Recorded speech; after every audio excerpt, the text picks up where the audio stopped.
I wish to inform the House that in accordance with the representation made by the government pursuant to Standing Order 55-1, I have caused to be published a special order paper giving notice of a government bill.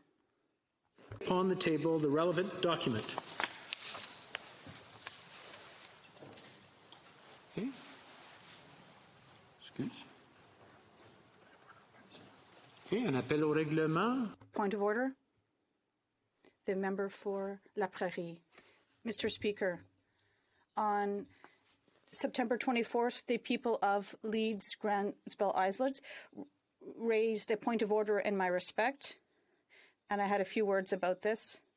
There were some facts juxtaposed by the Prime Minister and his government in the wake of the investigations into the We Charity scandal. The Prime Minister, his government, and the We Charity is a very serious scandal that is unprecedented. The PMO and the Cabinet and the former Minister of Finance made all sorts of maneuvers to dissimulate facts to Quebecers and Canadians. He prorogued the Parliament, and the Prime Minister tried to use a strategy to dissimulate facts and shut down at least four parliamentary committees. And we wanted to have a throne speech to discuss the issues related to this pandemic. And what was announced by the Prime Minister last week leads us to conclude that he used this health crisis that we're experiencing as a diversion. And the current situation raises an important question of privilege because the government did not meet its obligations, and the government should have produced the documents and the communications required. And high-ranking officials, they should have produced this by March. And the motion adopted at the Finance Committee said that, and I quote, all necessary documents and personal information can be included in the documents, and public officials who provided assistance on this topic, this is very important, the words are very important, by the Office of the Law Clerk of the House of Commons. So the more than 5,000 pages tabled by the government before the House was prorogued were heavily redacted, and the law clerk himself confirmed that the government documents that it submitted did not respect the committee's motion. By more than 1,000 pages of information were not available, and therefore the government did not meet its obligations.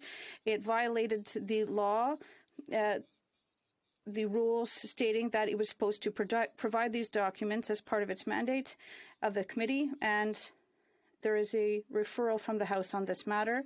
I refer to the Constitutional Act of 1887 about parliamentary privilege. There's a right to conduct an investigations and also to require witnesses to appear. There's a constitutional principle here at stake, and paragraphs 1 and 2 of Standing Order 108 of the House of Commons. And on this question, I think that my colleague from the Conservative Party also raised this issues. There's an absolute and general power to be able to require documents, and there are no limits to this power. Chapter 20 of the House of Commons, third edition of Boscan-Gagnon, page 984. In a previous decision from the Parliament from April 27th, 2010, with respect to the Afghanistan mission, there are debates at the House of Commons, and it mentions that only the House has the power to decide whether information contained in documents mentioned in a order to produce can be protected. And in the same decision, the Speaker explains, and I quote, that the Parliament's right to obtain all necessary information with respect to matters of public interest is undeniable, and the reasons, very powerful reasons, well, it is not up to the government to decide what information that can be redacted in this case. If the government wishes to dissimulate certain information, it has to show this House that the reasons why it wants to hide this information have precedence over the public interest.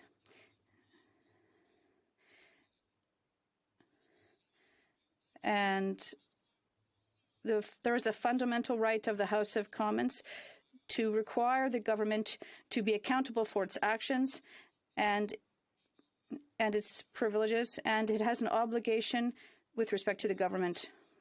And the only limit that the House can have is for the investigation to refer to the legislative obligations for questions of national security, national defense, or with respect to international relations. But this is not at all the case of what's before us.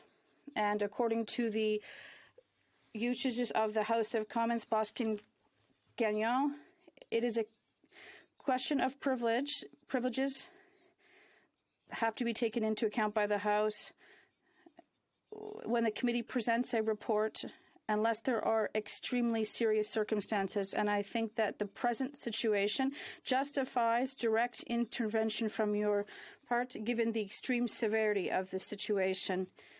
You'd agree that the Standing Finance Committee was dissolved by the Prime Minister, and it will be able to report to the House on this issue. In the midst of a pandemic, why many issues affecting the health and safety of our companies and citizens, it is the duty of this House to work effectively for our fellow citizens.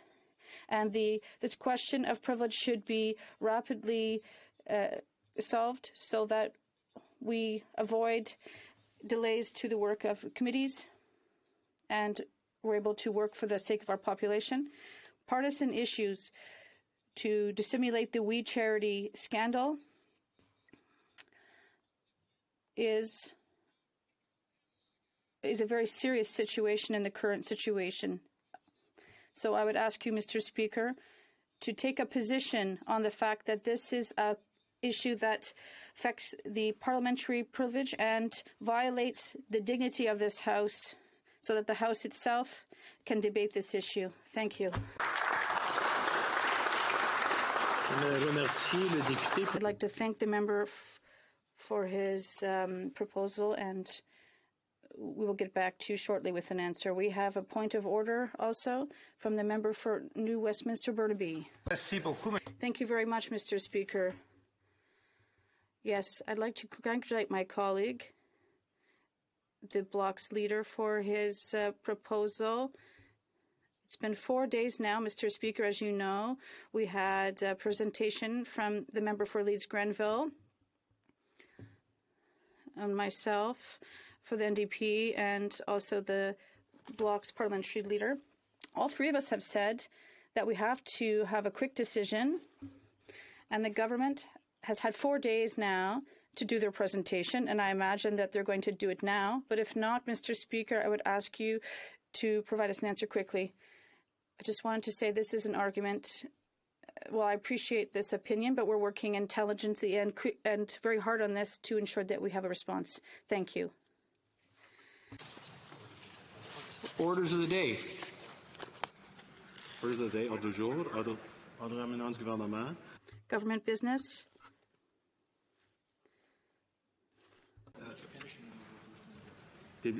Commencement du débat sur la motion numéro. Beginning debate on motion number 1, an act relating to certain measures in response to COVID-19. Point of order, the honourable member for Banff Airdrie.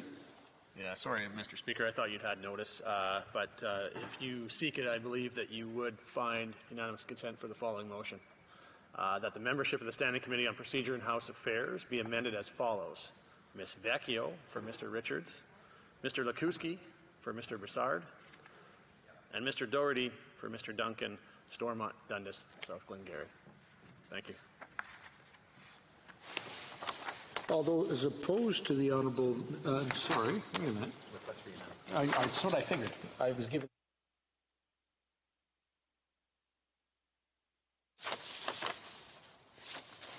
Okay, there we go. That's better. Normally, when there are requests for unanimous consent, the chair asks in the affirmative whether all members agree. Puisqu'il s'agit d'une séance. As this is a hybrid session of the House, if the Speaker proceeds in this fashion and if there are dissenting votes, particularly from members participating by video conference, they may not be heard. For the sake of clarity, I will only ask for those who are opposed to the request to express their disagreement in this way. The chair will hear clearly if there are any dissenting voices, and I will accordingly be able to declare whether or not there is unanimous consent to proceed. All those opposed to the honourable member moving this motion will please say nay. I believe we have a nay that we don't have unanimous consent. And we'll continue. Monsieur Rodriguez. Mr. Rodriguez, seconded by Ms. Leboutillier, moves that the bill, standing on the order paper entitled An Act Relating to Certain Measures in Response to COVID-19, be disposed of as follows. Ordered for consideration at the second reading later this day. When the House begins debate on the motion for second reading of the bill, 2 members of each recognized party and a member of the Green Party may speak to the said motion for not more than 20 minutes, followed by 10 minutes for questions and comments, provided that members may be permitted to split their time with another member and, at the conclusion of the time provided for the debate, or when no member rises to speak, whichever is earlier, all questions necessary to dispose of the second reading stage of the bill shall be put without further debate or amendment, provided that, if a recorded division is requested, it shall not be deferred. If the bill is adopted at second reading, it shall be referred to a committee of the whole, deemed considered in committee of the whole, deemed reported without amendment, deemed concurred in at report stage, and deemed read a third time and passed. Until the said bill is disposed of at a second reading of the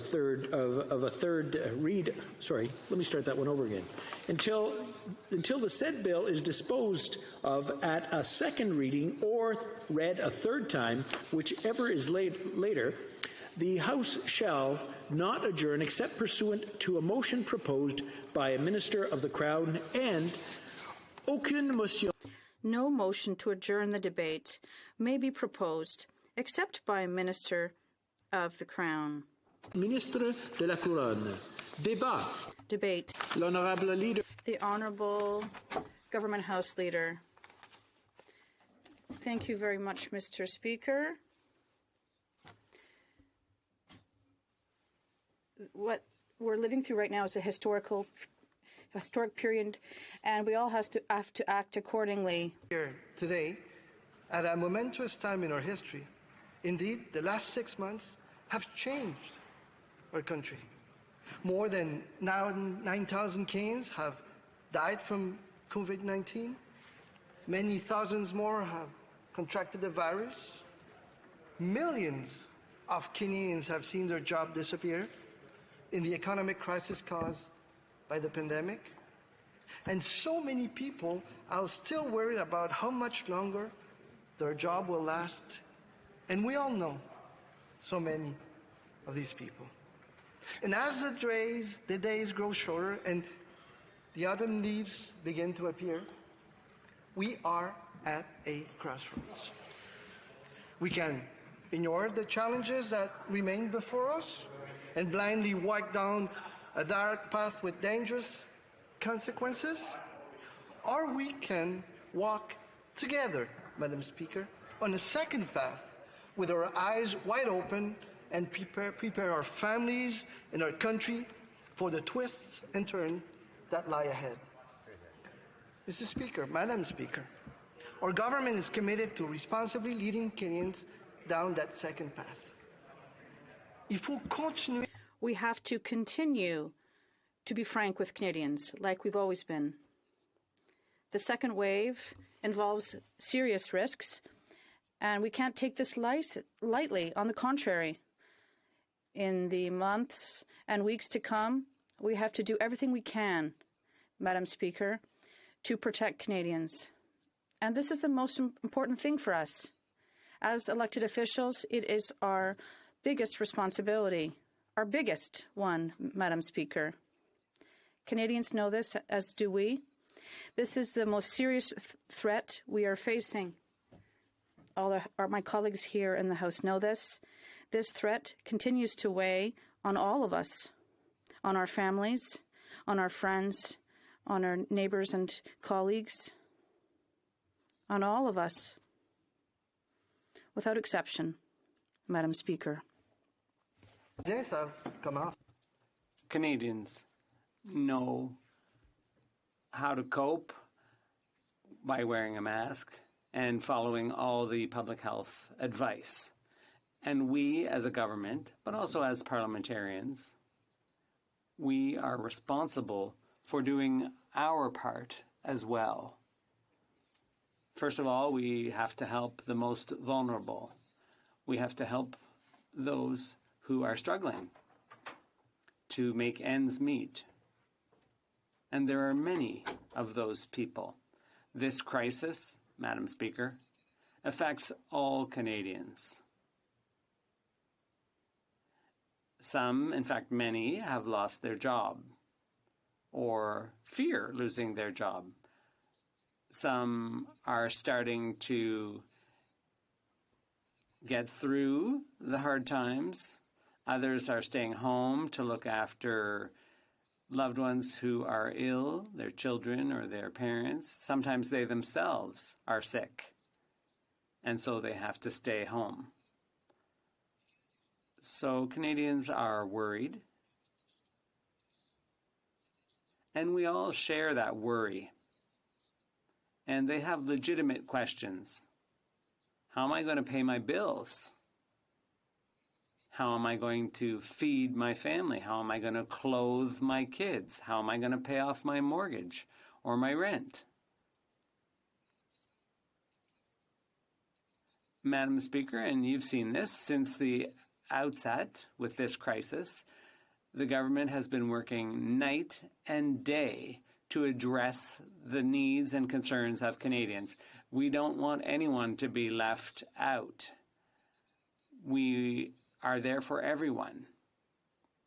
And it's precisely in a debate like this that we need to repeat to all Canadians that we've got your backs. We will continue to support you. We are there for you. We will get through this crisis together, and together we will come through it even stronger. Together, Madam Speaker, that's the key word. We have to do this together.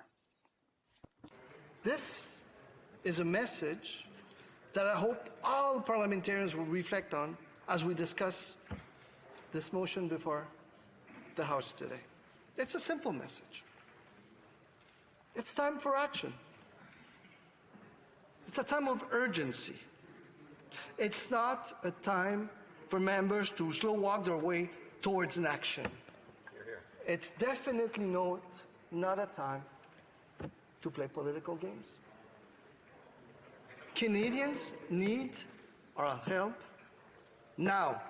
And this is exactly what the motion is meant to accomplish. Quick action.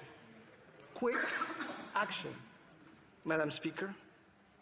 Canadians need members of this House to recognize the urgency of the situation and to work together. They're watching us. They're watching us. Can they work together for the benefit of all Canadians? So, I do hope that all members from all parties will leave politics aside and work with us. We must move forward to provide millions of Canadians the financial support that they need. And we must do it now. Madame la Présidente, le gouvernement... Madam Speaker, the government has presented a throne speech. We did this last week, and we clearly indicated what we intend to do in the weeks and months to come. We are going to show leadership. We are going to steer this government through the crisis. We are going to steer the government and the country towards recovery, economic recovery. And we're going to relay the foundations for our society to make it even more fair, even stronger, and humane. Even more humane. In the throne speech, the government promised all Canadians, Madam Speaker, that this was our plan, and we're in a good position relative to other countries. We're well positioned to cope with this crisis, and that's why we didn't hesitate to use our financial resources to help Canadians get through this crisis through the emergency response benefit or the emergency wage subsidy. We did not flinch. We did not hesitate to use the tools at our disposal to help Canadians out. Madam Speaker, Canadian workers and employers need support to get through this storm. This is a major storm, Madam Speaker. Allow me to quote from the throne speech.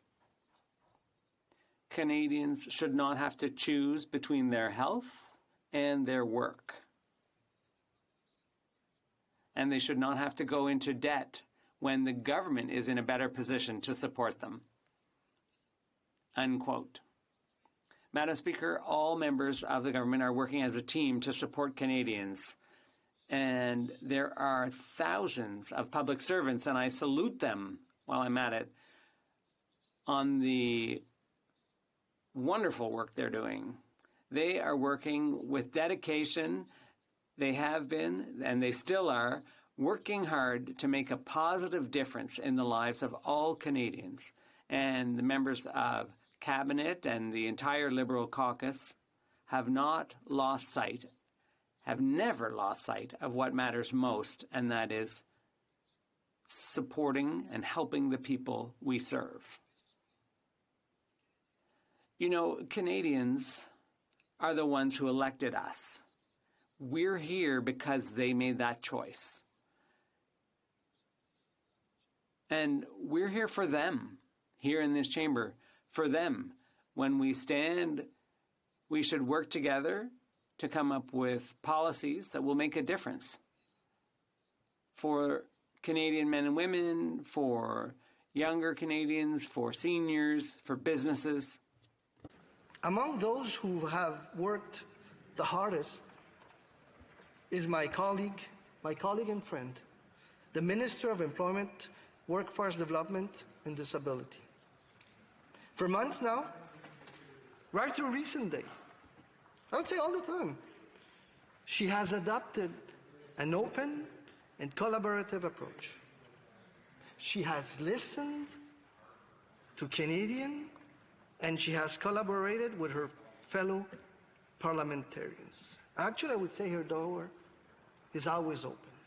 She's always ready to discuss and, accept ideas from all others. Sometimes the good ideas or better ideas come from the other side. She's totally open to that, Madam Speaker. And she and her team have worked hard and have come forward with a proposal to create 3 new benefits. Firstly, Madam Speaker, there is the Canada Recovery Benefit. This would help Canadians who have stopped working because of COVID-19 but do not qualify for EI, and Canadians who are employed but have seen their income reduced. Secondly, there is the Canada Recovery Sickness Benefit. This would assist Kenyans who are unable to work because they must stay at home. And thirdly, there is the Canada Recovery Caregiving Benefit. That would support workers who need to take unpaid leave to care for family members as a result of COVID-19. Lorsque il a annoncé When my colleague announced those benefits in August, she said that she was keeping a close eye on the situation since schools have reopened. She's looking at what's happening in every province and region of the country, and she clearly indicated that she would be flexible when it came to the details of these benefits and that she was open to cooperation. In fact, she always works that way, Madam Speaker. Today, no one is unaware of the urgency of the situation. Canadians and Canadian families are counting on us for the support they need to be able to pay their bills, to pay for their groceries. They need our help to get through this crisis. So, Madam Speaker, if you look at this objectively, the motion proposes a reasonable way for this House to help Canadians. It provides for all parties to have an opportunity to express themselves on this motion, and that's key in our view. And the House will be able to take necessary steps to deal with any urgencies that arise. Speaker, I ask members to join us in support of this motion. This is not a time for delay, it's time for action. And Canadians are counting on us, and we must not let them down. Hear, hear. Thank you, Madam Speaker.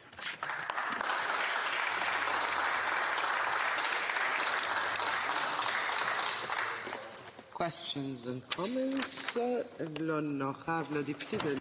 The honourable member for Louis Saint Laurent. Thank you very much, Madam Speaker.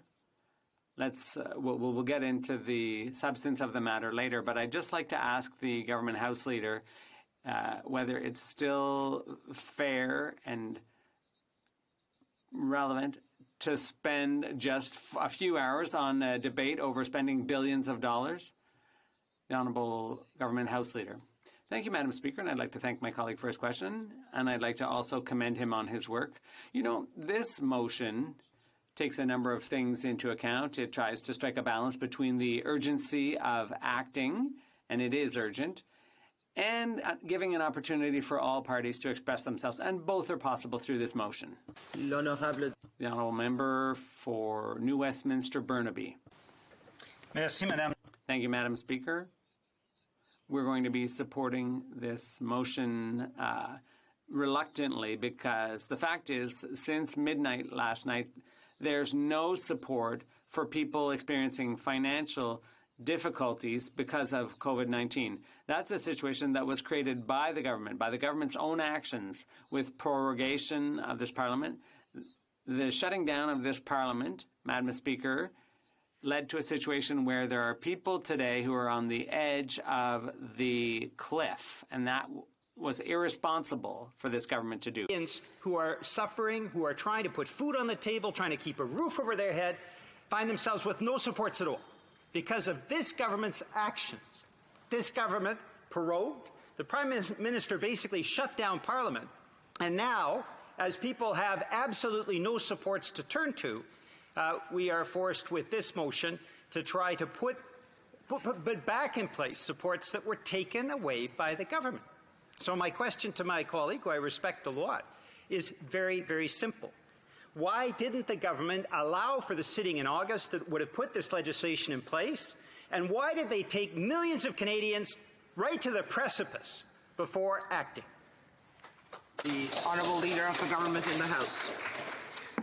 Thank you, Madam Speaker. I want to thank my colleague for his question, and I do respect him a lot also. And I mostly thank him for his support and the support from his party. I think it's the responsible thing to do. I think this motion strikes a balance between the urgency of the situation and also the capacity for all parties to be able to debate the motion. Je rappelle à tous ce qu'on sait déjà. I'd like to remind everyone what we all know already.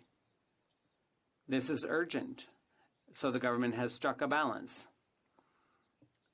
Remember when we were here for a question period, it was key, it was important.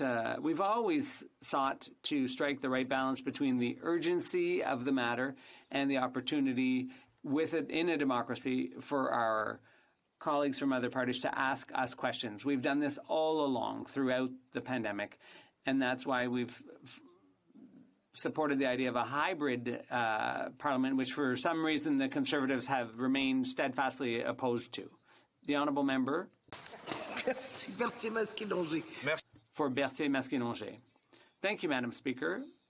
I have a bit of a hard time believing what I'm hearing. I think our friends on the government side have been avoiding the question that was asked a few minutes ago. It's September 28th. They're claiming that it's an emergency. Things have to be done before the 30th. But this summer, they prorogued the House. And the basic reason for that prorogation was the We Charity scandal that the government wanted to sweep under the rug. Now they're saying this is urgent, Canadians and Quebecers need help, businesses need support, employers need assistance, they need the wage subsidy to be an incentive to labor. So my question for the Honourable Government House Leader is, can he explain why they waited till 2 days before the deadline? It's true that debate is important, but debate takes time. But now we're being rushed because they shuttered government to avoid a scandal. How does the Government House Leader feel about that today? What does he have to say to Canadians? Thank you. The Honourable Government House Leader. Thank you, Madam Speaker, and I'd like to thank my colleague for his question, although it's quite a partisan question, I would say. And I think that's the last thing anyone should be doing these days, is approaching everything as a partisan speech. And, you know, I never engage in partisanship, as my colleague knows full well. No, we're discussing things today that are fundamental to Canadians. We're taking steps on behalf of people who are perhaps self-employed. They've seen their income drop. They have to stay home. So given all that, can we just not leave the partisanship aside? Will the Bloc Québécois support those people or not?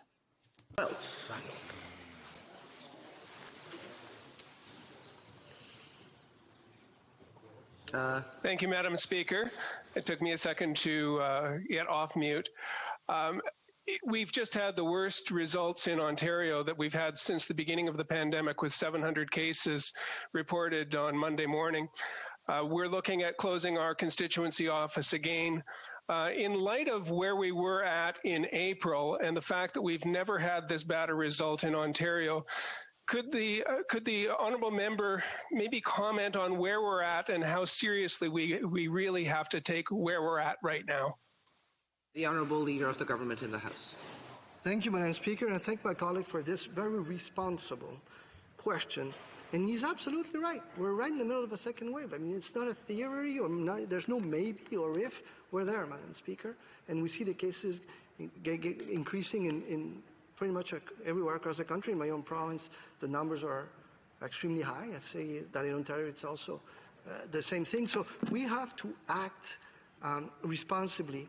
We have to act as leaders, as we all are. We're all leaders. We're the government, but we all been elected. And we have this responsibility. The responsibility is not only on the government side. It is our responsibility as members of parliament. Are we going to show up and support Canadians, or decide that we do politics and don't? The Honourable Member for Barrie-Insuit. Madam Speaker, and let's not be fooled by what's going on here. The government is putting itself in a position of an angelic position to say, can't we just get this done? Well, in fact, there was an opportunity to get it done, and the member from New Westminster Burnaby spoke about it a month ago. In fact, it was the Conservatives who on Friday proposed a motion to allow for weekend sittings of the House this past weekend so that we can work on this on behalf of Canadians. It's a $57 billion bill. There's no question that Canadians need help.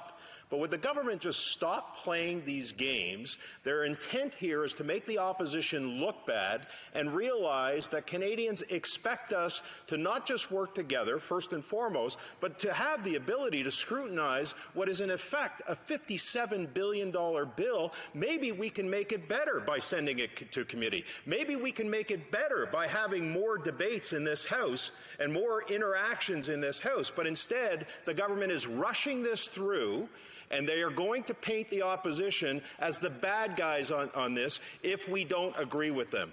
They had a chance a month ago. They prorogued Parliament to save their political skin. The Prime Minister did that with the WE scandal. Why won't the government House Leader just admit that now and let Parliament do its job on this bill? Thank you.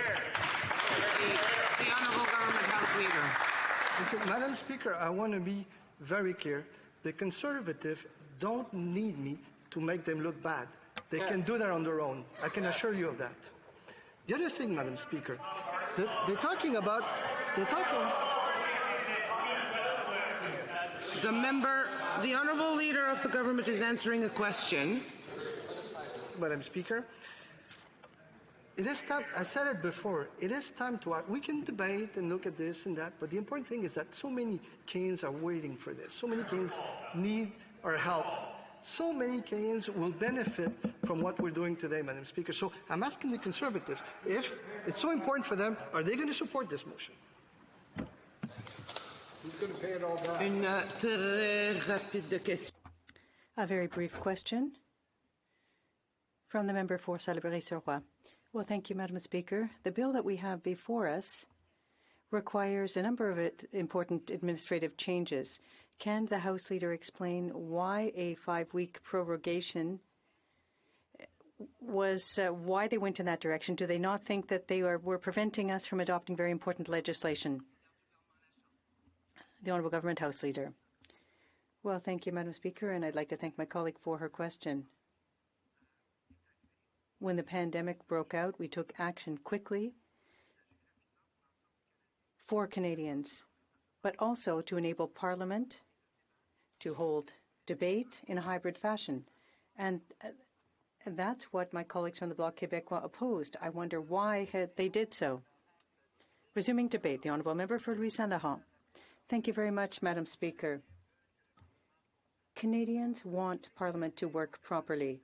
Canadians are listening to what's happening on the health front. People from Quebec, back home, people in Ontario are seeing a significant rise in COVID cases, and we need to take steps that are measured and pertinent. Madam Speaker, this must all be part of a healthy democratic debate. What we're seeing is everything except that, Madam Speaker. The government is preparing to table, it hasn't done so yet, but it's preparing to table a bill that will bring up to $57 in expenditures, $1 billion, and it will reduce speaking time for members of Parliament to a mere 4.5 hours. That's everything except parliamentary democracy. It's our duty here as elected officials in this House to hold the government to account. We were elected to tell the government, to ask the government, what are you doing? Why are you doing it? We can't do that, Madam Speaker, in 4.5 hours in the House. We can't get to the bottom of issues when it comes to the expenditure of $57 billion. But that is what we're facing today. And we criticize that. Here today. We are here because we are concerned with the health of the situation of Canadians. We are concerned with the business of Canadians. They want to survive. We are concerned with Canadian workers who are out of job because of the pandemic situation. We are concerned because this government tables some ideas and some proposals and some policies that create a lack of manpower, and business have the obligation to close. In my own writing, Madam Speaker, many restaurants and many other businesses closed their door because they need to have people working there, but people prefer not going there to work and using what we call in French la PCU. Madame la Présidente, le débat est sérieux. Madam Speaker, this is a serious debate, and that's why we need to take the time necessary to examine the proposals coming from the government. Help Canadians. All of us on this side, we want to help the business community. All of us on our side, we are concerned with the health, and we want to help everybody on that issue. All of us on our side, we want to work hand in hand with provinces. We are not on the side to say to provinces what is good for them, but how can we help them? That's the conservative view, not the liberal one. So what we have today in front of us is a government who acts at the last minute of action, is a government who decide to have just a 4.5 debate for $50 billion of taxpayer money. This is unparliamentary, Madam Speaker, and we strongly disagree with the approach of the government. Alors pourquoi sommes-nous ici rassemblés, Monsieur le Président, Madame la Présidente? So why are we here, Madam Speaker? Because the government has acted in an unfortunate way over the past few weeks.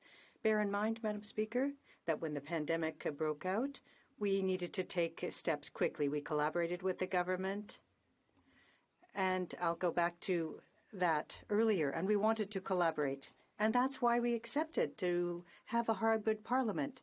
That's why we accepted to allow committees to sit, and we did our job. That was pertinent, relevant. And when we discovered that the government was bogged down in the We Charity, when senior members, the member for Carleton, the member for Saint-Albert, and another asked pertinent and bothersome questions to the government, while the government, what did it do? It decided to give Friends of the Party a contract worth $900 million. But once our members put those difficult questions to them, they decided to stop Parliament, to prorogue the Parliament. Now, remember back in 2015, the House leader said, or the member for Papineau, rather, the Prime Minister himself said, we will never use prorogation. But at the first opportunity, that's exactly what he did. If the government had allowed Parliament to keep doing its job, we wouldn't be in this position here today. And that's what the government has put in front of us. So for 6 weeks, we were unable to do our work as parliamentarians, work that was necessary. And the government calls the House back with the throne speech, as we saw last week. The next day, it tables Bill C-2. That includes measures to help Canadians.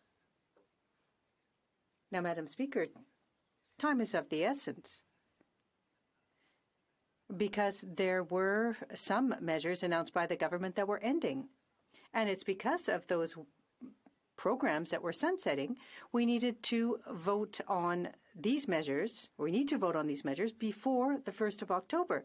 The government is the one that's in charge of the agenda. They're the ones that shut down Parliament and shut down committees for 6 weeks.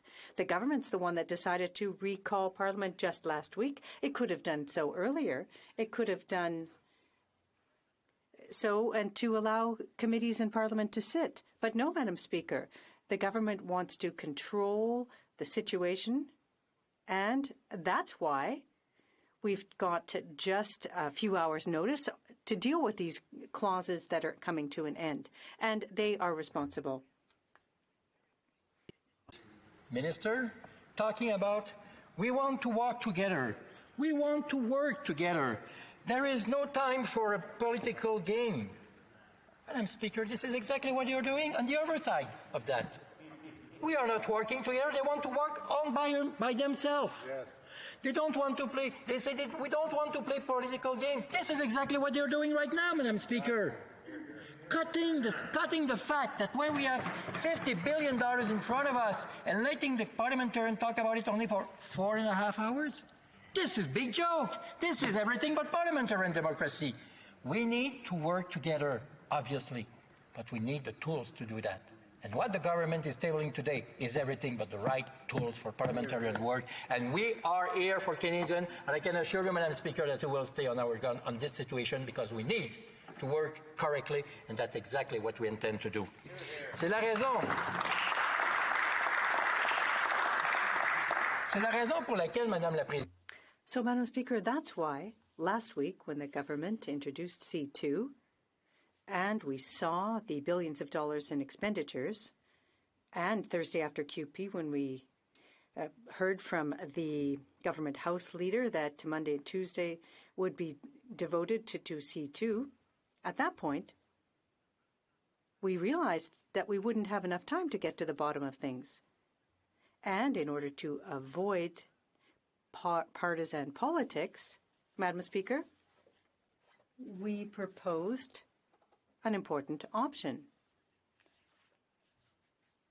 i.e., to sit for 6 hours on Sunday in Committee of the Whole to allow for ministers to appear and ask questions, to get to the bottom of things on the bill.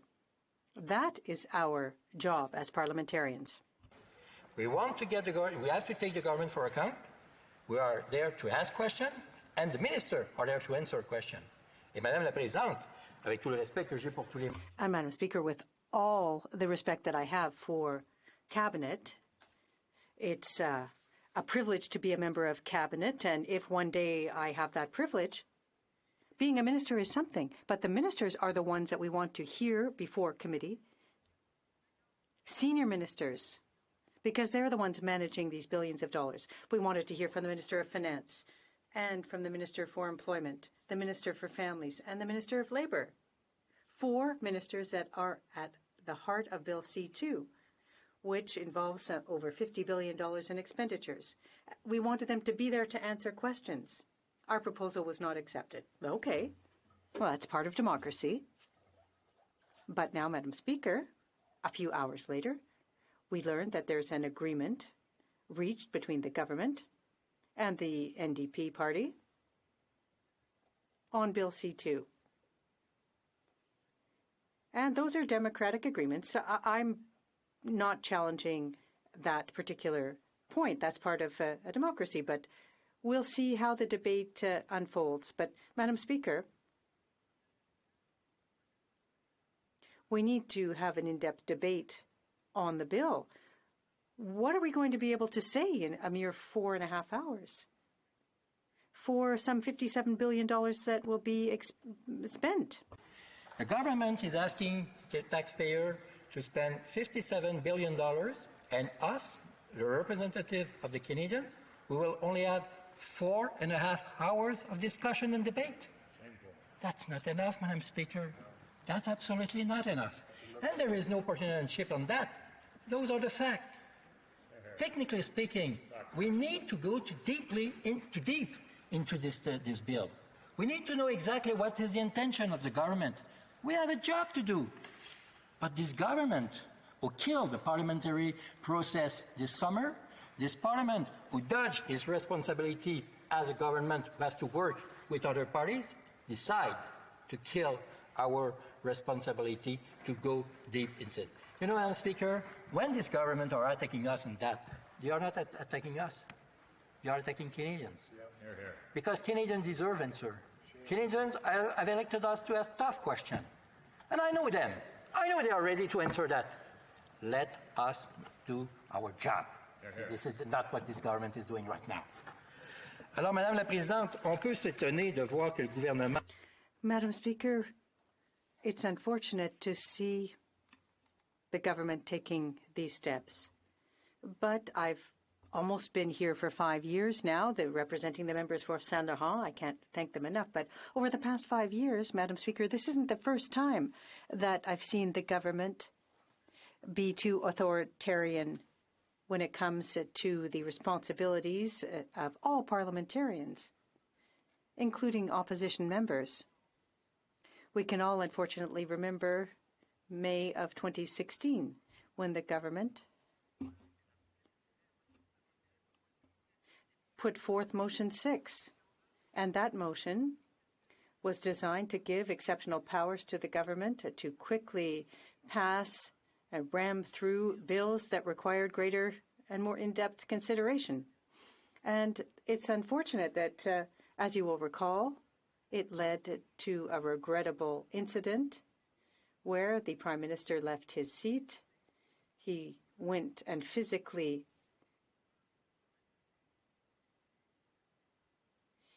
right in front of our whip. He went and grabbed onto the arm of an honourable member and moved towards the middle of the chamber. When the Prime Minister crossed the hill, grabbing political adversary and using it, just like that. That was everything but good. That was a shame. I've never seen an act so disgraceful, and it was coming from the top.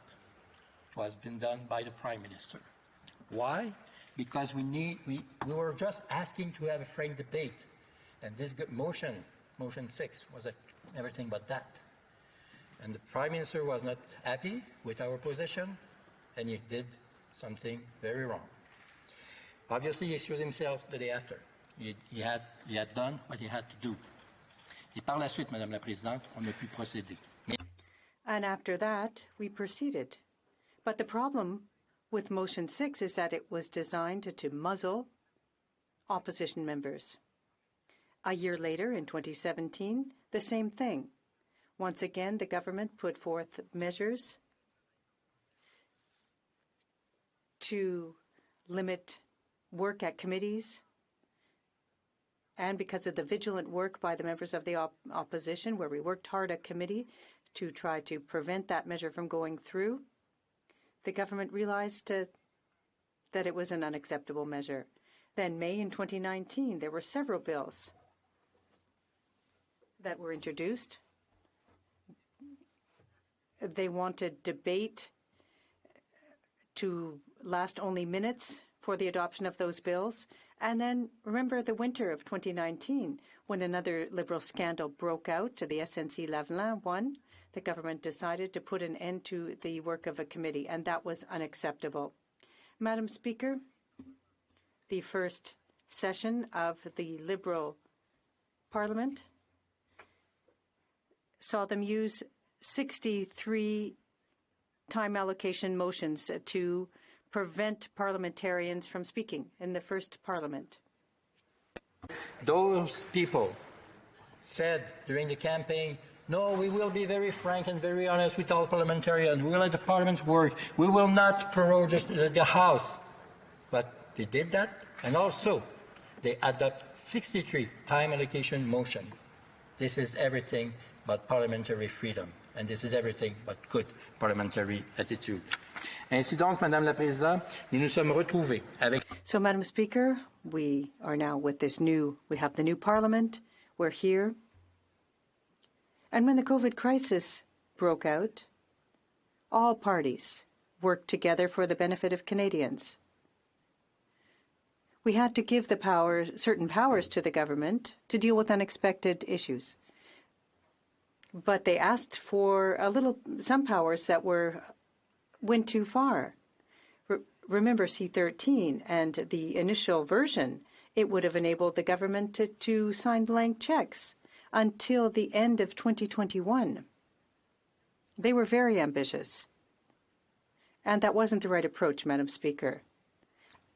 Our vigilant approach, alongside the work of the other parties,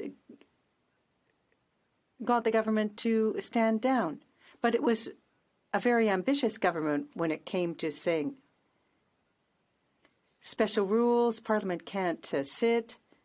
We're going to give ourselves power to manage these matters until the end of December 2021. How could we accept the fact that this government, in their first thought, were ready to have full power for more than a year and a half? That is not parliamentary democracy. Canada deserves better. We do understand and we do recognize that there is some emergency situation. We have to address it with some emergency rules. But we shall respect the responsibility of parliamentarians. And again, this morning, this government is so happy to shut down the parliamentary system, and this is not acceptable for us. Madame la Présidente, nous sommes très... Madam Speaker, it's sad to see that once again the government wants to prevent parliamentarians from doing their work. We're aware of the fact that we need measures, good measures for Canadians, measures that help Canadian families, and that take into account Canadian entrepreneurs and businesses, Canadian workers who've lost their jobs. We need to take into account men and women who are concerned about their families, their children. Yes, we need to take those steps. We need to set partisanship aside and act in the best interest of all Canadians. We have work to do. And when we're talking about spending more than $57 billion, parliamentarians must do a good job, and 4.5 hours is simply not enough to do that. Questions and comments? The honourable member for... Sorry? It's not quite done. Oh, sorry.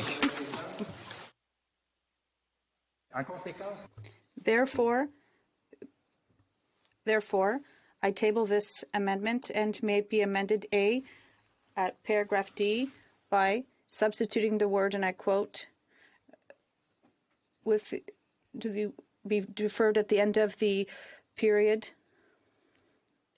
That's not a Friday. B, by substituting paragraph C and E with the following. See that if the bill is adopted at the second reading, that it be sent to a plenary committee, and the next time the House form a plenary committee to study the bill, provided that one, that the committee is subject to the provisions of the House, and two, that the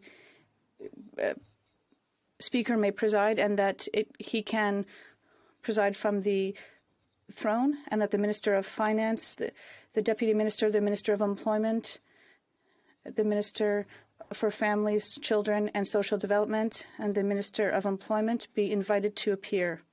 5, that every minister be asked questions for 95 minutes. Recognize parties and one member who does not belong to a recognized party in a fashion consistent with the proportion observed during oral questions, following the rotation used for questions by the former Special Committee on the COVID-19 pandemic. B, no member shall be recognized for more than 5 minutes at a time, which may be used for posing questions. C, members may be permitted to split their time with one or more members by so indicating to the chair. And D, questions shall be answered by the minister or another minister acting on her or his behalf. 6, the notice of amendments to the bill may be tabled with the clerk of the House at any time after adopting this order until the end of the second hour of debate in Committee of the Whole. 7, at the end of the time set out for asking questions or when no other member rises to speak, the Speaker passed to vote immediately any questions necessary to dispose of the bill at the committee stage, including every amendment tabled with the Clerk of the House pursuant to Sitting Order 6D, when the bill is the subject of a report of the committee, that we dispose of any questions necessary at the bill at third reading, dispose that no votes be deferred, and that while the bill is being studied pursuant to these dispositions.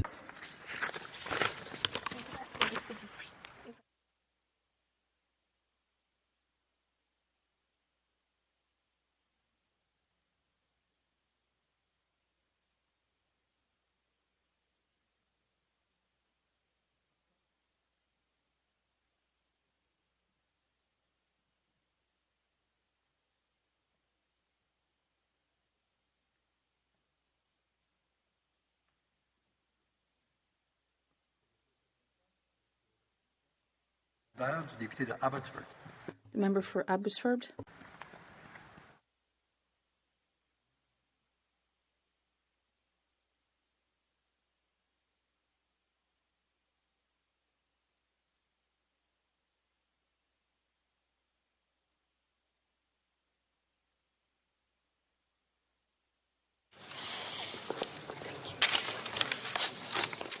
Mr. Deltel, seconded by Mr. Fast, moves the following. That the motion be amended, A, by substituting the word not be deferred to be deferred.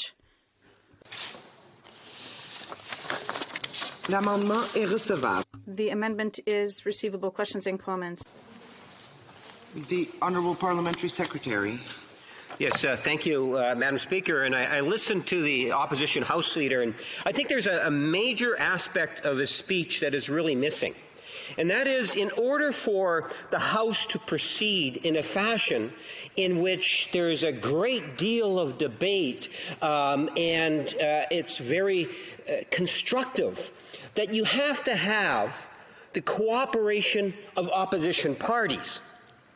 It doesn't take very much, Madam Speaker, to filibuster a bill, let alone any sort of an important message that comes out of the House of Commons. We all know that.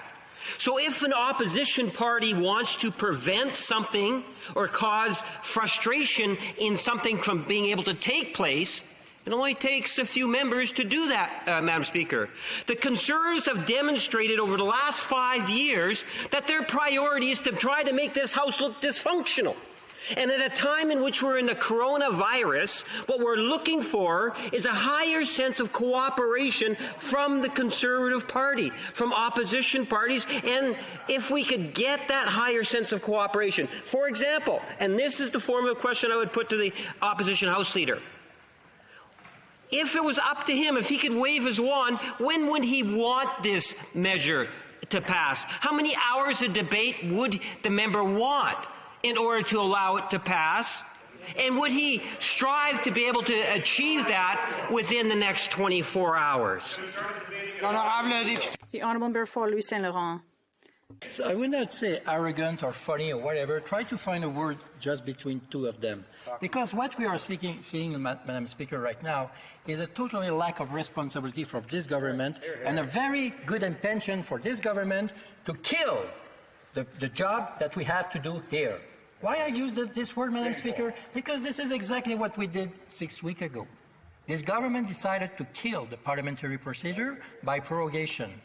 So if they had not done that, we could have worked hand in hand this summer to reach agreement and to work correctly. And as a parliamentarian, we could have worked correctly. So this is what we have shown last week. This government decided to have a throne of speech at the end of the month of September. This is its choice, even if he knew that all this échéance will come at the end of September. They decided that. They called the shot. Looking at that, what did we do as a parliamentarian? We act responsibly. This is why, Madam Speaker, on Friday morning, with my colleagues, we tabled a motion asking the government or offering a government an opportunity to go in deep in this project, in this bill C2. Because we call for a committee of the whole on Sunday, 6 full hours with 4 senior cabinet ministers answering questions. That's what parliamentary is all about. We ask for that, and they refuse. Commentaires, questions and comments. The Honourable Member for Abitibi-Témiscamingue? No, sorry. Jean-Pierre. Thank you very much, Madam Speaker. First, I would like to congratulate my colleague from Louis Saint Laurent for his new position as the House Opposition Leader. And I just heard the new Lieutenant for Quebec. Well, I'd also like to ask my colleague, in his opinion, what motivated the prorogation? People wanted the government to take pragmatic, quick action, but now we've had a government that decided to put the House on ice for 5 weeks. We could have studied this bill much earlier, and we could have focused on issues that were much more important, such as a true recovery plan. What we've seen in the speech from the throne, well, it's somewhat lukewarm. There's a lot of pretension there. We've lost a lot of time, 6 weeks. So I'd like to hear what the House Opposition Leader thinks about what the motivation was behind the prorogation. Thank you very much, Madam Speaker. I'd like to thank my colleague for Jean-Pierre for his kind words. And we're going to continue to work together for the good of Quebecers and Canadians. Madam Speaker, it's quite easy why the government decided to prorogue the House 2 months ago, because it is embroiled in the scandal with We Charity, and it absolutely wanted to get out of this. And at the very time when the Prime Minister announced that he would be proroguing the House, well, the Conservatives were receiving the 5,000 pages of documents on the we schedule, 1,000 pages of which were redacted. They didn't want us to do our job because we were doing our job as elected officials to shed light on this. Mr. Trudeau, the Prime Minister, rather, I'll just take back what I just said. The Right Honourable Prime Minister of Canada, in the past, said that he had some admiration for the Chinese dictatorship, but we are the Parliament of Canada here, and all Canadians have to work for our country. Questions and comments? The Honourable Member for Courtenay Alberni. The honourable colleague, the official opposition government House leader, for his speech. Madam Speaker, the member talked about the government proroguing Parliament, something that we're deeply concerned about, that they waited till today, the day after CERB benefits ended. Supports for workers, supports for business people that close their doors, for public health, people that are vulnerable right now, suffering, many of them, from mental health challenges because they're worried about how they're going to pay their bills. That's something that we agree on. One thing I'm wondering about where the Conservatives sit is around paid work. He talked about the NDP working with the Liberals to move this forward because of the desperation that's going on right now. We know many workers are going to work sick. In fact, low-income workers are paid more likely to be taking unpaid leave than their high-income counterparts. Only 14% of workers earning less than $16,000 took paid leave, compared with 70% of those earning more than $96,000 a year. This is from the Huffington Post. Workers are going to work sick. They're putting their colleagues at risk. They're putting businesses at risk that could be brought to their knees if people get sick and the virus spreads. Does my colleague and the Conservatives support increasing sick work days to 10 working days so that people are staying home when they're showing symptoms of the virus? This is not just important for workers, but it's important for the economy. And I'm wondering if the Conservatives and if my colleague supports our efforts in pushing for this and making sure that this is happening. The Honourable Leader of the Opposition in the House. Thank you so much, Madam Speaker, and I want to thank my colleague from the NDP for his important and passionate question, and I do recognize his passion for those issues, and that's what democracy is all about. We have to share our position. And this is why, Madam Speaker, we totally disagree with this government, what it's doing right now. This government wants to kill us to have that kind of debate. This government doesn't want to see us asking tough questions, tabling where we are, to be sure that our position is well known. And so this is why, Madam Speaker, we had the proposition to have a committee of the whole. We were ready to sit here in the House of Commons as a committee of the whole on Sunday, just to be sure to make our job. But this government does not agree with our proposition, but worse than that, they decided to have only 4.5-hour debate. The question raised by my colleague is quite important. So this is why we need to have this debate correctly in the House, not only in 4.5 hours. Questions and comments? The Honourable Member for Barrie-Innsford. Thank you, Madam Speaker. And I want to go back to the beginning of this crisis when all of these pieces of legislation were being proposed by the government. I'm going to give credit where credit is due, not just to the Conservative side, but to all sides of this House for the work that was done to make those bills better and to recognize that in many cases they were woefully inadequate. And to use a couple of examples, the wage subsidy initially proposed a 10% wage subsidy, but it was the opposition, all of us, that spoke to the government because we were hearing from our constituents that it was woefully inadequate. There were changes that were made to the CERB. There were changes that were made to the CEBA. There were changes that were made to rent relief because all parliamentarians worked in this Team Canada approach and went to the government and said, these are the changes that need to be made. But when these pieces of legislation were first introduced, a lot of these deficiencies in this bill were not known until after it was rammed through Parliament. So I want to ask the honourable member, what's the value of having committees? What's the value of having parliamentarians deal with these pieces of legislation to improve them for the lives of Canadians and the businesses who employ people? Thank you. Very short answer from the honourable member from Louis-Saint-Laurent. Madam Speaker, my colleague from Ontario did it clearly. Why we need to have good parliamentarian debate. And this is exactly what we're asking this government. Let us do our job. Resuming debate, the honourable member for Thérèse de Blainville.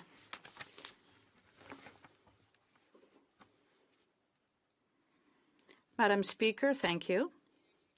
Well, of course, I will discuss the motion of the bill C2. This bill is related to some measures with respect to COVID-19. As you know, sometimes we say better late than never. But this is not the case here, because with this bill before us today, the clock has already struck 12. Why? Because the three economic support benefits it contains for thousands of workers announced by the government on August 20th are no longer in place today, even though the CERB ended yesterday. And why is this the case, Madam Speaker? Because this government, embroiled in another scandal, and not a small one, the We Charity affair, deliberately decided to prorogue the House for mere political considerations. And I don't know if that's not partisanship, I don't know what is, leaving hundreds of thousands of Canadians in anguish and uncertainty. This is scandalous, Madam Speaker. Well before today, we knew. Well before the crisis, we knew too. We knew that there were holes in the social safety net and in the EI program, and that it had to be completely overhauled to fulfill its mandate. Because the eligibility conditions, the coverage rate, the length of coverage, and the benefit rate and financing terms were to be reviewed. As you know, without detailing the whole EI program as it is right now, in terms of the regular benefits, which you all know as parliamentarians, is that it covers roughly 40% of workers in Canada, and even less so if you talked about women and young people who work in the seasonal industry. They are excluded. Independent workers are excluded, as are part-time workers. And we knew this well before the crisis. And at the height of the crisis, with nearly 9 million jobless, cracks in our EI system were laid bare. And hence the creation of the CERB. On April 11th, the current president of the Treasury Board confessed that his government knew that the EI system had a few holes and didn't have broad enough coverage, but the government didn't reform it fast enough. Yet, and in 2016, under the last parliament, the Liberal government committed to a vast overview of the EI program with the goal of modernizing our revenue support system for those who are unemployed, which leaves too many workers without coverage. And what's even more troublesome and scandalous, Madam Speaker, is that in the throne speech, the Prime Minister was quick to step up interference into provincial jurisdiction, but has been incredibly slow and laxist to take care of his own jurisdiction, namely his own social programs for workers and seniors. So we join the rest of Quebec's political class in asking the federal government to mind its own business and take care of its own concerns. The economic recovery should hinge on vigorous measures to support workers and employment. As a matter of fact, it was the Bloc Québécois who came up with the idea that the emergency benefit and the student benefit should be accompanied by incentives to work.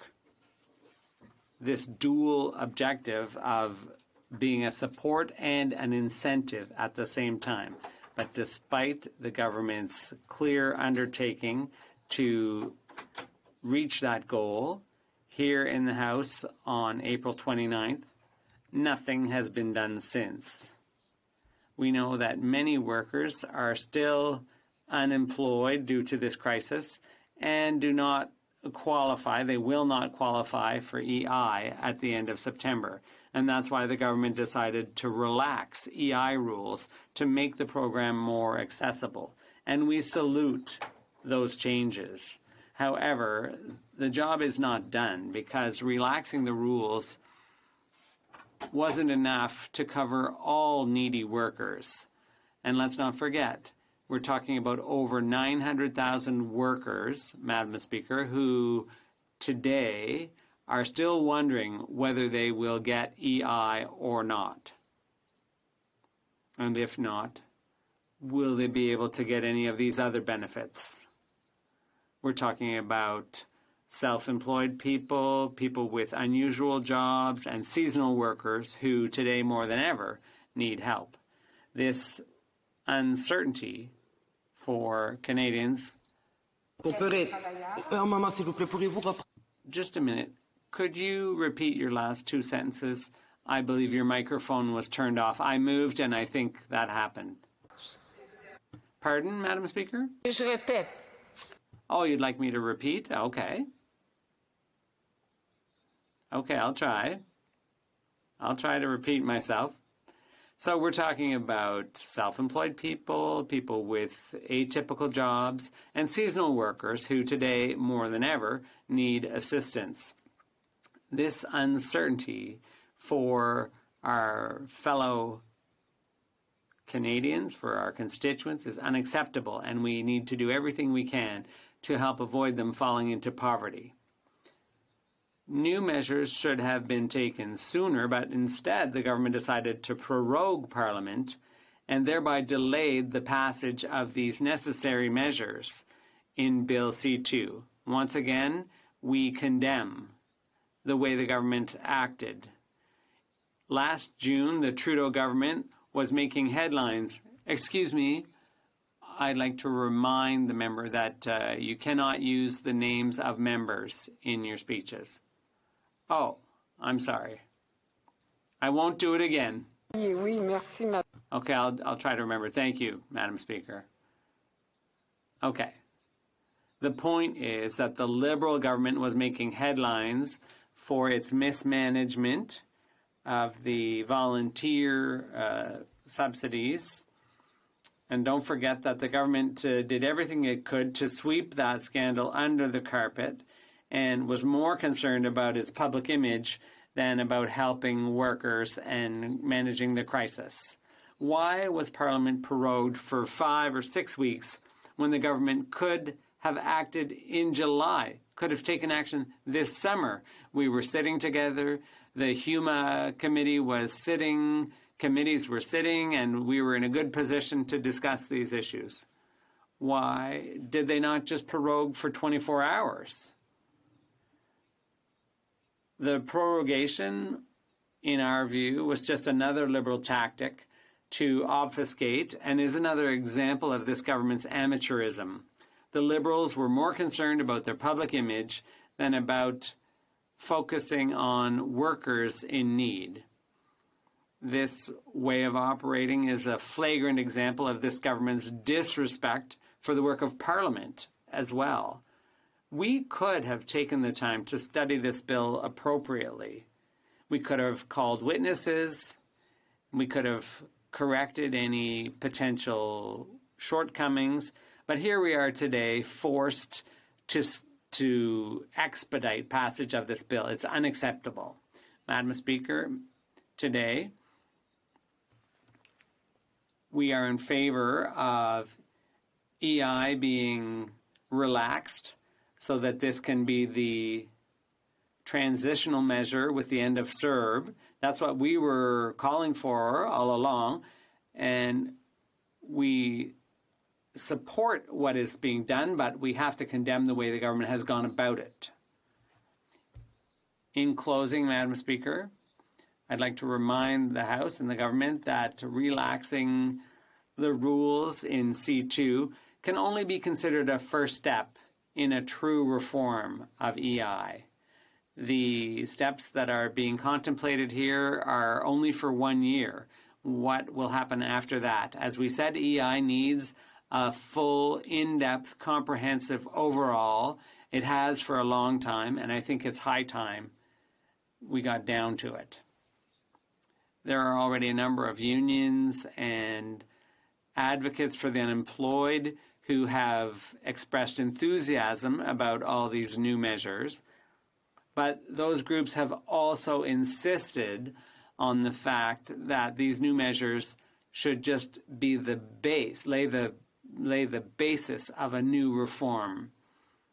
We join with the voices of workers in Quebec on that point, and these relaxed rules will not solve all the problems with EI, far from it. I tabled a motion here in the House, which was passed unanimously, to extend sickness benefits from 15 to 50 weeks. And for those people, the hour is grave and there's no time to lose. Why has the government not taken this opportunity to address the whole issue of sick benefits and extending them? In conclusion, Madam Speaker, we'd like to restate our desire that this bill be passed. We owe this to the workers of Quebec and those whose CERB benefits ran out yesterday. No one should be left in anguish and uncertainty as they are today. We hope that the government will finally decide to address the question of EI reform in a serious way and will not allow future scandals to distract it from this necessary goal. And my question is the government willing to undertake today to overhaul EI in the longer term? Thank you, Madam Speaker. Questions and comments? Parliamentary Secretary. Yes, thank you, Madam Speaker. Indeed, the Minister responsible has done an incredible job in terms of just the amount of effort. I suspect if we were still giving out those awards, I'd probably be nominating her for the hardest working Member of Parliament, especially over the last 8 months, Madam Speaker, virtually day in, day out, 7 days a week, where there has been a tremendous amount of consultation, working with Canadians. The member made reference to that the bill in itself is there to help and continue to provide the support that's absolutely essential to Canadians, and why it is so very important that we do, in fact, see this legislation passed. Keep in mind, and the member had concerns in regards to the manipulation of Parliament. The thing that I would remind the member opposite, and maybe ask her to provide some comment on, is could she indicate the last time when the House of Commons and the Prime Minister and ministers made themselves available right here on the floor of the House of Commons during the months of July and August, where literally hundreds of questions were answered and questions being asked by opposition members? I can't recall that in the last 30 years. Can the member opposite tell me the last time the House of Commons here where questions were being put forward? The Honourable Member for Thérèse de Blainville.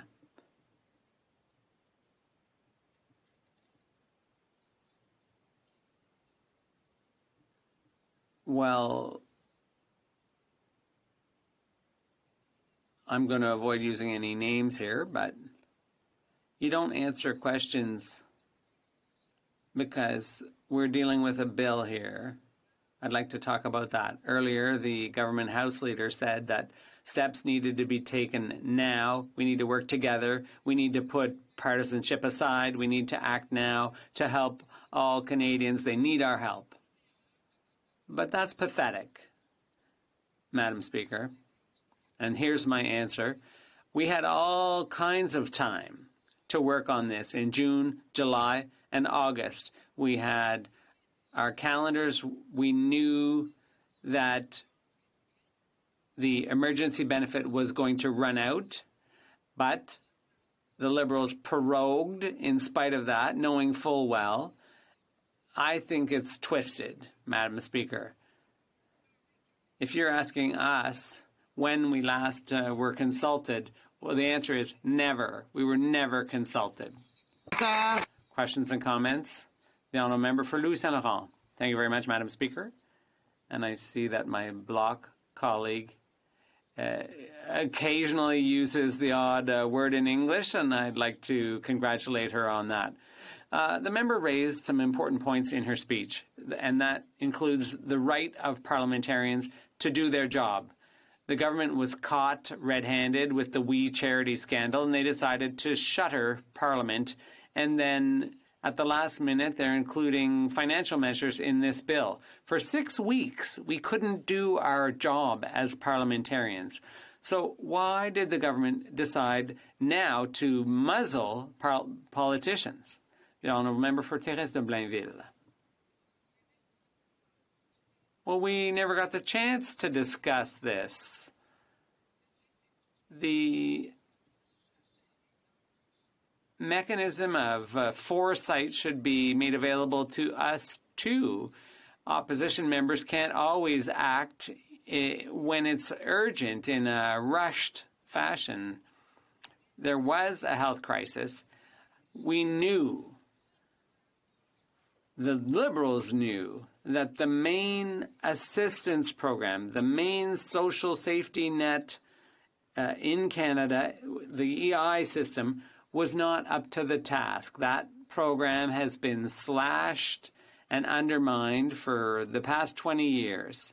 And so, but the government didn't reform EI when they had the chance. And neither the CERB nor EI is equal to the task before us today. Speech.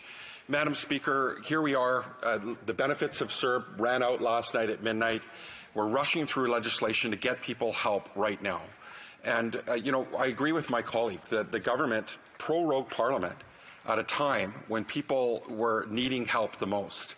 And right now, we're seeing people that are falling through the cracks, people that have closed their businesses, or workers that don't have a job to go back to that need help. I know that the Fish Harvesters Benefit and grant program that the government rolled out in my riding, many people don't qualify for that.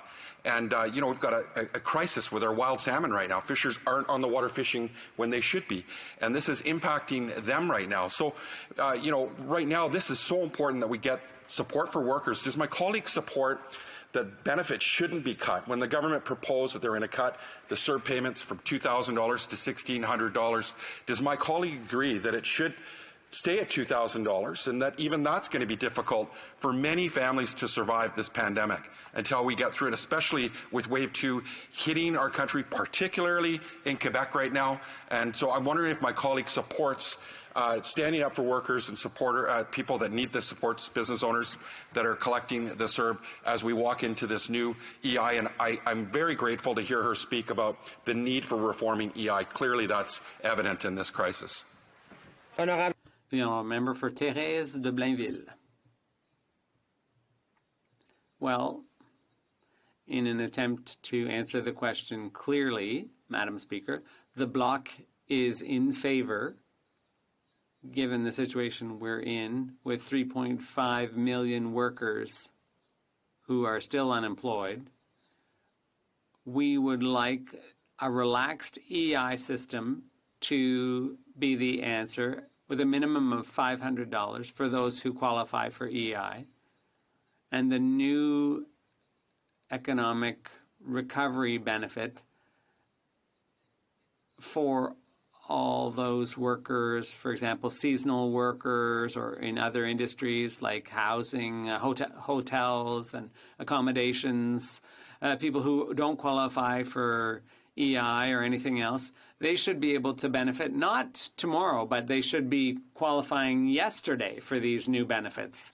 The honourable member for Pierre Boucher, Les Patriotes Verchères. Merci, Madame la Présidente. Thank you, Madam Speaker. My question is for my colleague from Blainville. For years, the Bloc has been calling for EI reform to help people who fall into the black hole, people who didn't qualify for EI, the self-employed, people who, for example, weren't getting any sick benefits. Now, given the coronavirus crisis, people are suddenly waking up and realize, like, wow, EI is not working. It's not delivering the goods for these people who lose their jobs. And people are slowly realizing that all the cuts that have been made over the years, those weren't a good idea, whether it was conservative cuts or liberal cuts. And now the CERB was come up with hastily during the crisis, the emergency response benefit. And instead of having a fundamental debate, they just came up with this CERB.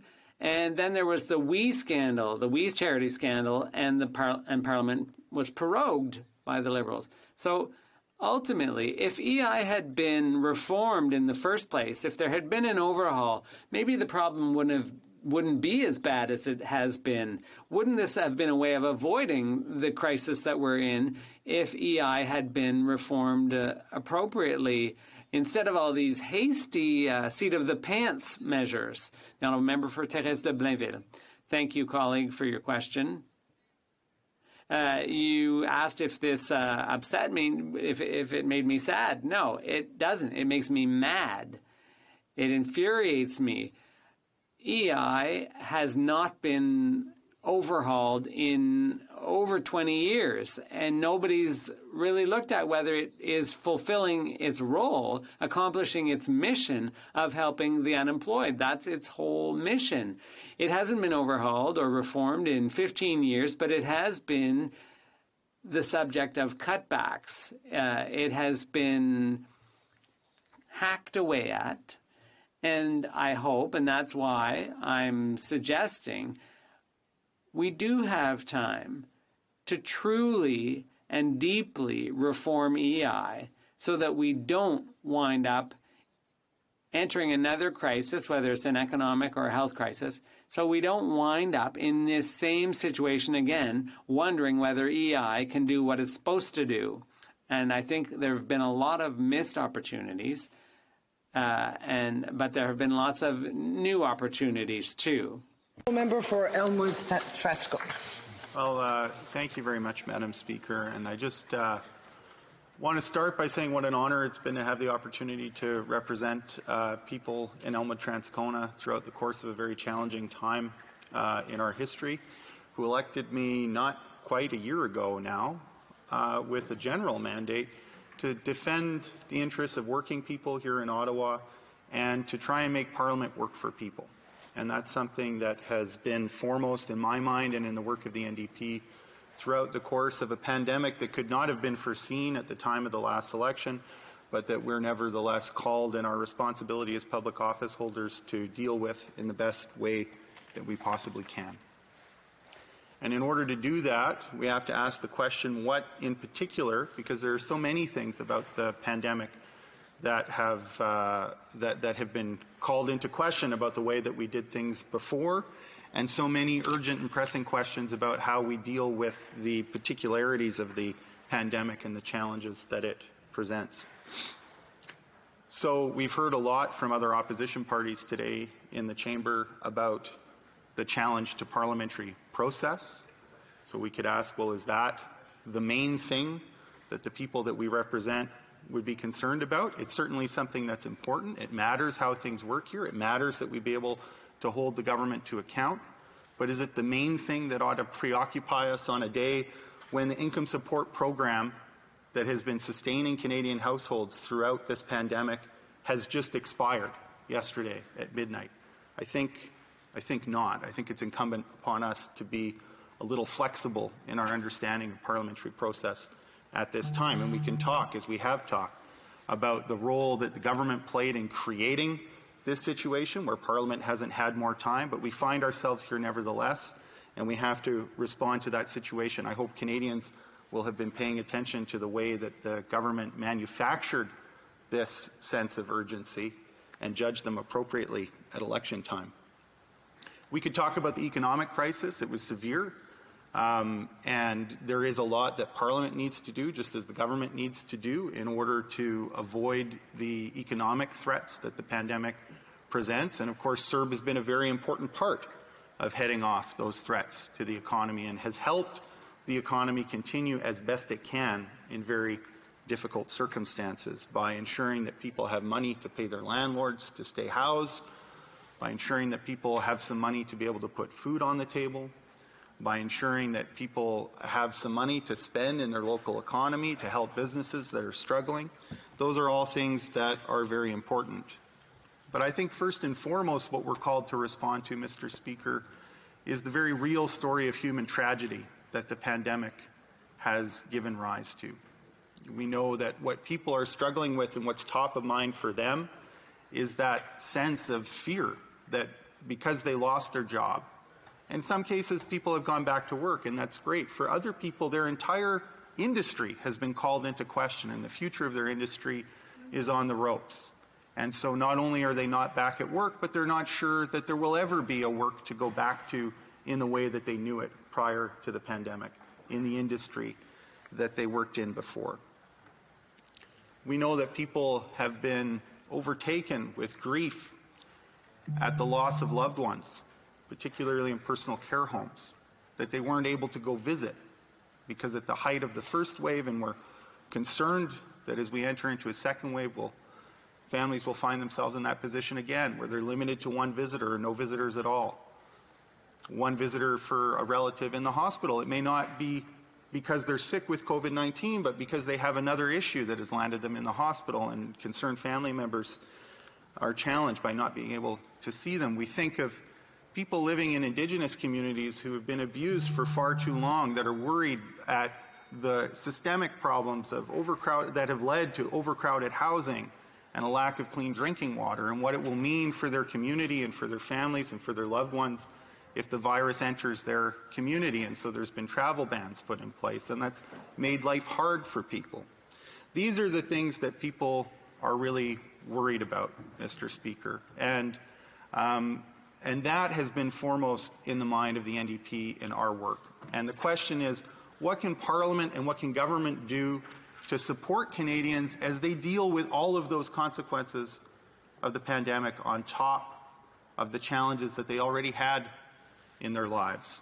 And as they try to manage that stress and they try to show compassion and care for the people around them in their lives, what can we do to ensure that we don't pile additional unneeded stress, particularly financial stress, on top of all those many concerns? And that's what the Canadian Emergency Response Benefit was meant to do. It was something that we had to fight for initially. I remember sitting here in this very place prior to the initial lockdown, listening to the NDP leader question the Prime Minister about what they were going to do to support families as we headed towards lockdown. And I remember very distinctly the Prime Minister talking about tinkering with the employment insurance system, a system that has long been broken and not serving Canadians well who have paid into that insurance program to support them when they're out of work. We knew that that wasn't going to be enough. We knew that playing at the edges of that broken employment insurance system was not going to support Canadians through it, and so we pushed. We pushed for a basic income for all Canadians during this time that would be taxed back from those who didn't need it at the end of the fiscal year as a way to get help out as quickly as possible to as many Canadians as possible. And we negotiated with a government that was determined to have an exclusionary approach to income, to decide who was deserving and who was not deserving. And that's how the CERB was born. And then in the subsequent months, we spent a lot of work championing the cause of many different groups of Canadians who were left out by that exclusionary approach. I'm thinking especially, Mr. Speaker, of people living with disabilities, because we did, through multiple rounds of negotiation, finally convince the government to make some income support available for persons living with disabilities. It wasn't the kind of support that we wanted to see. It was to be a one-time payment. And it is shameful, Mr. Speaker, that that money has not yet been delivered. It was meant to be an emergency support payment, and people living with disabilities in Canada are still waiting. Seniors were left out, and it could be that the income of some seniors who have the good fortune of having a defined benefit plan didn't change, but their circumstances changed. The support networks that they knew, the friends and family who would come and help them to do laundry, to get groceries, were now being asked not to go to their parents' place or their grandparents' place. And that meant that in order for seniors to replace the work that was done in that support network, money was required for laundry services, for grocery delivery, whatever it may be, Mr. Speaker. And so we fought hard to try and get support for seniors as well. That payment was made, but it was only a one-time payment, and we know that this pandemic is going to be lasting a long time. It's why we need better solutions, solutions that build towards a better Canada that supports its seniors and supports its people living with disabilities. We fought for students, Mr. Speaker, who were left completely out of CERB, notwithstanding the fact that we all knew that their summer employment prospects were not going to be the same as they had been before, and that finding a job that could support them in paying their tuition in the fall was going to be impossible, but also for many students who, you know, not every student is a kid living in their parents' basement, and that's the impression we got from the government while negotiating for the student benefit, and that's simply not true. There were a lot of students who are supporting themselves and supporting families as they go to school, have to pay rent, have to put food on the table, and who were also not able to get employment. And of course, the government finally, after us pushing for students to be on CERB, set up an entirely separate benefit, Mr. Speaker, that paid less. And one of the reasons that the government said they were justified in paying students less and having a whole separate administration and bureaucracy and program for students was because they were going to have an excellent summer work program that was going to top up students' benefit. That came to be known as the We Charity scandal. That money hasn't flowed to students in any way, shape, or form. That employment was never created.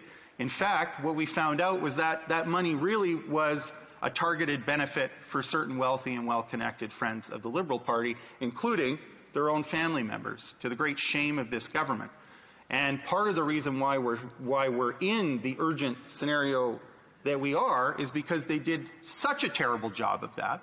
It was so obscene that the Prime Minister felt he had to prorogue Parliament just to escape scrutiny from it, which meant that Parliament didn't have the time that it ought to have had and could have had if Parliament was not prorogued, Mr. Speaker.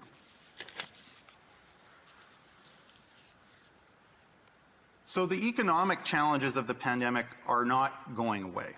They're not going to go away until we get back to normal, and that's going to take some significant amount of time.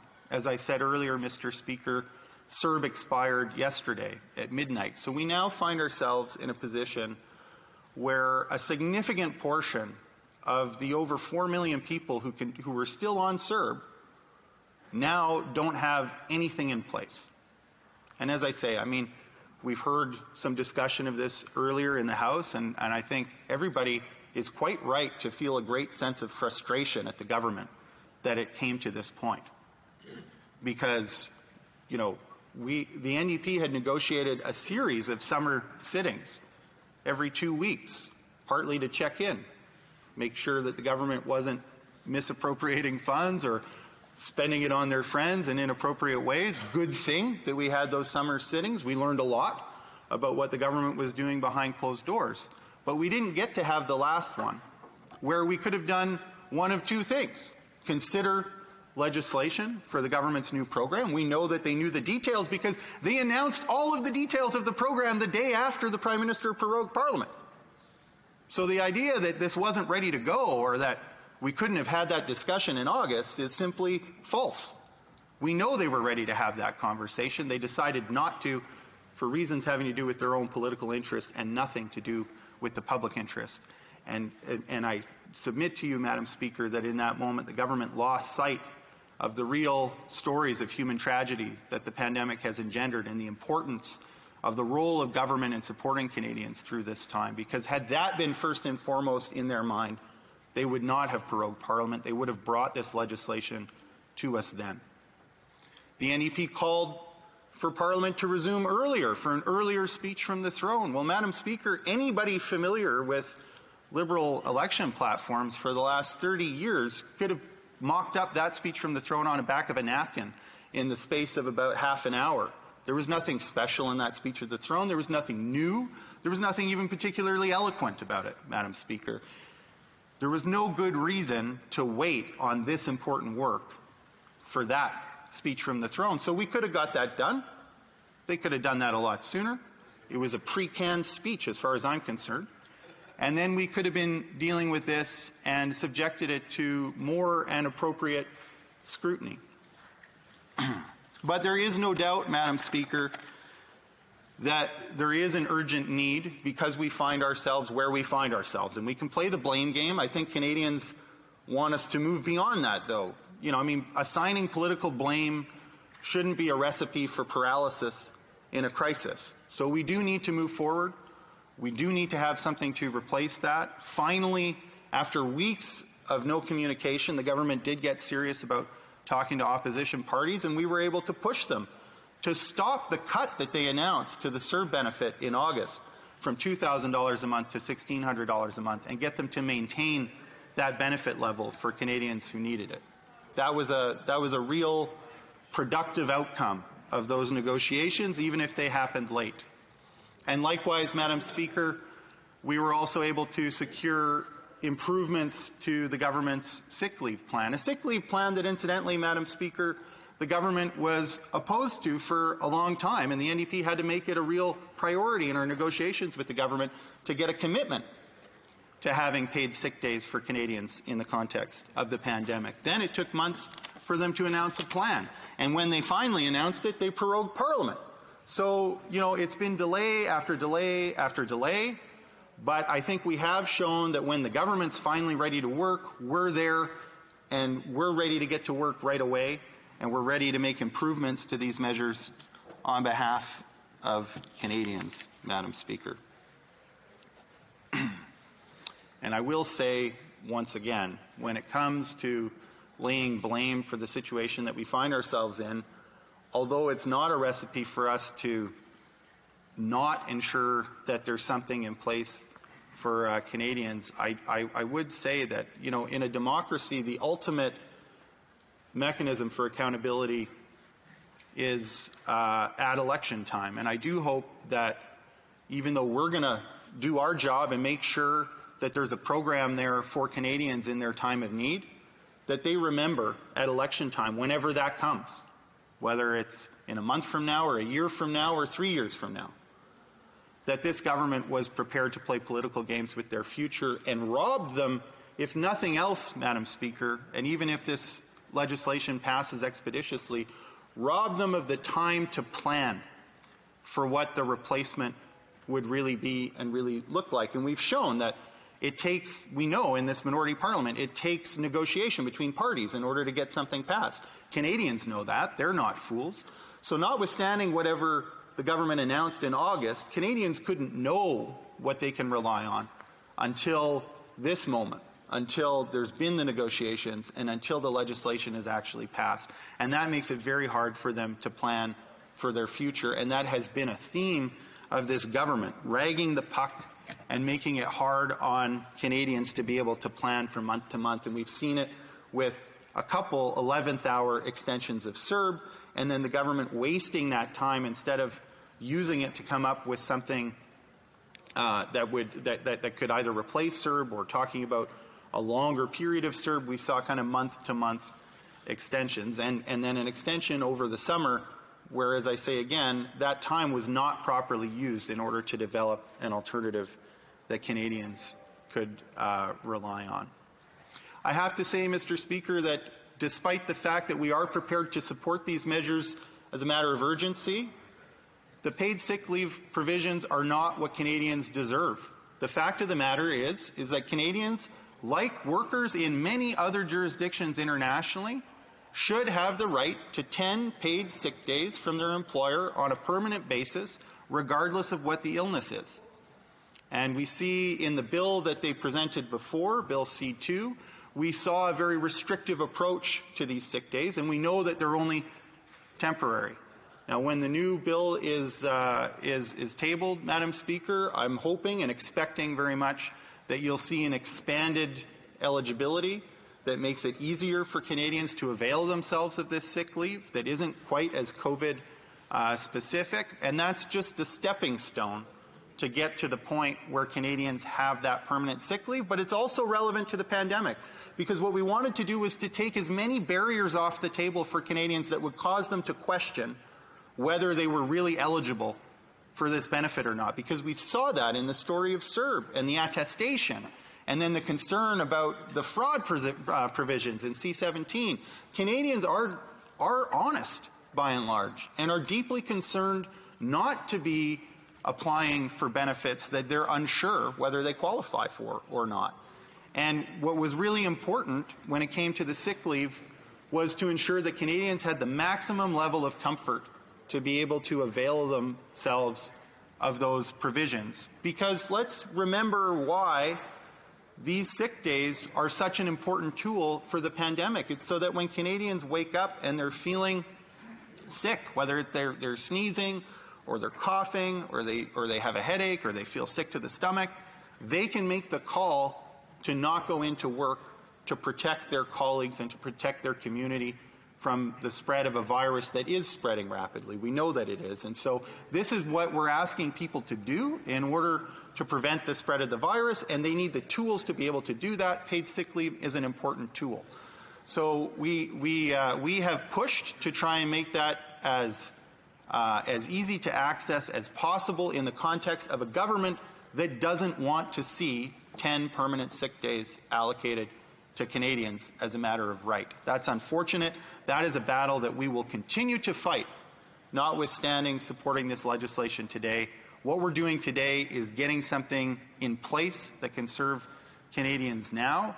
It's not building back better. It's not what we would like to see in terms of going from having immediate solutions that build towards a brighter future. This is a Band-Aid, but it's a Band-Aid that is badly needed in the circumstances, and I hope one day Canadians will have a government that is willing to respond to crises in a way that actually sets us up to have a better future beyond the crisis, rather than just limping through. And that's something that Canadians can count on the NDP to continue fighting for here in this chamber. Thank you very much, Madam Speaker. Questions and comments. Questions et commentaires. The honourable member for Kingston and the Islands. Thank you very much, Madam Speaker.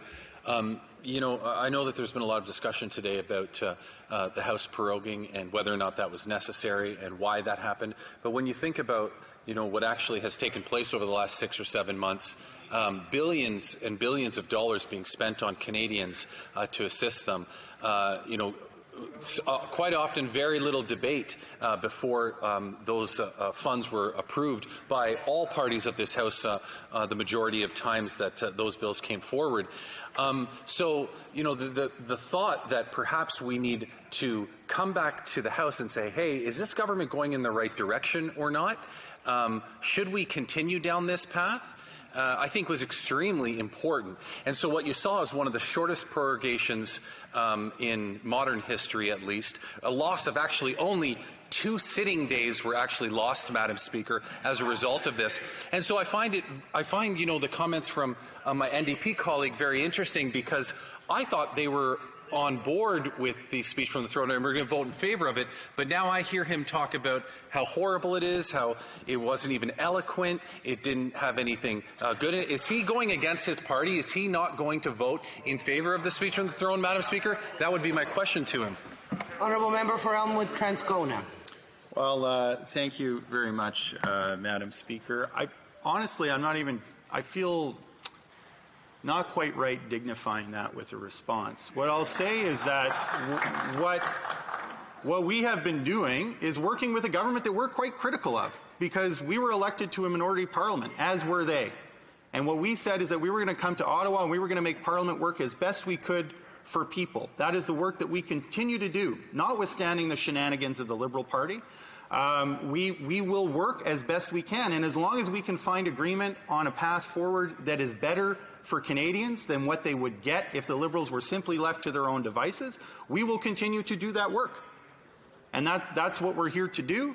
So, I mean, it came as no surprise to me that it wasn't a very inspiring speech from the throne. That wasn't my criterion.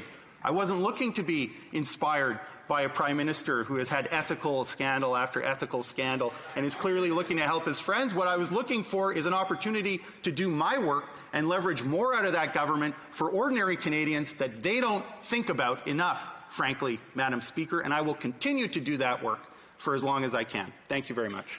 Some comments, the Honourable Member for Barrie Insuit. I think the honourable member would agree with me that Matt Gurney of the National Post described that throne speech the best when he said it was bizarre. And I really appreciate what the honourable member has to say, and I really appreciate his interventions in this House because he speaks with passion, he speaks succinctly, and with reason as well. And he mentioned during his speech about Band-Aid solutions, and we saw that very early on in this crisis when the government was trying to ram through legislation without any parliamentary oversight, without any committee work, without the ability of stakeholders or advocates across this country to really assess those pieces of legislation and allow them to be better. Better from the stakeholder and advocate perspective, better from parliamentarians' perspective, and certainly better for Canadians. Would the honourable member not agree with me that if you're going to be spending $57 billion, or propose to spend $57 billion for programs that Canadians need, would it not be wise to have it go through the normal parliamentary process and have it go through committees, have those people who are affected by these programs, whether they're negatively affected, whether there's more that can be improved, would that not be the normal process to go through rather than the process that we're going through right now? Honourable Member for Elmwood Transcona. Well, I would certainly agree with the honourable member that that is the gold standard. But I do think, given the expiration of CERB yesterday, we are in a situation of real urgency, and that help needs to get to Canadians. Now, I'm as frustrated as anybody that the opportunity was not afforded to Parliament to do that very work and to follow that normal process as a result of a government trying to run and hide from a political scandal that they created without any prompting and for no good reason. But now that we find ourselves in the situation we do, as I say, I hope Canadians are paying attention. I hope that they will remember this come election time in terms of the crass disregard that the government had for their vital interest. But now we do need to make sure that there is a net to catch all of those people who are coming off of CERB, and that requires us to be flexible. But I do think that we need to draw a box around a lot of the procedural things that have happened during the pandemic and recognize that we are not setting precedents for how Parliament ought to normally operate. What we're doing is working hard to get the help to Canadians that they need on an urgent basis.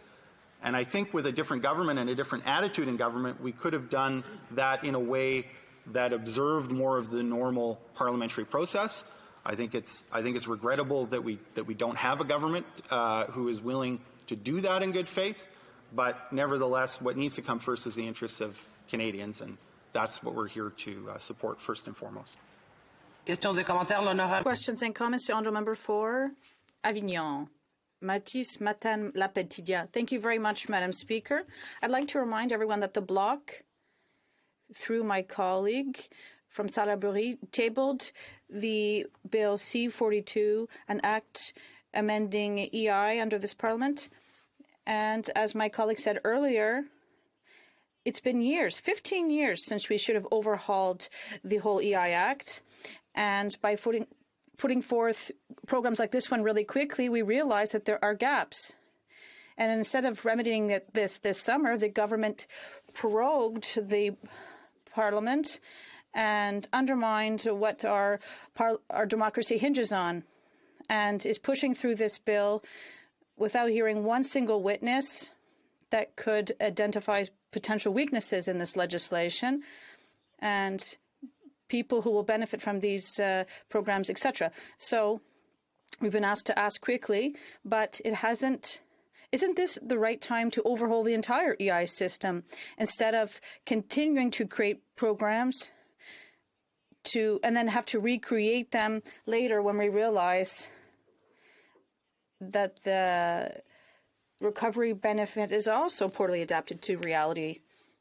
The Honourable Member. Thank you. I'd like to thank my colleague for the question. And she knows perhaps that the NDP also pushed for changes to the EI system for quite some time. And yes, we have to do this work. Myself, I tabled a bill in this place as well to increase the number of weeks for sick leave under the EI system, to extend it to 52 weeks. So yes, it's something we do support. It's a conversation that we would like to have. But today, we are facing an issue. The CERB expired yesterday, and we have to ensure that support is there for Canadians. And without a new program, they won't have this support. And that's our focus of our work at the House today. The Honourable Member for Victoria. Madam Speaker, I want to thank the member for his speech, and I also want to share a story from one of my constituents. She is a single mom, and when the pandemic hit, she was raising her 2 school-age children. She lost her job, and CERB was a lifeline. Now, for the last month, she has been facing uncertainty, not knowing what's going to happen when she no longer can afford to put food on the table or afford rent. And then this government proposed cutting the benefit by $400, which for many Canadians, including this mom, would mean the difference between keeping her home or losing it. My question is, does the member agree that it was irresponsible for this government to prorogue Parliament, make this mom and millions of Canadians face the kind of uncertainty that we've seen? The Honourable Member for Elmwood-Transcona. Thank you very much. And I just want to thank my colleague for bringing it back to the lived experience of Canadians who are struggling through this. And here it feels, it's a policy debate, right? And then there's the politics layered over that. And it's easy to get lost in all of that. And I think the task that the NDP has really set for itself in this Parliament and throughout the pandemic has been to bring it back to that experience. Not, oh, well, there's this administrative deadline and there's this political reason and that political reason. There is a single mom who is trying to make rent and doesn't know at the end of the month if she's going to get a check for $2,000 or $1,600 or nothing at all. And that makes a big difference in her life. And the stress and the anxiety of not knowing that is serious and real and compounds all the problems of the pandemic. And the least we can do from here in Ottawa and those in government can do is to act in a timely way to make sure that they have as much knowledge and lead time as possible to prepare themselves. Debate, the Honourable Parliamentary Secretary to the Minister of Employment, Workforce Development and Disability Inclusion. Thank you, Madam Speaker, and I have to say it is really good to be back in the House representing the residents of Windsor-Tecumseh here, and also good to be back in the House with all my colleagues here across the aisle. I will begin by stating that I'll be sharing my time with the Honourable Member for Orleans. I am pleased to rise today to participate in today's motion. But before I begin, I would like to acknowledge that we are meeting on the unceded territory of the Algonquin people. Madam Speaker, since the beginning of the COVID-19 pandemic, our government has put Canadians first, providing the support they need to continue to make ends meet while staying safe. And as long as the pandemic continues, our number one job continues to be to support Canadians. That is what our speech from the throne was all about on September 23rd. The pandemic crisis exposed many gaps in Canada's social safety net. As a result, the government committed to addressing these gaps in ways that both keep Canadians afloat and boost the economy for an eventual recovery. The measures our government has put forward is part of that commitment. If passed, the measures will help Canadians weather the next phase of the pandemic, while at the same time helping keep people connected to the labor force. Let me provide some context. In August, the government extended the Canada Emergency Response Benefit, also known as the CERB, for another month, from 24 to 28 weeks. We also made changes to the EI program to enable more people to access benefits. On September 27, Canadians began transitioning from the CERB to this more flexible and more accessible EI program. But not everyone who is currently receiving the CERB will be eligible for EI, even with the new temporary measures in place. Our message to Canadians is that if you cannot work for reasons related to COVID-19, there will be support available to you. Specifically, our government has proposed a suite of 3 temporary benefits: the Canada Recovery Benefit, the Canada Recovery Sickness Benefit, and the Canada Recovery Caregiving Benefit. I will spend my time today on the Canada Recovery Benefit, or the CRB. This new benefit will provide $500 per week for up to 26 weeks to workers who have stopped working due to COVID-19 or who are working but have experienced an income drop of at least 50% due to COVID-19. This new benefit will be available to them if they are available and looking for work and willing to accept work when it is reasonable to do so. This makes the CRB different from the CERB, the CERB, and aligns it more with how EI benefits function, and would reintroduce measures that help keep people connected to jobs and the labor market. Let me provide a real-life illustration. I'm talking about Ibrahim, a self-employed bookkeeper in Toronto. He earned $34,000 in 2019, but his business has slowed to a trickle due to the COVID-19 pandemic. In April, Ibrahim applied for and received the CERB. But like many Canadians, his benefits will run out on September 27th. While his business has begun to rebound, it is still not business as usual. He is only back to working at 50% capacity, but he is available for work and is actively seeking new clients. Ibrahim wouldn't qualify for EI, but he would qualify for the Canada Recovery Benefit.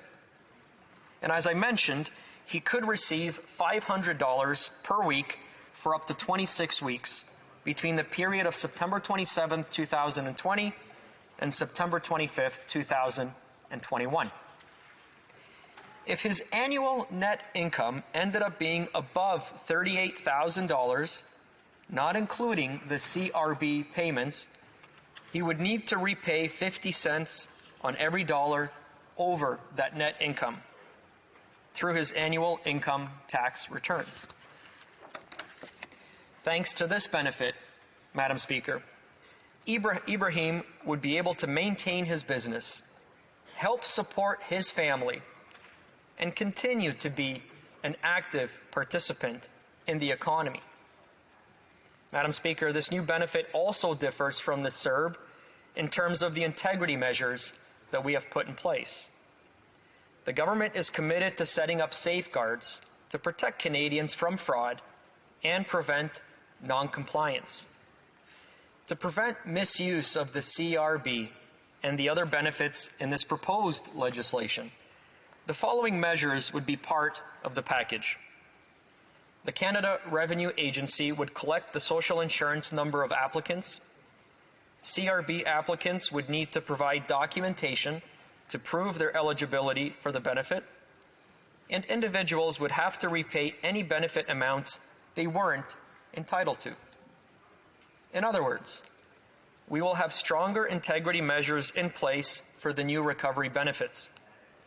Unlike with the CERB, which had the integrity measures built into the back end, the new recovery benefits will have robust verification measures upfront. Applicants will experience different upfront and downstream validation checkpoints to ensure they only receive the benefits to which they are entitled. Applicants should prepare for a potentially longer gap between the submission of their application and their payment than they experienced with the CERB or the Canada Emergency Student Benefit, the CESB. And unlike the CERB, the benefit would be paid in arrears and taxable at source. Madam Speaker, our government has been there for Canadians. Since March 15th, we have paid more than $76 billion in CERB benefits to almost 9 million individuals. And in our riding of Windsor-Tecumseh, I can tell you thousands of Canadians, families, workers, took advantage and benefited from the support that the government provided during these incredibly difficult and challenging times. While millions of Canadians have returned to the workforce and are no longer actively receiving the CERB, many Canadians are still facing a reality that they don't have a job to go back to. And that's why we introduced measures that are delivering a more flexible and more accessible EI. And the Canada Recovery Benefit would work in parallel to ensure all working Canadians are supported as we work together to build back better and stronger.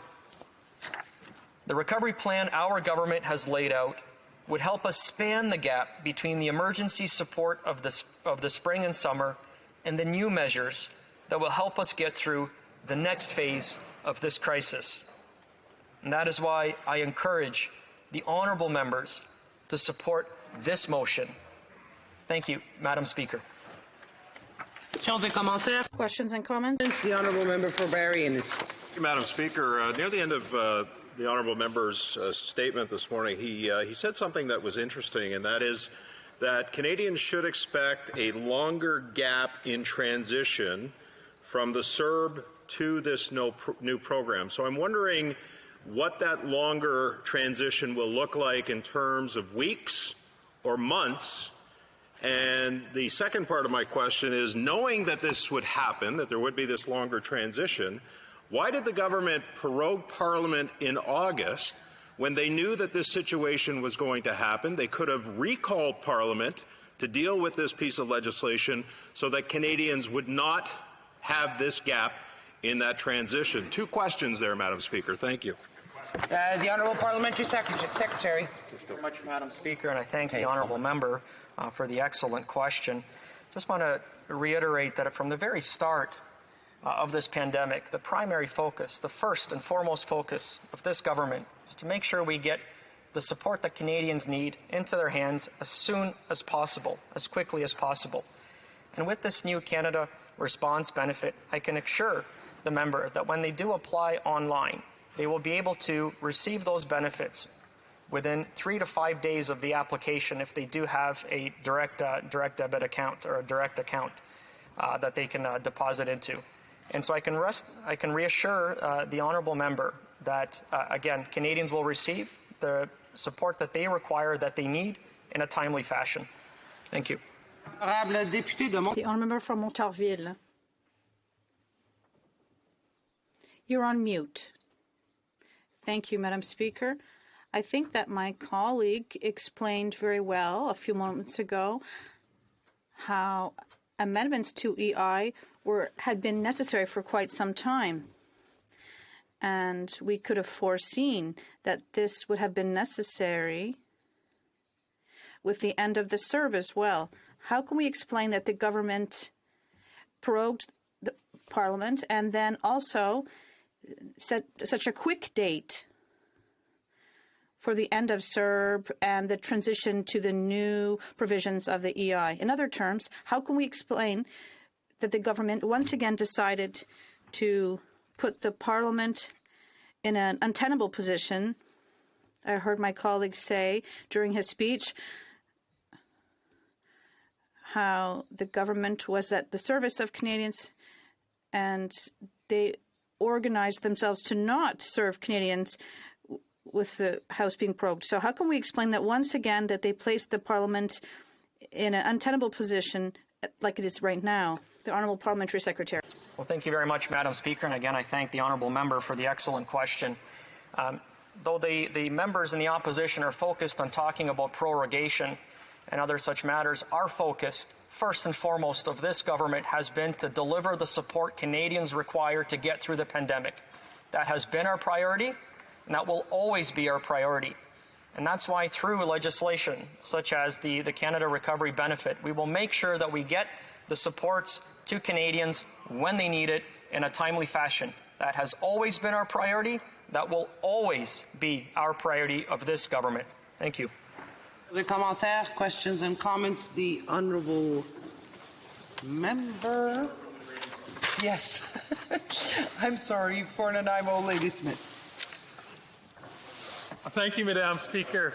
And I thank the Honourable Member for his speech and for bringing forward this legislation. I want to just echo what I've heard from other people. We're hearing in the media that 400,000 people are not going to get the help that they need through this new program. And I can relate to several people in my riding, one who had a medical leave of absence and was going back to work just at the time that the pandemic hit, and another person who was taking care of their elderly father and was just going back to work when the pandemic hit. And I'd like to ask the Honourable Member, would it not be better to be looking at a revamp of our social safety net to make sure that no Canadian can fall below an income level in this country, to make sure that we take care of Canadians no matter what their circumstances? Does the Honourable Member not think it's time for a guaranteed livable income in this country? Very short answer from the Honourable Parliamentary Secretary. Well, thank you very much, Madam Speaker. And I really do appreciate the question from the Honourable Member. We know how hard the Honourable Member is working both in his riding and also for constituents across the country. This government believes that strategic, targeted support is what Canadians are looking for, to make sure that the money gets into the hands of the Canadians that do need it most, make sure that it gets in the hands of Canadians in a timely fashion. That is our priority, and that's why we've designed the programs the way that they are designed currently. Thank you, Madam Speaker. Resuming debate, the Honourable Member for Orleans. Thank you, Madam Speaker. On behalf of the community of Orleans, I'm very proud to have this opportunity to speak to these measures, and particularly the three new recovery benefits that will help Canadians who can't work for reasons related to COVID-19. No one should be left behind as we embark on the next phase of recovery. And I can tell you that the Canada Revenue Agency, CRA, is ready to meet the challenge of implementing these new recovery measures once approved by Parliament. But it's important to point out, Madam Speaker, the colossal amount of work that has been done by CRA to implement previous government emergency measures. First of all, let's not forget that CRA is responsible for a major part of the administration and rollout of the Canada Emergency Response Benefit, the CERB. It's also fully responsible for the administration and rollout of the Canadian Emergency Student Benefit, the CESB, and the Canada Emergency Wage Subsidy, the CEWS, as well as the Temporary Wage Subsidy for Employers, which is 10%, and has been responsible for these last two on behalf of Canadian businesses. We have to tip our hats to commend the work done by CRA employees. CRA has a staff that is highly dedicated and qualified to serve Canadians in need, and this has been proven beyond doubt since the beginning of this pandemic. We've seen an incredible mobilization. in my riding of Orleans, people have appreciated the professional work of CRA officials in implementing these new programs for people who needed them. Madam Speaker, allow me to talk about the facts leading to the successful implementation of these emergency measures that are the CERB, the CESB, the CEWS, and the employer wage subsidy. In March, CRA immediately realigned all of its activities to gain efficiencies during this crisis. And then it quickly went about implementing the various economic measures announced by the government. On March 18th, CRA announced that it was going to extend the deadline for filing tax returns for individuals, corporations, and trusts, thereby alleviating a burden for Canadians. On March 20th, CRA began publishing information about the wage subsidy on its internet site, and on April 6th, the CERB portal received its first applications. On April 27th, CRA rolled out the student benefit as well as proposing a subsidy calculator for businesses and their representatives. And then on May 15th, CRA launched the student benefit. The results have been impressive to date. On April 6th, some 22.1 million applications for CERB were received and processed by CRA, supporting some 5.3 million individuals. As for the student benefit, as of September 20th, CRA had received over 1.14 million applications for the wage subsidy for a total of $37.5 billion in support to 317,000 Canadian companies. That's for the wage subsidy. When it comes to the student subsidy, since September 24th, 2.13 million applications were received and approved by CRA, supporting some 700,000 Canadian students. Madam Speaker, now let's talk about some of the accomplishments of CRA during the implementation of these emergency measures. First of all, we've seen a significant increase in the technological tools used to serve Canadians in an ever more accessible, efficient, and swift fashion. Very quickly, CRA was able to build up online services in just a few weeks. In fact, when CERB was launched, the agency registered 30,000 applications in just 12 minutes. The application process was fast and easy it was easy for Canadians to complete their applications. And what's more, monies were paid out in benefits very swiftly. Most individuals and companies received their payment through direct deposit within 3 working days. The CRA also mobilized its human resources by reassigning a number of its staff to call centers. Just as by way of an example, 7,500 agency staff answered the call to help out in call centers. As an agency, over 2 million calls were received from companies and their representatives.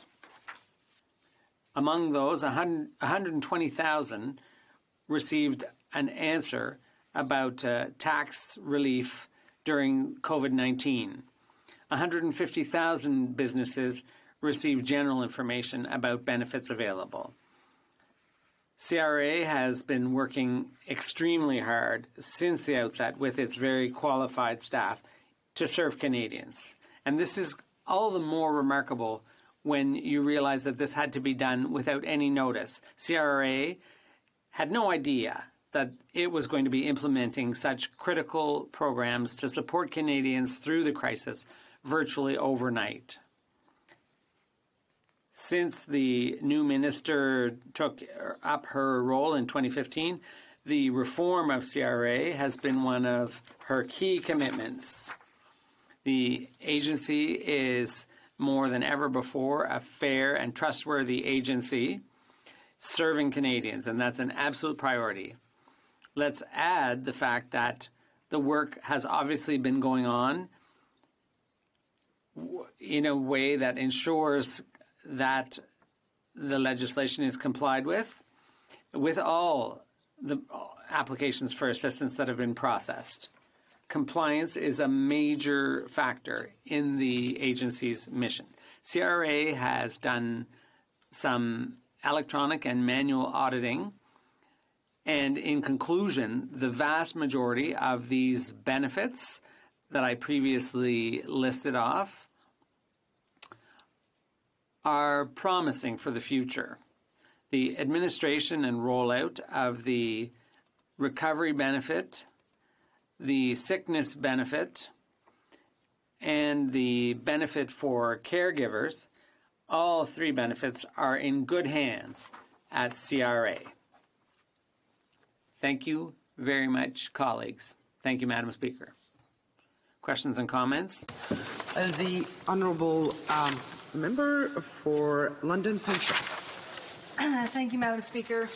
And I appreciate my honourable colleagues' comments. And while I certainly appreciate the incredible work by the civil servants, the public servants in CRA, in all the departments who have gone above and beyond, ultimately she also spoke about students and the incredible work by this government for students. However, I know specifically as the NDP critic for post-secondary education and youth that all those students that come to me are desperate for additional supports.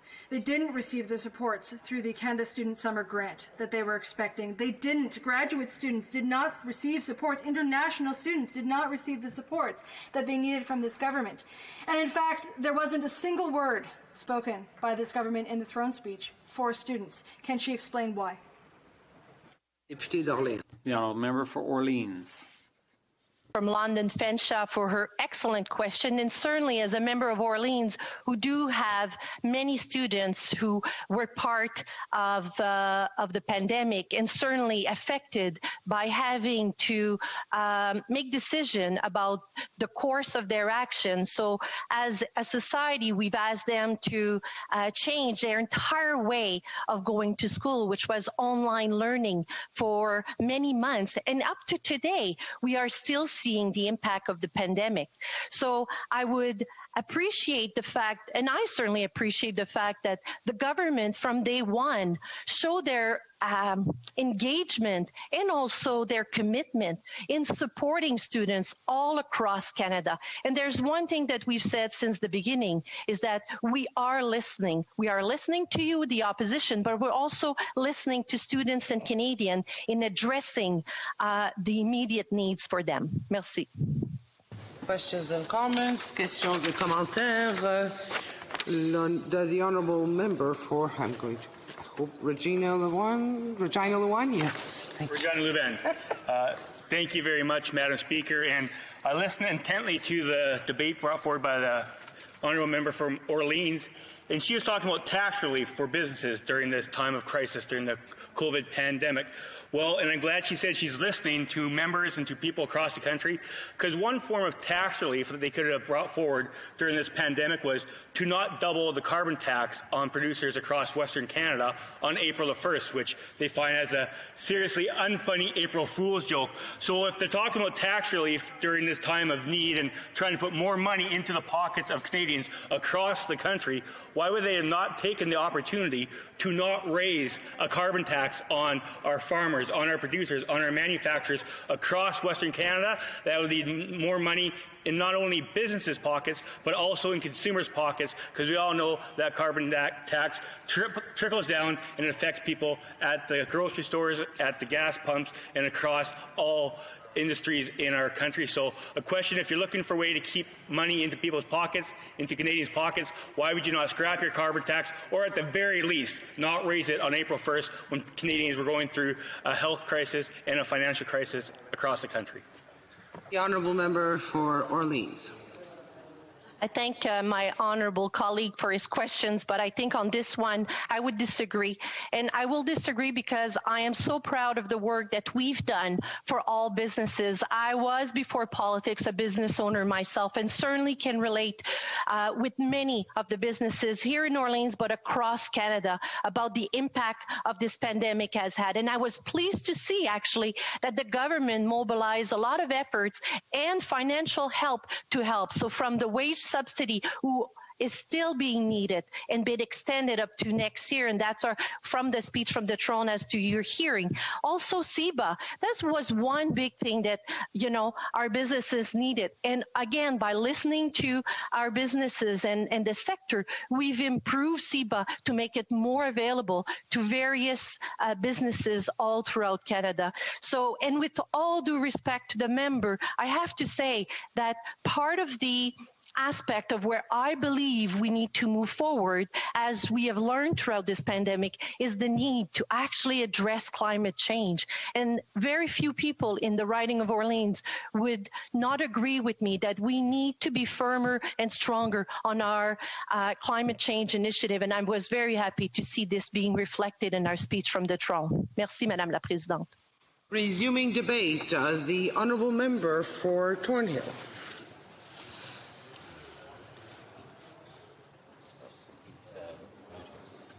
You are on mute,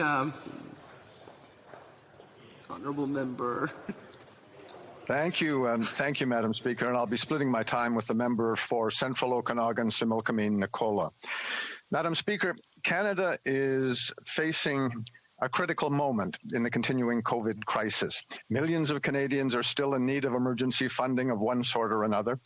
And although the early soaring numbers with tragic loss of life in seniors' homes and beyond, although those numbers were brought down by the first lockdown with a range of precautions and restrictions, and as imperfect as it might have been, we are concerned now about the sharp resurgence of infection in some urban areas and among some certain groups whose compliance with the advice of public health officials and government at all levels relaxed far too soon.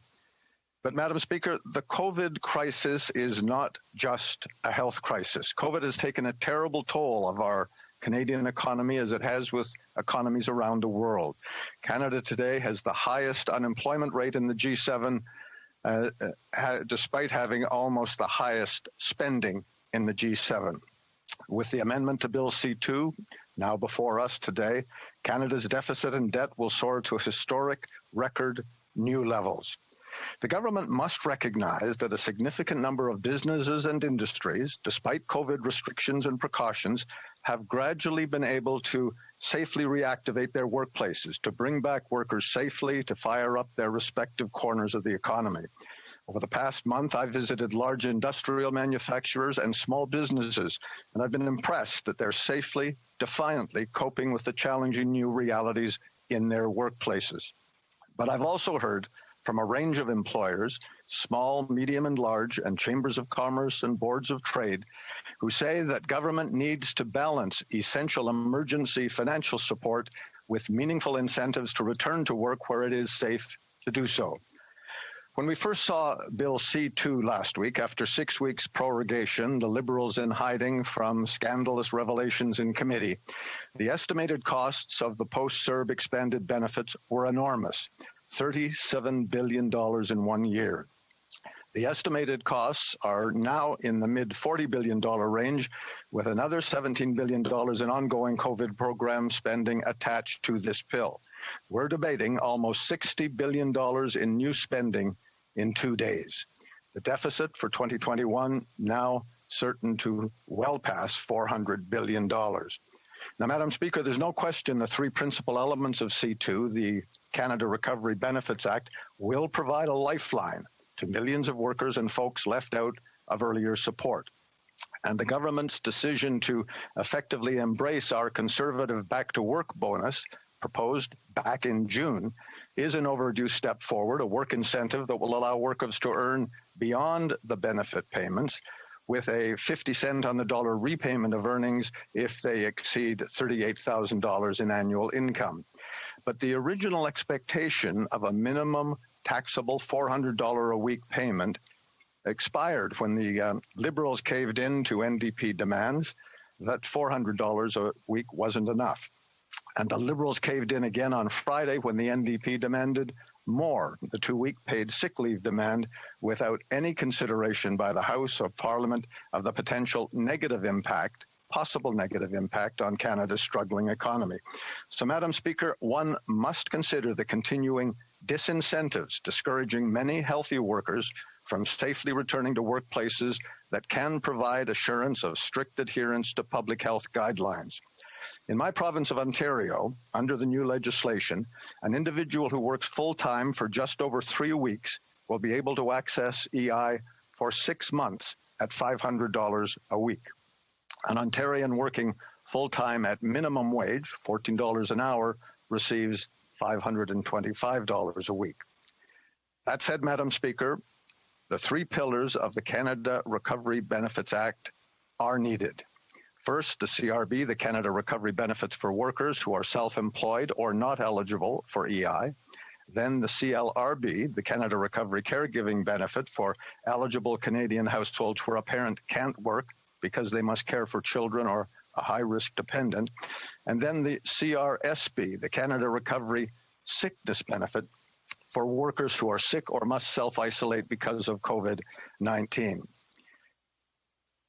Unfortunately, Madam Speaker, the time wasted in prorogation, the closure vote tomorrow, a most offensive application of the legislative guillotine, prevents the due diligence these benefits deserve. It's a last-minute amendment to the sickness benefit, which the Liberals caved into Friday, which provides for what the Act calls a leave of absence, without answers to abundant questions of how it may be used or, Madam Speaker, abused. The amendment says every employee is entitled to and shall be granted the leave of absence from work of up to 2 weeks, or if another number of weeks is fixed by regulation, if the employee is unable to work because 1, they contracted COVID or might have, 2, they have underlying conditions, are undergoing treatments, or have contracted other sicknesses that, in the opinion of a medical practitioner, nurse practitioner, person in authority, government or public health authority, would make them more susceptible to COVID-19. Or 3, that they isolated themselves on the advice of their employer, a medical practitioner, nurse practitioner, person in authority, government or public health authority for reasons related to COVID-19. Now, Madam Speaker, there are huge, legitimate, logical questions in these provisions. Pre-existing underlying conditions like asthma, diabetes, weakened immune systems, etc., don't go away in 2 weeks. And the provision for Cabinet to extend coverage weeks is unlimited because there's some very big questions here. As well, employment lawyers and experts have long raised red flags about this intrusion into areas of provincial jurisdiction because most workers, Madam Speaker, are governed provincially. One noted Ontario employment lawyer, Lior Samfiru, says new incentives may be required to provinces and to employers in the form of tax cuts to get the buy-in in those jurisdictions. There have been as well fears expressed by economists and employers that 10 paid sick days could have a serious negative impact on productivity. That said, with an eye to some public service unions' exploitation of already contracted sick days. And then there is the unanswered question of monitoring and enforcement of violation of the program criteria. Madam Speaker, all of these issues should have and could have been explored during the 6 weeks of the wee scandal turtling by this Liberal government, rather than the clumsy presentation of C2, followed by the Liberals' second desperate concession to the NDP, and this debate and tomorrow's taking place in the shadow of the legislative guillotine of closure. As I said at the top, Madam Speaker, millions of Canadians need emergency funding, and many of them are caught now between the ending of CERB and when they will be able to access the new programs. They're caught in dire circumstances again because of the latest self-inflicted stumble by this Liberal government. Madam Speaker, Conservatives believe extraordinary emergency funding has been needed and continues to be needed to support Canadian workers, employers, and all those in need of support from the start of this COVID crisis. But we lament the lack of transparency and accountability of the Liberal government, the unacceptable neutering of Parliament, the time lost during the unnecessary prorogation for all party consideration, debate, and more reasonable outcomes, and the rush now to confect legislation on the run in the interest of self-serving partisan survival. So, Madam Speaker, even as we all struggle to do our part to deal with the resurgence of infection spread in certain areas, Conservatives lament the lack of a meaningful recovery plan with the investments, the tax cuts, and regulatory improvements that will build competitiveness, incentivize workers and employers, and make Canada a better place to invest, to rebuild, and to safely live. Thank you, Madam Speaker.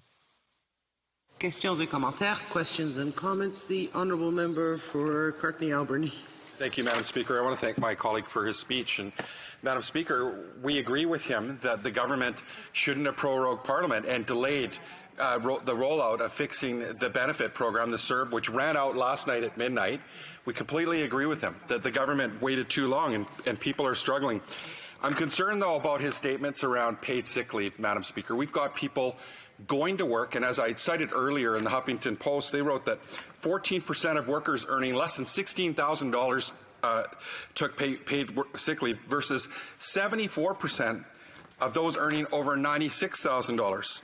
So, Madam Speaker, clearly workers are going to work because they're afraid that they're not going to be able to make ends meet, feed their family, pay their rent, and they're desperate.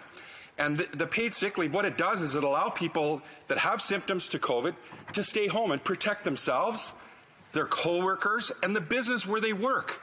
Because if COVID spreads in the workplace, they're going to get shut down. If they work at a restaurant and they get sick and they're working with the whole team at the restaurant, they could take a whole restaurant down that's already been closed to protect public health.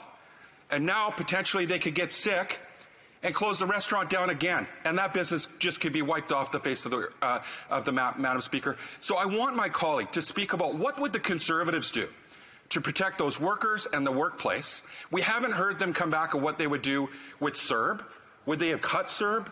What would they have done? And what would they have done with paid sick leave? We haven't heard what they'd like to do. So I'm hoping my colleague can talk about what the Conservatives would propose to do to protect those workers and those businesses and the people that closed their doors, lost their jobs or their businesses, that rely on CERB right now, that have nothing, Madam Speaker. So I'm hoping he can answer. Thank you. Member for Thornhill.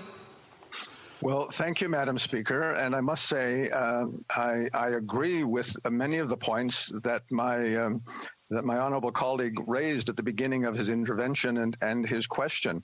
Of course, it is absolutely necessary to ensure that workers don't have to choose between going to work and earning a living or staying at home and take the precautions that will protect us all.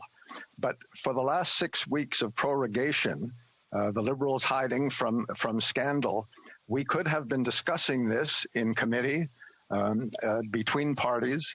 We could have. This is a massive change to the Canada Labour Code.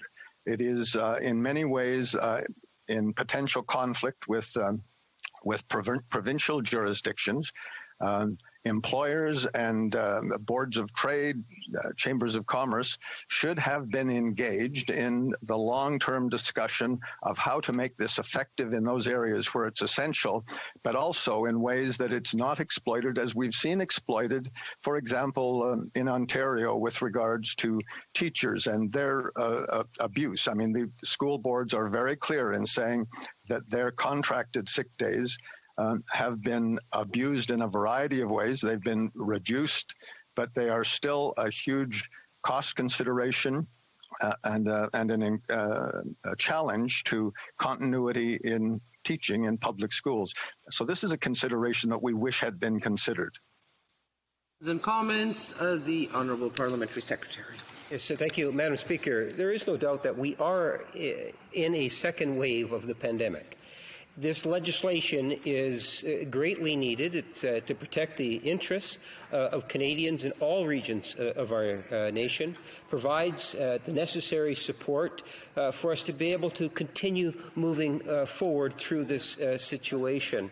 And members have raised the issue of concern in regards to the number of hours. And what I want to ask this particular speaker is something that I've expressed previously, and that is, it has been decades since a government has actually sat during summer months, and that has allowed the opposition members to literally have hundreds and hundreds of questions, additional questions of government on programs. And I'm wondering if the member can provide his thoughts on just how important it was that that vehicle was provided to members, which allowed them the opportunity to provide direct input to legislation such as that we have today. The honourable member for Thornhill, very quickly, please.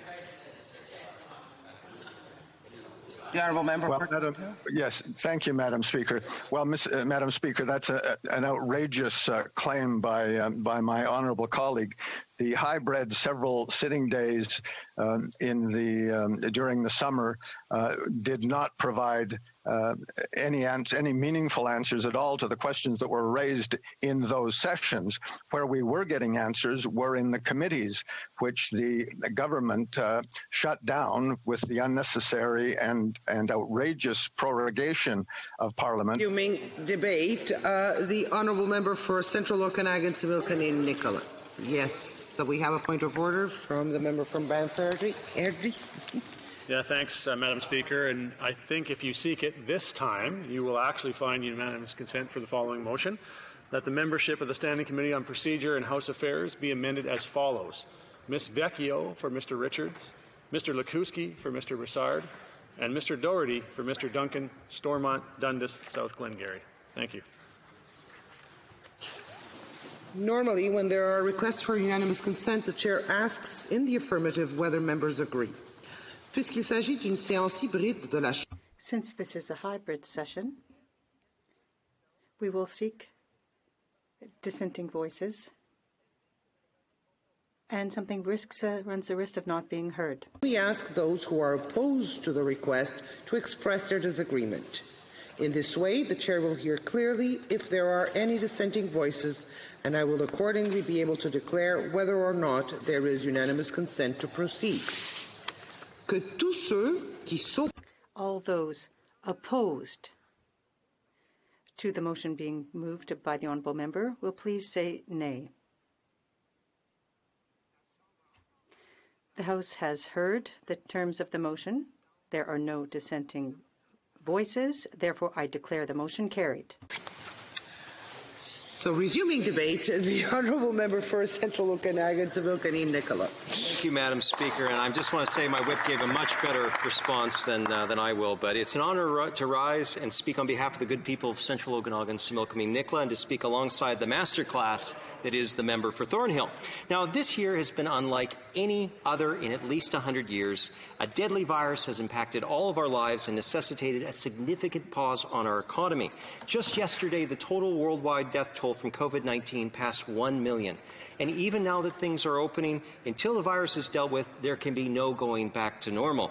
In the face of unprecedented job and economic impacts, the government has created the largest social assistance program ever, the Canadian Emergency Response Benefit. And in the face of a recovery insurance system that simply could not manage the scale of requests and millions of Canadians who were not even eligible for EI, all parties came together to support this program. As we now debate the next phase of COVID benefits, I want to be clear. We will not stand in the way of Canadians getting the benefits that they need. Many sectors of the economy are still paralyzed by COVID and may not come back anytime soon. Il faut un soutien pour ces personnes qui ont perdu leur... We need to take into account people who have lost their jobs because of the pandemic. However, the way that the government has managed this is problematic. To avoid scrutiny on his WE scandal. We all know this. The day after prorogation, the government announced these benefits, several of which would need legislation.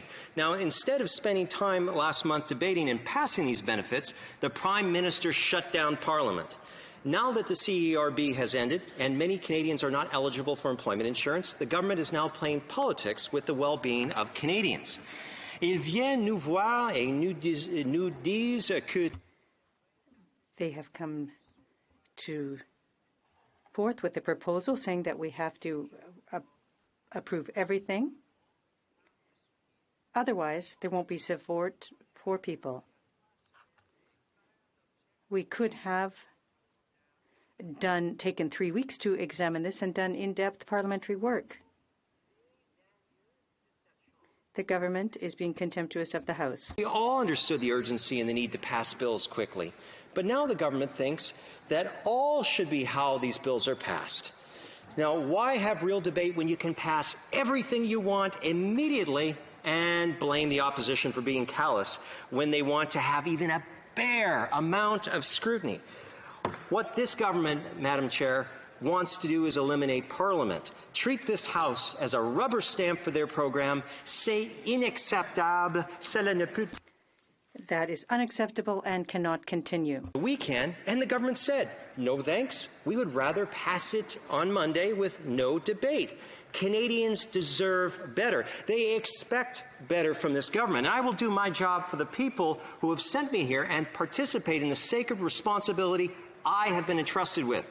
Parliament is not an inconvenient annoyance for the government that believes that they know better. It's a demonstration, Madam Speaker, of the democratic will, the will of the people of Canada, not the unelected staffers in the Prime Minister's office. So when questions emerges, why is debate and scrutiny so important? Well, here's a good example. When the government proposed the CERB originally, one lost the entire benefit if they made $1. In many cases, people were forced to choose between the CERB or turn away clients that kept their doors open but couldn't pay their rent or put food on the table. Now, the opposition pointed this out, but it took a little while for the government to pay attention and set a $1,000 threshold. Now, that was certainly better, Madam Speaker. However, there were still major problems. Through the spring and summer, we in the opposition repeatedly pointed out how the threshold disincentivized workers from picking up extra shifts. Of doing so, put them just above that $1,000 threshold and so removed their entire CERB. We proposed a back-to-work bonus where workers would have their CERB slowly phased out to ensure people were never worse off for having worked. We presented it, and the government ignored it. Le ministère a même dit que la dissuasion. The minister said that this was a problem, and that was back in the summer. There were options available, but what did they do? And just accepted the problems in the CRB until now, in the fall, where they get around to making this change. Now, either they were stubborn, lazy, or did not want to admit the opposition was right, or maybe they just didn't care. If they had a chance to debate these bills and study them at committee, we can uncover these issues and propose changes that make the bill better.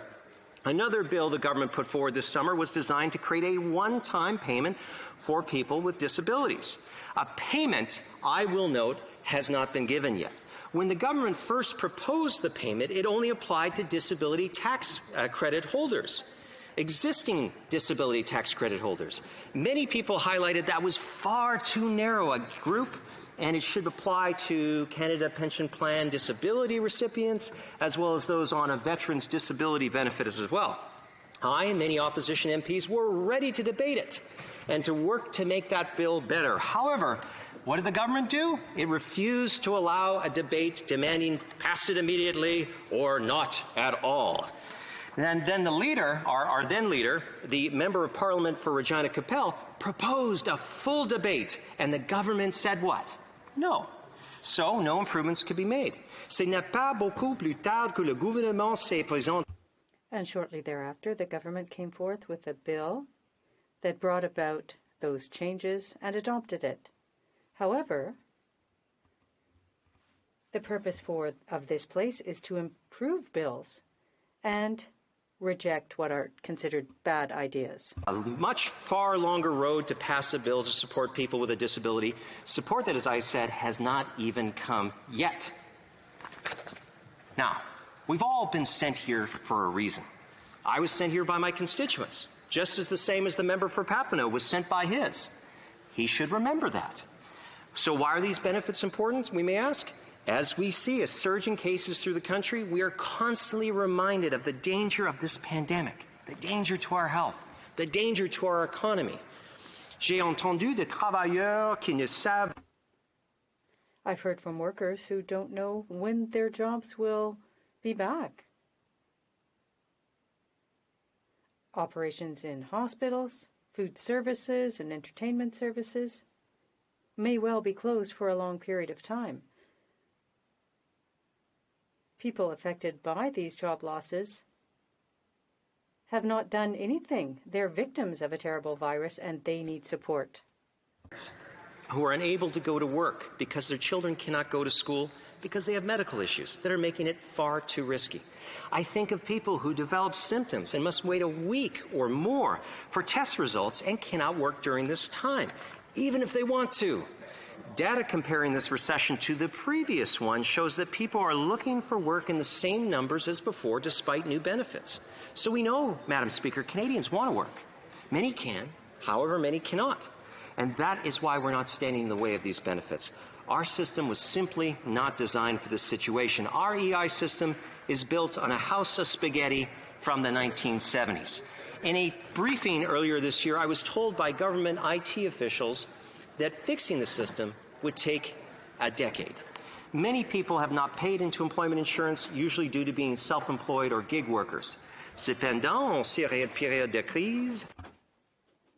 However, during this period of crisis, people need support. The impact of work on white-collar workers have, for the most part, come back, but lower-paying jobs, people in lower-paying jobs are still facing more and more job losses. Now, sectors who generally employ lower-paid workers. We see from StatsCan data that unemployment remains considerably higher than average among racialized Canadians. The people with the least are bearing the most burden, and they need help. And so I understand the need for new benefits to flow to people who need them. But this government, Madam Speaker, has got to stop playing political games. It's clear as crystal what they're doing here. They prorogue and wait until the last possible moment to introduce this bill and then exclaim, oh, if we don't pass it all today at once, people will not have the support. Well, we could have done this last month. Instead, the government continues to play political games with benefits and acts up in arms when the opposition dares, I say, to propose that Parliament operate as it's supposed to, a deliberative body. In their minds, Parliament is an inconvenience at best. They know what's best for everyone and they will do it. Parliament be damned. Well, I was sent here by the voters, Madam Speaker, and I will come here every day to do my best to make government programs work forward. I just wish that this Prime Minister and his marketing department at the PMO would understand that too.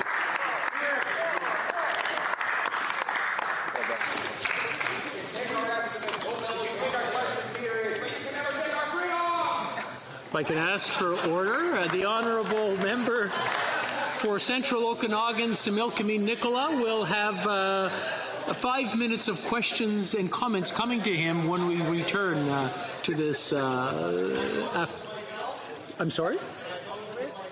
Well, we'll see if no one else is interested, but I'm sure there will be plenty of interest in there with you. Statements by members. Déclaration de député, the honourable member for Cape Breton-Canso. Thank you, Mr. Speaker. Each September, Cape Breton-Canso residents Mike and Nicole MacArthur, along with their family, prepare for the annual Caleb's Courage Superhero Walk, Run, and Fly. It's a community fundraiser in honor of their son, Caleb, who bravely battled cancer until he passed away in 2015. He was only 4 years old. Due to COVID-19 restrictions, the MacArthur family was unable to host a fundraising event as planned this year. However, knowing the impact they continue to have on the community, they decided to host the event virtually, inviting participants to join across the country. The Caleb's Courage movement has raised more than close to $1 million to support critically ill children in Cape Breton. It's thanks to Caleb's Courage that the Cape Breton Regional Hospital is now home to the Caleb's Courage Superhero Suite, a superhero-themed pediatrics room that allows so many children to receive their treatments, often life-saving, and at home.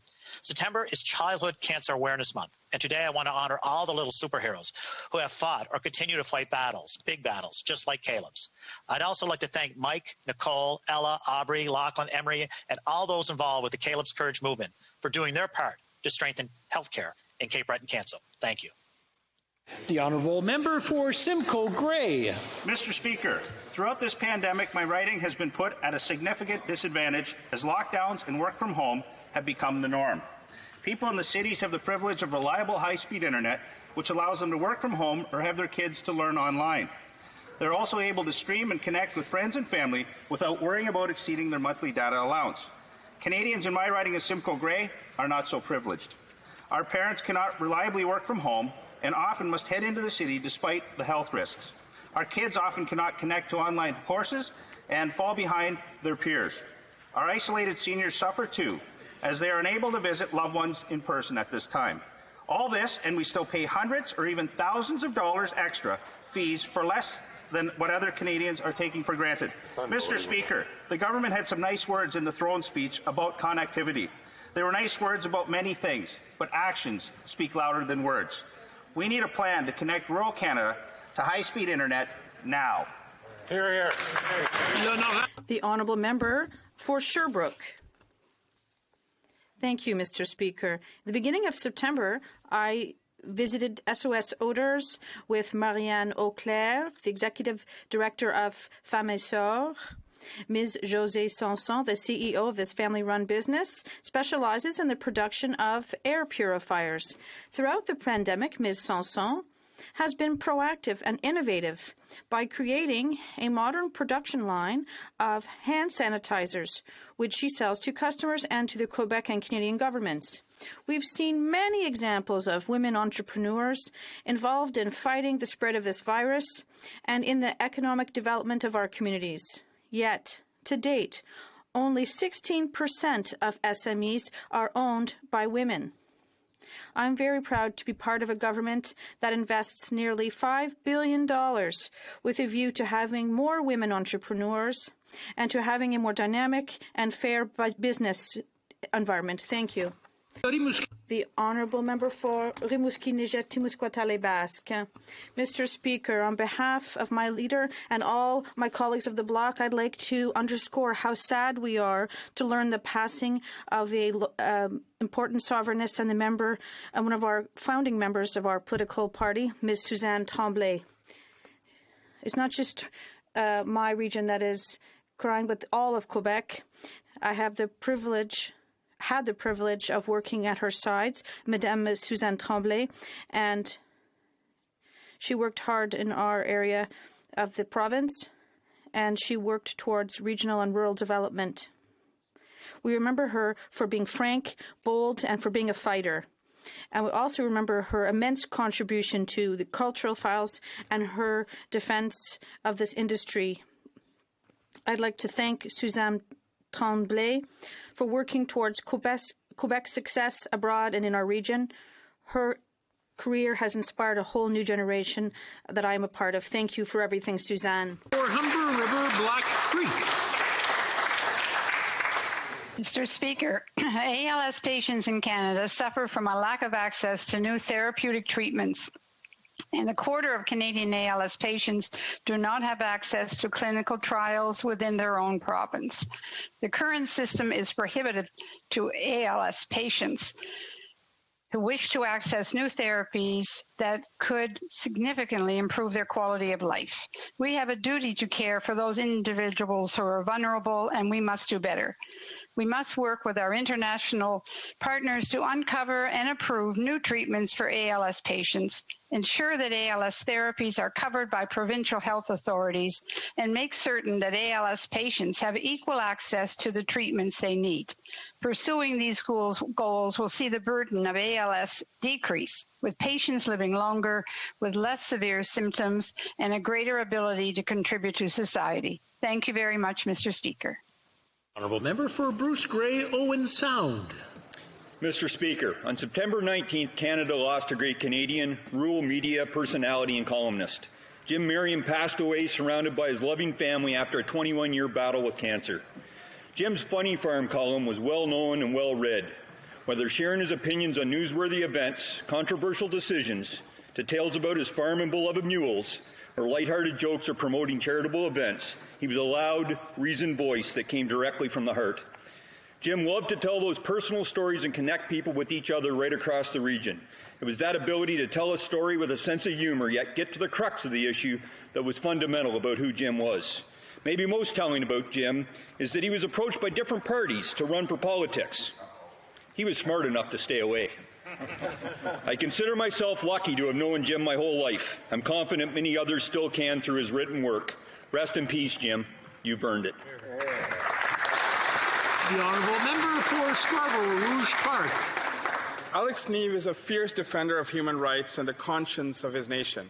As the outgoing Secretary General of Amnesty International Canada, Alex has fought to preserve, promote, and protect the inherent dignity and the inalienable rights of individuals and peoples around the world.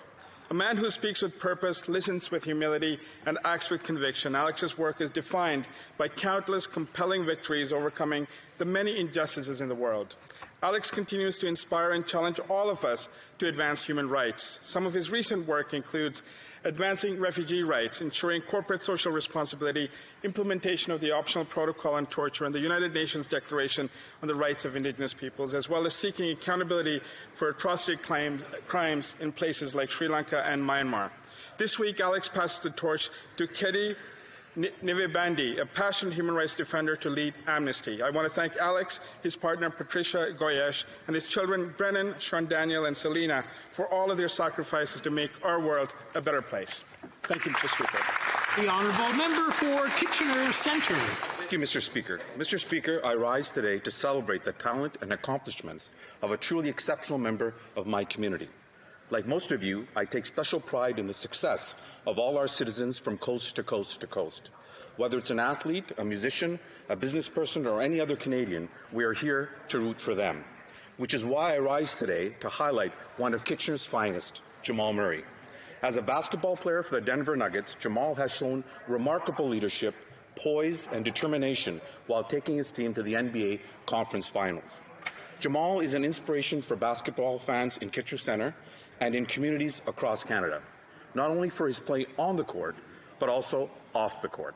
He's an advocate for the Black community and youth sports, including assisting in building local basketball courts and providing backpacks for children returning to school. Although Jamal's team was not successful, he was successful in uniting a nation and elevating our hope and pride. I ask all members to join me in wishing Jamal all the best. We are all rooting for you, Jamal. Thank you very much, Mr. Speaker. The honourable member for Kenora. The honourable member from Kenora, I believe you're on mute. Can you hear me now, Mr. Speaker? There we go. All right. Mr. Speaker, I congratulate Randy Nickel and the entire team at Kenora's A&W for raising over $27,000 for research and support for those living with MS. 77,000 Canadians have MS, a chronic illness that affects the brain and spinal cord, causing pain and weakness, as well as issues with vision, speech, and coordination. There's currently no cure, but research is being done into new therapies to improve quality of life. This year, A&W's Burgers to Beat MS campaign raised $1.3 million in support of the MS Society of Canada. Randy and his team in Kenora have cracked the top 5 for fundraising 7 years in a row, and this year they were #1 nationwide. They went above and beyond the scope of the campaign by finding a number of creative ways to raise money, including bake sales, personal donations, and even selling rain barrels. I salute them for their continued passion for this cause and thank everyone who donated or helped to raise funds. Together, we can beat MS. The honourable member for Scarborough-Guildwood. Thank you, Mr. Speaker. It's some time since David Smith died. David was a lawyer, MP, cabinet minister, senator, chairman of the world's largest law firm, and born raconteur. I got to know him through the Liberal Party politics and the Wednesday morning prayer breakfast. His standard greeting was, How's Brother John today? Regardless of the scripture passage or prayer concern, David would have a story. My favorite featured he and Colonel Gaddafi sitting in a Libyan desert around a campfire being serenaded by fornicating camels. I don't know what a fornicating camel sounds like, Mr. Speaker, but it is extremely difficult after David's story to maintain a prayerful attitude. David also liked to sing the great old hymns of the faith. The hymn, What a Friend We Have in Jesus, became infinitely more poignant when David told us about the deeply tragic life of the Port Hope man, Joseph Scriven, who wrote the hymn. I miss that raspy voice, I miss that off-key singing, and I miss those hilarious anecdotes. Rest in peace, my friend. Thank you, Mr. Speaker. The honourable member for Flamborough Glenbrook. Speaker, yesterday at sundown, Jewish communities across Canada and the world gathered to observe Yom Kippur, the holiest day in the Jewish calendar. Marking the end of 10 days of awe, a period of prayer, fasting, and introspection, Yom Kippur is a sacred day of atonement where the Jewish community will seek forgiveness for the past year and reflect on where better choices and actions could have been made. However, this is not only a time for reflection, but also a chance to look forward to the future for new and more hopeful days of joy and opportunity. Hamilton is blessed with a vibrant Jewish community, and I'd like to take this opportunity to thank the members of Beth Jacob Synagogue, Anshe Shalom Temple, and Adas Israel Synagogue, along with all Jewish Canadians for the profoundly positive contributions they've made to Canadian society and will continue to make for generations to come.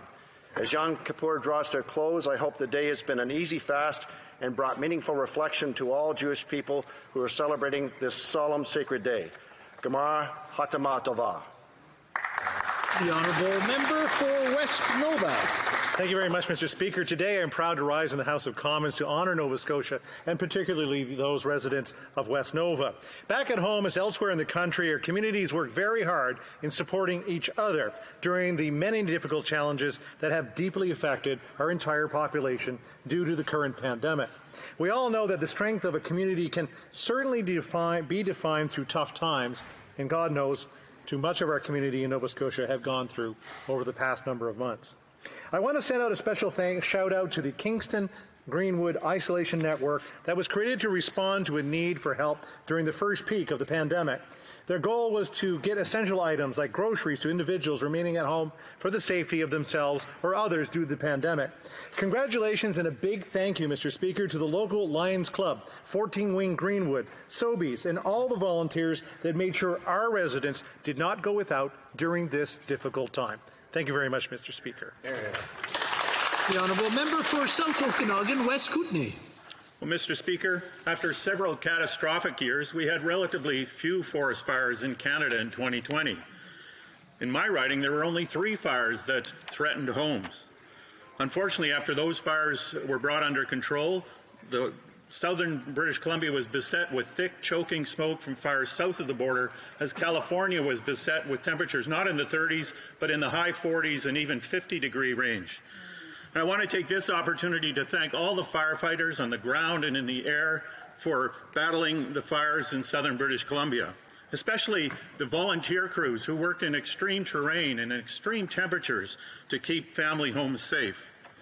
Only 3 serious fires this year, Mr. Speaker, but when I was growing up in the Okanagan in the 60s and 70s, I can only remember 1 fire that came close to homes. Now, there's no going back to the cool days of the 60s, but we can hold global warming to 1.5 degrees if we take bold action now, and I call on the government to do just that. The honourable member for Saint-Hyacinthe-Bagot. Mr. Speaker, there wasn't one word in the throne speech about aerospace, and such an omission is unimaginable. For Quebec, aerospace is what automobiles is to Ontario. The Greater Montreal region ranks 3rd worldwide in this industry. It's our leading exporter, and it's responsible for 40,000 direct jobs and 100,000 indirect ones. Yes, it's big, but it's fragile. And this is why for years we've been asking for an aeronautics policy, and the pandemic has deepened this need. With COVID, planes have been grounded, maintenance has been limited, orders for new aircraft may remain thin for years. This precarity has pushed aerospace technicians to work in the construction industry to make ends meet. And in Quebec, we're imagining zero-emissions aircraft, but the federal government is still in neutral. No vision or targeted support, nothing. The federal government has to listen to reason. We need an aerospace policy urgently. Thank you, Mr. Speaker. The honourable member for Barrie Innisfil. Earlier this month, I received an email from an Innisfil resident who, like roughly 780,000 Canadian homeowners, chose to defer their mortgage payments when COVID-19 forced businesses to close and workers to be laid off. In the email, she spoke of not being fully back to work as a result of the shutdown, yet her financial hardship is mounting because, like many Canadian families, a deadline is looming this week when mortgage deferrals end and payback is required with interest. It means that for this resident, she'll have to pay a lump sum of $3,750 in principal and interest, which is more than her monthly income. Now, in last week's throne speech, not one word of this looming crisis was mentioned. Instead, what we heard was a Prime Minister deliver no plan to get our economy back on track, no plan to secure investment, no plan to secure jobs, no plan for rapid testing, and no plan to pay for the mounting debt and deficit. What we did hear was a Prime Minister willing to bankrupt our country to win the next election. The Honourable for Dorval, Lachine-LaSalle. Mr. Speaker, it's important to bear in mind that well before COVID in Canada, cold weather was already a serious issue for people who were homeless.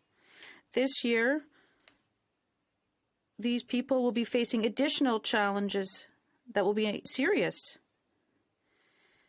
Social distancing and other measures are a true issue to implement in closed spaces such as shelters that receive these people. Our government is aware that this reality is and we reflected this in the throne speech. Special attention is being given to this societal issue that concerns us all. We are concerned by the situation of Canadians who live in extreme precarity. Anyone could face such a situation, rather. And out of solidarity, we have to work together to get through this tough situation. Thank you very much. Before continuing, I just want to remind all the members who are joining us virtually that they have access to headsets that are provided by the House, and they have wonderful voices, so we want to make sure that they come out in true colors. So I want them to take that headset and use it as opposed to the earbuds.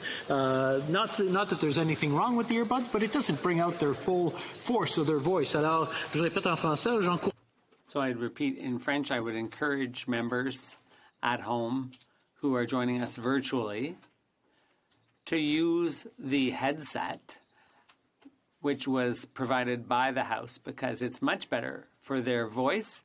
It's much more representative of their own beautiful voices. Oral questions. Mr. Speaker, my first question today is on behalf of that single mom who is standing in line right now for the second day in a row waiting to get a COVID test. It's for that senior widower who is at home, alone, scared and isolated, waiting for his result. And for the thousands of Canadians just like them who are scared and worried and don't know if they have COVID. Very simply, Mr. Speaker, what is the government doing to ensure that Canadians get access to rapid and safe at-home testing? The Honourable Deputy Prime Minister. Mr. Speaker, our government is very aware of the urgent need for rapid testing. We know that rapid tests can save lives and help keep our economy strong. But it is also very important for all of us to appreciate how valuable it is to live in a country where the independence of our health regulatory authorities is respected. Our lives quite literally depend on that. The Honourable Member for Portage-Lisgar. Mr. Speaker, the Prime Minister always seems to be playing catch-up, whether it was months ago on his decision around the border, or today being slow and inept in helping small businesses, or getting rapid, safe, at-home testing for Canadians. The Liberals are always giving Canadians too little, too late. Things are not okay. There are 700 new COVID cases in Ontario alone, and shutting down the economy and going back to the Prime Minister's morning show is not the answer. When will the Prime Minister see that he's failing on dealing with the COVID crisis and that he's actually leaving millions of Canadians behind? The Honourable Deputy Prime Minister. Mr. Speaker, our government is absolutely aware of the gravity of the global pandemic that we are fighting together. And that is why in the throne speech last week, we were very clear that we will do whatever it takes to support Canadians in the fight against this virus, to acquire essential vaccines, and to work closely with provinces, territories, and municipalities on stepped-up testing and tracing efforts. The honourable member for Portage-Lisker. Mr. Speaker, 6 weeks ago, when Bill Morneau, the finance minister, resigned, it was clear the Prime Minister was going to do whatever it took to shut down the noise around the WE scandal. He was more concerned about himself and covering his own hide than governing. So he locked up Parliament, wasting precious time that could have been used doing work for Canadians. Doesn't the Prime Minister know that his scandals are not going to go away, and that by trying to cover them up, he has put his own interests above the interests of Canadians, their lives, their livelihoods, and their peace of mind? Honourable Deputy Prime Minister. Mr. Speaker, I don't know about the members opposite, but speaking for the members on this side of the House, I can say we have all been very, very hard at work over the past 6 weeks. We put together the Safe Restart Agreement at the beginning of the summer because we knew that a second wave would be coming. And that's why we knew we needed to give the provinces $19 billion to help us get ready together. And then, just a few weeks ago, we knew that it was a priority to get kids safely back to school. Another $2 billion, Mr. Speaker. The honourable member for Louis Saint Laurent. Thank you, Mr. Speaker. Everything suggests that in 3 hours, the Premier of Quebec City will announce that Montreal and Quebec City are now at red alert. The situation is very serious, Mr. Speaker, and this requires concerted action to address the problem. Last week, the Prime Minister here in the House said some unfortunate things about the Quebec Premier and about all the provinces. Could the Prime Minister stand today and admit that that was a gaffe and that we do all need to work together? The Honourable Deputy Prime Minister. Mr. Speaker, we invested hugely in healthcare, and we will continue to make significant investments in that area, be it in Quebec or elsewhere in Canada. But once again, my colleague is trying to create a squabble between Quebec City and Ottawa. We don't want that. We want to work together, and that is what we are doing, and that is what we will do in future. The honourable member for Louis Saint Laurent. Mr. Speaker, with all due respect for the Deputy Prime Minister, I didn't know she had quite such a sense of humor, because to dare to claim that we want to create a squabble when her Prime Minister insulted the Premier last week, that's just fanning the flames. Everyone should mind their own business. The federal government has responsibility for rapid test development, for example, and the provinces have responsibility for delivering health care directly to residents of their respective provinces. So will the government commit to increasing health transfers? The Honourable Deputy Prime Minister. Mr. Speaker, I too have a lot of respect for my dear colleague, but I can't agree with him when he suggests that everyone should just mind their own little business. Mr. Speaker, today we are facing a global crisis, the greatest crisis since World War II. This is the time for all of us, for all members, all provincial premiers, all territorial and municipal leaders. We all should be working in close cooperation. That's our approach, Mr. Speaker. The honourable member for La Prairie. Mr. Speaker, Quebec taxpayers pay tax to the federal government, and in exchange, the feds are supposed to provide Quebecers quality services. Currently, what Quebecers need most is health care. It's a pandemic. So we should be able to expect the federal government to take Quebecers' tax dollars and transfer them to Quebec, because it's Quebec that delivers health care. It's a pandemic, Mr. Speaker. Why is the government withholding Quebecers' money and refusing to fund health care adequately? The Honourable Deputy Prime Minister. Mr. Speaker, we are not withholding anything or blackmailing anyone. We have invested hugely in health care in Quebec and in all provinces and territories. $19 billion in the Recovery Fund, and $13 billion of that went directly into health care and combating COVID-19. That's cooperation, Mr. Speaker. Now, member for La Prairie. Mr. Speaker, the provinces and Quebec said they needed $28 billion in transfers. If they're asking for more money, it's not to create a squabble. It's because it's a pandemic. If the government of Quebec wants higher transfers, it's because this is the worst health crisis in 100 years. Quebec is asking for transfers because there's been chronic underfunding by the federal government for 25 years. Quebec is asking for these transfers because Quebec needs them. What is the federal government waiting for? The Honourable Deputy Prime Minister.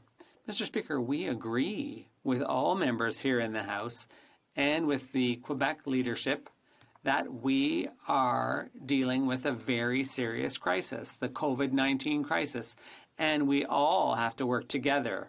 That's our government's approach, and that is why, for example, in connection with our recovery fund, we transferred $3 billion directly into healthcare in Quebec, and we will continue to do this, Mr. Speaker. The honourable member for Burnaby South. Thank you, Mr. Speaker. We know that COVID-19 has had a huge impact on families, on workers, and on small businesses, and it's unacceptable to force those people to pay for the recovery, to pay the price of recovery. But those who've made record profits, they should be paying. Will the Prime Minister commit today that the extremely wealthy who've racked up record profits pay the price for the recovery? The Honourable Deputy Prime Minister. Mr. Speaker, I have to say that our approach today is not to divide our country. Our approach is to work together, all of us, because this is truly a global crisis and a national crisis. Having said that, as we said in the throne speech, we do agree that people who can help should do their fair share. They should contribute to Canada, and that is why in the throne speech we mentioned taxes. Mr. Speaker, the Liberal government talks about not dividing Canada, but the reality is there is a division. On one hand, everyday families, small businesses who are feeling the impact of COVID-19 and who are going through pain and are struggling. On the other hand, the ultra-rich have profited off the pandemic. They have made record profits. There is a division. Now, while the Liberal government talks about taxing extreme wealth inequality, no one knows what that means. Will the government commit to ensuring those who have profited off the pandemic pay the price to support people in need? The Honourable Deputy Prime Minister. Thank you very much, Mr. Speaker. And I do want to start by saying I really believe strongly that today, at a time when we are confronting a global pandemic and our deepest economic crisis since the Second World War, it is a time for all of us to bear a deep responsibility for uniting and not dividing Canadians. We also believe, of course, that we all have to pay our fair share. And that is why in the speech from the throne, we talked about taxing internet giants, we talked about taxing stock options, and we're going to do that, Mr. Speaker. The honourable member for Calgary Nose Hill. In April, the health minister agreed to pay $237 million to Baylis Medical for 10,000 ventilators, although the devices were not approved in any jurisdiction. This, of course, is the Baylis Medical of Frank Baylis, former Liberal MP. So why was there a fast track for Mr. Baylis's device but no fast track for rapid testing that every Canadian needs right now. Why is a former Liberal MP with a technology that has no track record of being approved anywhere in the world getting a special deal? The Honourable Minister. Mr. Speaker, I'd like to thank the honourable colleague for her question. She may recall in March, we went out to businesses right across the country and said we needed your support to build up personal protective equipment capacity right here in Canada. And they heard our call loud and clear. There are over 1,000 businesses that have retooled and scaled up their operations to make sure that we have the appropriate personal protective equipment for frontline healthcare workers, Mr. Speaker. And I'm very proud of that track record and will continue to support our healthcare workers and make sure we support the broader economy as well. Honourable Member for Calgary Nose Hill. He literally said nothing. And while he said nothing, there are women waiting in line who can't afford to take time off of work today to get a COVID test. And some former Liberal MP gets his stuff fast-tracked, but rapid tests didn't happen, and that's just garbage. I just read, it's just breaking, that there's a global initiative that's about to send 120 million antigen tests, at-home tests, to developing countries around the world. Germany has bought 20 million of these tests, and so has France and Switzerland. Where are ours? Honourable Minister of Health. Mr. Speaker, thank you very much for the question. It's really important that we understand that testing is a complex space, and one test is not the same as another. It is also very important, Mr. Speaker, that we rely on the incredible scientists and regulators that are working so diligently at Health Canada to assess every single applicant and ensure that whatever is regulated and approved in Canada will not make the situation worse, but in fact will help provide clarity for people seeking tests. The Honourable Member for Charlesbourg-Saint-Charles. Mr. Speaker, since the beginning of the pandemic, the Prime Minister and his cabinet have delegated responsibility to the provinces and territories. In January, for example, when we asked them to shut the border, they said, you remember, that that wouldn't help. Now the Health Minister is inviting provinces and territories to create their own saliva test as if they had the means to do that. Why is the Minister creating so much confusion among the provinces? The Honourable Minister. We are so incredibly proud of the hardworking scientists, researchers, and in fact, innovative community of Canada that is rapidly working to find new solutions to testing. In fact, this is not just a Canadian problem, Mr. Speaker. This is happening around the world. In fact, countries are working together to try and unlock how we, in fact, come up with rapid tests that can be accurate. Mr. Speaker, the accuracy is important. We don't want tests on the Canadian market that will provide people with a false negative or a false positive, leading to confusion, fear, and increased COVID cases. Thank you, Mr. Speaker. The Honourable Member. Mr. Speaker, what we see is the lack of consistency that the Health Minister has. She doesn't seem to know where her jurisdiction starts and the provinces leaves off. She's telling them to develop their own saliva tests when that should be up to Health Canada. They don't have the means to do that. It's Health Canada's job and the Minister's job to develop a saliva test. The Minister says publicly that can the Minister apologize to the provinces for what she said?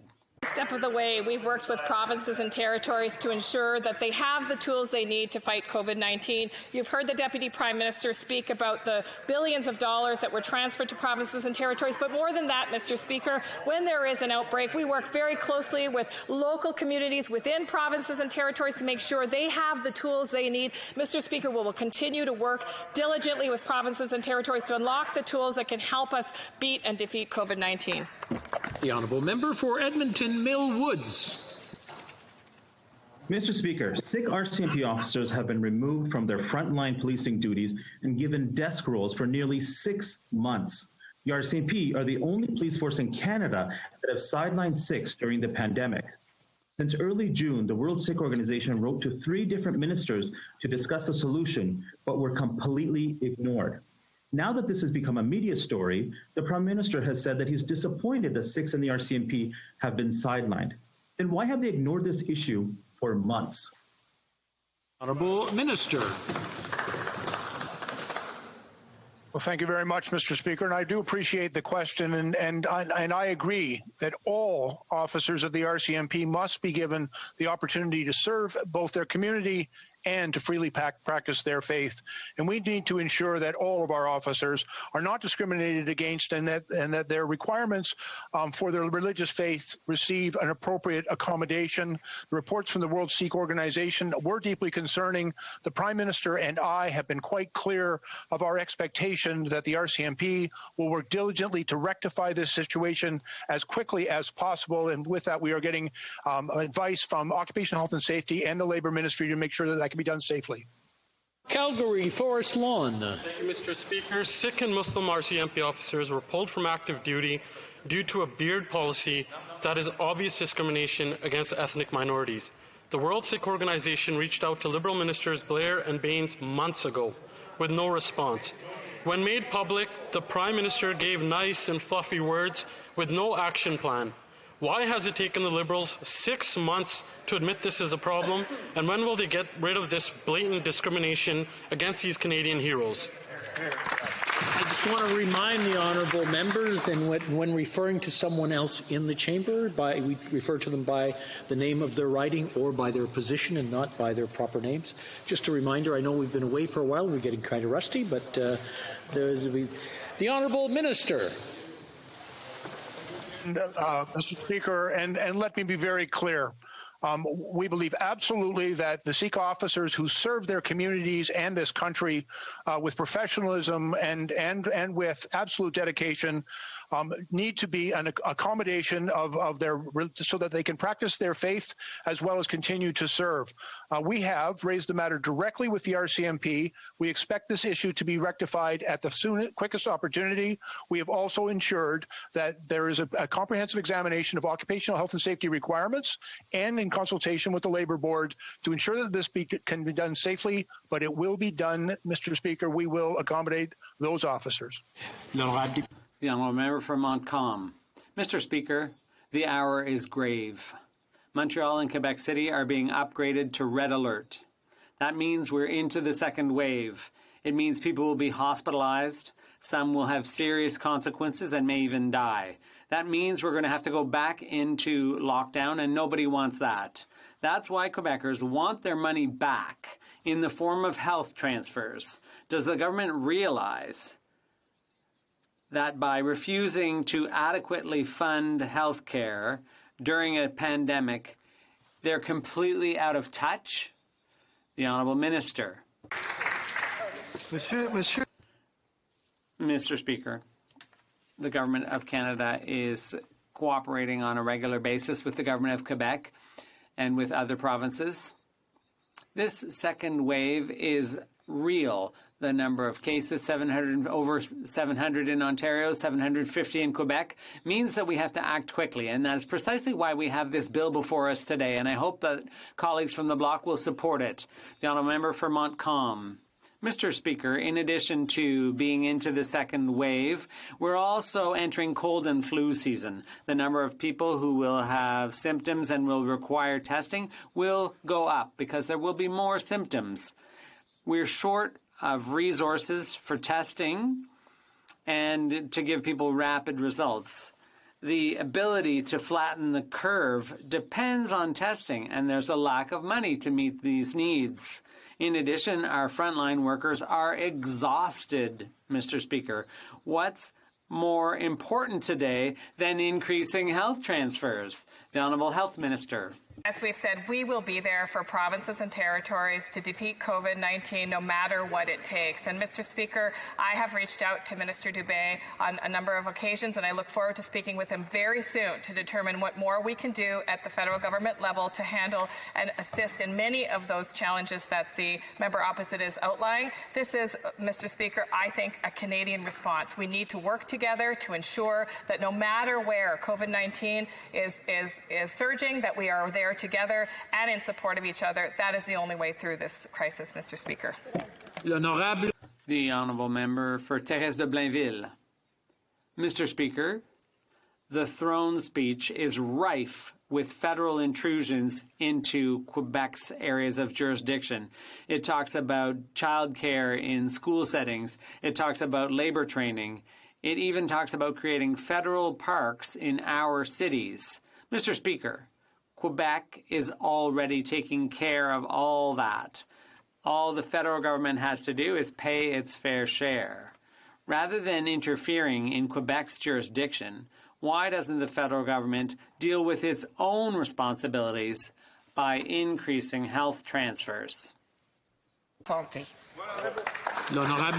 Honourable Minister. Mr. Speaker, I was already clear. There's a program in Quebec and there will be equivalent transfers. But this issue is one the Bloc raises repeatedly. Our seniors are not jurisdictions or constitutional issues. They are our most dearly loved ones. And the Government of Canada will be there to help them, whether the Bloc likes it or not. We will always be there to help our seniors.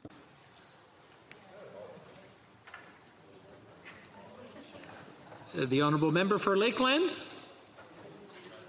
Mr. Speaker, last week the Public Safety Minister said there's, quote, a process in place to deal with cases of compassion for family members who don't fit the Liberal definition of being, quote, necessary for entry to Canada. Donna McCall's adult children are Canadians by birthright. They never had problems traveling back and forth before, but the minister rejected their request to visit their dying Canadian mother. She died a week before the paperwork was done for them to come to Canada. So many other Canadians face the same heartbreaking barriers.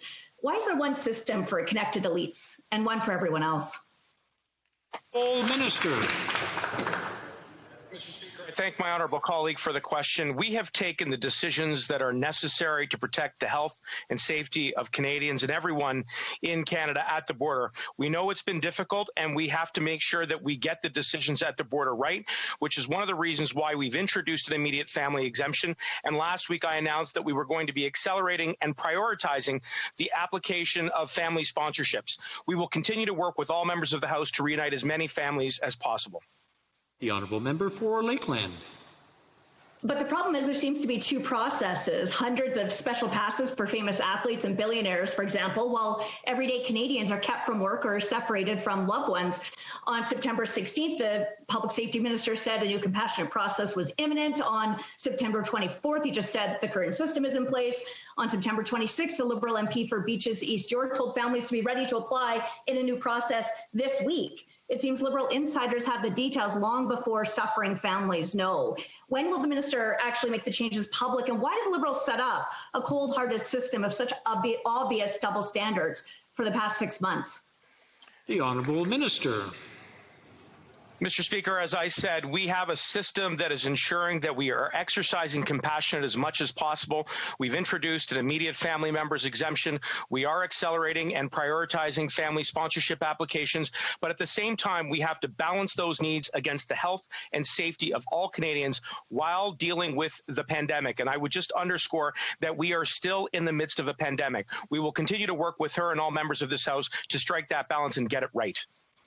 The Honourable Member for Kildonan St. Paul. Canadian Sarah Campbell has been battling thyroid cancer for months and needs her UK fiancé by her side, but they have been separated due to the border closures. Sarah has written 123 letters to Liberal cabinet ministers asking for a compassionate exemption. And when she finally received a response, it was nothing but a cold-hearted, useless letter from the department. The minister didn't even have the decency to sign it himself. There are thousands of Canadians just like Sarah who are being completely ignored by this Liberal government, and they deserve answers. Will families be reunited in October, yes or no? Hear, hear. The Honourable Minister. First, Mr. Speaker, I want to begin by congratulating my honourable colleague on her appointment as my critic, and I look forward to building on the very constructive conversation that we had soon after she was appointed. With regards to the case involving Ms. Wallace, of course, we are sympathetic. We know that there are some families who have not yet been able to reunite, but that is because we are taking decisions at the border to protect the health and safety of Canadians throughout this pandemic, which is our paramount concern. The Honourable Member for North Island Powell River. Mr. Speaker, today the PBO reported that even with the 300 new hires in June, over 40,000 veterans will continue to be left on the waitlist for over the next 2.5 years. An NDP motion in this House, supported unanimously in 2018, required that the government reinvest every penny back into the Veterans Department. That didn't happen. The Liberals shortchanged veterans alone $100 million last year. Today's report shows that if the Liberals had spent that money, on veterans, that backlog would be addressed in 1 year. The Conservatives started the cuts with their government, and this government is continuing the trend. When will the Canadian government stand up for Canadian veterans? The Honourable Minister. Thank you, Mr. Speaker. I want to thank my colleague for her question. We know that too many veterans are waiting much too long on decisions on their application, and that is an issue that we want to improve on. That's why, of course, the backlog is our top priority in this government. The report shows that the new hires from our recent investment of $200 million is a significant impact on the backlog, but it does not take into account, of course, the many steps we've taken to improve the process and its efficiency. We're confident in our report, and I want to thank the PBO and his team for their work so far. Thank you. The Honourable Member for London Fanshawe. Mr. Speaker, when this Liberal government rushed to fund their Friends at We charity, they did it with almost $1 billion they had promised to help students. And when they got caught, the help disappeared. But students' concerns about how they'll afford their tuition fees, rent, food and bills did not. Just because the Liberals want the WE scandal to be forgotten doesn't mean young Canadians who have been hit hard by this pandemic can be. When will this government put that $912 million they promised towards student assistance? The Honourable Minister. Thank you, Mr. Speaker. Mr. Speaker, the COVID-19 pandemic has hit every segment of society and disproportionately impacted certain segments. And that's why young people, students, youth will always have a full voice at the cabinet table. When we came out with our plan, we put forward a $9 billion plan to ensure that we were meeting the needs of students. The first thing we did, stop interest on Canada student loans, stop repayment on Canada student loans. To ensure that there was a monthly stipend, we brought forward the Canada Emergency Student Benefit. And the list goes on, Mr. Speaker. We will continue working on behalf of students and youth. That is what we are here to. We will have Canadians back. And it's important that we all work together to get this done. Thank you, Mr. Speaker. The Honourable Member for Etobicoke Centre. Speaker, my question is for the Minister of Foreign Affairs. Since the August 9th fraudulent Belarusian election, hundreds of thousands of Belarusians have demonstrated peacefully to call on the incumbent President Lukashenko to step down and for new, free and fair elections to be held. To remain in power, Lukashenko has used Vladimir Putin's support and violence and mass arrests against opposition leaders, demonstrators and the media. Canada and other governments have refused to accept the election results and have condemned the crackdowns. Minister, what steps will Canada take to ensure that the democratic will and the human rights of the Belarusian people are upheld? Honourable Minister. Mr. Speaker, I want to thank the member from Etobicoke Centre for his great question. Canada has made clear that we do not accept the results of the fraudulent presidential election in Belarus. We continue to call for new elections that are free and fair. I have been speaking regularly with the opposition leader, Svetlana Tikhanovskaya, including just last week after we announced $600,000 towards project to support civil society and democracy with a focus on women and independent media. We will always stand by the Belarus people, Mr. Speaker. The Honourable Member for West Nova. Thank you very much, Mr. Speaker. The Nova Scotia fisheries crisis is entering its third week, and no agreement seems to be possible in the short term. The Minister of Fisheries and the Minister of Crown Indigenous Relations had discussions with the Mi'kmaq chiefs, but are leaving the commercial fishermen in the dark. Conflict resolution requires an honest and transparent communication with both sides in a dispute. Mr. Speaker, when will the Minister of Fisheries do her job, show some leadership and respect, and open a true dialogue with all parties for a lasting solution? Minister. Thank you, Mr. Mr. Speaker. Mr. Speaker, as I've said from the beginning of this crisis in Nova Scotia, our main priority is keeping people safe. To that end, Mr. Speaker, I believe that the path forward is through honest, respectful and collaborative dialogue. I have met with both First Nations and industry partners over the last number of weeks to find that path forward. We are committed to making sure that we implement the treaty rights that are guaranteed to the First Nations under the Marshall Decision. Thank you, Mr. Speaker. Honourable member for West Nova. Mr. Speaker, the Marshall Decision was 20 years ago, 21 years ago. It isn't a new issue. The Liberals have had 5 years to bring parties together and advance negotiations. And the minister knew about this specific issue as it's been boiling around for about a year now. When will the minister resolve this situation? Good question. Sure. Thank you, Mr. Speaker. Mr. Speaker, we have been having good conversations with First Nations communities, with industry. I firmly believe that the best path forward to make sure that we're keeping people safe, to make sure that we're implementing the rights of First Nations people is through respectful and collaborative dialogue. We have been having those conversations. We will continue to do that, Mr. Speaker, because it's imperative that we implement these rights. Thank you, Mr. Speaker. The honourable member for Carleton. Je me lève aujourd'hui au nom d'1 million. I rise today on behalf of millions of Canadians who have lost jobs and not recovered them since February. COVID exists in Germany, Japan, the UK, the US, in Italy, in France. But those countries have less unemployment than Canada does. Our unemployment rate is 3 percentage points higher than it is in the OECD. Can the minister, therefore, name a single country in the G7 that has an unemployment rate higher than Canada's? Yes or no? Vice-Premier Ministre. The Honourable Deputy Prime Minister.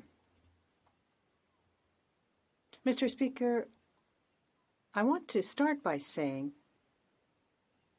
just how much support our government is providing to people in this country. Our government has supported almost 9 million Canadians with the CERB. Our government has also helped 3.5 million Canadians to continue working thanks to our wage subsidy. And our government has helped 750,000 businesses with the subsidy for rent. We will remain there for them. Mr. Speaker, Canadians are horrified by the mass detention and slaughter of Uyghur Muslims in China. Whenever he is asked about this issue, the Foreign Affairs Minister has assured us that he is deeply disturbed by these events, but he is not committed to action. Canadians don't care how he feels. They want to know what he will do. Will the minister understand that he has obligations under the Genocide Convention and therefore commit to Magnitsky sanctions against those criminals responsible for 21st century concentration camps? Honourable Minister. Mr. Speaker, I'd like to thank my honourable colleague for the question. As he said, Mr. Speaker, we remain deeply disturbed by the troubling reports on the situation in Xinjiang, as we should all do in this House, Mr. Speaker. We repeatedly voiced our concerns both publicly and privately, and have taken action, Mr. Speaker. Canada recently co-signed a declaration on this important issue at the Human Rights Council. I have been engaging with my international partners, and more recently, I've engaged the United Nations High Representative for Human Rights to see what more the international community can do together to uphold the human rights of Uyghur. The Honourable Député de Shefford. The Honourable Member for Shefford. Mr. Speaker,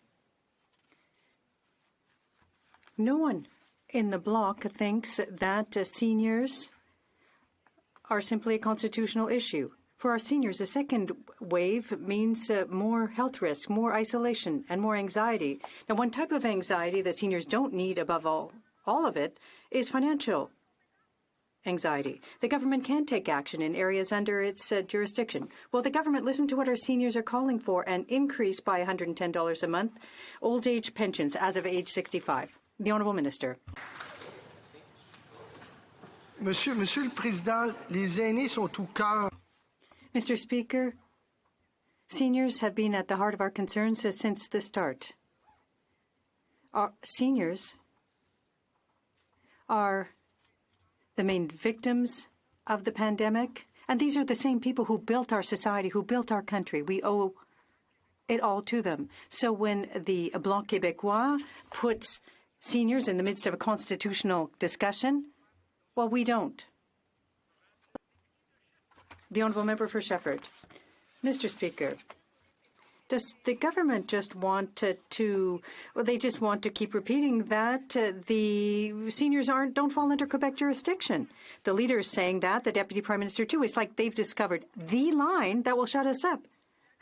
Management for long-term care facilities is Quebec's responsibility. Old age pensions are Ottawa's responsibility. The government has to start, Ottawa has to start by taking care of its own business instead of interfering in that of others. Will it now increase old age pensions for seniors as of age 65? The Honourable Minister. Merci, Monsieur le Président. Well, thank you, Mr. Speaker, and I'm happy to see that the Bloc acknowledges that the federal government has a responsibility for seniors. We must work together to help our seniors. We're on the eve of a second wave. It's not time to squabble over what we should be doing. We need to sit down and work together, pool our resources, and the government has a responsibility for society and our seniors, and the opposition parties do as well. We're all publicly elected officials, and it's our duty to work together for the entire population of this country. Renfrew, Nipissing, Pembroke. The Honourable Member for Nipissing, Renfrew, Pembroke. Mr. Speaker, in the middle of a pandemic, this government announced a policy without a plan. It systematically prohibited some firearms on the basis of appearance. But the Liberals have no plan on how to buy back the firearms or even a budget to pay for them. They tried to purchase a plan, but have cancelled the tender. When will the minister admit he has no plan for the firearms he prohibited and agree to withdraw the order in council? Honourable Minister. Thank you, Mr. Speaker. And the Government of Canada has a very strong plan. We are going to strengthen gun control in this country. We have begun by prohibiting a number of weapons that were designed and have been used to kill large numbers of people, and they are now prohibited. Mr. Speaker, we are absolutely committed to continuing with those strengthening of gun control measures, including taking steps to secure our borders so that guns will not be smuggled in, and also deal with those who steal or otherwise divert guns into the hands of criminals. Mr. Speaker, we are working for the safety of Canadians. The opposition will weaken gun laws. We intend to strengthen them. Honorable Député de Lévis-Lotbinière. The Honourable Member for Lévis-Lotbinière. Mr. Speaker, collateral damage because of the Liberal government's lack of vision can be felt across the economy in this country. While companies are closing because of a lack of work, others are cutting production because they don't have enough workers. Mr. Speaker, the Liberal government needs to take into account labour issues when it develops new programs. Will it do so? The Honourable Minister. Every member in this House that we are taking robust steps to make sure that everybody is encouraged to work when it's safe for them to do so, that when they're available to work, that they take job offers, that they are put in a position to work in healthy, safe work environments. Quite frankly, Mr. Speaker, Canadians want to work, and we're doing everything we can to put in place the circumstances so they can do so safely. Thank you. Honorable Député de Richmond. The Honourable Member for Richmond-Arthabaska.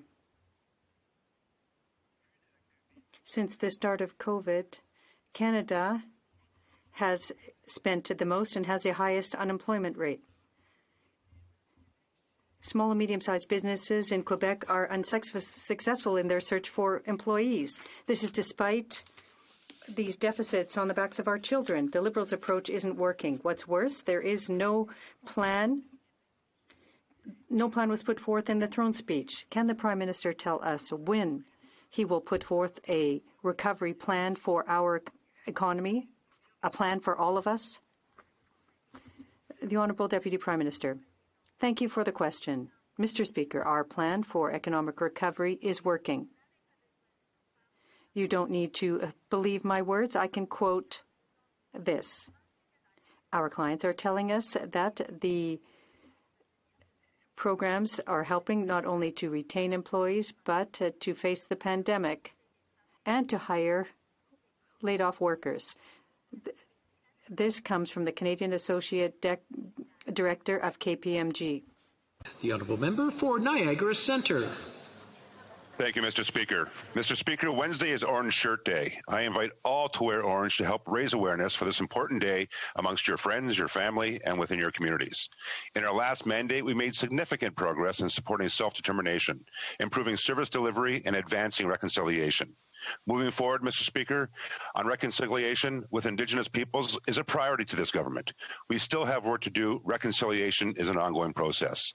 Can the Minister update the House of Commons and the government's intention to respond to calls to action number 80 regarding a National Day for Truth and Reconciliation? The Honourable Minister.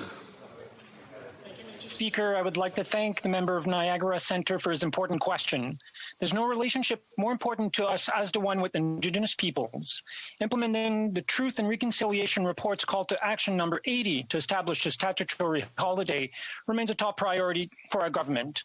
Thanks to the important work being done with our partners from the Inuit, Métis, and First Nations, as well as the Orange Shirt Day Society, we will be tabling a bill to make September 30th a statutory holiday. Thank you, Mr. Speaker. The honourable member for St. Albert, Edmonton. Speaker, the speech from the throne was nearly 7,000 words long. Energy is Canada's leading export and supports 800,000 jobs. And yet there wasn't a single mention of oil, gas, pipelines, or energy workers, nor was there any mention of a plan to expedite the approval process of more than $20 billion worth of job-creating energy projects currently stuck in the regulatory queue. My question is simple: why not? Honourable Minister. Mr. Speaker, let me quote from the speech from the throne, where it was mentioned, the government will support manufacturing, natural resource, and energy sectors. Quote, Canada cannot reach net zero without the know-how of the energy sector, including people in places like British Columbia, Alberta, Saskatchewan, and Newfoundland and Labrador. Mr. Speaker, we have supported our energy sector throughout this pandemic. We will continue to support them and rely on our workers as we build back better. Merci. The honourable member for Calgary Centre. The honourable member, I believe you're in mute.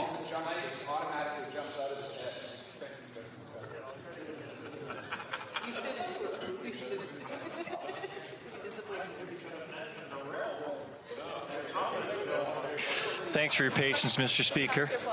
You know, thousands of men and women depend on Newfoundland and Labrador's offshore industry to provide for their families, but this government's announcement on Friday left them behind once again. After suffering 6 months of job losses, this is the latest in a growing list of failed government approaches to the oil and gas industry.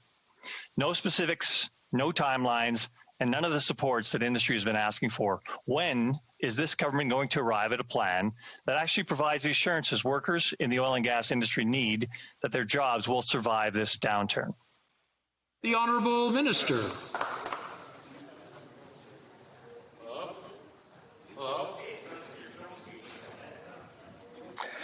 Mr. Speaker, we're committed to the successful and sustainable co-management of our offshore under the Atlantic Accord, and we have taken action to support the people and economy of Newfoundland and Labrador. Our government has announced a $320 million transfer to the government of Newfoundland and Labrador to support jobs and to ensure a sustainable, long-term, low-emitting future for our offshore. This agreement will allow the province to invest in activities to create jobs such as safety improvements, maintenance and upgrades of existing facilities, and research and development. We believe in our workers and will always have their backs. Merci, Monsieur le Président. Well, member for Cypress Hill Grasslands. Thank you, Mr. Speaker. Cell and internet connections are slow or non-existent for millions of Canadians. They have less opportunity for working or learning from home. It's also a public safety issue, especially in rural areas. My constituent Mark had his combine catch on fire, and he had to drive 20 minutes just to be able to call 911. 5 years ago, the Liberals promised to connect Canadians. 5 months ago, the Minister for Rural Development said the government will accelerate broadband funding. And 5 days ago, the Liberals recycled an empty promise to accelerate connectivity. So, when will they actually get it done? The Honourable Minister. Mr. Speaker, since day one, we have worked to connect over 1 million households to high-speed internet, and that work is far from over. Access without high-speed internet and cell service is difficult in the best of times, but because of COVID, hardships, frustrations, and challenges have increased. Our government is aware. We are accelerating our plans. We are adding ambitions to those plans, and we will do everything we can to connect every household to high-speed internet because economic recovery for Canada begins with rural broadband. The Honourable Member for Brampton South. Thank you, Mr. Speaker. Mr. Speaker, Ontario reported a record 700 new cases of COVID-19 this afternoon. 104 of those cases are from Peel Region. These trends are extremely concerning. Last week, the Minister of Health visited the Peel Region to meet with the public health officials. She also joined Brampton South Youth Council to encourage young people to download the COVID-19 Alert app. Can the Minister of Health inform the House about ongoing work with the process to address rising cases in hotspots like Brampton? Also, can the Minister update Canadians about the latest in vaccine development? The Honourable Minister. Thank you very much, Mr. Speaker, for this really important question from the member from Brampton South. And yes, it was my pleasure to meet with Dr. Lowe and all of the hardworking officials with Peel Public Health just last week to talk about what other supports we could provide to the region as they try to combat COVID-19 in their own jurisdiction. Mr. Speaker, this is the approach that we've taken, of course, supporting provinces and territories to enable them to have robust testing, contact tracing systems, but also working with local public health units and regions to ensure that we understand what more we can provide at the federal level. Mr. Speaker, we need to work together on COVID-19, whether it's at the local, provincial, or federal level. The Honourable Member for Windsor West. This pandemic showed us that high-speed broadband is an essential service for work and school. 63% of rural households don't have access to high-speed broadband. Some have no service at all. Those that do are seeing rising rates. The Liberals have admitted their plan to connect Canada in the year 2030 is a failure for business, failure for education, fails research, and ultimately fails the consumers with obscene pricing.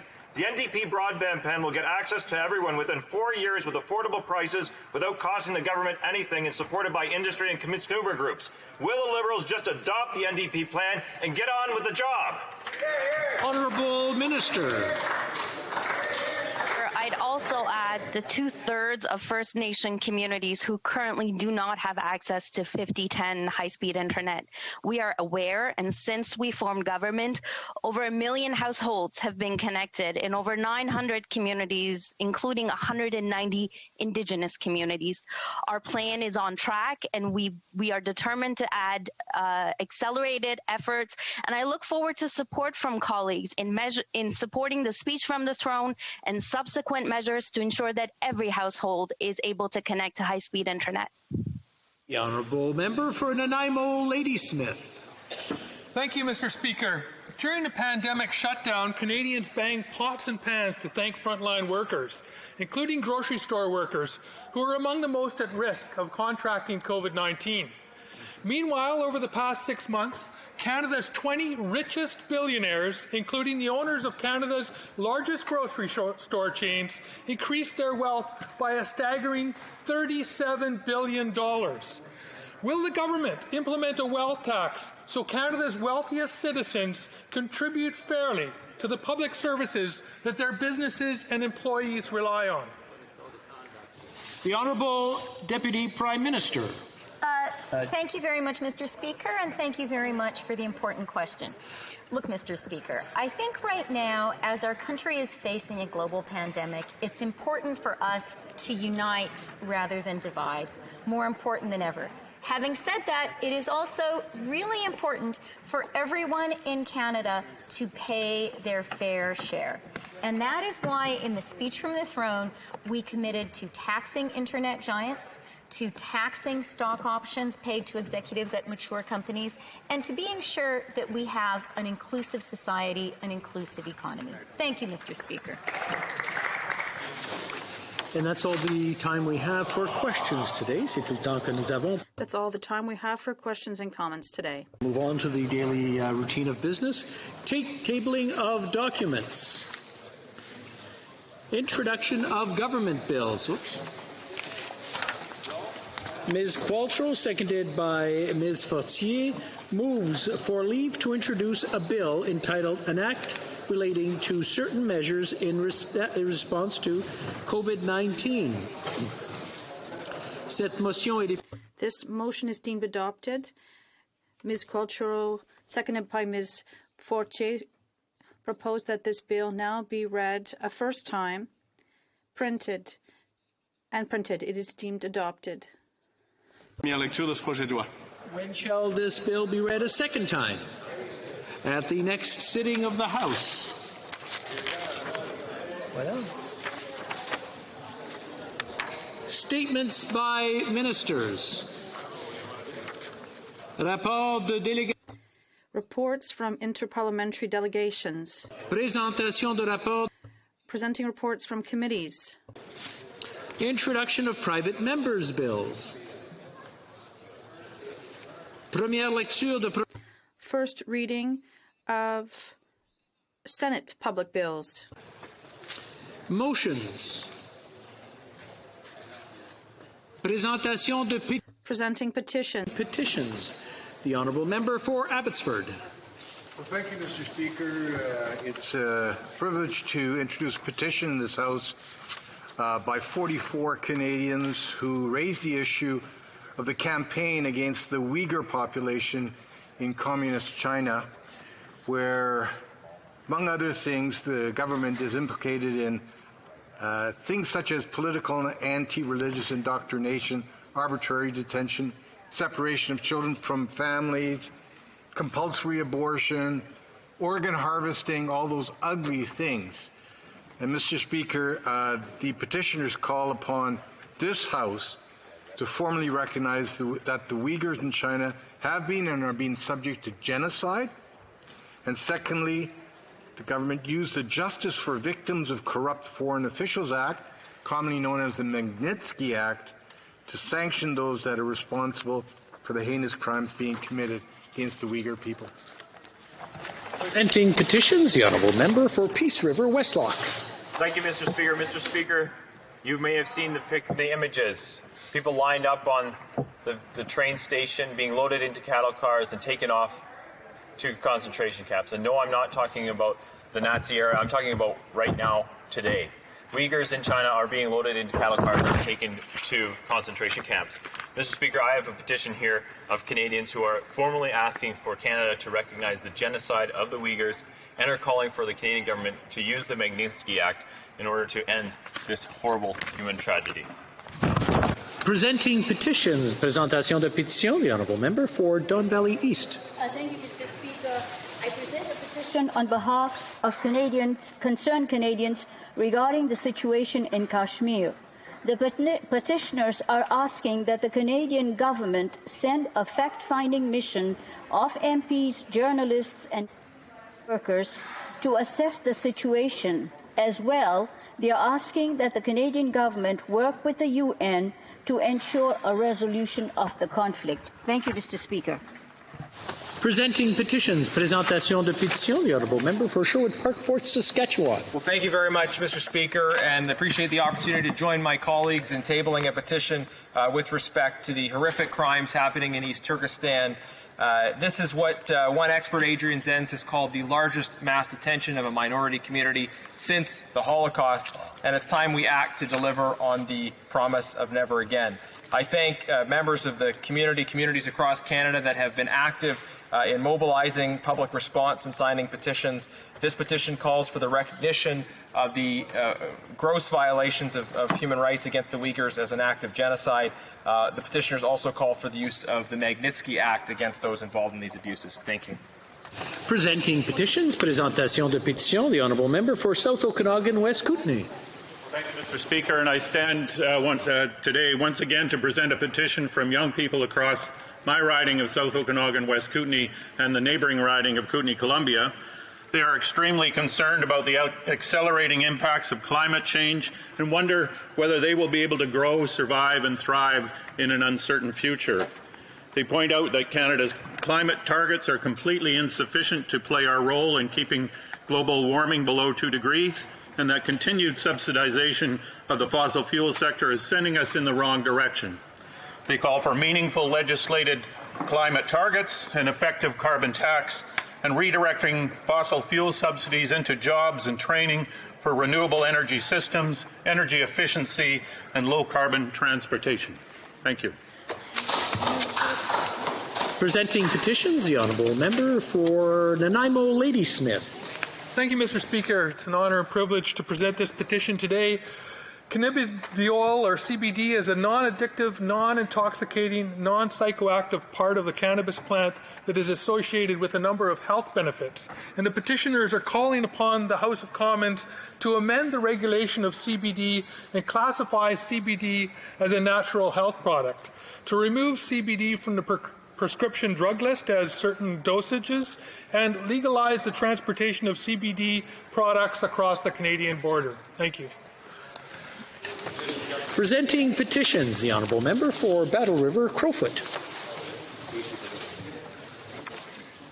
Thank you very much, Mr. Speaker, and it is an honour to stand with many of my colleagues and also present a petition signed by Canadians condemning and showing concern for the genocide taking place against the Uyghurs by the Communist Party of China.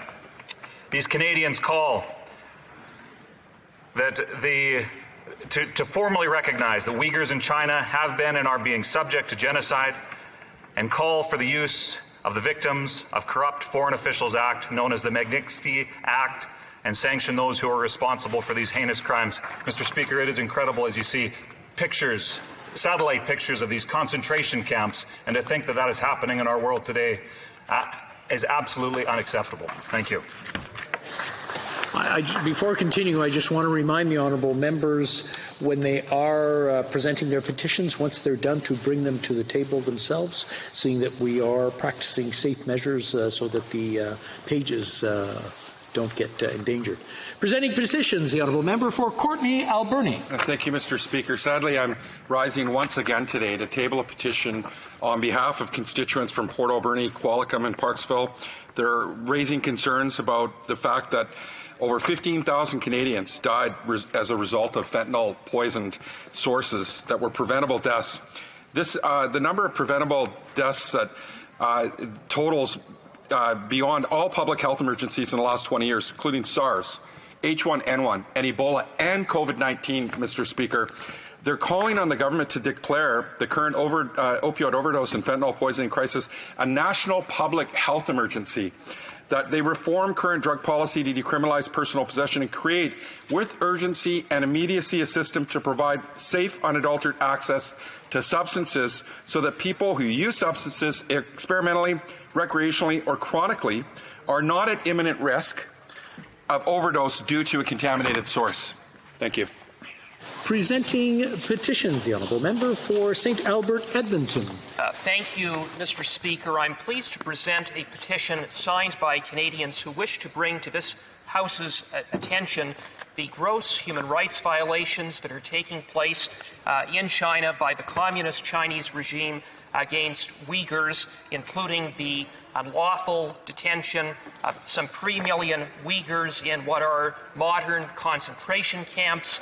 The petitioners call on this House to formally recognize that Uyghurs have been subject to genocide and call for the imposition of Magnitsky sanctions on communist Chinese officials responsible for these heinous acts. Presenting petitions, the honourable member for London Fanshawe. Thank you, Mr. Speaker. I'm proud today to rise with a petition, an e-petition from graduate students. They're calling on the government to provide assistance to them. They face unique challenges as a result of COVID-19 crisis, including the loss of research assistantships and fellowships, delays in program completion, and the dwindling job market. They also emphasize that the insufficiencies with CERB, the Canada Emergency Student Benefit, and of course the Canada Student Service Grant has not helped their case and certainly hasn't helped the case for international students. So they ask the Government of Canada to not forget graduate students and to broaden the eligibility for hopefully potential future student grants and assistance programs for their sake and for their future. Presenting petitions, the honourable member for Flamborough-Glanbrook. Thank you very much, Mr. Speaker. I too am honoured, but it's unfortunate that I have to present a petition from Canadians who are profoundly concerned with what's going on in East Turkestan, also known as Xinjiang province in China. The Chinese Communist Party has been subjugating the Uyghur Muslim population to crimes against humanity that amount to genocide. And the petitioners are asking this House and the Government of Canada to recognize these acts as a genocide and also to implement the Magnitsky Act and to sanction those individuals of the Chinese Communist Party who are responsible for this outrageous crimes against humanity. Thank you. Presenting petitions, the honourable member for Calgary Forest Lawn. Thank you, Mr. Speaker. I'm honoured to rise in this House today to present a petition highlighting the plight of Uyghur Muslims in China. Uyghur Muslims are being persecuted and going through unimaginable hardships under the Communist Party of China's dictatorship. From forced sterilizations, forced abortions, birth suppression, and forced organ harvesting, just to name a few, Uyghur Muslims are facing genocide as outlined in the UN Convention. I urge all parliamentarians to support this petition to recognize Uyghur Muslims are being subject to genocide in China, and also to use the Magnitsky Act to sanction those committing these heinous crimes against the Uyghur people and human rights violations. Thank you. Presenting petitions, the honourable member for Central Okanagan, Similkameen Nicola. Mr. Speaker, I'm here to submit a petition on behalf of Canadians who are concerned about the situation in China, where the Uyghur Muslim population has been subjected to isolation and a variety of acts, very serious. And they would like to see the Government of Canada formally recognize that the Uyghurs in China have been and are being subject to genocide, and to use the act, the Magnitsky Act that was passed through this chamber, to isolate those officials who sponsor these acts. Mr. Speaker, I ask that the government respond not just to the petition, but to the concerns in this in a real way that shows Canadian morals on the world stage. Presenting petitions, présentation de pétition, the honourable member for... I did really well up until now. I'm drawing a blank. Yes, please, proceed. Thank you, Mr. Speaker. Well, I too am rising on the issue of the genocide, the ongoing genocide in East Turkestan, or the... I've forgotten the name, the Chinese government's name for the area, but 3 million Chinese, thank you, Xinjiang, 3 million Chinese Uyghurs are being imprisoned in concentration camps, rounded up, taken away from their lives, their families, in what is clearly an act of genocide. And Mr. Speaker, Canada, the petitioners point out, must act against this by using the Magnitsky Act. You know, we can't just do this against small countries. We must take a stand against great countries as well. Being a great power is no excuse to get away with something as horrible as what is going on in Xinjiang, in East Turkestan right now. Thank you, Mr. Speaker.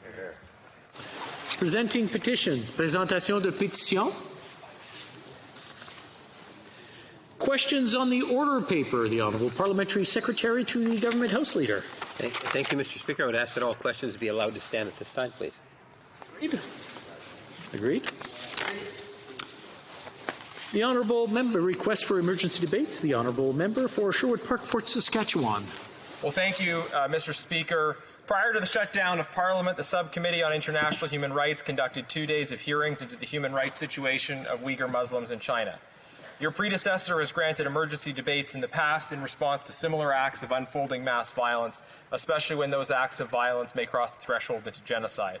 3 years ago, we had an emergency debate in this place on the Rohingya genocide, which eventually led to an official declaration by this Parliament that those events constituted genocide according to the legal definition. The unfolding crisis invites you to follow that precedent and help us move forward because the lives and security of an entire people are at stake. The situation facing Uyghurs is similar to that facing the Rohingya, although it is in certain respects even more terrifying. We see a clear and intentional effort by a permanent member of the UN Security Council to eradicate a people and a culture from the face of the earth, using the most sophisticated technology on offer, and in the meantime enslaving those same people and selling us the products of their labor. Experts at the subcommittee called this the largest mass detention of a minority community since the Holocaust. The world has seen the evidence, the photos of people loaded onto trains, and the scars of the victims. The subcommittee heard from victims, women who bore witness to the systematic sexual violence, forced abortion, forced sterilization, and forced insertion of IUDs as part of an orchestrated strategy to prevent the continuing existence of the Uyghur people. And this is happening as we speak. New reports today in the New York Times show the intentional destruction of mosques and many other important religious sites. And for the moment, I'll leave the final word to the great former parliamentarian, former Justice Minister Irwin Cotler, who told the subcommittee, quote, "When I was Minister of Justice back in 2005, the UN General Assembly unanimously adopted the responsibility to protect doctrine. That doctrine says, simply put, that if any country we are witnessing war crimes, crimes against humanity, and God forbid the unthinkable, namely genocide, and the government in that country is unwilling or unable to act, or worse, is the author of those crimes against humanity, if not genocide, then there is a responsibility on behalf of the international community to intervene and act to prevent, to punish, and to sanction those war crimes, crimes against humanity, and genocide.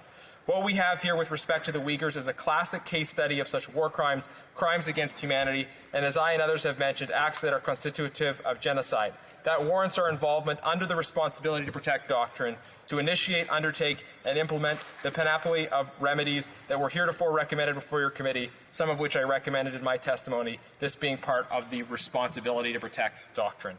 End of quote. Thank you, Mr. Speaker. I thank the honourable member for Sherwood Park, Fort Saskatchewan, for his intervention. However, I'm not satisfied that his request meets the exigencies of a standing orders at this time. Orders of the day. Orders of the day. Orders of the day. Ordre émanant du gouvernement. Reprise du débat sur la motion numéro. Resuming debate on motion number 1 regarding a bill entitled An Act Relating to Certain Measures in Response to COVID-19. Against Similkameen Nicola has 5 minutes of questions remaining. Questions and comments. The honourable member for Winnipeg North. Yes, thank you, Mr. Speaker. I think that what we've witnessed over the last 6-8 months is a great spirit amongst all different types of stakeholders, whether they're government agencies to non-profit organizations to individual outstanding Canadians, coming together to work and appreciate the challenges that were being brought forward as a direct result of the COVID-19 pandemic, Mr. Speaker.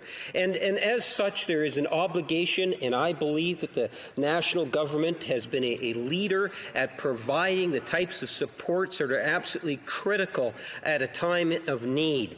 And the bill that we're trying to suggest to all members of this House that needs to be passed rather quickly is to continue that monetary support in particular for those Canadians that truly need it, Mr. Speaker. And my question to the member is, would he not agree that we should continue to work together to see quick passage of the legislation?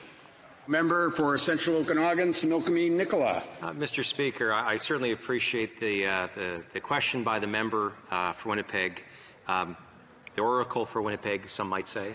But just in regards to my speech, I don't think he actually heard the substance of the speech, which said we, as the Conservative Party, want to make sure people have the benefits to help them through an emergency time during this pandemic.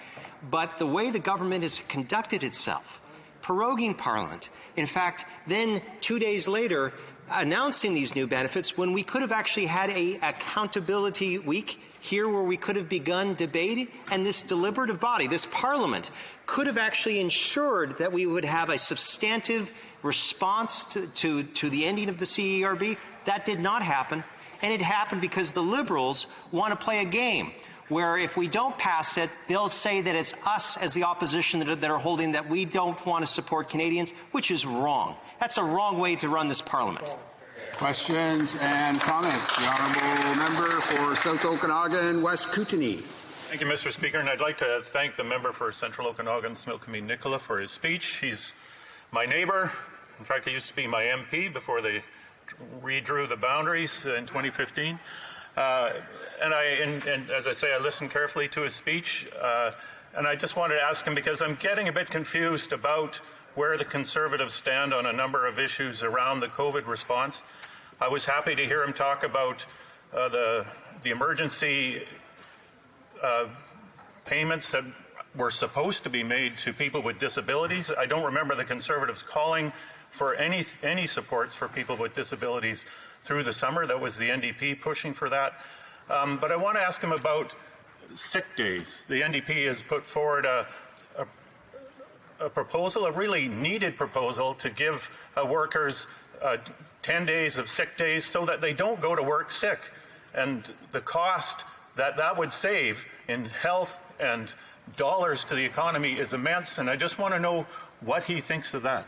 Honourable member for Central Okanagan, Similkameen Nicola. Thank you, Mr. Speaker, and I'd like to thank the member for his question. Being my neighbour, always welcome to hear another viewpoint from British Columbia. But to the substance of the question, first of all, if the previous critic for this file did not make it clear that the Conservatives support seeing people with disabilities get help during this COVID-19 crisis, that falls clearly on myself because I served in that role. So I take that upon me, and a criticism that's probably warranted. But at the same token, Mr. Speaker, the problem we have is the process that the Liberal government has chosen, where they're trying to ram this through in one day. The particular element of the leave, the sick leave that they're called for, I believe is necessary during this emergency time. But the question, though, is in the legislation itself, there will be a lot of red tape and a lot of unanswered questions. And unfortunately, due to the format that his leader and the Prime Minister have agreed to, we will not have a full debate. And I'm worried that there will be parents, that there will be questions that are going to be raised that are going to lead to complications that will mean people will be without the support that they need because we rushed the process. So, Mr. Speaker, we are in favor of these benefits during an emergency time. We are not in favor of the process that this member and his party and the Prime Minister have pushed on Canadians and their representatives. Resuming debate, the honourable member for Newmarket, Aurora. Thank you, Mr. Speaker. I will be sharing my time with the member for Longueuil, Charles Lemoyne. Mr. Speaker, I'm pleased to rise today to participate in debate on this motion, but before I begin, I want to acknowledge that we are gathered on the traditional unceded Algonquin territory. When the pandemic first shattered our economy last spring, our government was there to support workers and their families. We created the Canada Emergency Response Benefit, or the CERB, during a time in a pandemic when we were telling people to stay home in order to flatten the curve and to keep Canadians safe. We swiftly followed the CERB with the Canada Emergency Student Loan Benefit, or the CESB, as we saw students struggling when their summer jobs and their training opportunities dried up. We created thousands of jobs and training opportunities for youth and ensured that not-for-profit sector received support so that these organizations could continue to help their communities. And to provide certainty and continuity, we recently extended the CERB by an additional 4 weeks from 24 to 28 weeks. And in addition to this extension, we made changes to the EI program so that more people could access benefits. And we are here today discussing measures that would create new benefits: the Canada Recovery Benefit, the Canada Recovery Sickness Benefit, and the Canada Recovery Caregiving Benefit. But before diving into these new benefits, I'd like to say a few words about the Employment Insurance Program and the recent measures that were put in place to help Canadians. On August 20th, our government announced temporary changes to the EI program that will help millions of Canadians meet the eligibility requirements in 3 ways. First of these changes, people can qualify for EI with as few as 120 hours of work. And to do this, we're providing all EI claimants with a one-time credit of insurable hours. That is 300 hours of regular benefit claimants and 480 hours for special benefit claimants. Secondly, we're implementing that we are helping to meet EI eligibility requirements by setting a national unemployment rate of 13.1% across all regions of the country. This is providing a uniform requirement for 420 hours for people to qualify for EI. And I also want to assure Canadians in EI regions with a higher rate than 13.1% that you will keep the higher rate. The third measure we're undertaking with the EI system is to freeze the EI premium for 2 years, which will both help employees and employers. Our changes are allowing more Canadians to access employment insurance and its associated tools and resources. That being said, we understand that many workers may still not be eligible for EI, even with these changes. That is why our government is proposing to introduce a suite of 3 new benefits via the legislation that is before us now. The Canada Recovery Benefit will help those who are looking for work but do not qualify for EI. It will provide eligible Canadians with $500 per week for up to 26 weeks, and the eligibility period would run from September 27, 2020 to September 25, 2021.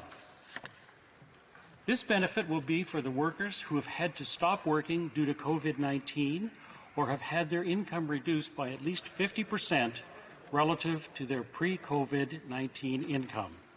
And additionally, as with EI, they must be actively looking for work.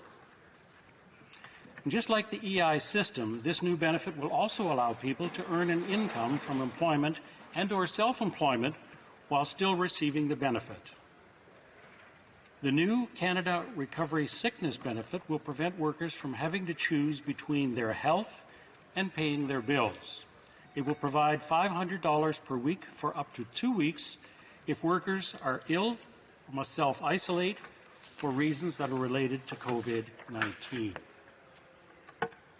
Finally, the Canada Recovery Caregiving Benefit would provide $500 per week per household for up to 26 weeks for a worker who needed to take unpaid leave to care for a loved one due to a school, daycare, or day program closure.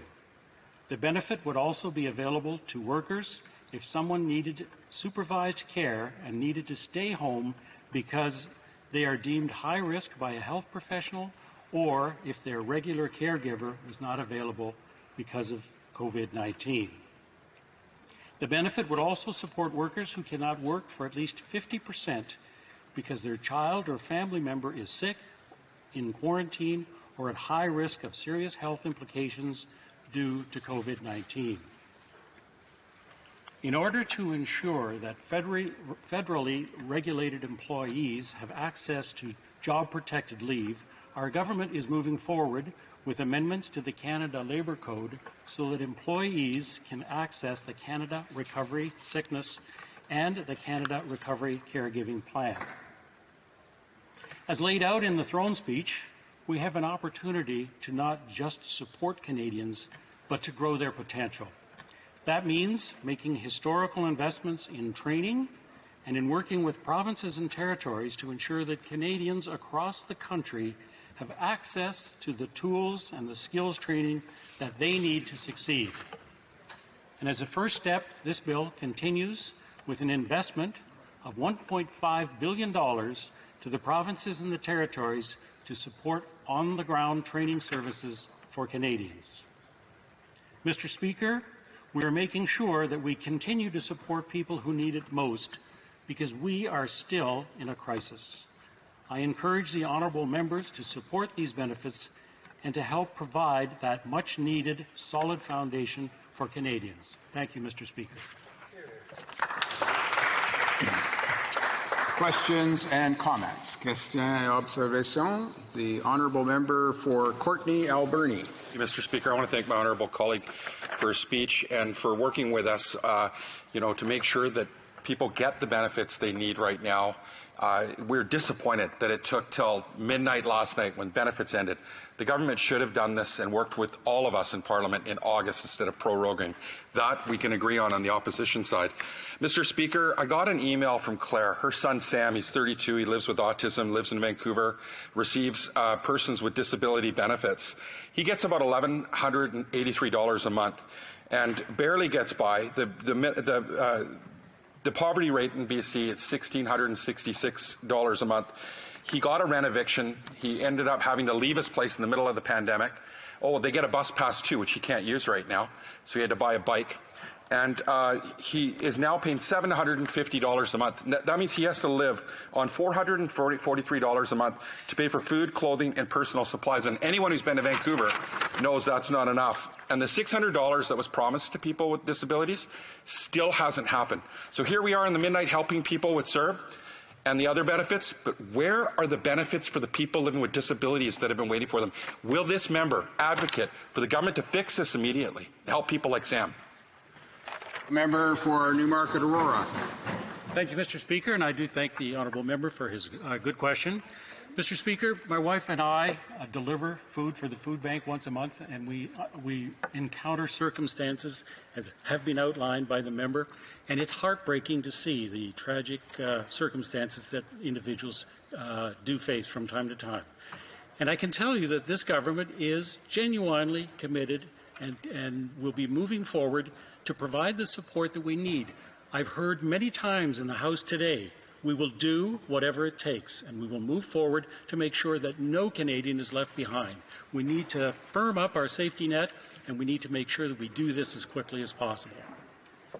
Questions and comments? Questions et commentaires? The honourable member for Battle River Crowfoot.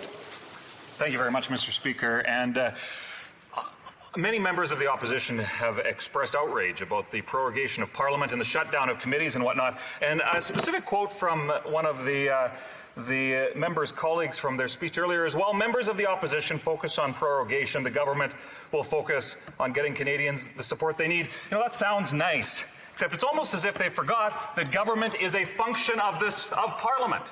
Nothing happens in government without consent of Parliament. You know, I would simply ask my honourable colleague this. Does he believe that Parliament should play an essential part in making sure that Canadians do, in fact, get the help that they need? A member for Newmarket Aurora. Yes. Mr. Speaker, from the debates and the discussions that we've heard today, we've heard that this government, this Parliament, does play an important role in the steps that we take to move forward in responding to the needs of Canadians. Questions and commentaires? L'honorable député de Lac. Questions and comments, the honourable member for Lac-Saint-Jean. Well, thank you, Mr. Speaker. I'm happy to be back in the House. This is a question that's been something I was thinking about as I drove from Lac-Saint-Jean yesterday. Now, this C2, they want to get it through quickly, but they prorogued Parliament, adjourned it for over a month, and that they were coming back with a new throne speech. They could have prorogued for 24 hours. So my question for the honourable colleague is, why is C2 being rammed through when they could have simply prorogued Parliament for 24 hours and given us more time to consider this legislation? Aurora. Thank you, Mr. Speaker. I want to thank my colleague for his good question. Mr. Speaker, in developing what has come forward in the throne speech, we consulted extensively with stakeholders. We consulted extensively with people who were facing the circumstances. I don't think anyone will deny today that the circumstances that we were faced with or that we were looking forward to in the first throne speech are entirely different. We're facing an entirely new world, and we are in the middle of a crisis. It was important for this government to reset our priorities, and they've done exactly that. And they've engaged their constituents. They've engaged and talked to people who are facing the difficulties that this unprecedented pandemic has faced and put upon them. Reprise de débat. Je reconnais virtuellement. Resuming debate, and I will recognize virtually the honourable member for Mr. Speaker. Mr. Speaker, since the beginning of the pandemic, Canadians have come together, made sacrifices, and done their part to help limit the spread of the virus. As we safely restart our economy, the Government of Canada remains committed to providing Canadians with the support they need to continue to make ends meet while staying safe and healthy. Throughout the pandemic, I received feedback from citizens in my riding of Longueuil-Charlemagne on the various measures put in place by our government to support them. I heard firsthand how the Canada Emergency Response Benefit was there for them when their offices closed and they found themselves without income due to COVID. They were able to put food on the table and keep the lights on. Businesses in my riding were able to keep their employees thanks to the Canada Emergency Wage Benefit. And while some businesses have reopened and many Canadians have returned to work, some Canadians are still unable to return to work or find employment. We will not leave them behind. I'm therefore happy to support the 3 new recovery benefits to be administered by the Canada Revenue Agency. These are the Canada Recovery Benefit, the Canada Recovery Sickness Benefit, and the Canada Recovery Caregiver Benefit.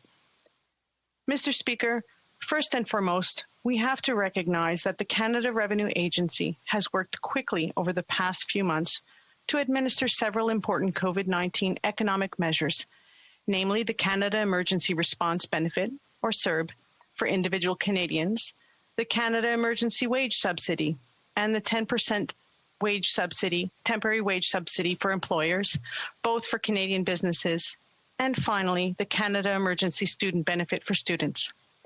I can assure you, Mr. Speaker, that the CRA stands ready to meet this challenge again. Committed to serving Canadians according to their People First philosophy, the CRA would continue to provide a simple and efficient application process, similar to what millions of Canadians have relied on to access the previously benefits. Eligible individuals will be able to apply for recovery benefits online through the CRA's My Account or by phone through the CRA's automated phone line. Mr. Speaker, the CRA has sought to continuously improve delivery of these emergency benefits to Canadians in a way that is both safe and efficient. The Canada Revenue Agency's employees have demonstrated a commitment to leverage the CRA's systems, while in real time quickly delivering emergency payments to those most in need. To achieve this, the CRA has witnessed an unprecedented mobilization of their resources to build on past successes. Early in April 2020, the CRA worked with Payments Canada, the Department of Finance, the Receiver General, and financial institutions to onboard banks and credit unions to a streamlined direct deposit update capability to facilitate the issuance of COVID-19 relief payments to individuals. To date, there have been nearly 2.9 million direct deposit enrollments through financial institutions. Overall, 85% of individuals are receiving benefit payments through direct deposit. The CRA also collaborated with financial industry stakeholders to implement direct deposits for businesses to facilitate the issuance of Canada Emergency Wage Subsidy payments. On April 27th, the first bank successfully transmitted direct deposit information for businesses to the CRA. To date, over 102,000 business payroll accounts have provided direct deposit information through their financial institution.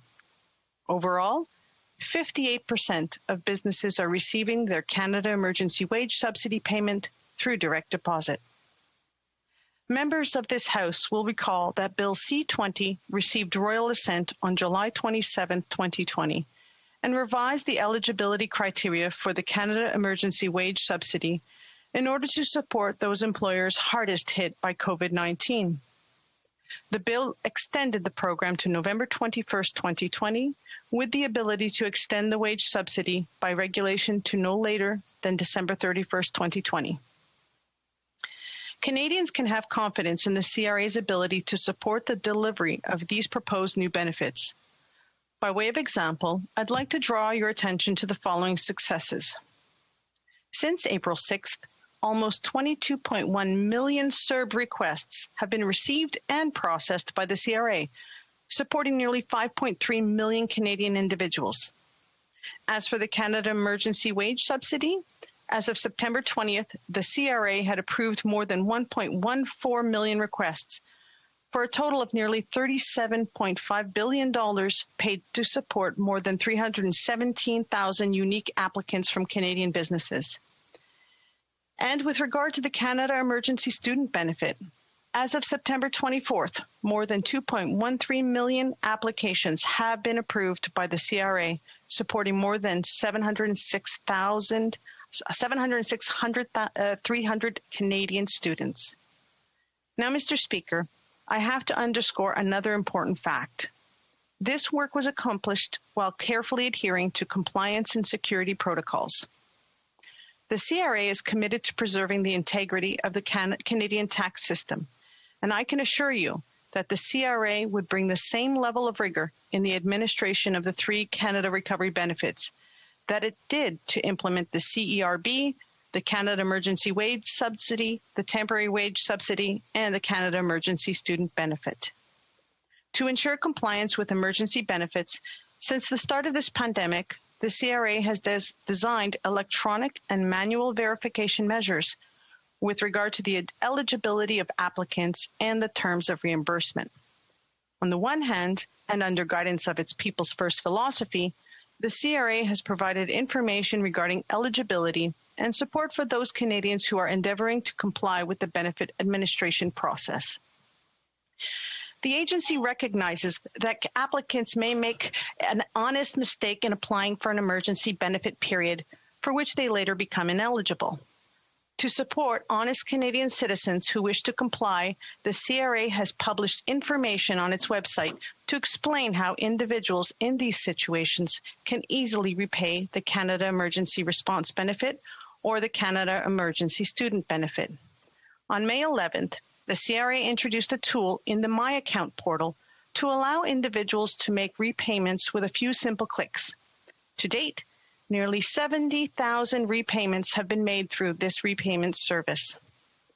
Rest assured, the CRA enforces measures for those who do not comply. Mr. Speaker, allow me to detail the measures the CRA has put in place for increasing eligibility verification, curbing identity theft, preventing fraud, and enhancing cybersecurity. First, the CRA has robust systems and tools in place to monitor, detect, investigate, and quickly neutralize potential threats. The monitoring of accounts for suspicious activity to detect fraud is performed routinely.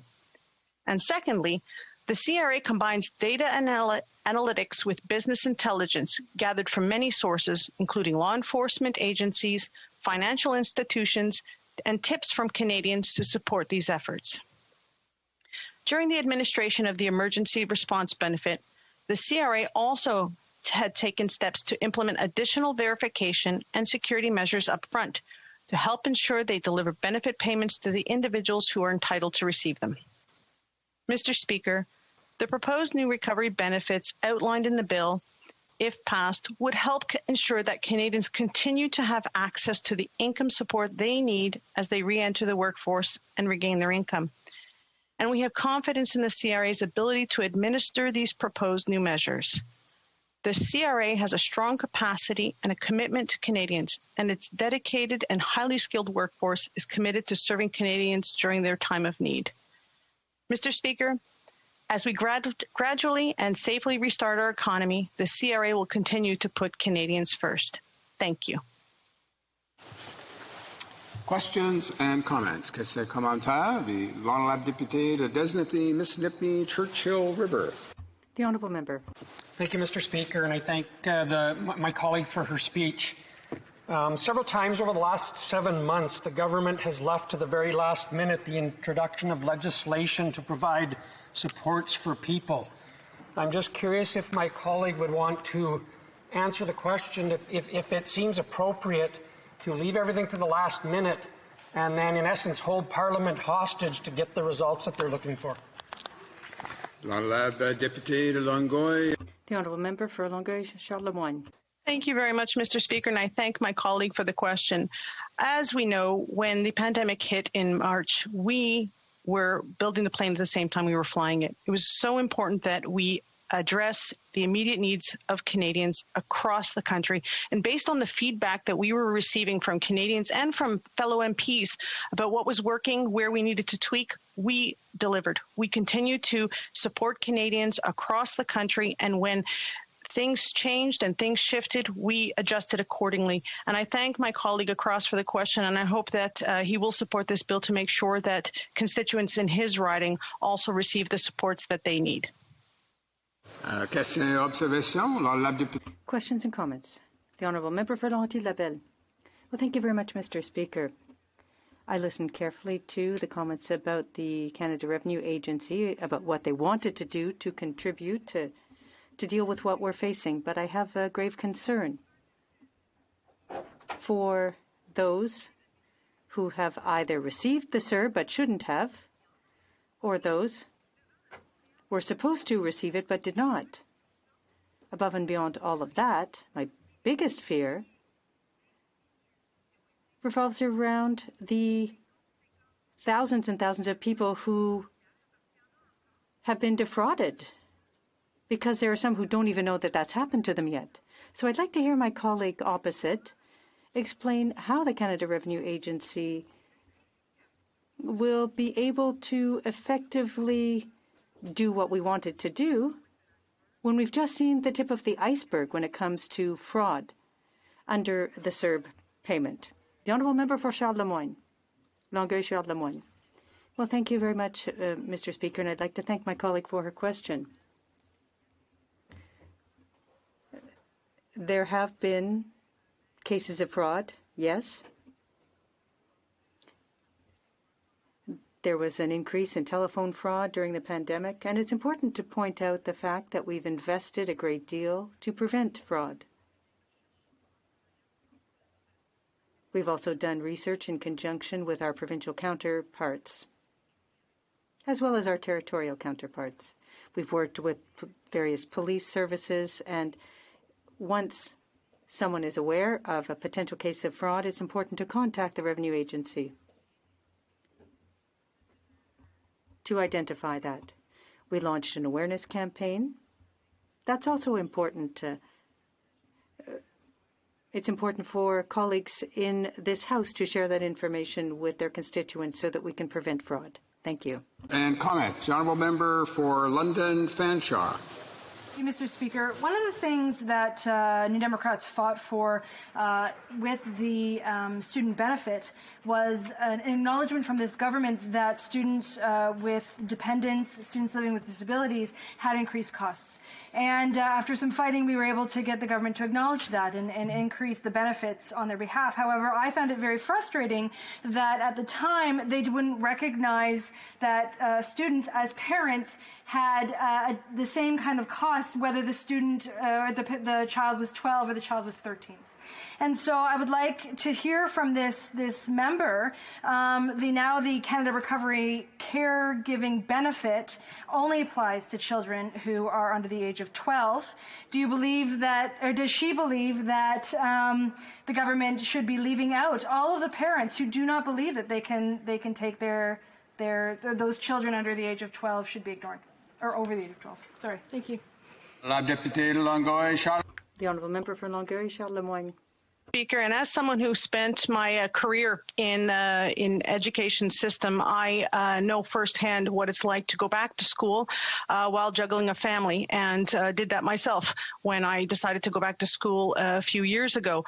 And so I think it's really important, and I want to salute my colleague across the way, and she highlighted a really good point, is by working together, that we were able to come to the decision to increase the amount for students who had dependents. And it's important that we continue to have this dialogue, and that is why we're having this conversation today. It's important that we identify gaps, that we adjust, and we make sure that we're supporting all of Canadians in this really, really difficult time. Thank you. Resuming debate. Reprise de débat. The Honourable Member for Charlesbourg-Haute-Saint-Charles. Thank you, Mr. Speaker. First of all, I'll be sharing my time with the Honourable Member for Abbotsford. I'm here today to speak to C2 since this morning. We've heard of the biggest part of C2 that has to do with changes to CERB, which we are now calling the Canada Recovery Benefit, the Canada Recovery Sickness Benefit, for those who cannot go back to work. That is an important point. It's a very important point. Then we have the CRSB for those who have to isolate because of COVID. Then we have the Canada Recovery Caregiving Benefit for those who have to stay at home, take care of someone who's ill or their children. Now, we don't need liberal snivelling to understand that we are living through COVID. We have needs. In amongst my friends and my family, some people have needed CERB because they've had to stop working. That's all well and good. But what we have to talk about are other details that are in Bill C2 that are never mentioned, financial measures that have been tabled. $17 billion in expenditures in the $50 to $60 billion programme that has been proposed today. Subjects on which there will be no debate. Why? Because even if we've worked throughout the whole weekend, our leader in the House of Commons asked that there be a debate on Sunday, that there be a plenary committee so that we could ask questions to the Minister to talk about the entirety of the bill. We know it's very urgent, but we can also work on the weekend. Some people say, oh, we're in a time of war. Well, in a time of war, Mr. Speaker, it's 24 hours a day, 7 days a week that we have to work. But all of a sudden, oh, it's not important. Oh, we'll just wait until next week. It's not important enough for Sunday. Oh, now this morning, it's even more urgent than before. Now we have to rush, we have to cut debates, we have to cut the number of hours we have. So, Mr. Speaker, the issue we have is that the people of Charlesbourg-Haute-Saint-Charles and elsewhere in Quebec and Canada, all these people are saying, when are we going to stop spending? Are they going to control their spending? The question isn't it isn't whether or not we should help people. What we need are checks and balances to make sure that the money isn't simply just spread left, right and centre, where more studies should have been undertaken before the expenditure. And for 6 weeks, the Prime Minister did not close down Parliament because he didn't want us to speak about the We charity. And it kind of succeeded because we're not talking about We in the media anymore. But now, after having prorogued for 6 weeks, we've reopened and now we're back into our normal affairs. We will soon have committees as well. We have questions to ask and we want answers. The matters are urgent and we need answers. The government's money is taxpayer money, Canadians' money, Mr. Speaker. We have to figure out what has been given to really help with COVID, and money that was simply just spread left, right and centre without a care in the world. Or to perhaps police some friends. We remember last week's scandal that was kind of stifled by the government at the last minute with the vaccines. People on the committee who have private ties to private companies, well, once again, Mr. Speaker, there was a bit of friendly money going left and right. But today, we have to fight against COVID and we have to get out of the situation with the least wasteful spending as possible. As opposition, it is our duty to ask questions. And we're being muzzled. We can't ask questions. I will take the minutes that are before me to give you an example. If we don't want to do like CERB 1 and the student CERB over the summer, the Prime Minister said, well, oh, youth here, youth there. Well, let me tell you. Young people made more money staying at home, playing on their Xbox, than actually working in the Tim Hortons, working in Starbucks that really needed stuff. That is the complaint I heard all summer, saying, what is this bloody CRB? This harmed economic development, Mr. Speaker. And the opposition, the Conservatives, had mentioned this summer before CERB was implemented. We already mentioned it. We said there's an issue. It's going to create problems, but the government don't want to listen to us. Oh, the Conservatives, all they want to do is stop people from getting money. Mr. Speaker, that's not us. That's their narrative. That's how they say that we are a bunch of whiners. But we know how to count. We know how to count in a logical and ordinate way. That's the difference between us and them. Mr. Speaker, let's not forget, there was a lot of fraud. People took advantage of the system. We knew it was going to happen. We needed checks and balances, and there were none. A police officer from Longueuil said, Mr. MP, I have 45 SERB envelopes for people who are already getting government benefits. They haven't stopped working because they weren't working in the first place. And all of a sudden, 45 envelopes with SERB money. And the police officer said, this is completely ridiculous. There were no checks, no balances, no control. Now let us move on to the part of C2 where we are having no debate. All they're talking about is the various SERB programs. Now let's see what's in C2 that should be studied and should be questioned when we want to ask the right question. First of all, individual equipment, $2.7 billion. Well, we're not quite sure who, where, why, and how. That's the kind of question that should be asked. Here, we have virtual mental health care tools, $116 million. What does that even mean? Can someone give us an answer of what this is in the first place? Listen to this. Support staff help and to help long-term care centres. Isn't that a provincial matter, Mr. Speaker? 13 billion. Now, where will this 13 billion end up? 13 billion as compared to 353 billion. Right, that's a small percentage, but accumulated, this makes a lot of money. There's staff and training money, $202 million. Now, where's all this money going? Extra help for the homeless. Yes, we want to help the homeless, but $237 million? Where will this go? Mr. Speaker, Granville Island.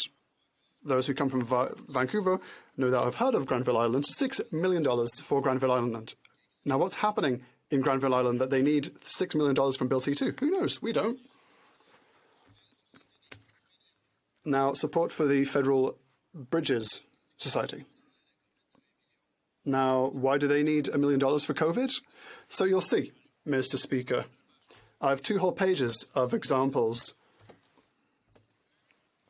Billions that have been assigned to, we're not quite sure where, we're not quite sure why.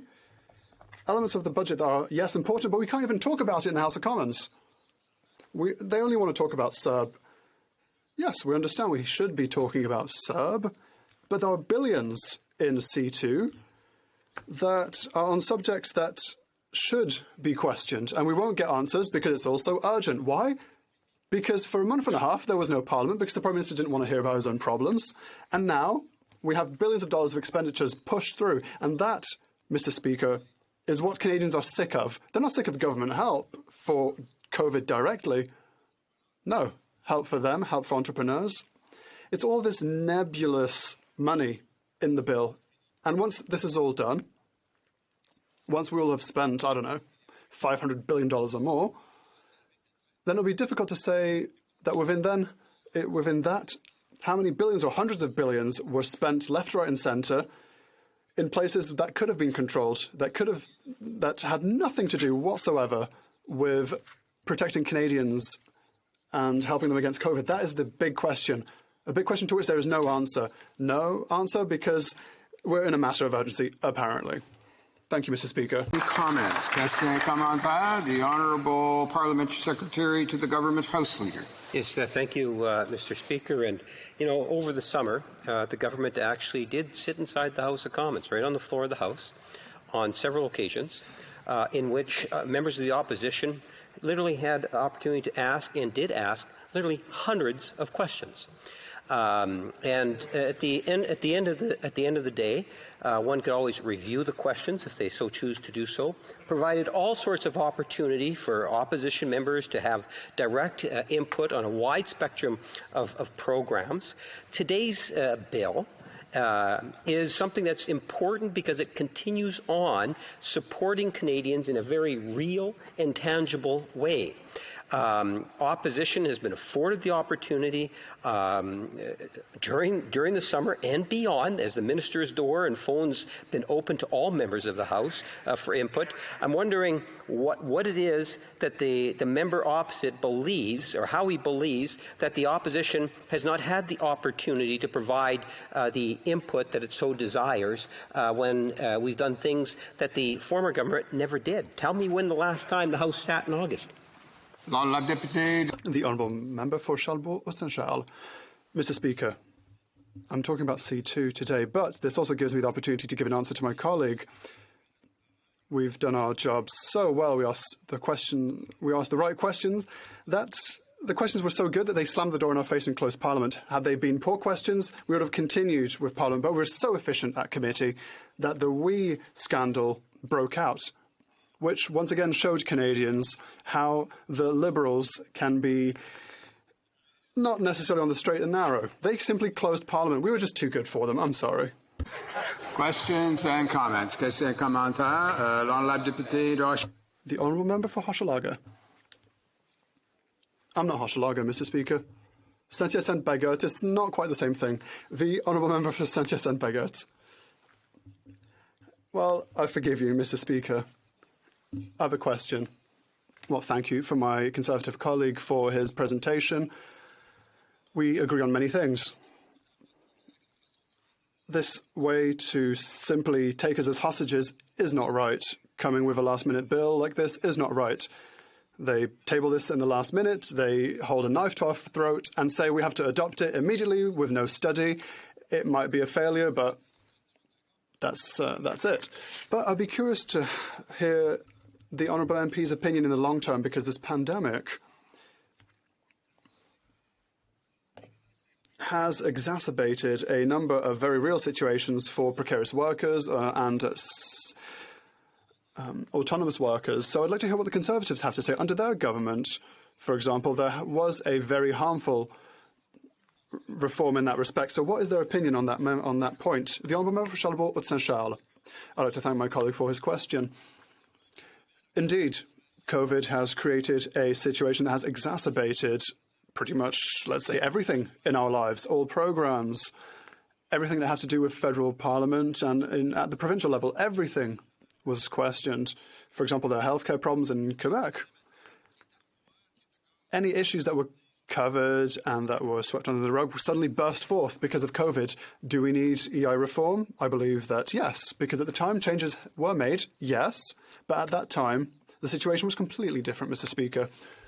So we could dredge up the past, but today let us think of what's going on now. We need to take into account what has happened in the past, and we have to change stuff for the future to act in a different way. Thank you. To comments, the Honourable Member for Courtenay Alberni. Thank you, Mr. Speaker. And I want to thank my colleague for his speech. It's one of the rare times that I see the Conservatives actually agreeing with us on a couple of things. First, that the government prorogued Parliament. This debate should have been happening a month ago to decide what we were going to do with benefits for CERB. And secondly, he touched on things about small business. And Mr. Speaker, we saw them roll out their commercial rent assistance program, the boondoggle, where only 15% of businesses have gotten help because they created a landlord-driven application process that excluded many people that needed help, small and medium-sized businesses. And we both agree the importance of the wage subsidy. But what we learned last week from the CRA is that 25 or fewer employees receive 28% of the wage subsidy, which is very important, Mr. Speaker. But it shows how important when 86% of businesses are small businesses under 25 that didn't get support through the commercial rent assistance program. Minister says, stay tuned. We're waiting. We're still waiting. And she says she's listening. But we're not seeing any changes to this very important program that will save small business. Maybe he can speak about businesses in his riding that didn't get help because of the way they designed this program. The Honourable Member for Charlebourg-Saint-Charles. I'd like to thank my colleague for his question. And indeed, I have a very specific case, a company that we all know in Quebec, Nautilus Plus. Now, Nautilus Plus has training centres throughout Quebec. There are 37 of them, in fact. But their business model states that they're all linked to one mother company. And so renters are not allowed to receive this subsidy, which creates a very significant problem for them. But practically speaking, The training centre, which is in a mall, for example, is in the same condition as another training company that is independent. However, given that Nautilus Plus is under a mother structure, then they don't get the rental subsidy. We wanted to work with the government. We wanted to do that from the very beginning. We wanted to bring ideas to improve the situation, but the reaction from the government has been very slow. When it's time to spend, they're very quick, but when it's time to be effective, they're very slow. The honourable member for Abbotsford.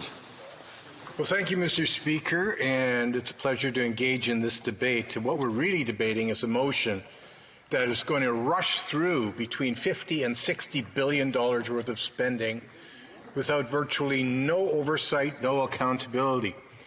Now, the bill that this addresses is actually one that creates three benefits that we as Conservatives support. One is a benefit for workers who are unable to resume work or whose income has been reduced by 50% or more due to the COVID-19 crisis and are self-employed or otherwise ineligible for EI. So that's one benefit. There's a second benefit for workers who are ill or must self-isolate due to COVID and do not have paid leave or paid sickness benefits. And then there's a third benefit for people who are unable to work because they are caring for a family member due to school or daycare closures resulting from COVID-19.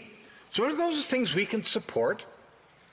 But when you're talking about spending of close to $60 billion, and you have a government that only wants to debate this for 4 hours without any committee investigation or oversight, that is a failure of respect for this Parliament.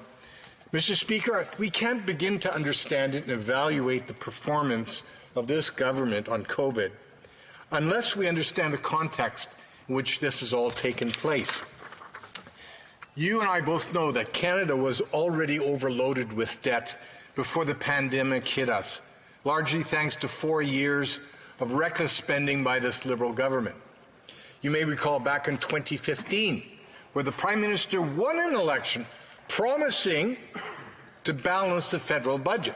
And you may remember Stephen Harper warning us about the Prime Minister's promise to run tiny deficits. Remember that? Well, 4 years later, all the Prime Minister had to show for his broken promise was a string of massive deficits, piling more and more onto our national debt. And who's going to pay that? It's the millennials. And I hope, Mr. Speaker, millennials are watching this. They're the ones that are paying for $400 billion of new debt that's being piled on just this year alone, and other future generations that are going to have to pay this back. So we enter the pandemic with our budgetary and fiscal situation severely weakened. And now we face an even graver crisis, a global pandemic for which our country was not prepared, financially or otherwise, and which has seen our national debt increase by a whopping 50% over just the last 6 months. And it's going to get worse before it gets better, Mr. Speaker. So how did it come to this? Sadly, with a global pandemic looming, in a situation where timing would become of utmost importance, in a situation where leadership would be called for, the Liberals failed us on both accounts.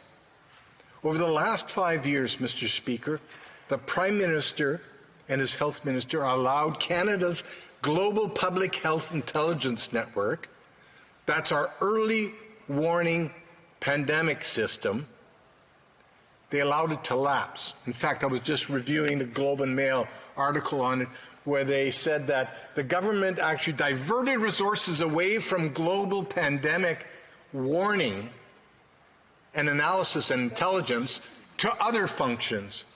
Well, no surprise then when the Minister of Health didn't act in a timely way. This morning I woke up, the headline screaming in the Hill Times. You know what they say? Lapse in early pandemic warning system, a colossal failure, says former federal Liberal Health Minister Ujjal Dosanjh. A former Liberal Health Minister, predecessor of the current one, claims this is a colossal failure. to plan and to warn Canadians. And he says it made him angry, and it was a near fatal mistake. Those are his quotes. And what was the current health minister's response? She proceeded to throw Canada's public health agency under the bus. By the way, Mr. Speaker, this is the public health agency that the health minister is responsible for. If you go to the website, it talks about the health minister's responsibility and accountability for the public health agency. All she can do is throw it under the bus. Can you imagine that? Mr. Speaker, if you want an assessment of this government's performance during the COVID pandemic, it is this: colossal failure. So it should come as no surprise that as the health minister sat idly by, the virus spread around the world and across Canada. Day after day, week after week, the minister would stand up in this House. I think that was the seat she occupied at that time. And she would scold us for fear-mongering. And she repeatedly assured us that the risk to Canadians was low. The risk was low, day after day after day. And those of us who are challenging are saying, listen, the reports coming from other parts of the world say this is serious. Oh, you're fear-mongering. Yet flights from infection hotspots like China and Europe, Italy, for example, continued to land at our Canadian airports without checking passengers for infection. Our land borders remained wide open. There's only one word that can adequately describe the minister's delay in acting. It's the word reckless. Reckless, reckless, reckless. So now the government is compelled to borrow and print hundreds of billions of dollars to support Canadians during this incredibly difficult time. And we want to be supportive of that, and we are. But what has followed is a series of spectacular flip-flops on the part of this Liberal government. As I noted, the Liberals had originally told Canadians that the risk of human-to-human transmission was low. In fact, as late as March 10th, the minister said the risk of spreading COVID was low, and she said she was well equipped to contain cases coming from abroad, end quote. One day later, she inexplicably proclaimed that COVID-19 could infect up to 70% of Canadians, and that it was now, quote, a national emergency and crisis. Now, how can you move from it being a low risk one day and suddenly it's an emergency and a national crisis? There was more flip-flopping. Our Liberal friends implied that anyone who would dare suggest that the borders be closed was somehow racist. Racist. I guess that's what Liberals do when they're caught up in a colossal failure. They do what comes naturally and call those who are asking important questions racist. They also flip-flopped on the mask wearing. They originally said wearing of masks was ineffective. That was certainly convenient because we now know that there weren't enough masks to go around because the government had thrown out millions of masks and hundreds of thousands of gloves from Canada's national emergency stockpile. They even sent 16 tons of PPEs to the Chinese Communist regime in Beijing, of all places. As we now know, when the pandemic really hit, Canada had depleted its PPEs. So, ill-prepared and facing a critical shortage, they did what Liberals do well. They misled Canadians by downplaying the risk and pretending that masks didn't help. Fast forward today, suddenly the Liberals are the great proponents of wearing masks, as if they'd always been in favor of wearing masks. Again, convenient. It was also the Prime Minister who had the idea, of course, to partner with China on a COVID-19 vaccine development. And how did that work out? The moment they had our research, they said, oh, we're not interested and we're blocking you, Canada, from being part of the rollout of that very vaccine. The reality is this, Mr. Speaker, when Canadians needed leadership, our government failed us. They shut down our pandemic warning system. They failed to shut down our borders and flights. They misled us on the seriousness of the pandemic. They discarded and sent our stockpiles to hostile countries. They flipped and flopped on masks. They got thoroughly hoodwinked by the Chinese. And then to add insult to injury, they shut down Parliament over the summer to escape the fallout from the We Charity scandal. I won't get into it because I know I'm running out of time, Mr. Speaker, but I can tell you this. This motion and this bill, it's about spending $50 to $60 billion of taxpayers' money, and they want to avoid debating it. They want to avoid scrutiny. They want to avoid accountability. I, for one, am not going to take this lying down. I'm going to speak out about it. I'm going to demand that the Prime Minister get out of the way and let us, as MPs, do our job. Questions and comments. The Honourable Parliament Secretary to the Government House Leader. I see the Honourable Member for Saanich Gulf Islands is raising a point of order. Go ahead, the Honourable Member. Speaker, I didn't want to interrupt my dear friend from Abbotsford in full flight of oratory, but I think he may have come very close, if not actually breaking the rules, by waving the Hill Times in a fashion that amounted to being a prop. I just wondered if the Speaker has any thoughts on whether we've relaxed those rules. Thank you, Mr. Speaker.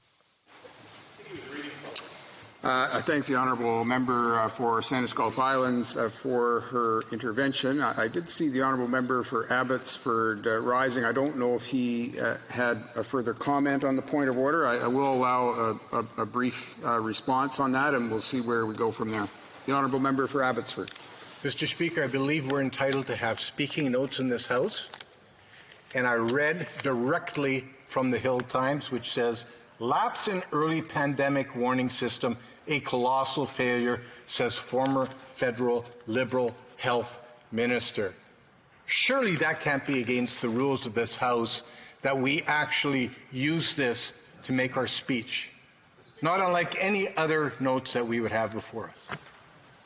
I thank both honourable members for addressing the points on this. And indeed, the honourable member for Saanich Gulf Islands is correct in noting that the use of props and other things that add to the message or commentary of honourable members when they have been recognized are, in fact, prohibited as part of these presentations. But also, the member for Abbotsford makes the point that when members are using notes or documents in the course of their speeches, they routinely will switch from one to the other to make reference to key points that they wish to add in their remarks. So I did note that the honourable member for Abbotsford sort of waved this copy of the Hill Times for a few seconds or so.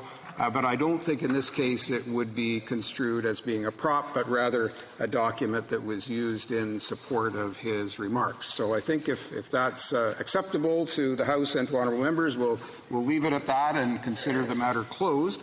And we will now go to questions and comments. The Honourable Parliamentary Secretary to the Government House Leader. Yes, thank you, Mr. Speaker. And, you know, I listened very carefully in terms of what my colleague and friend was espousing in terms of his disappointment in the government. And I suspect, Mr. Speaker, that his disappointment in this government would carry over to other levels of government that did the same thing in part what our government did. And that was to look at science, listen to what the health experts were saying at the time. And, you know, it's interesting, whether it's the Prime Minister, the Minister of Health, or provincial ministers.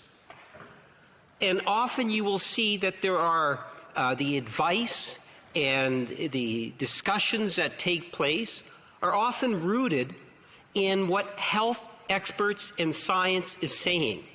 And my question to the member opposite is, does he not believe that as a politician at times, and I would suggest to you this is one of those times, we need to be listening to what healthcare experts are saying. And that's many of the comments that he made reference to were based on listening to those experts. Member for Abbotsford. Well, thank you, Mr. Speaker, and I appreciate the question from my honourable colleague. In fact, he suggested that other levels of government listen to science. And yes, that's what the federal government should do. Except what happened in this case is that the intelligence network that is supposed to provide the early warning system was effectively emasculated because the minister allowed resources to be diverted to other functions of her ministry. So we didn't have the same capacity to get early warning about a pandemic, and now we've paid a huge price for that. That is, as the Hill Times said, a colossal failure of this government. Questions and comments. Honourable Member for Courtenay Alberni. Thank you, Mr. Speaker. And I want to thank my colleague for his speech. My colleague from BC, like myself, he talked about the irresponsible decision of the government to prorogue Parliament. Not only did it suspend Parliament from doing important things like fixing CERB, which ended last night, and waiting to rush through this legislation that we're having to do right now, but it also suspended committee. And we sit on the Fisheries and Oceans Committee. We're studying the state of wild salmon right now, Mr. Speaker. So we have another crisis going on. We had the lowest return last year of the Fraser River sockeye. This year we had half of that, which was half of the lowest last year. And the government today announced that they're not going to follow through with number 19 in the Cohen Commission to,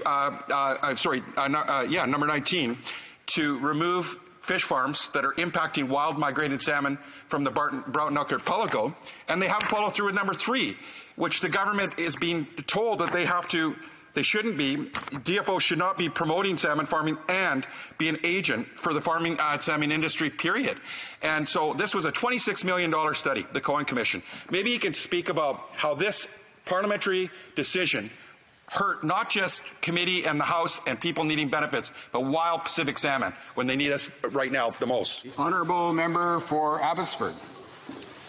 Well, thank you, Mr. Speaker, and I thank my colleague from British Columbia for that great question. The iconic West Coast Pacific salmon is on a precipitous decline right now. And we're doing a comprehensive study at committee. And in the middle of this, as we're trying to come up with some answers to how we reverse this decline, how we preserve our iconic salmon for the next generations to come, what does the Prime Minister do? He has to run away from the We Charity scandal, a very significant scandal of malfeasance on the part of the Prime Minister, his Finance Minister, the We Charity, and he shuts down Parliament. So every single committee of Parliament, my colleague is right, every single committee of Parliament was shut down, and we can't get to the bottom of this problem. Sad, sad, sad. Question et observation. La députée de Laurentides-Labelle. The Honourable Member for Laurentides-Labelle. Thank you very much. Yes, let's talk about We Charity. I'd like to make the link with the recovery benefit. As a parent, I spent several weeks with my colleagues to try to cast light on the We Charity situation, to realize what really happened. Parliament was prorogued, and now here we're being presented with a bill that we're supposed to deal with rapidly. And yet there's an element here that I'm very concerned about as a parent.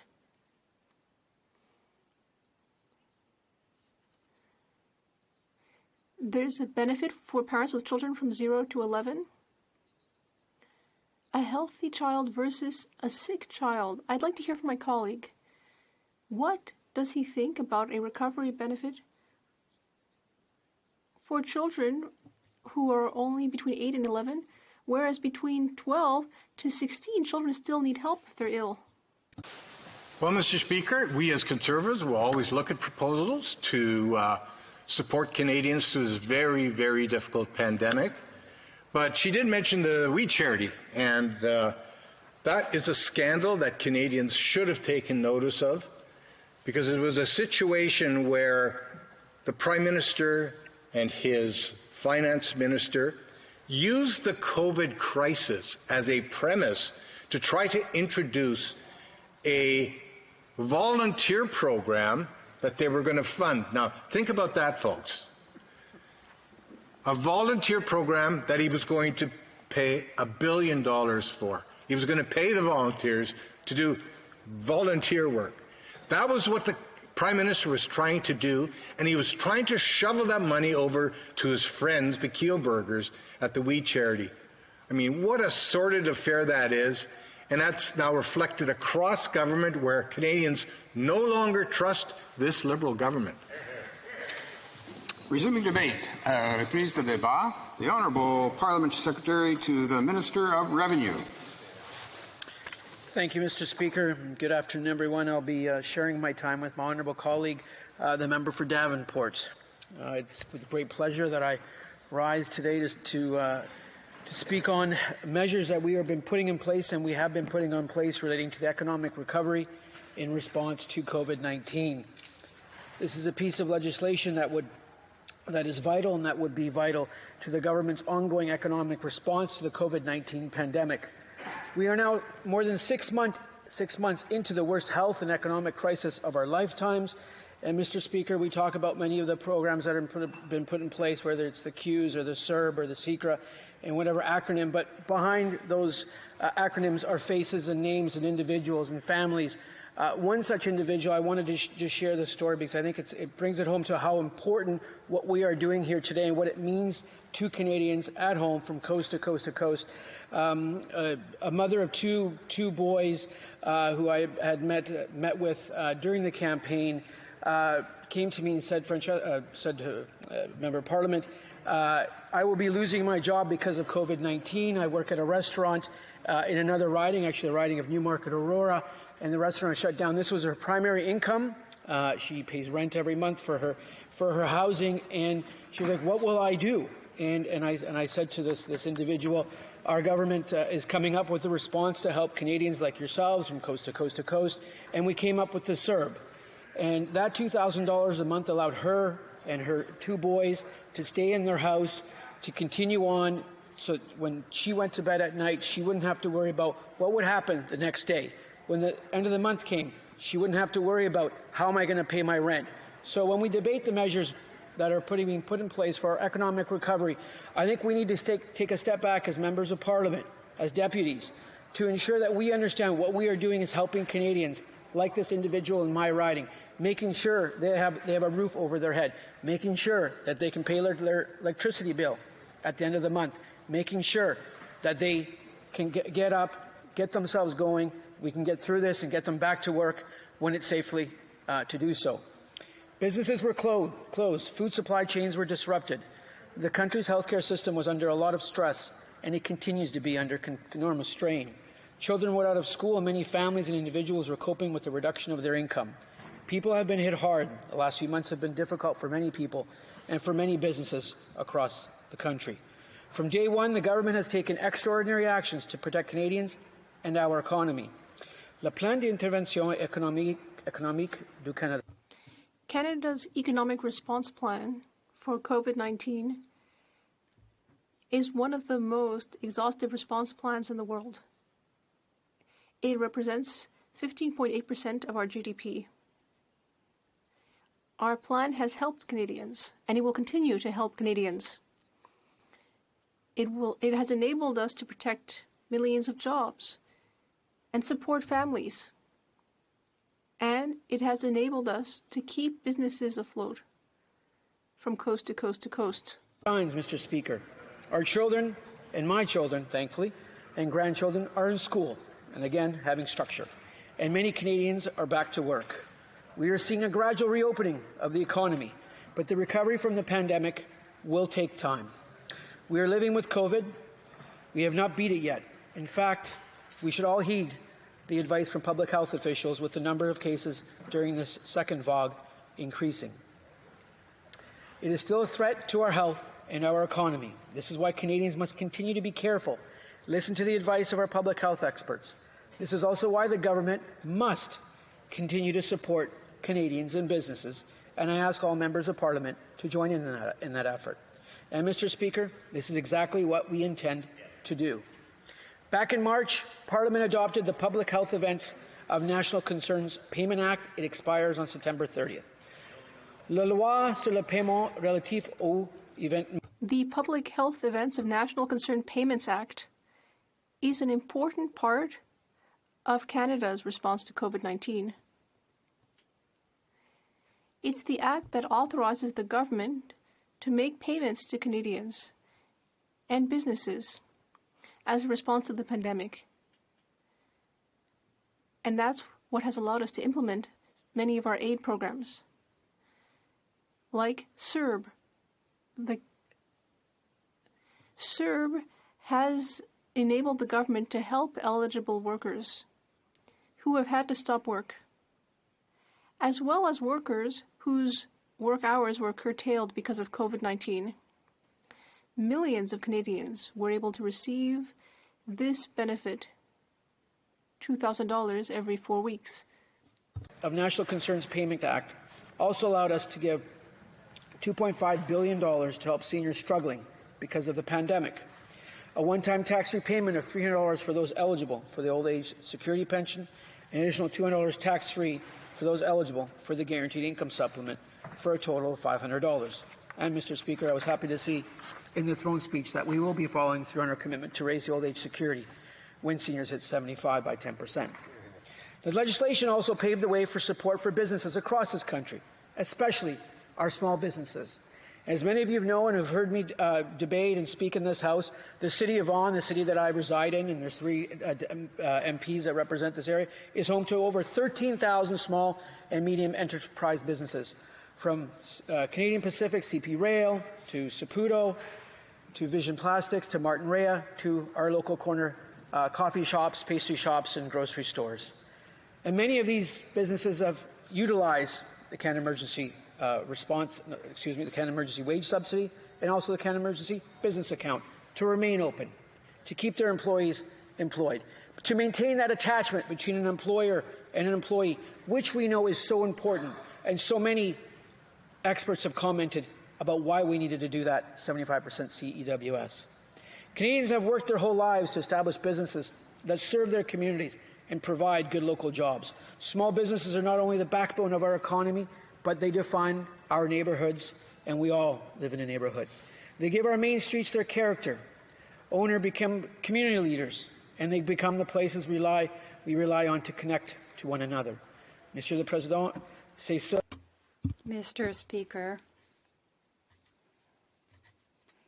this is of national interest. It's in large part what has allowed us to help Canadians, help companies, and support our economy. It's also what allows us to protect the health and safety of Canadians. For example, the Safe Restart program, which will help to protect Canadians against the second wave. The agreement is important in helping to protect us with regard to issues of national interest, such as the purchase by the federal government of PPE, personal protective equipment. This law will also help us fund medical research on COVID-19 and the development of vaccines. Legislation was enacted in March at the beginning of the pandemic, Mr. Speaker. 6 months later, we know more about the virus and its impact on our economy and on our daily lives. Millions of Canadians remain impacted, and we need to be there to assist them. As our government has said, we have their back. And we have their back through the programs and measures we put in place, and we have their back through the legislation that has been put forward today. We have taken extraordinary action to protect both the economy and Canadians' quality of life, but there is so much more to do. It is important for Canadians that we extend the application of the Act, Mr. Speaker. The extension would help the government to support Canadians and businesses during the next phase of the recovery from the pandemic.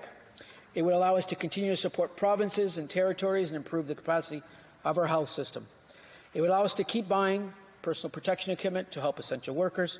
It would allow us to continue measures to ensure that the most vulnerable Canadians have access to the supports they need. It would continue to support for the public health, social and economic response in our Indigenous communities. It would prevent any disruption to final payments under existing programs such as the Canada Emergency Response Payment, as well as the purchase of personal protective equipment supplies. It would ensure, frankly, ongoing support to those who need it the most. This bill will allow us to deal with the second phase and to give us time for the economy to resume and reach its full potential. In the coming weeks and months, we must adapt our assistance programs to respond to the pandemic and have flexible programs that will help Canadians find work and will allow them to adapt to the new wave of the pandemic. We must ensure there is no delays in the existing program payments. I invite all members in this House to support this legislation. Thank you very much. Thank you very much. Just a brief interruption before we have questions and comments. The questions to be dealt with today at the adjournment debate are as follows. The Honourable Member for Saanich Gulf Islands on fisheries. Now, questions and comments. For York Simcoe. Thank you, Mr. Speaker, and through you, I'd like to thank my honourable colleague for his question. A number of the government House leader today mentioned in his speech specifically, Canadians are counting on us. And it was brought up from my honourable colleague from British Columbia that Canadians need leadership. So my question to you would be around the prorogation, and as my honourable colleague from British Columbia, the NDP, said, committees were cancelled. We have the BC wild salmon that are in jeopardy right now. I have my private member's bill, C-204, to stop the export of final plastic waste for disposal. All these things are being held up. We have a Liberal government that promised the Lake Simcoe Cleanup Fund $40 million over a year ago, and we are still waiting for it in my riding of York Simcoe, which is close to your riding as well. And so my question to you is, the fact that we prorogued Parliament, committees were cancelled, we have to be able to walk and chew gum at the same time. People are depending on politicians now to earn their paychecks. We offered to sit on the weekend. If we have to work 24 hours a day to work together to get things done, that's what we have to do. I hate to interrupt, but just to leave enough time to get a few more questions in. I know the honourable member for York Simcoe was getting to his question. The Honourable Parliamentary Secretary to the Minister of National Revenue. Thank you, Mr. Speaker, and thank you to my friend, the honourable colleague from York Simcoe, who I've gotten to know very, very well in my time since he was elected.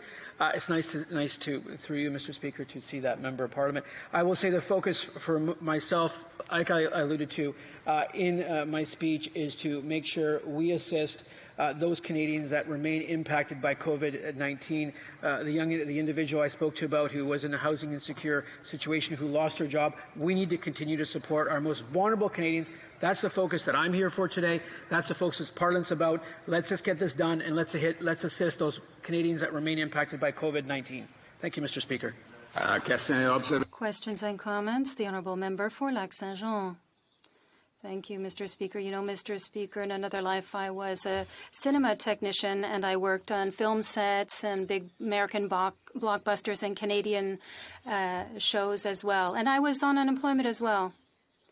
And when I saw the PCU or the CERB arrive, I knew that there would be a problem. And we in the Bloc proposed very simple measures to use the same mechanism that we see in EI and apply it to the Canadian Emergency Response Benefit, or CERB. But, Mr. Speaker, do you know what? The Minister of Finance at the time, because it's not the same person now, but the then Minister of Finance said that it was impossible to put in place, that it was too complicated. He told us that in April. So my question to the member is quite simple. I'd like to know why we wasted all that time and closed so many companies without job incentives through the CERB. How was it impossible to do something in April, and now it is possible in September? Thank you, Mr. Speaker. The Honourable Parliamentary Secretary to the Minister of National Revenue. Honourable member from the Circumcision de Lac-Saint-Jean for the question. I would like to state that I'm glad to hear that the party opposite has put forward ideas, constructive ideas, and those ideas have have made it into the legislation or ideas, and that's great, and that's how we can all work together to make sure we best serve our constituents back home, best serve those sectors of the economy that the member opposite is very familiar with, where the flow of income or flow of revenues to people is very choppy, where it's not a natural job where you work 8 to 4, Monday to Friday, and I have a great deal of respect for those individuals in the film sector, in the cinema sector, that take on those initiatives, their creativity, and how much they bring cultural life to vibrancy here in our beautiful country. Questions and comments. The Honourable Member for South Okanagan, West Kootenay. Well, thank you, Mr. Speaker, and I'd like to thank the Parliamentary Secretary for his speech. I'm so glad he mentioned, the people, the real people behind these supports that we have been providing through the spring and summer, but also through the spring and summer, I've been wondering what would this look like if this had been a Liberal majority government. All along, it's been the NDP that's been dragging the Liberals to be. Their initial proposals have always been so timid and ineffective that we've had to create CERB, make the wage subsidy better, and now we're looking at, fixing the sick leave benefits. And I'm just wondering if he could comment on why the Liberals have come out so ineffective and timid, and it's been the NDP that's been doing the real work. Honourable Parliamentary Secretary, the Minister of National Revenue. I thank the member from South Okanagan, West Kootenay, and what I can say is that I know for the last 6 months that I've been very hard at work in my riding, sometimes 10, 12 hours a day, meeting with stakeholders, meeting with individuals, passing on the ideas from Canadians, and not from the ideas from politicians, but passing on the ideas from Canadians to myself and passing them on to ministers. I know my colleagues have done the same thing, and I know all members of the House have gathered ideas from Canadians all around. It's not a political game. It's a game. It's us providing service to Canadians and ensuring the programs we have are robust and meet Canadians' needs during this very unique and extraordinary time in our country's and in the world's history. That is what this is about, Mr. Speaker, helping Canadians out, and that's why we're here, all of us. Resuming debate, the Honourable Member for Davenport. Thank you so much, Mr. Speaker. It's an absolute honour for me to stand here in this venerable House on behalf of my constituents, the residents of Davenport, to speak on behalf of this very important bill, an act relating to economic recovery in response to COVID-19. This key piece of legislation is vital to the government's economic response to the COVID-19 pandemic and will help ensure that Canadians continue to have the supports that they need to weather the COVID-19 storm. Since the beginning of the pandemic, our government has taken quick action to respond to the challenges Canadians and Canadian companies are facing. And as a result of the COVID-19 pandemic, the current increase in the number of COVID-19 cases and the beginning of the second wave has shown us that we continue to deal with this pandemic. We must not let our guard down when Canadians need us the most. By supporting Canadians who cannot work due to COVID-19, we're making it possible for our country to continue to practice physical distancing and to do the right thing to protect Canadians' health and safety. That is why, Mr. Speaker, we are asking all members of Parliament to also do the right thing, to pass this bill so that the government can continue to finance emergency measures to support Canadians and businesses. As well, in passing this bill, we'll also ensure 3 key measures are introduced that will help many Canadians who are still having a hard time finding a job, making ends meet, who are taking care of loved ones who are affected by COVID or who might potentially be sick and need some coverage in that area. Monsieur le Président, nous pouvons... Mr. Speaker, we can all agree that this pandemic is the worst public health crisis that Canada has ever experienced. Job losses are perhaps the most obvious consequence around the world. Canadians are suffering, as are others in other countries. With job losses that Canadians have experienced, it quickly became apparent that many of them would need assistance. assistance until they can find another job. But the existing income support systems were not able to respond to this unprecedented situation.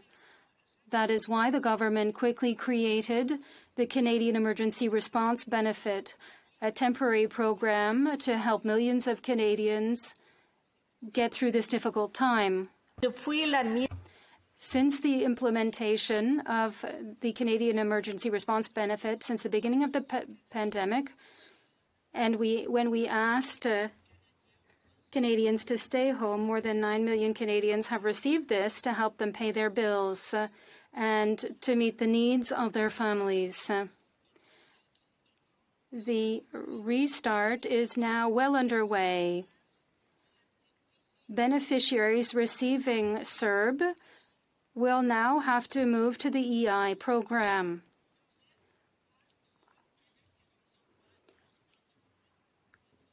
For those who would not normally be entitled to EI, the government, with this legislation, would temporarily create the Canadian Economic Restart Program. This bill would also implement 2 new types of benefits relating to the restart in order to help Canadians who are unable to work for reasons related to COVID-19. The Canadian Sickness Benefit and the Canadian Economic Restart Benefit. These new benefits are being proposed in the government's plan, the goal of which is to support Canadians while we work to rebuild a stronger and more resilient economy. We'll introduce 3 key measures that I think will be very helpful, and I know many residents in my riding of Davenport will find it very helpful. We'll be introducing the Canada Recovery Benefit of up to $500 per week for up to 26 weeks to workers who are self-employed, who are not eligible typically for EI, and who still require income support. This benefit will support Canadians who have not returned to work due to COVID-19 or whose income has dropped by at least 50%. We're also introducing a Canada Recovery Sickness Benefit of $500 per week for up to 2 weeks for workers who are sick or must self-isolate for reasons related to COVID-19. And we're also introducing a Canada Recovery Caregiving Benefit of $500 per week for up to 26 weeks per household for eligible Canadians unable to work because they have to care for someone who is suffering from COVID-19. Mr. Speaker, I'm proud of the immediate and impactful measures that the government has implemented to date. Passing this bill will enable our government to continue this important work. With this bill, our government is also seeking to extend the Public Health Events of National Concern Payments Act, which is set to expire on September 30th until the end of the year. This act was instrumental at the beginning of the pandemic in allowing the government to quickly put in place and finance many of the emergency measures through Canada's COVID-19 Economic Response Plan that have supported Canadians and businesses through these difficult times. Failing to extend this act could cause a disruption to these critical payments. This includes measures to support Canadian employers, big and small, who are the backbone of our economy, that have helped weather the storm. Des programmes comme l'aide d'urgence du Canada.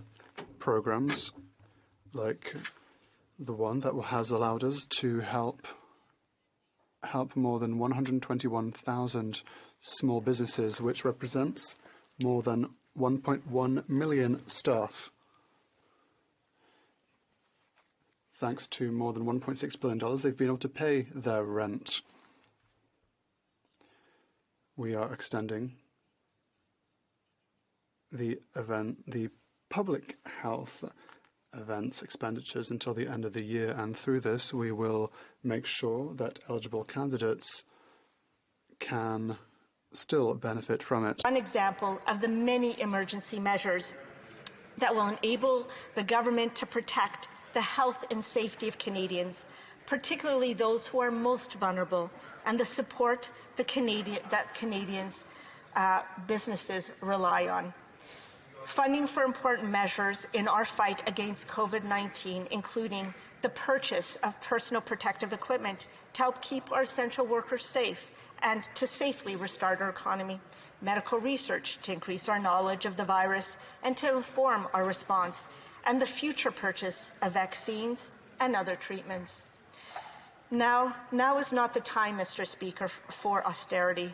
Now's not the time for us not to be doing everything we can to support Canadians, to support workers, to support our small, medium, and large businesses as we continue to grapple with the impacts of this pandemic. Notre gouvernement.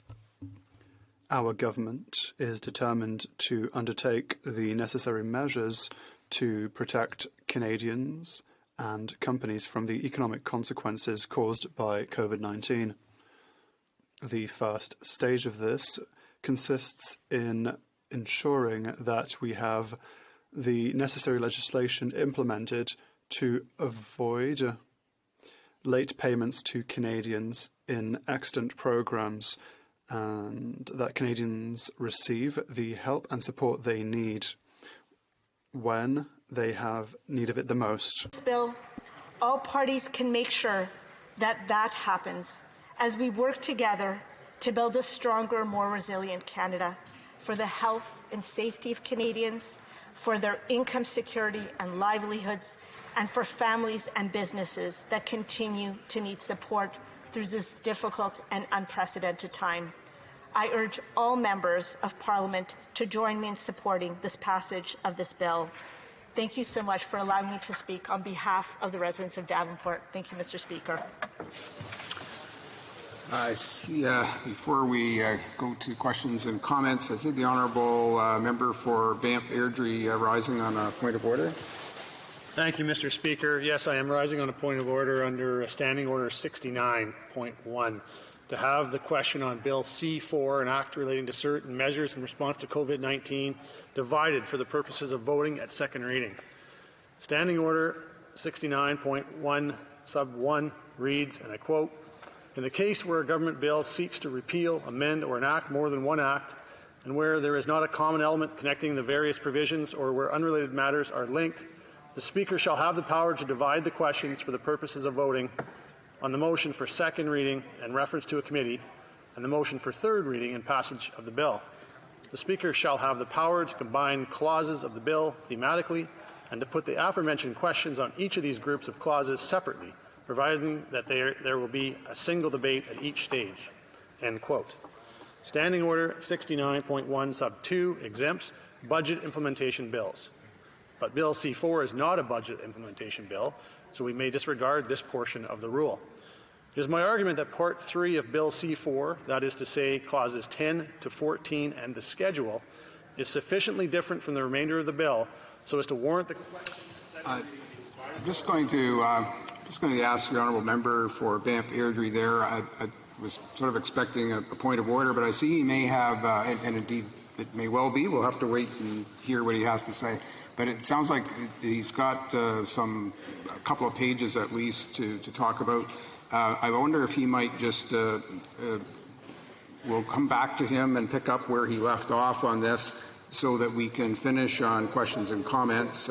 The Speaker who just gave her remarks to the House. So we can then go back to the honourable member on his point of order. Just for the purposes of continuity, we'll make that an interruption at this time. We're going to take questions and comments to the honourable member for Davenport, and then we'll come back to the member for Banff Airdrie. But I do believe the government. No.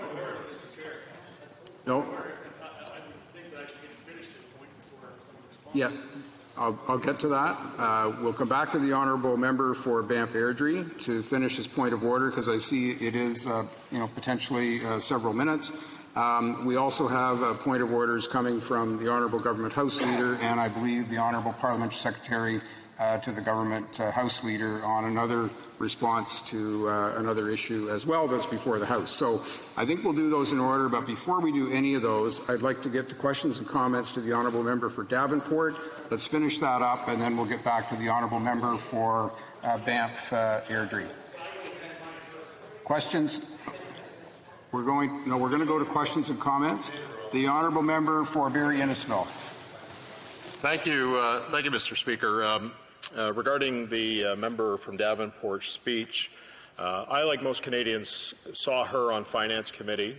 The grand defence of the Prime Minister as it related to the WE scandal. Now, we heard earlier today the member from Windsor-Tecumseh say that there will be a transition gap of some 3 to 5 days for those recipients of these new programs that are being announced in this piece of legislation. Now, when you backdate that, the potential exists that 2 weeks could exist, where people actually, from the time they make that application of these new benefits, will actually receive those benefits. So my question to the honourable member, of course, proroguing Parliament, as the honourable member supported, really causes problems in that regard. So my question is to the member, why was she so interested in protecting the Prime Minister and not interested in protecting those Canadians who are going to fall through this gap? Honourable member for Davenport. Thank you so much, Mr. Speaker, and I want to thank the honourable member for his question. So I think it's a very good question. It's going to be a question, not so much the beginning part of this question, I think will be a question I will hear in my office a little bit in terms of what is the time period between the changeover from a CERB if you're moving on to the new Canada Recovery benefit. And so my understanding is the Canada Recovery benefit is actually, we're trying to align it very closely to the existing EI system as much as possible. So for CERB, you actually put in an application, or every 2 weeks you're supposed to reaffirm that you still need it. And so it's actually sort of forward-looking 2 weeks. Whereas the EI, it's backward-looking 2 weeks. So you kind of have to say it's the last 2 weeks you actually try to look for a job and couldn't find anything. So I think nothing falls perfectly. I think that we did our very best to try to make sure that there was no gaps, and so that people who continue to need help will continue to get the support and help that they need. And that is what we're doing right now, Mr. Speaker. Thank you. The honourable member for Saint-Hyacinthe-Bagotte. Thank you, Mr. Speaker. Thank you to my colleague for her speech. There's just one thing I'm trying to understand, like my colleague from Lac-Saint-Jean said earlier. We proposed a employment incentive benefit. CERB, when it came into play, when we were confined, when everything was closed, was relevant, yes. But then the summer came along and we had 338 MPs that had many problems in their labour markets in every single riding. So why do they now come with an employment incentive benefit, which is great, but why does this come at a time when we're going to be closing the economy again? Where's the logic in that? The honourable member for Davenport. Thank you so much, Mr. Speaker, and I want to thank the honourable member for his question. I think at every moment in time, I think we're trying to do our very best to present a number of programs that are going to be supportive to as many Canadians as possible. You know, I heard earlier in the House that there was another member who had talked about, well, why is the Liberal government actually taking the ideas of other parties? I will tell you, we heard ideas from right across the country, from every party, from every political stripe, and we basically took the very best ideas, because our objective is not only to continue to keep Canadians healthy and safe, but to do everything we can and introduce whatever program in whatever means in as flexible a manner as possible to be able to continue to support Canadian workers, to continue to support those who are struggling through this unprecedented pandemic, and to support our small, medium, and large businesses, and to do everything we can to create that foundation so as we get out of this time for a very short question and response. The honourable member for Victoria. Mr. Speaker, the member talked about supporting workers who are sick or getting tested. It was only after the NDP pushed and pushed to get this government to agree to invest in sick leave that we got that commitment. And then this government tried to limit it to a few thousand Canadians. New Democrats pushed and fought again to expand the eligibility, and I'm proud that we were able to push the government to expand it to millions of Canadians, but there are still Canadians who will not be able to access sick leave, and this benefit is temporary. So my question is, Does the member think that Canadians don't deserve to have 10 days of paid sick leave permanently and accessible to all? Good question. Well, member for Davenport. Thank you so much, Mr. Speaker, and thanks the member for her excellent question. I will tell you, my understanding is that, and this came from our Prime Minister, he said that the idea for the sick benefits actually came from the Premier of British Columbia. In any case, I think that it's an idea that all of us can support. I think that we work much better together when we share our best ideas. I most certainly am very proud that we have the sickness benefit in our legislation. I do agree it will protect millions of Canadians. I'll also say to you that there are 70 other programs that have been introduced, over $200 billion of supports. And so while maybe one member won't be able to access the sickness benefit, there's lots of other programs that are out there to be supportive, and we will not stop until we do everything we can to continue to have the backs of Canadian workers and Canadian businesses moving forward. Thank you so much, Mr. Speaker.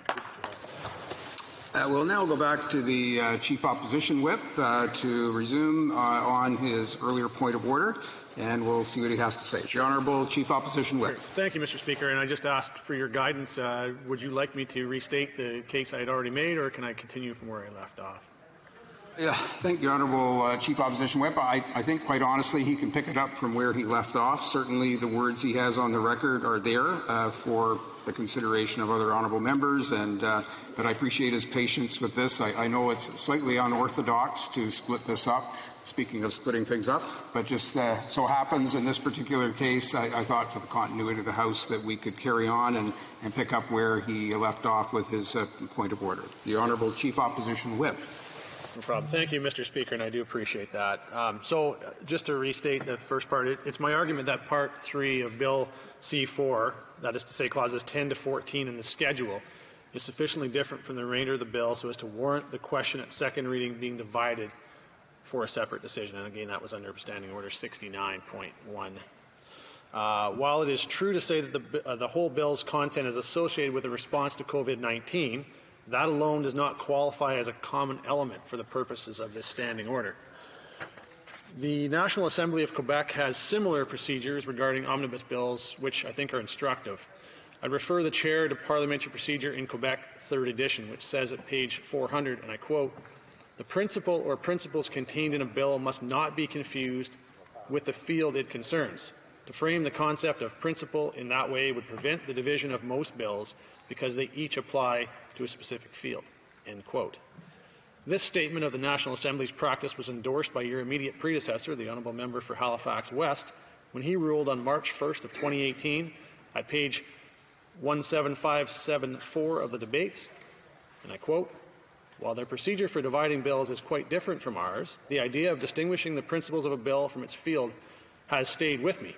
While each bill is different, and so too each case, I believe that Standing Order 69.1 can indeed be applied to a bill where all of the initiatives relate to a specific policy area if those initiatives are sufficiently distinct to warrant a separate decision of the House." End quote. The importance of distinguishing between principles and a field was articulated by National Assembly Vice President Fatima Houda-Papin on December 11th, 2007 at page 2513 of the Journal des Débats. Je le cite, dans le... And I quote, excuse me, "In the current case, the bill contains more than one principle. Even if the bill has to do with road safety, the speakership has to take into account that this rather has to do with Bill 42. We should not confound principles that a bill could contain with a demand, with the subject that it has to do." The motion would therefore allow that most bills would not be able to be subject to a splitting motion because it has to do with a specific demand. The different means that can be found in the bill to ensure road safety could constitute distinct principles. End of quote. 18 ruling in our own House concerned the former Bill C-69, which was an omnibus bill with disastrous consequences for the natural resources sector in Canada. The government had argued that all of its provisions hung together on the principle of environmental protection, but the chair ruled that that argument was not good enough to avoid dividing the question. In that case, he found there were sufficient distinctions to warrant separate votes. A similar argument was put forward by the government on the former Bill C-59, claiming that everything was unified by the principle of national security. The Deputy Speaker ruled on June 18th of 2018 at page 21196 of the debates, and I quote, "While the Chair has no trouble agreeing that all of the measures contained in Bill C-59 relate to national security, it is the Chair's view that there are distinct initiatives that are sufficiently unrelated as to warrant dividing the question." End quote. Turning to Bill C-4, Parts 1 and 2 concern the establishment of assorted pandemic income replacement benefits for Canadians impacted by COVID-19, together with associated labour law amendments. Part 3, meanwhile, is the government's request to spend over $17 billion on a wide array of measures, bypassing the normal estimates and appropriations procedures of Parliament. In fact, one of the considerations the Chair employed in 2018 was to look at how integrated the different provisions of the impugned bill were. In the case of Bill C-69, for example, two parts, which were extensively linked with many cross-references, were held to have a sufficiently common element between them. However, another part was, despite the presence of some cross-references, found to be not so deeply intertwined as to make a division impossible. In the present case, Mr. Speaker, Part 3 of Bill C-4 appears to have absolutely no cross-references or drafting links to the remainder of the bill. It was simply grafted on. That the various components of the bill are part of our response to COVID-19 are really about the only thing which could even link them together. In fact, Mr. Speaker, I would argue that the long title of the bill itself gives away the fact that the link is tenuous. I quote, "An act relating to certain measures in response to COVID-19," end quote. If there was any stronger connection between these assorted provisions, a more descriptive long title would have been possible. Before concluding, I should offer a couple of comments of the circumstances particular to the present case. Firstly, I recognize that time is of the essence in reaching a ruling because the House is currently seized with Government Motion Number 1, which would ram Bill C-4 through the House with barely any debate at all. In fact, it's possible that members are on track to be called upon to vote late tomorrow night on the bill. As noted by your immediate predecessor's November 7, 2017 ruling at page 15116 of the debates, points of order calling for the exercise of Standing Order 69.1 must be raised promptly. I am rising on this matter on the same afternoon the bill was introduced. To do so earlier would frankly have been impossible. Secondly, should the House adopt Government Motion Number 1, there is nothing in that motion which, in my view, would change the application of Standing Order 69.1 to Bill C-4. The wording of paragraph B of the motion refers to voting on, and I quote, "all questions necessary to dispose of the second reading stage of the bill," end quote. That language certainly contemplates multiple votes at the second reading stage, and of course this language would be undisturbed by the amendment proposed by the Honourable House Leader of the Official Opposition. Moreover, the chapeau of the motion does not make any provision for it to operate notwithstanding any standing order, let alone that it would operate notwithstanding Standing Order 69.1. So in conclusion, Mr. Speaker, it is my respectful submission that Bill C-4 is an omnibus bill, and under the provisions of the Standing Order, its Part 3 should be separated out for a separate vote at the second reading stage. Thank you, Mr. Speaker. I thank the Honourable Chief Opposition Whip for his point of order. We'll take that under advisement and get back to the House in due course. The Honourable Government House Leader on a point of order. Yes, Mr. Speaker. Thank you. On a different point of order. Monsieur le Président, conformément à l'article. Mr. Speaker, pursuant to Rule Standing Order 57, with regard to Government Business Number 1, at the next sitting of the House, a Minister of the Crown will move that the debate not be further adjourned. The House appreciates the notice on the part of the Government House Leader, and I see the Honourable Parliament Secretary to the Government House Leader rising on an additional point of order.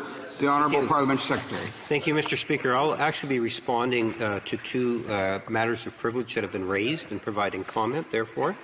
In particular, I am rising to respond to the question of privilege raised by the member for Leeds Grenville, Thousand Islands and Rideau Lake on Thursday, September the 24th, respecting the production of documents ordered by the Standing Committee of Finance in the previous session. The member argues that the government did not respect the Finance Committee's motion, while at the same time acknowledging that the government provided requested documents to the clerk of the committee on August 8, 2020. It was the opposition parties that wanted the law clerk to review these documents for the purposes of additional redactions. Liberal members on the committee agreed to the motion.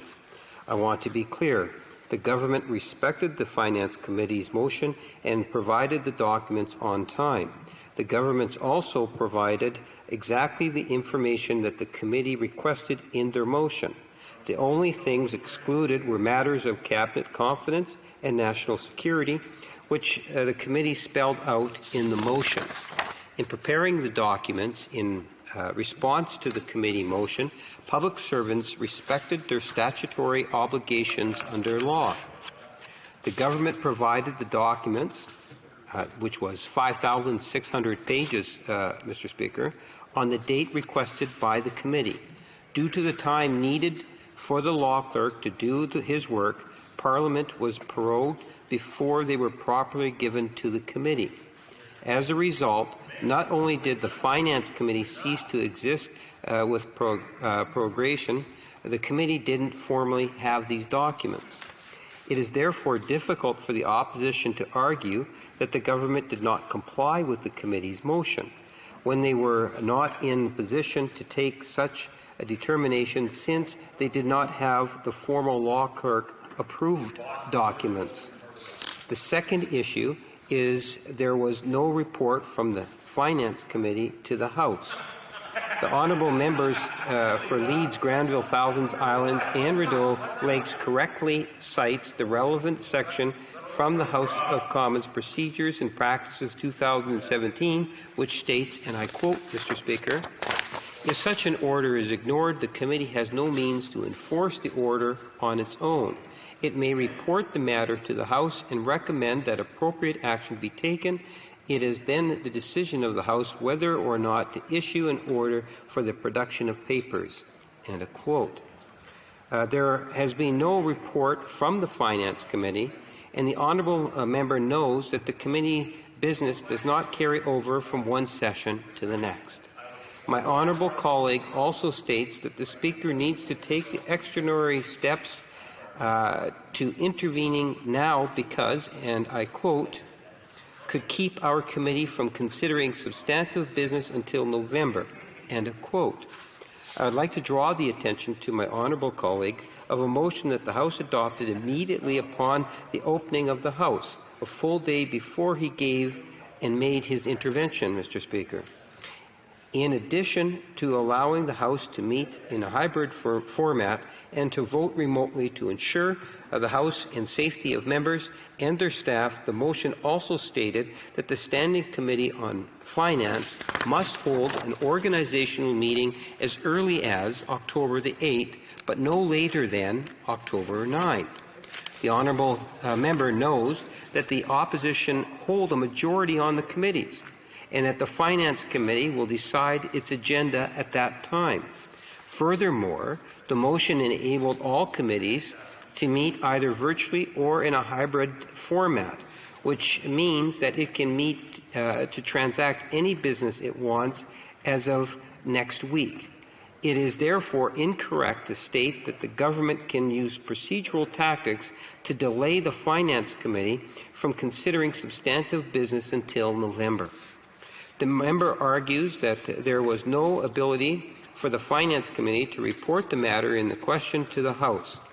I would refer the honourable member to the motion adopted by the House on March 24, 2020, and I quote the section, bracket 1, of that motion.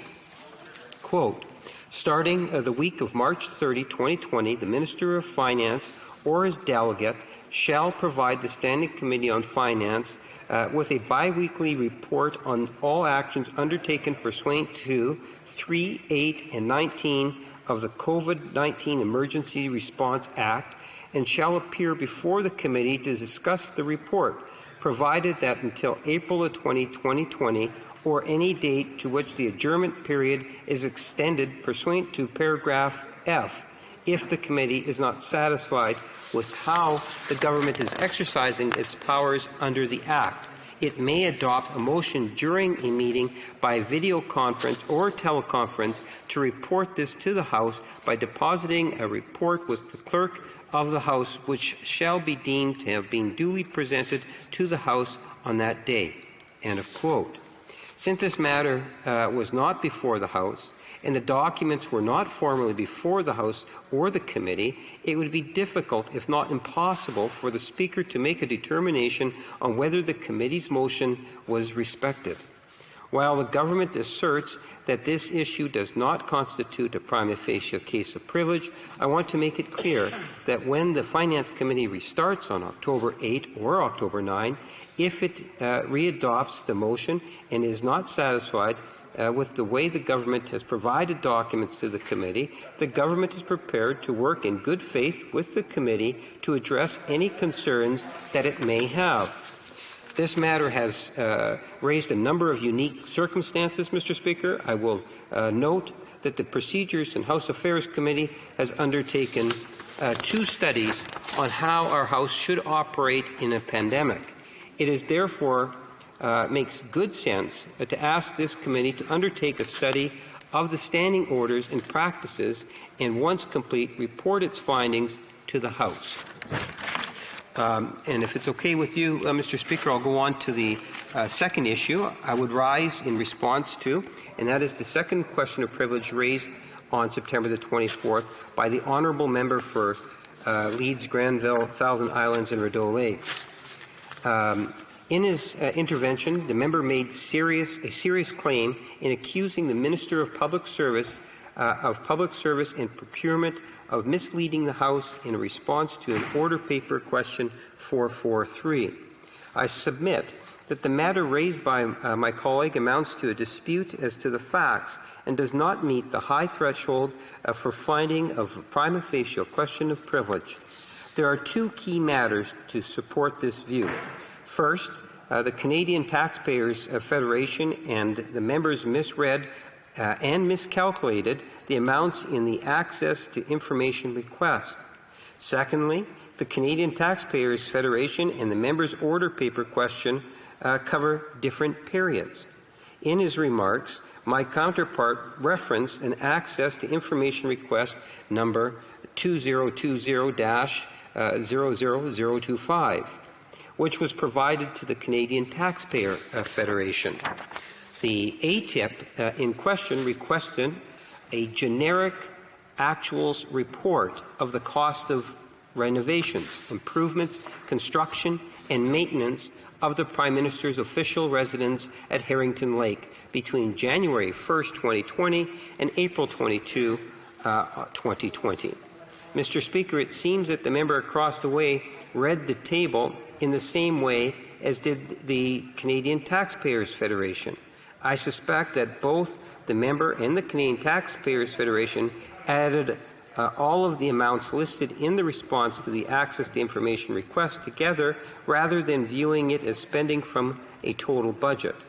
Put simply, the member and the Canadian Taxpayers Federation misread and miscalculated the numbers in the response to the Access to Information request. I would also refer to order paper question 443, raised by the same member. This question reads, and I would quote, "With regard to the construction and renovations of the Prime Minister's country residence and the surrounding property at Harrington Lake, A, what are the details of each new building or other structure constructed or in the process of being constructed at the property since November 4, 2015, including 1, date construction began, 2, projected or actual completion date, 3, square footage, 4, physical description of the structure, 5, purpose of the structure, 6, estimated cost, And B, what are the details of all renovations which began at the property, again, since November 4, 2015, including 1, start date, 2, projected or actual completion date, 3, structure, 4, project description, 5, estimated cost. End of the quote, Madam Speaker.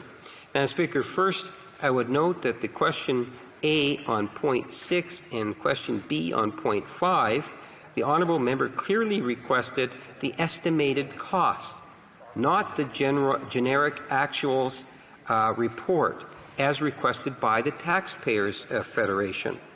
Secondly, the date of the actuals requested from the Taxpayers Federation is from January 1st, 2020 to April 22, 2020. In comparison to the honourable member requesting the work and estimates from November 4 of 2015. Madam Speaker, I am happy to also refer my honourable colleague to the National Capital Commission website on Harrington Lake that clearly states that the estimated budget of repairs to the Harrington Lake are $8.6 million, which is still the budget for the renovations and was the amount which provided to my honourable colleague in his response to question 443. To provide perfect clarity, approximately $850,000 of the costs to which the member alludes are for contracts that serve all 6 official residents in the NCC's portfolio. Furthermore, some of the actual expenses incurred by the NCC released as part of an aid tip and the fall outside the estimated budget of the $8.6 million. Madam Speaker, at no point was the House misled in this manner. This is a matter of debate as to the facts and does not meet the high threshold for finding a question of privilege. It is a long-standing tradition of the House takes members at their word. As I mentioned in an intervention in March of this year, there are other avenues to resolve such disputes before raising questions of privilege. There are alternatives and other ways of seeking clarification on such matters. Thank you, Madam Speaker. I thank the Honourable Parliamentary Secretary for the additional information on the points of privileges, and I would just indicate that we will take the additional information and compile it with the others as we continue to deliberate on those particular points of privileges. Resuming debate, reprise de débat, the honourable member for Haliburton, Kawartha Lakes, Brock. Thank you very much, Madam Speaker, and I appreciate the opportunity to address this House on Bill C-2. I also want to begin by letting you know, the Speaker know, that I will be splitting my time with the member from Calgary-Mindapore. So, Speaker, exactly what the Parliamentary Secretary just mentioned. The Prime Minister shut down Parliament for 6 weeks because pressure was starting to mount from the WE scandal. Every day, new details, they started to emerge in the Prime Minister's intimate involvement with that $900 million scandal. And Canadians, no matter where they are, want to know more details about that scandal. And we say that because the Prime Minister has already been found guilty in accepting a paid vacation to a luxury island. He was also found guilty in his involvement of the SNC-Lavalin scandal. Now, the Prime Minister, as the Parliamentary Secretary said a few moments ago, it was his decision to prorogue Parliament.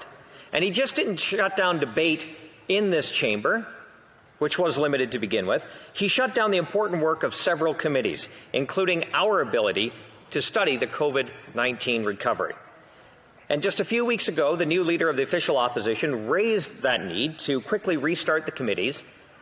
And that was done on a call to the Prime Minister, but unfortunately those calls for the committees to be reinstated were rejected. You see, Speaker, the Health Committee could be studying the Liberals' ongoing response to the COVID-19 pandemic. They should be talking about the need for more rapid testing and why countries, including many of our G7 partners, have rapid testing available to their constituents. The Finance Committee could be preparing a report on the COVID-19 recovery. The Human Resources Committee could be looking at legislation that transitions Canadians from CERB to the new employment insurance programs. We all know, Speaker, that a fully functioning Parliament is necessary for Canadian democracy, especially during a crisis like the pandemic. And the Conservative Party of Canada was the only party consistently in this House calling for the full recall of Parliament during that pandemic.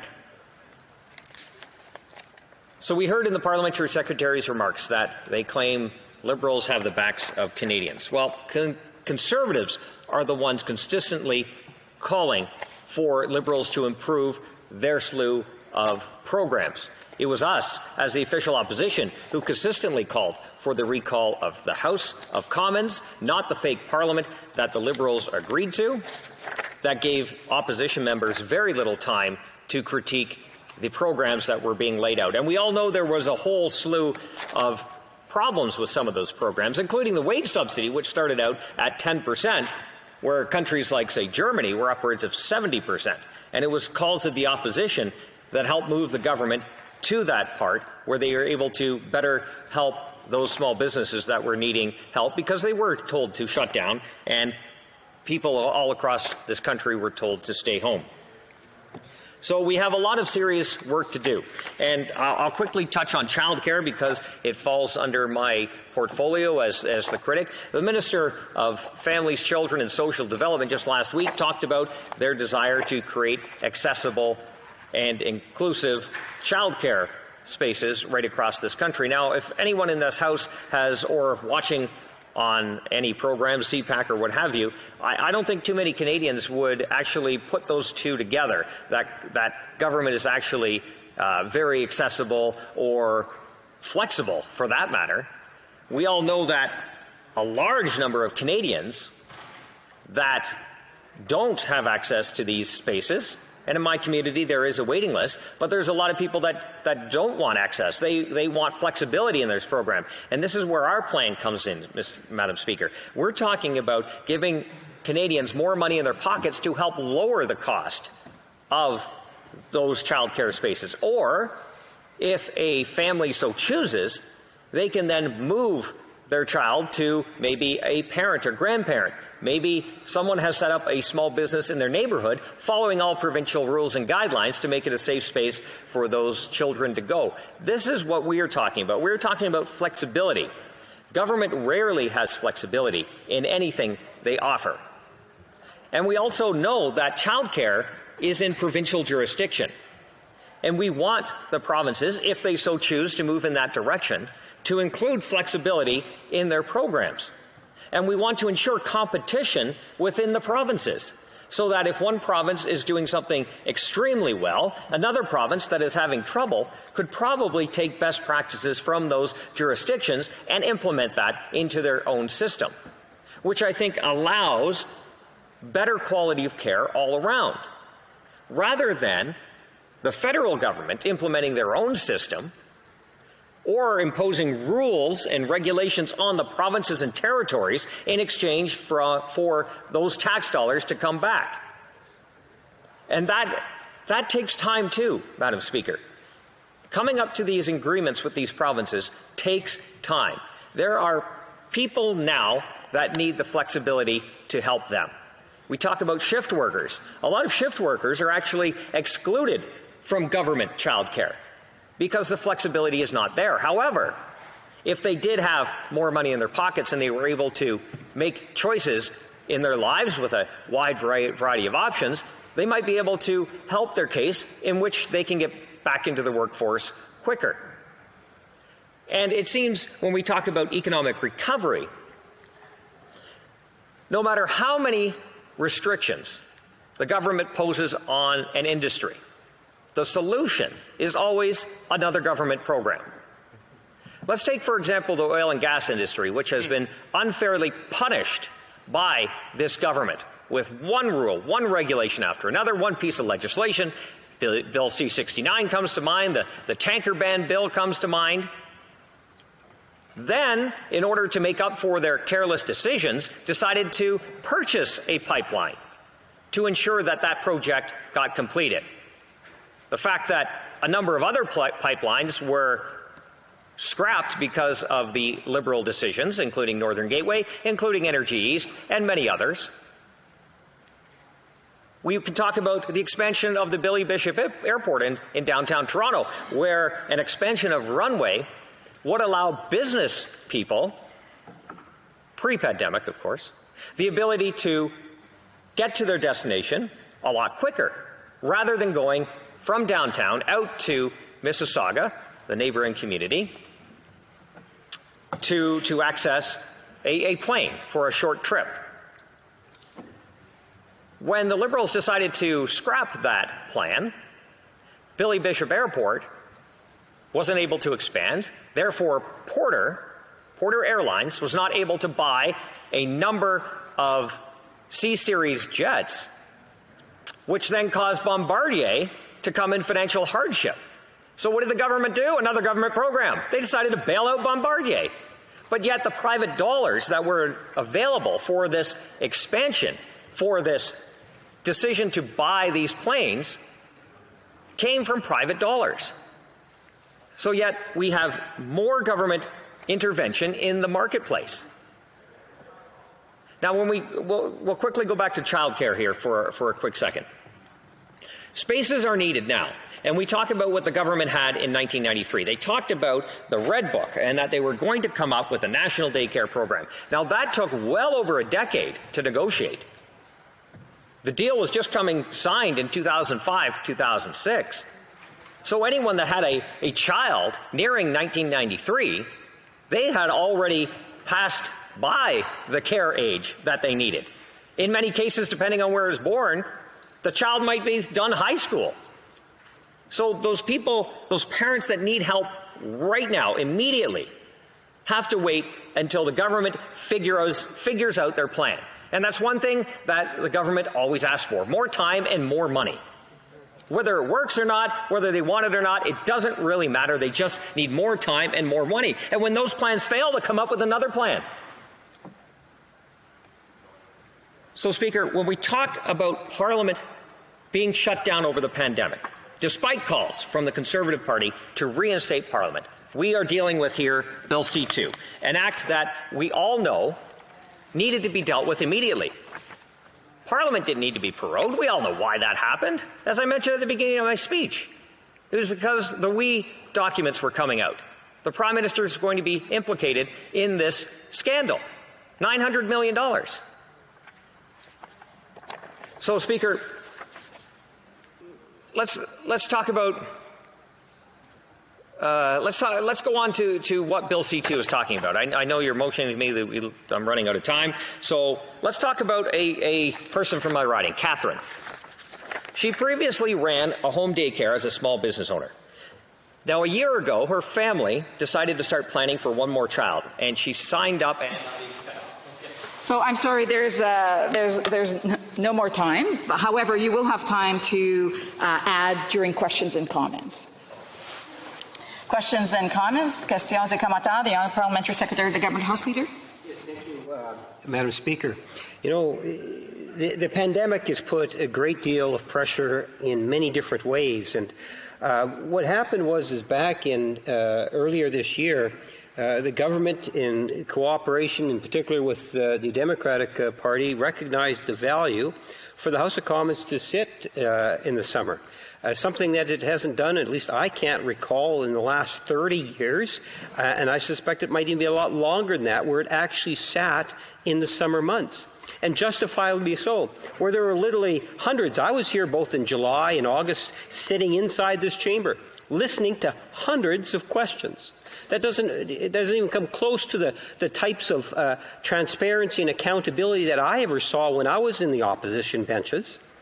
Madam Speaker, we made government was available for questioning, and my question to my colleague across the way, where was all the interest that the Conservatives have today during the summer when they weren't necessarily posing the type of questions that they're looking for answers to today?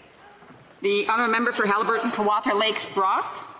Thank you, Madam Speaker, and I appreciate the question from my member across the way. I would respectfully disagree with him. As I mentioned in my speech many times, the Conservative Party was calling for the recall of Parliament almost immediately after we had a handle on what the pandemic was the problems that were happening within our communities. We wanted Parliament called back right away to deal with that.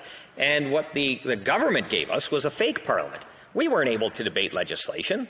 We had a few questions, but it was every other week. And the Prime Minister decided to prorogue Parliament, shutting down the last week of that debate.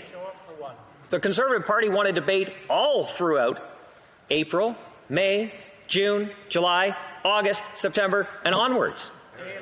The fact that we weren't given that opportunity is a real shame for Canadians, because we know there were a lot of problems with the programs that the government announced, and we wanted to work with the government to ensure those fixes were in place.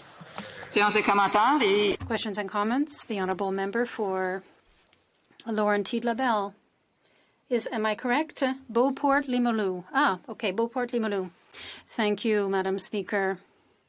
In my colleague's speech, I noted the part about daycare.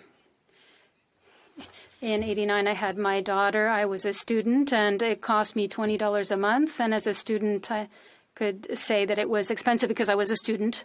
But then I was very happy with the national child care program that came into being in Quebec. This is a Quebec jurisdiction, as well as it falls under provincial jurisdiction in the other Canadian provinces.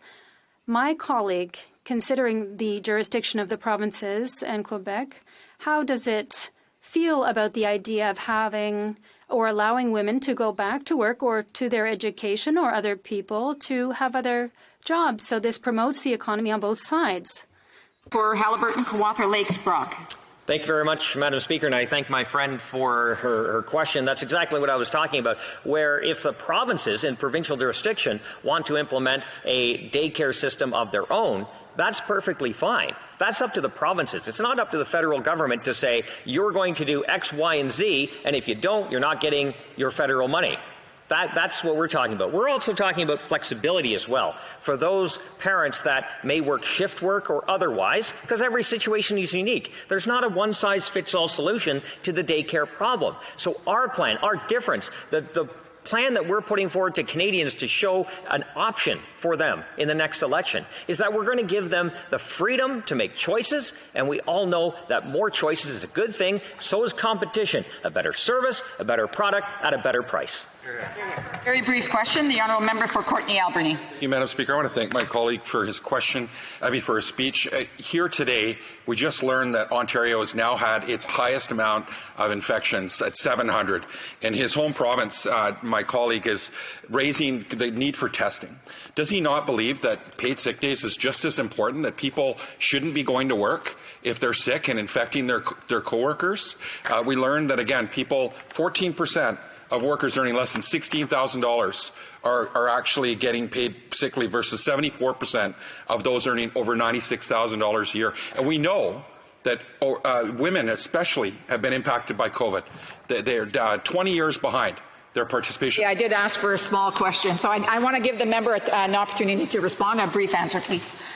Thank you, Speaker, and I do appreciate the question from my friend, and I mean that in the truest sense of the word. Yes, absolutely, testing is very important. I mentioned that in my speech as well. The need for rapid testing needs to be available. We have countries all across the G7 that have approved rapid testing, and that's the key to opening our economy. And of course, I do agree with him that anyone that is sick should be able to stay home while they recover. That's not the point here. In order to move forward, we need that rapid testing. So why is the government delaying those rapid testing from being approved? Resuming debate, reprise de débat. The honourable member for Calgary-Midnapore. Merci, Madame la Présidente. Thank you, Madam Speaker. I'm very pleased to be here today. In fact, it is the second time this week for me.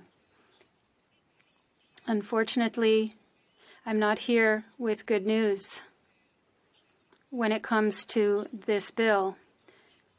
I think that we really have an important decision to make here this week. We need to take some time to discuss how we have come to this point, because it's no accident that we're here now. It took quite some time for Canadians, the government, and us to get to this point. I would like to look at what the government has done and what is happening around the world before March and April to see how we got to this point here. We see, Madam Speaker, that on January 28th, the World Health Organization described the risk of transmission very high in China and very high at a global level of the virus, which was, of course, on the horizon. But on January 30th, the Minister of Health herself said it would be virtually impossible to prevent the virus from arriving in Canada, but did not take any steps to prepare at that time, Madam Speaker. Between January 22nd and February 18th, 58,000 travelers arrived in Canada from high-risk areas, and only 68 were pulled aside for further assessment by a quarantine officer. So there again, we see that the government had an opportunity to do so much, an opportunity which they passed on and which they missed, leading us to where we are today. By February 17th, the National Lab had only run 461 tests. And on March 10th, public health officials advising policymakers that COVID risks were low in Canada and that mandatory quarantines for returning travelers would be too difficult to enforce. Now, before I go on, Madam Speaker, I also have to go back to February, because who can forget what happened in February when the federal government sent 16 tons of personal protective equipment back to China. Perhaps they didn't think that we would need this equipment in the future. That's not what the government thought, to think about the future. Well, now we can see what happened. Continue on, Madam Speaker. Of course, March 13th, the Prime Minister went into isolation. On March 13th, the U.S. declared a national emergency. On March 16th, finally, Canada closed its borders. And on March 20th, we finally closed our borders with our good friend, the United States. But, Madam Speaker, on April 9th, the Prime Minister warned that it could be over a year until life returns to normal. So you see, Madam Speaker, the government had much notice, much time to prepare from so many perspectives, from a health perspective, from a public safety perspective, from an economic and fiscal responsibility perspective. But they did not, Madam Speaker, and that is the reason we are going into the chamber again to vote for this government that was in support or not in support of legislation for this government, which has been just so incredibly irresponsible. But, Madam Speaker, as an official opposition that loves and supports Canadians, that loves and supports our fellow citizens, we did what we had to do, and we supported the legislation to give all of the incredible supports to Canadians across the country. And I will say, Madam Speaker, that some supports did work better than others. Now, as the Vice Chair of HUMA during the spring, Madam Speaker, I will say that we did different studies in terms of evaluating the supports that were given. Unfortunately, though, there were no long-term economic solutions to maintain financial security for Canadians, and I'll get more into that. In addition, we did not look at providing any long-term solutions to any groups such as nonprofit organizations or that beyond the pandemic. So again, everything was very short-sighted. And what does it matter anyway now, Madam Speaker? Because any useful work that was conducted has become null due to the prorogation of Parliament. And of course, who can forget the WE scandal, where the government was actually more concerned with doling out contracts to their friends than providing supports to the Canadians who needed them. I'll also add, Madam Speaker, my two pieces as currently the outgoing Vice Chair of HUMA, that I think that the government did a terrible job of protecting our seniors in long-term care facilities all across this country. I'm so happy our official opposition has a fantastic new shadow minister for senior, the Member of Parliament for Battleford's Lloydminster, who I know will fight for seniors. As well, I'll also say that I'm very excited to see the previous speaker, the new Shadow Minister for Families, Children and Social Development, who I know will take on the battle to get Canadians out of this cycle of perpetual poverty, which is what we are seeing with the extension of this bill today. But again, as good Canadians, as good stewards of the health and safety and well-being, particularly economically, of Canadians, Madam Speaker, we will certainly consider doing what we have to do to support these Canadians. But we were put in this place by this government and their absolute irresponsibility. Now, Madam Speaker, this is what keeps me up at night, is the economic recovery of this nation. And I could go on and on and on about the economic recovery of this nation, Madam Speaker, because as we speak, of course, Canada's debt is over $1 trillion. Our deficit for the fiscal year 2020-2021 is $380 billion. Absolutely unthinkable, unbelievable, but here we are, Madam Speaker. Now, back on July 8th, the Global News article said the flood of federal spending in response to the coronavirus pandemic and the ensuing economic crisis will see the deficit soar to $343 billion this year. So, as officials warn, the economy might never go back to normal. Well, wouldn't we like just a deficit of $343 billion, Madam Speaker, instead of the $380 billion that we have now? As well, of course, the parliamentary budgetary officer stated that the federal government has, without a doubt, that we cannot afford deficits of over $300 billion for more than just a few years. And when I say a few years, I really mean a year or two. Beyond that, it would become unsustainable. I think, Madam Speaker, we are easily reaching the state of unsustainable and beyond that. In addition, the parliamentary budgetary officer added, so if the government has plans for additional spending, it will clearly have to make difficult choices and either raise taxes or reduce other areas of spending, because it's clear we cannot afford to have deficits of that magnitude for even the medium term, Madam Speaker. And as I stated, unfortunately, this is the poor planning of the current Liberal government, of the Prime Minister and all of his officers. They had several occasions prior to the pandemic to put us in a better fiscal position, to put Canadians in a better position to respond to this pandemic.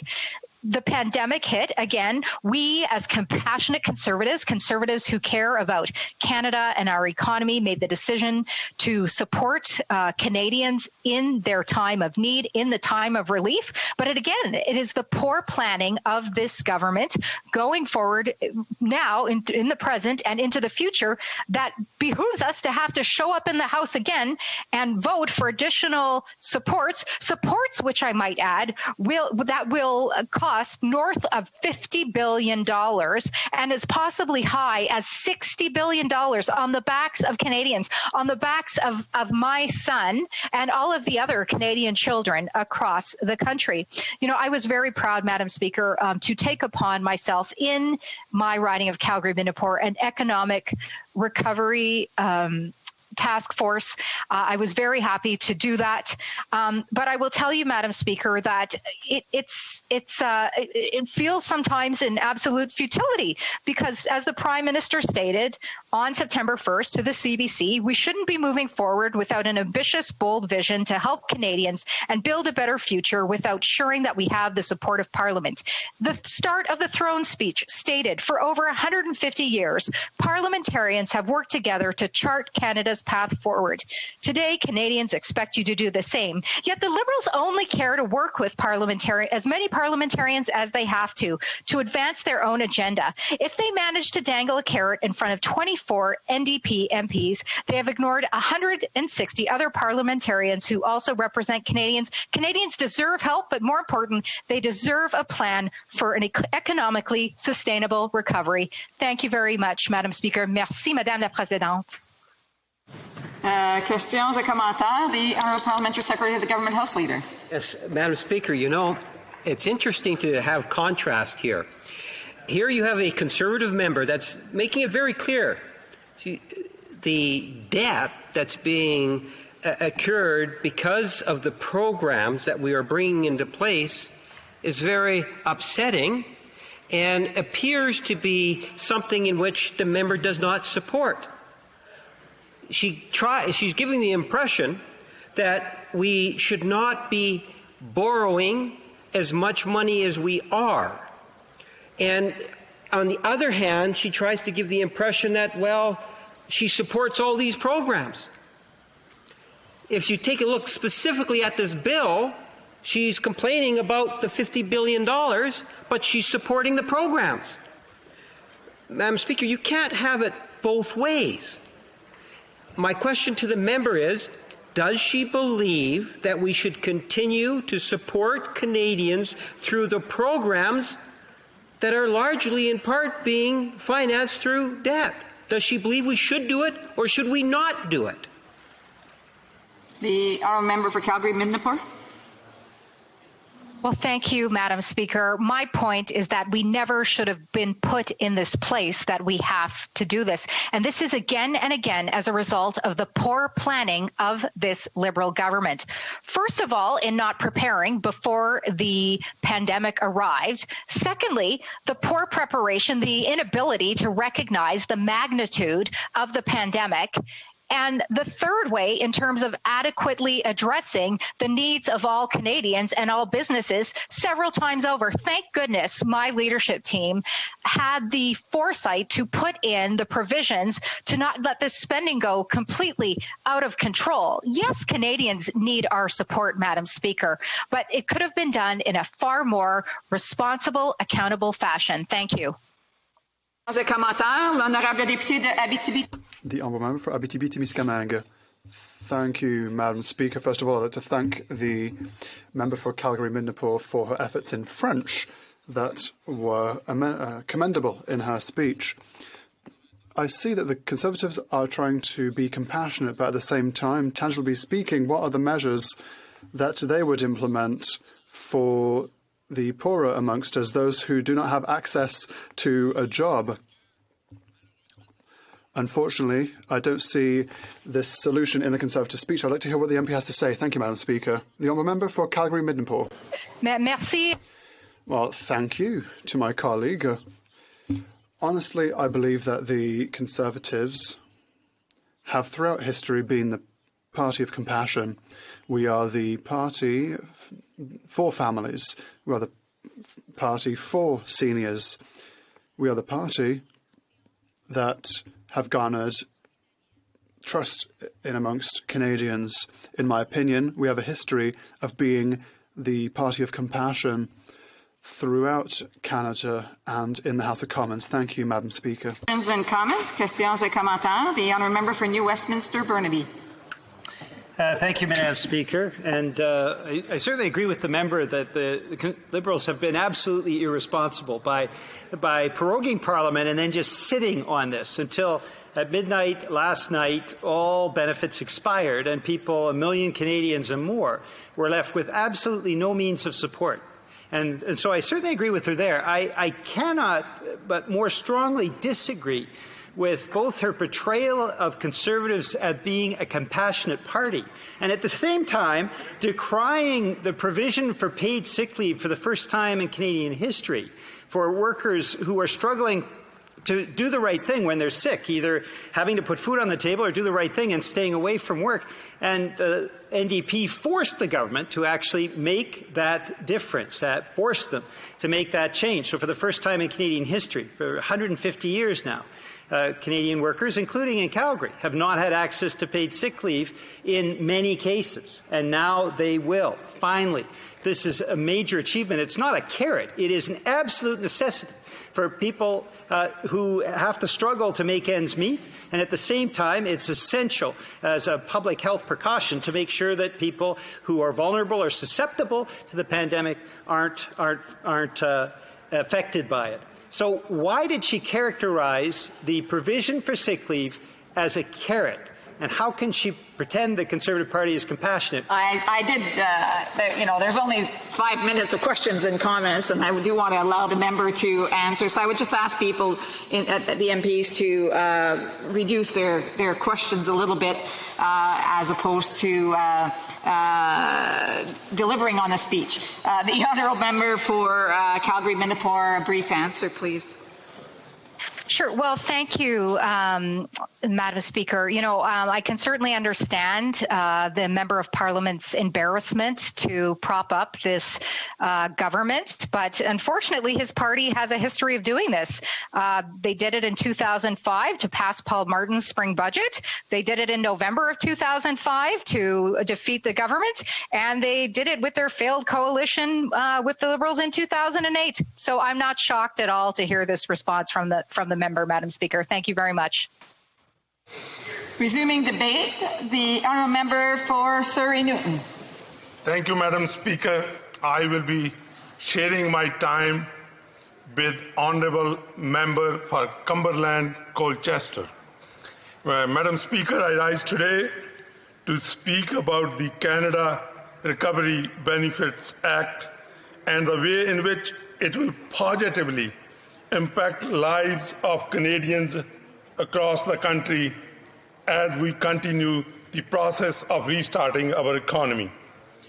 Many members of this House, myself included, have not been in Ottawa over the past 6 months, but we all have been conducting our work in our ridings, interacting with our constituents in a safe manner during the COVID-19 pandemic. And Madam Speaker, I can tell you that the actions this government took with implementing the Canada Emergency Response Benefit were significant in the lives of Canadians whose incomes has been disrupted or eliminated entirely by the health crisis. It allowed the families to make ends meet while facing such challenges, and of course, while maintaining their own health and safety. Yet over the past few weeks, we have seen a return to many of the things that families are used to. Children are returning to school. Many workplaces have or about to resume operations with many of the staff that were laid off several months back. Yet, Madam Speaker, we also see new situations that have arisen as a result of COVID-19. We see workers who have had their industries permanently changed looking for new careers.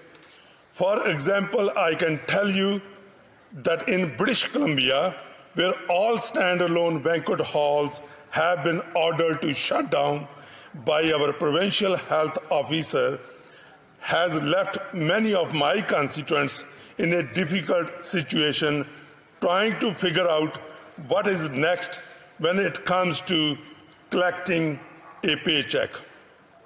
Madam Speaker, I have also seen many self-employed business owners who are recovering their past clients and work activities, but are doing so in a way that is slower than the bills that are piling up.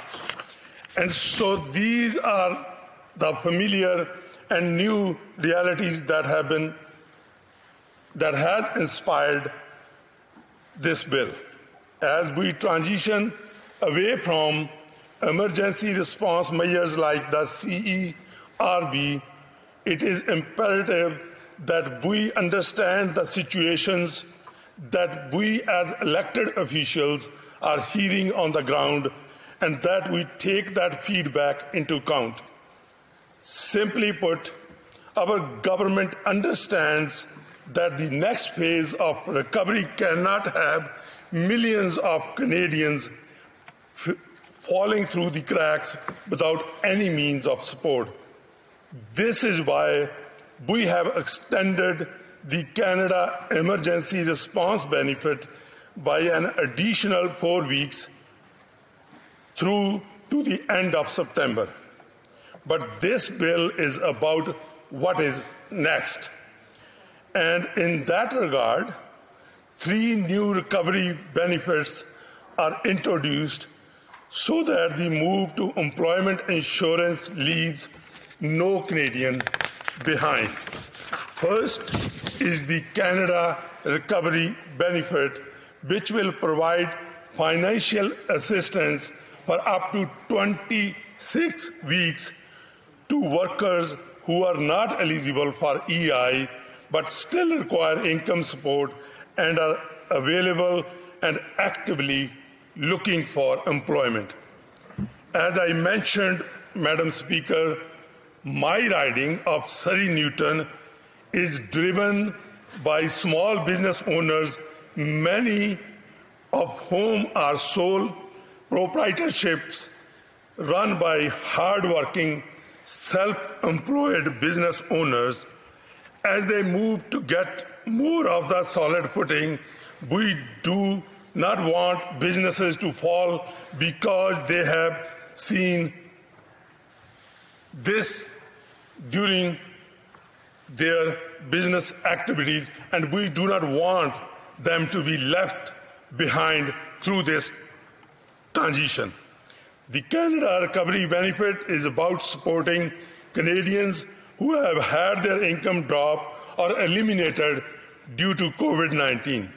But it's going to be accompanied by additional support in these individuals' search for gainful employment.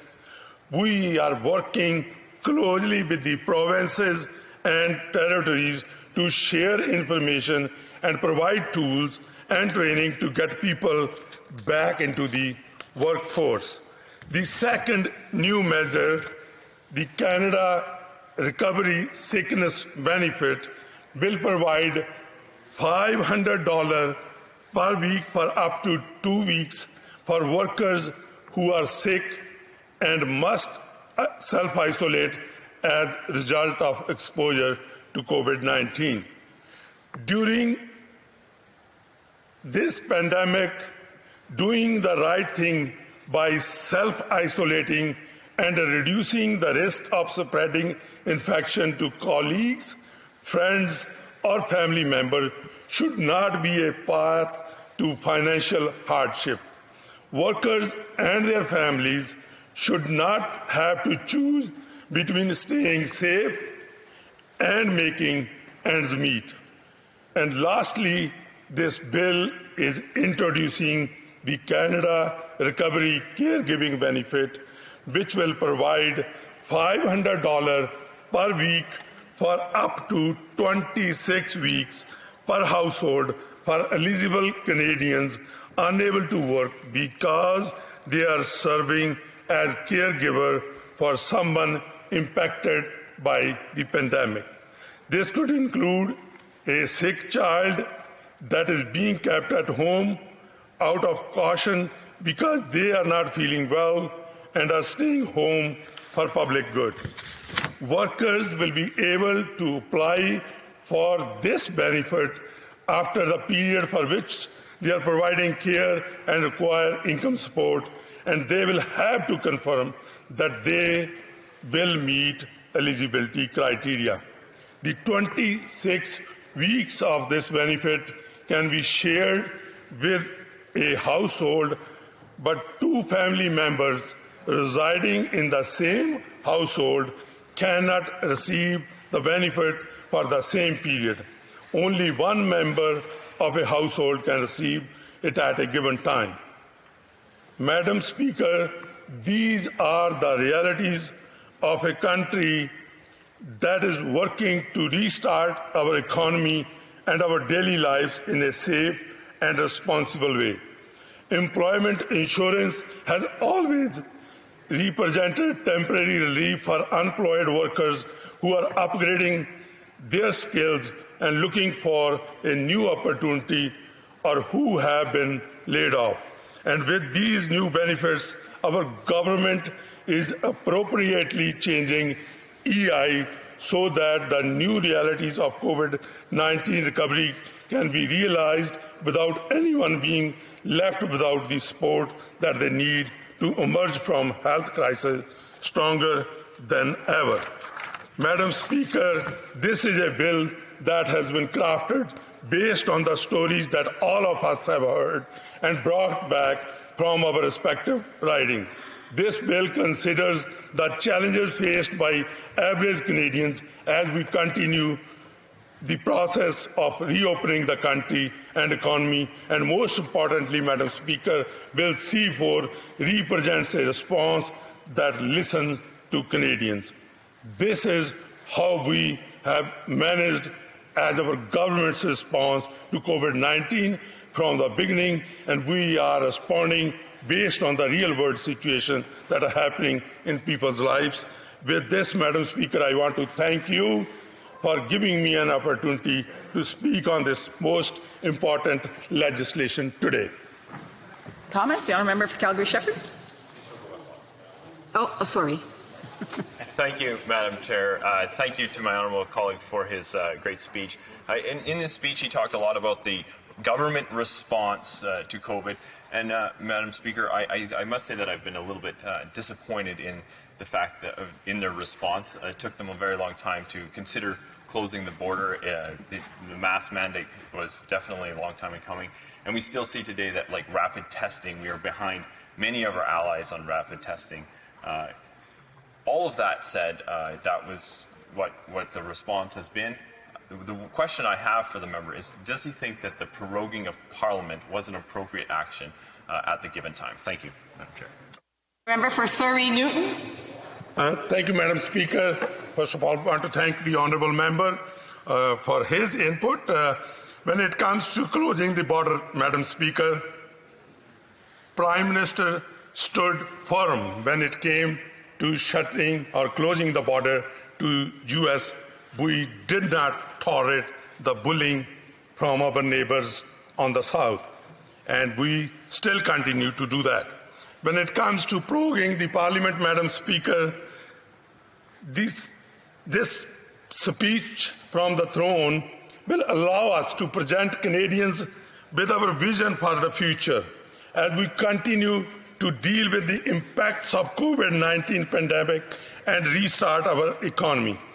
And the speech from the throne will also provide the House of Commons, us as members of Parliament, to vote on this confidence motion so as we can represent the voices of our constituents that we represent here in this House.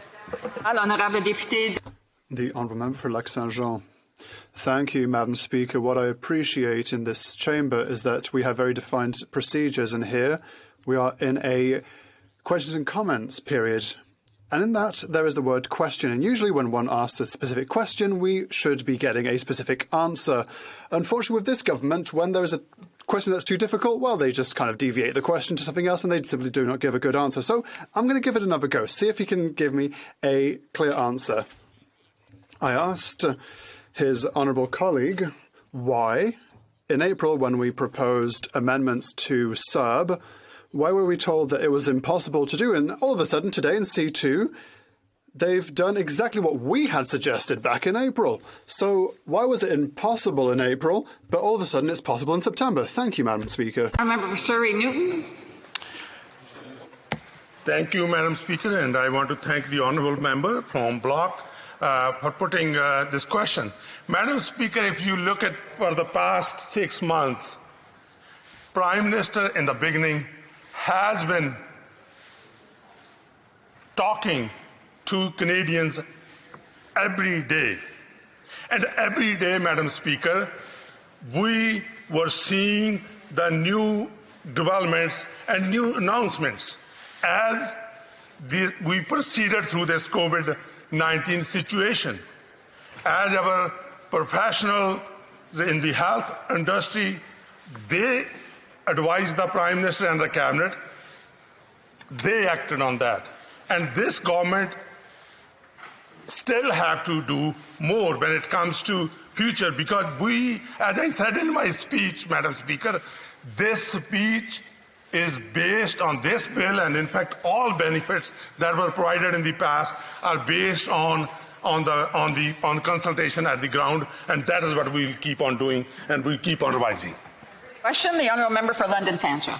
Thank you, Madam Speaker. I'm not sure the member keeps talking about all these Canadians that they've consulted, but I'm speaking to a lot of students in this country, and they are feeling very, very left behind by this government. In fact, there was not one single word in the throne speech to help students.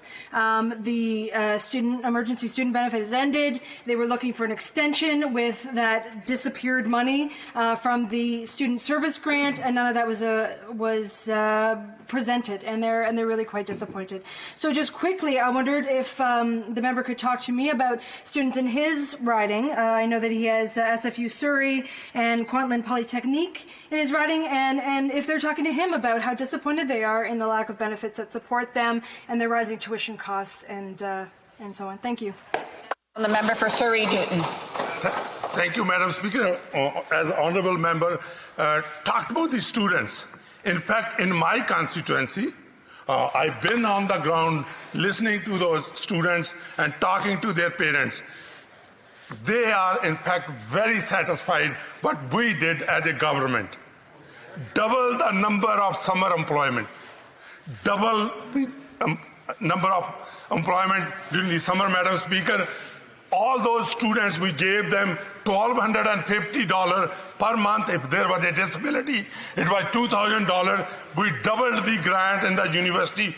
All those benefits, Madam Speaker, are the ones that our students are enjoying and are supporting us on the ground. Resuming debate, reprise de débat. The honourable member for Cumberland Colchester. Merci, Madame la Présidente. I'm pleased to take part tonight in the Parliament's debate from Wecobequid, the traditional unceded territory of the Mi'kmaq of Nova Scotia. I believe we can all agree that the COVID-19 pandemic has changed how we live, work, and interact with others. And it's been a severely challenging time for Canadians from coast to coast, including right here in Cumberland, Colchester, and indeed across Nova Scotia. Over the past months, we have noticed that there's been an increased interest and also a need in mental health supports, and the pandemic has taken an especially heavy toll on vulnerable Canadians. We've seen that COVID most negatively impacts our most vulnerable, our seniors, people experiencing homelessness, Canadians with disabilities, racialized Canadians, women, persons with substance use challenges, and persons with mental health challenges, along those who work to support them. So I'm pleased that our government is responding to these needs through a $19 billion investment provided to the provinces and territories under the Safe Restart Agreement. This investment will help provinces and territories respond to COVID-19 in unique ways in critical areas, including funding to support capacity in healthcare services, procurement of personal protective equipment, and in fact we are making hospital gowns and masks right here at Stanfields in Truro, and that's provided 275 jobs to Nova Scotians, as well as providing PPE to Canadians. This agreement supports infection prevention and control measures to protect vulnerable populations, including residents in long-term care facilities and those requiring home care and palliative care. It also provides funding for other vulnerable populations, such as homeless Canadians and those living in remote and isolated communities. These agreements they're an indication of our deep and ongoing commitment to protect the health and safety of all Canadians. This will help struggling Canadians in a number of ways, including the newly proposed Canada Recovery Benefit for Canadians who are self-employed or not otherwise eligible for employment insurance, providing aid for up to 26 weeks between September 27th of 2020 and September 25th of 2021. It also provides a benefit for 10-day sick leave to any worker in Canada who falls ill or has to self-isolate due to COVID-19. A third benefit will support Canadians who must stay home to care for a child under 12 or another dependent because their school, daycare, or other day program facility has been shut down due to COVID. This pandemic has had disproportionate effects on women who are more likely to be asked to take on home responsibilities and who have reported increased rates of family violence during these times of increased isolation. We also know the pandemic has further isolated Indigenous youth and those in the 2S LGBTQIA community. Access to support or prevention programs by those fleeing family and gender-based violence has become more difficult in the context of community lockdowns and social distancing practices, which is why our government has included new initiatives to help reduce the impacts of abuse and violence within vulnerable families. A $50 million investment is being provided through the Reaching Home program to women's shelters and sexual assault centers, including $26 million to Women's Shelters Canada to distribute to women's shelters across the country, $4 million to the Canadian Women's Foundation to distribute to sexual assault centers, and $10 million to support Indigenous Services Canada's existing network of 46 emergency shelters on reserve and in the Yukon. Access to mental health services for Indigenous communities is so important. It's been disrupted or shifted to virtual and telehealth approaches, while many remote communities have limited internet connectivity. So our government is therefore investing $82.5 million in mental health and wellness supports to help First Nations, Inuit, and Métis communities in order to adapt and expand mental wellness services, improve access to distinctions-based services, and address growing demand in the context of the COVID-19 pandemic. Our government also recognizes the significant and unique challenges faced by Black Canadians and other racialized populations during this pandemic. As a key social determinant of health that can affect an individual's access and willingness to seek medical care, racism is a public health issue, and systemic racism must be stopped. Given this, the Public Health Agency of Canada and partners are undertaking a number of activities to improve Canada's knowledge of the impact of COVID-19 on racialized communities. And we are establishing a new national COVID-19 data set approved by Canada's Special Advisory Committee on COVID-19. We recognize that COVID-19 has taken a toll on the mental health of Canadians right across the country. Feelings of isolation, lack of access to usual support networks, and living in fear of the uncertainties caused by the pandemic. We also recognize the traumatic effect of the largest mass shooting in Canada's history, which tragically took place just 5 months ago in my riding of Cumberland Colchester. I would like to take this opportunity to recognize the families of the victims of this terrible tragedy and offer them my sincere condolences on the loss of their loved ones. After the dual crisis of COVID-19 and the mass shooting, I was adamant that our government offer increased mental health support to all of those in need. In response, I was pleased that we introduced the Wellness Together Canada portal, which provided 24/7 mental health support to all those in need.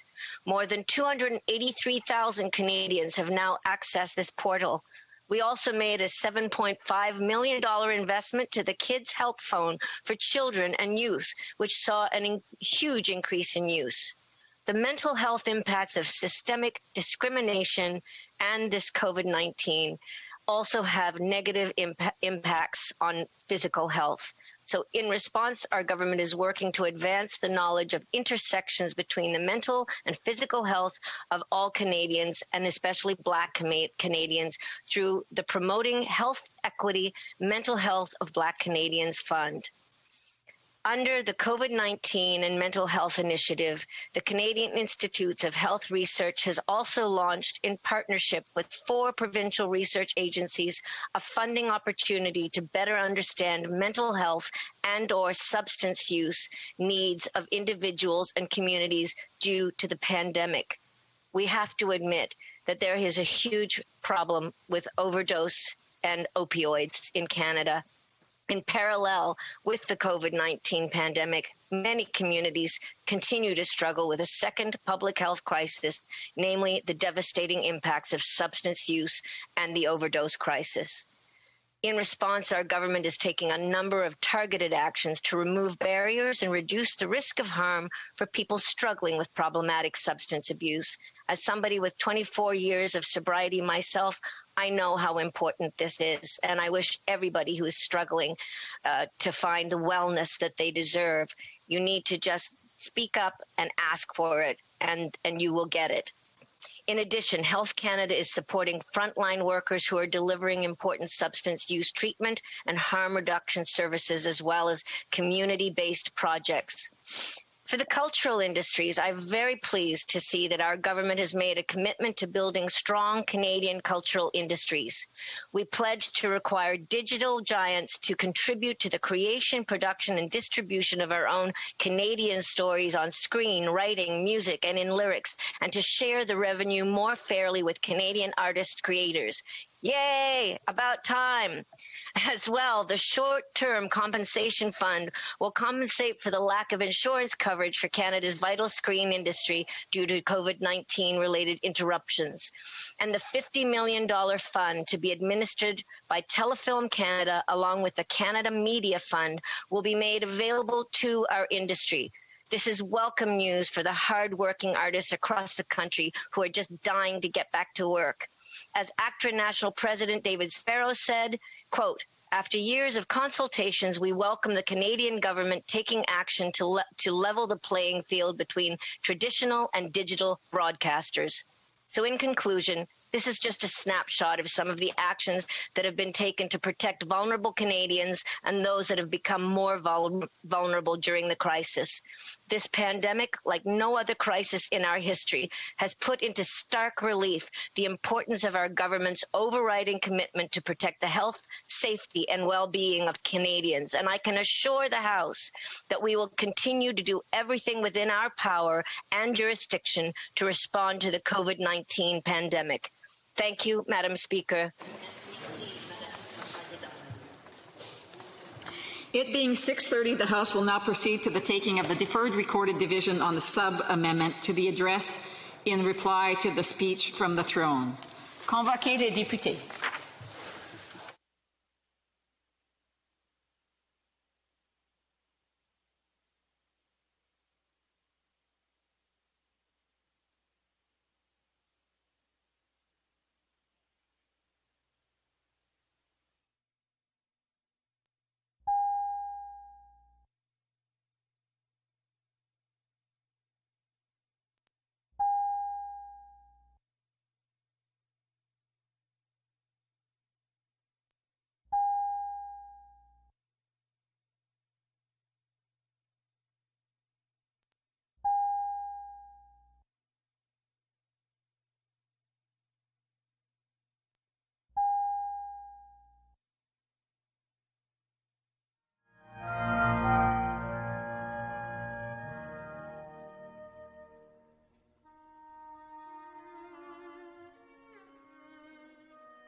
Order.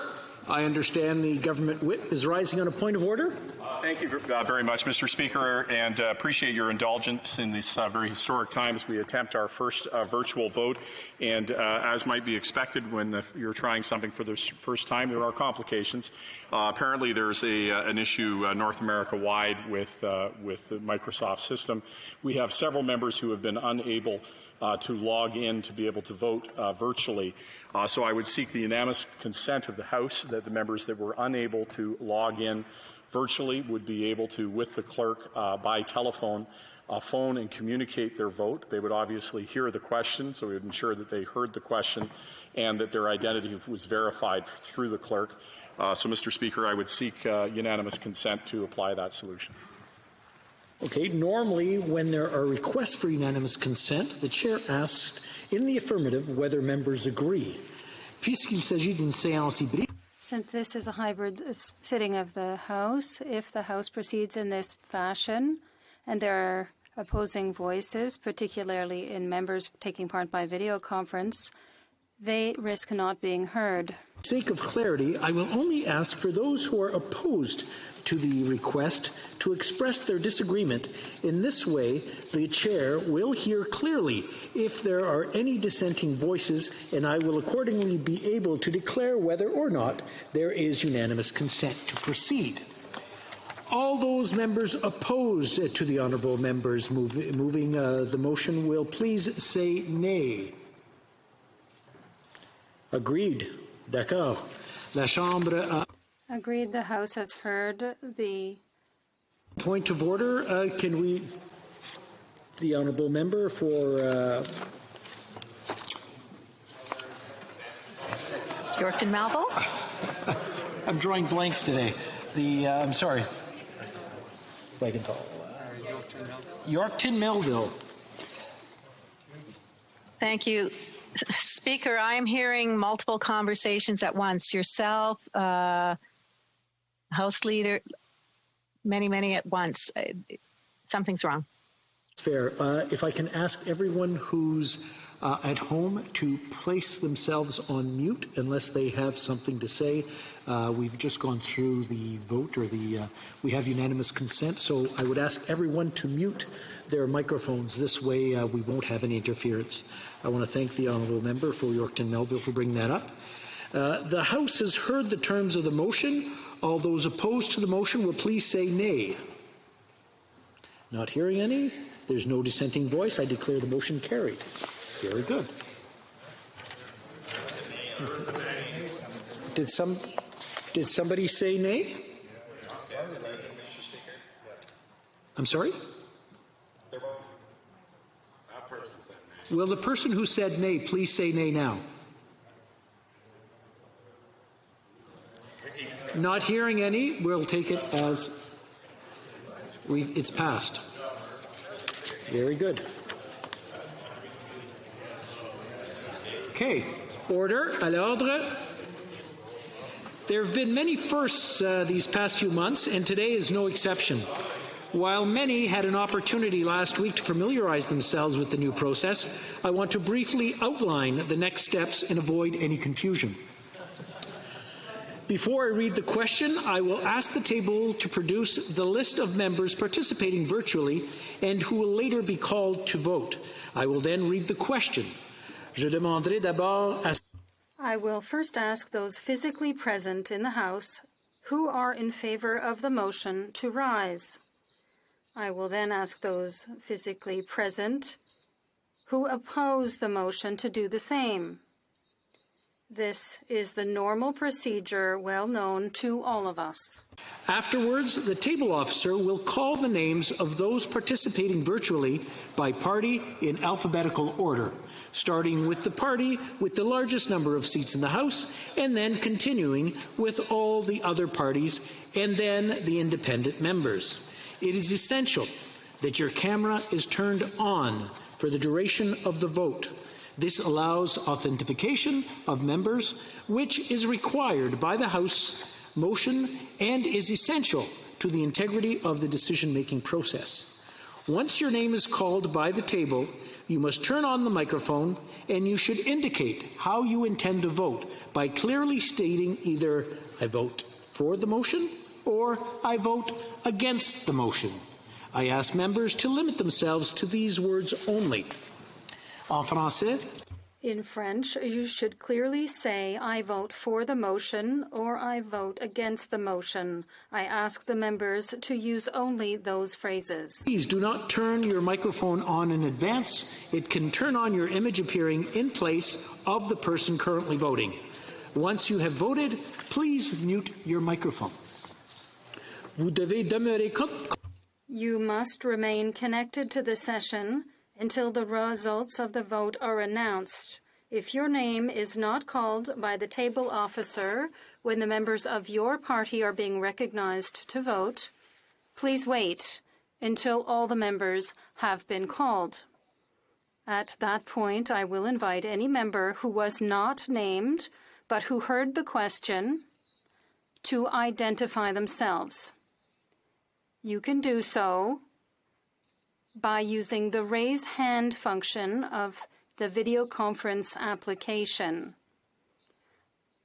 I will then name each member who raised their hand in order to allow their vote to be recorded. During a vote or when trying to vote to join a sitting virtually, you are experiencing technical difficulties, please contact the IT ambassador at the number indicated in the invitation. They will provide regular updates to the table. Let's proceed. The list of members voting by video conference has now been established for use by the table. The question is the following. Monsieur Dubourg, appuyé par... Mr. Dubourg, seconded by Ms. Jarovitz, moves that the following amendment be presented to Her Excellency the Governor General. Julie Payette, Chancellor and Principal Companion of the Order of Canada, Chancellor and Commander of the Order of Military Merit, Chancellor of and Commander of the Order of Merit of the Police Forces, Governor General and Commander-in-Chief of Canada.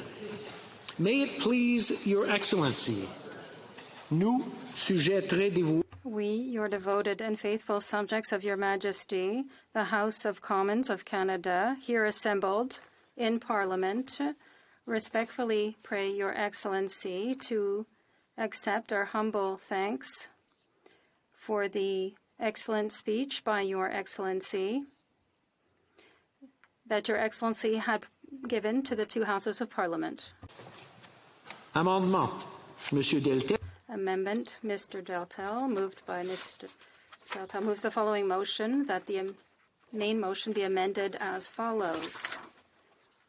Your Excellency, that your government has failed to provide a plan to approve and deploy new rapid testing measures to aid the provinces in the fight against COVID-19 pandemic, and nous regrettons également des... We also regret to inform Your Excellency that your government has not managed to provide an adequate plan to support the future of workers and small businesses in Canada, including a wage subsidy program that would protect Canadian jobs while promoting effective measures, the values and dignity of work, as well as a broader assistance plan and effective protection for the supply chain for small businesses. Inform Your Excellency that your government continues to neglect the unity problem that its policies have created in the Western provinces by undermining the role that resource workers and resource-producing provinces have played in paying for quality quality public services across the Federation. And qui plus est... Further regrets to inform Your Excellency that your government has not acknowledged the need for a new policy regarding Communist China that reflects its responsibility for imposing a new police state-style security law on the over 300,000 Canadians in Hong Kong, as well as committing, just one moment, as well as committing a campaign of ethnic cleansing against Uyghur Muslims in the Chinese area of Xinjiang, and further regrets to inform Your Excellency that your government has failed to provide adequate transparency to the House with regard to the relationship between the organization we know as the We Charity, the Prime Minister's family, the relevant government ministries, and outside organizations involved in the development of the Canada Student Service Grant Program. Sous-amendement.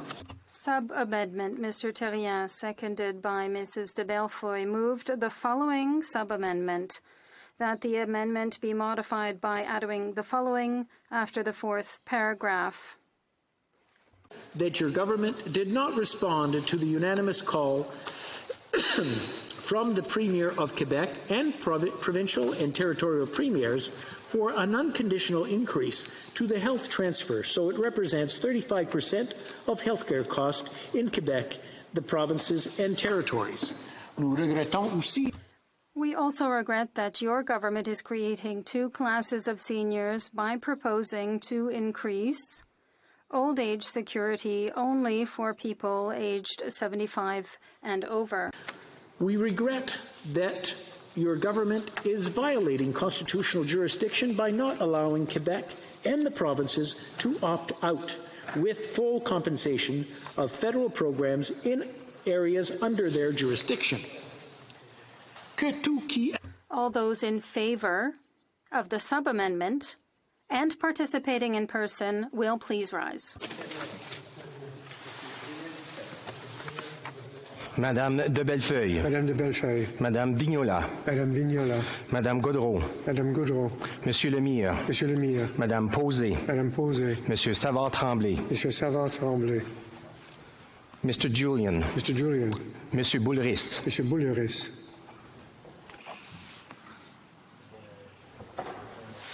All those opposed to the sub-amendment and participating in person will please rise.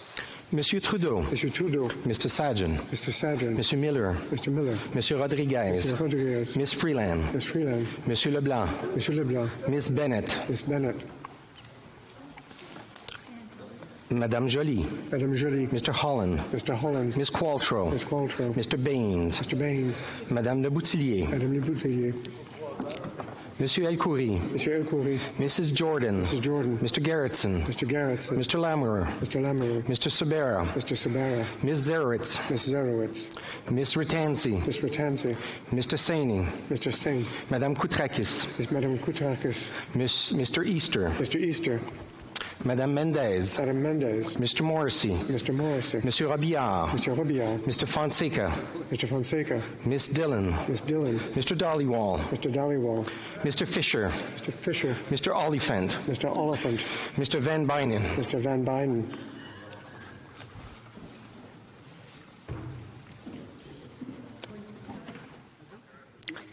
Mr. Fast. Mr. Fast. Monsieur Deltel. Mr. Deltel. Ms. Bergen. Ms. Bergen. Monsieur Martel.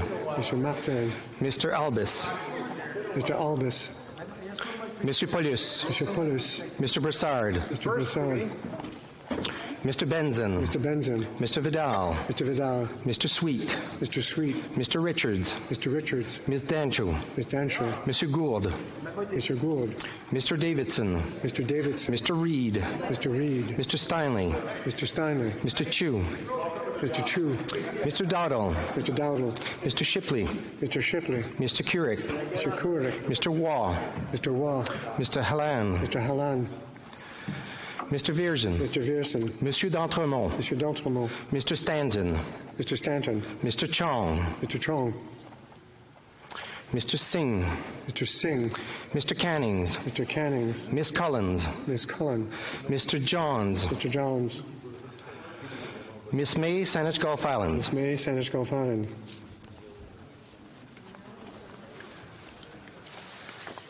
We will now call members who are participating by video conference one by one in alphabetical order and by party based on the list at the table. After you have been called, indicate whether you vote for or against the motion. Please ensure that your camera is turned on at all times and your microphone is turned on only when voting. Members of the Liberal Party. Mr. Alghabra. Mr. Alghabra. Against. Mr. Alghabra, against, contre. Mr. Amos. Against. Mr. Amos, against, contre. I'm afraid we didn't see the video of Mr. Amos. If you can leave your camera on, and when you're answering, please say the whole statement because it triggers your camera, and the camera will switch over and we'll see you, so we don't get any quick responses. Mr. Amos. I vote against. Mr. Amos, against, contre. Ms. Anand. I vote against.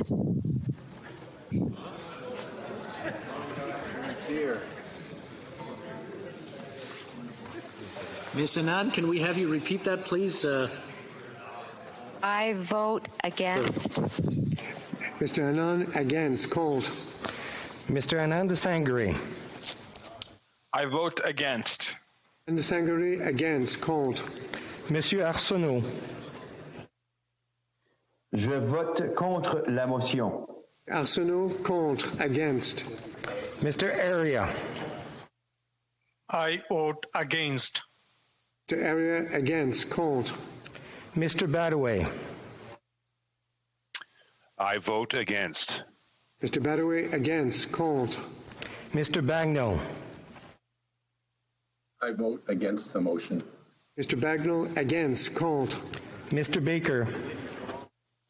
I vote against the motion. Mr. Baker, against, contre. Mr. Baptiste. I vote against. Mr. Baptiste, against, contre. Mr. Beach. I vote against. Mr. Beach, against, contre. Madame Bessette. Je vote contre la motion. Madame Bessette, contre, against. Madame Bibeau. Je vote contre. Bibeau, contre, against. Mr. Biddle. I vote against the motion. Mr. Biddle, against, contre. Mr. Blair.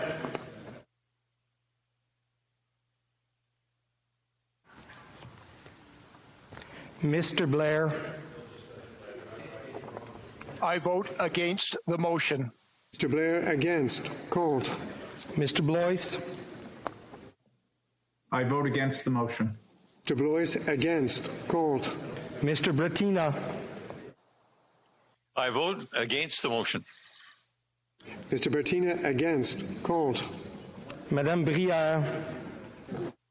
Je vote contre la motion. Madame Brière, contre, against. Mr. Carr. I vote against the motion. Mr. Carr, if I can get you to repeat your vote. I vote against the motion. Mr. Carr, against, contre. Mr. Casey. Je vote contre la motion. Mr. Casey, against. Ms. Chager. Mr. Speaker, I vote nay. Ms. Chager, against, contre. Monsieur Champagne.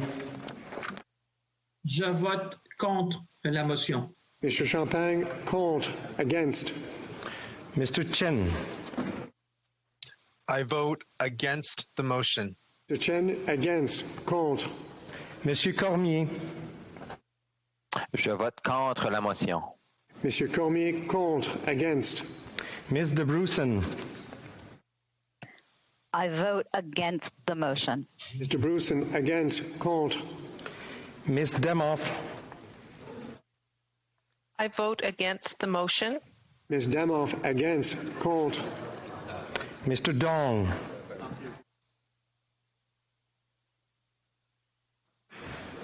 I vote against the motion. Dong, against. Contre. Monsieur Drouin. Je vote contre la motion. Monsieur Drouin, contre. Against. Monsieur Dubourg. Je vote pour, contre, excusez-moi, je vote contre cette motion. Merci. Monsieur Dubourg, contre, against. Monsieur Duclos. Je vote contre cette motion. Monsieur Duclos, contre, against. Mr. Duguid. I vote against the motion. Duguid, against. Contre. Ms. Duncan, Etobicoke North. I vote against the motion. Ms. Duncan, Etobicoke North, against. Contre. Mr. Ellis.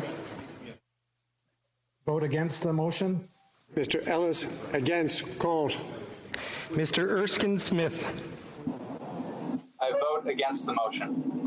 Mr. Erskine Smith, against. Contre. Monsieur Fergus. Je vote, le Président, je vote contre la motion. Mr. Fergus, contre, against. Mr. Fillmore. I vote against the motion. Mr. Fillmore, against. Contre. Mr. Finnegan. Je vote contre la motion. Mr. Finnegan, contre, against. Madame Fortier. Je vote contre la motion. Madame Fortier, contre, against. Mr. Frediscatos. I vote against. Mr. Frediscatos, against. Contre. Mr. Fraser. I vote against the motion. Mr. Fraser, against. Contre. Miss Fry. I vote against the motion. Ms. Fry, if I can get you to repeat that, the video didn't kick in. I vote.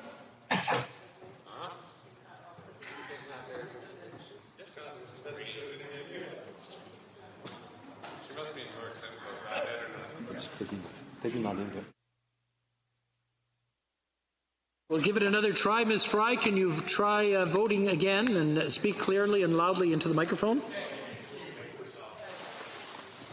I am trying to. I have the microphone up against my mouth. I vote against the motion.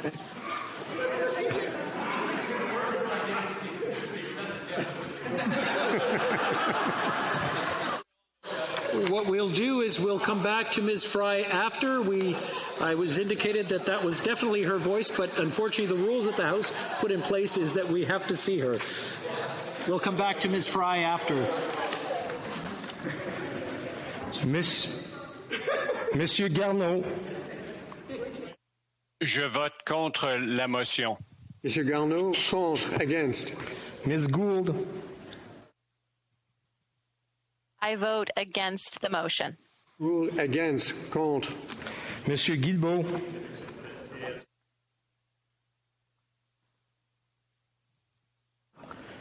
Monsieur Guilbeault. Je vote contre la motion. Monsieur Guilbeault, contre, against. Miss Haidu. I vote against the motion. Ms. Haidu, against. Contre. Mr. Housefather. Je vote contre la motion. Mr. Housefather, contre, against. Mr. Hussain. I vote against the motion. Mr. Hussain, against. Contre. Miss Hutchins. I vote against the motion.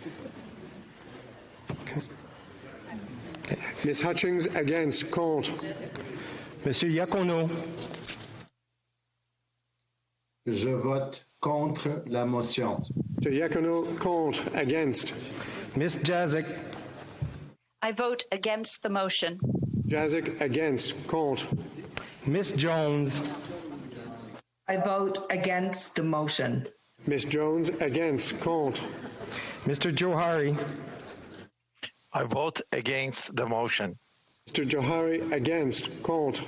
Mr. Kellaway. I vote against the motion. Kellaway, against. Contre. Miss Khalid. I vote against the motion. Khalid, against, contre. Miss Kara. I vote against the motion. Kara, against, contre. Mr. Kuzmaricek. I vote against the motion.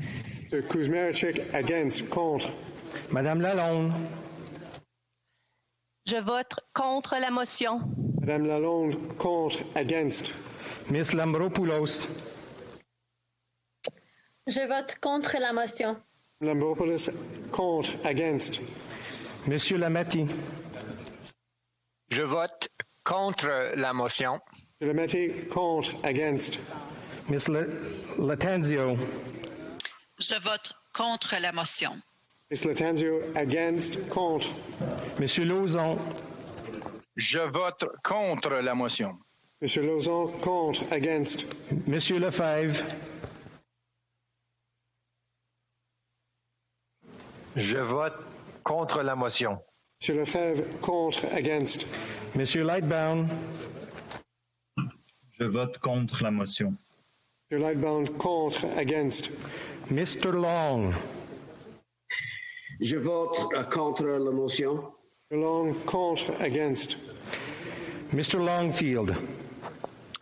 I vote against the motion. Mr. Longfield, against, contre. Mr. Lewis Kitchener-Conestoga. I vote against the motion. Kitchener-Conestoga, against, contre. Monsieur McKinnon-Gatineau. Je vote contre la motion.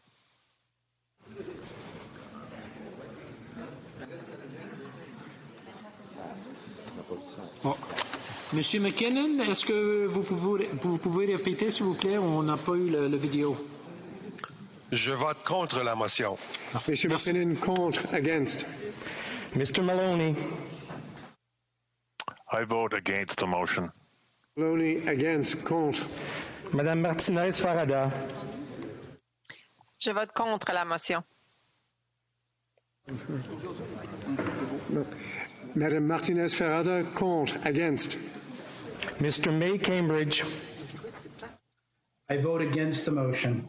Mr. May Cambridge, against, contre. Mrs. McCrimmon.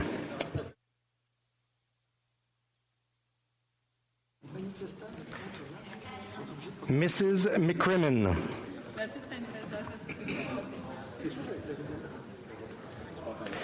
Mr. McDonald. I vote against the motion. Mr. McDonald, against, contre. Mr. McGinty.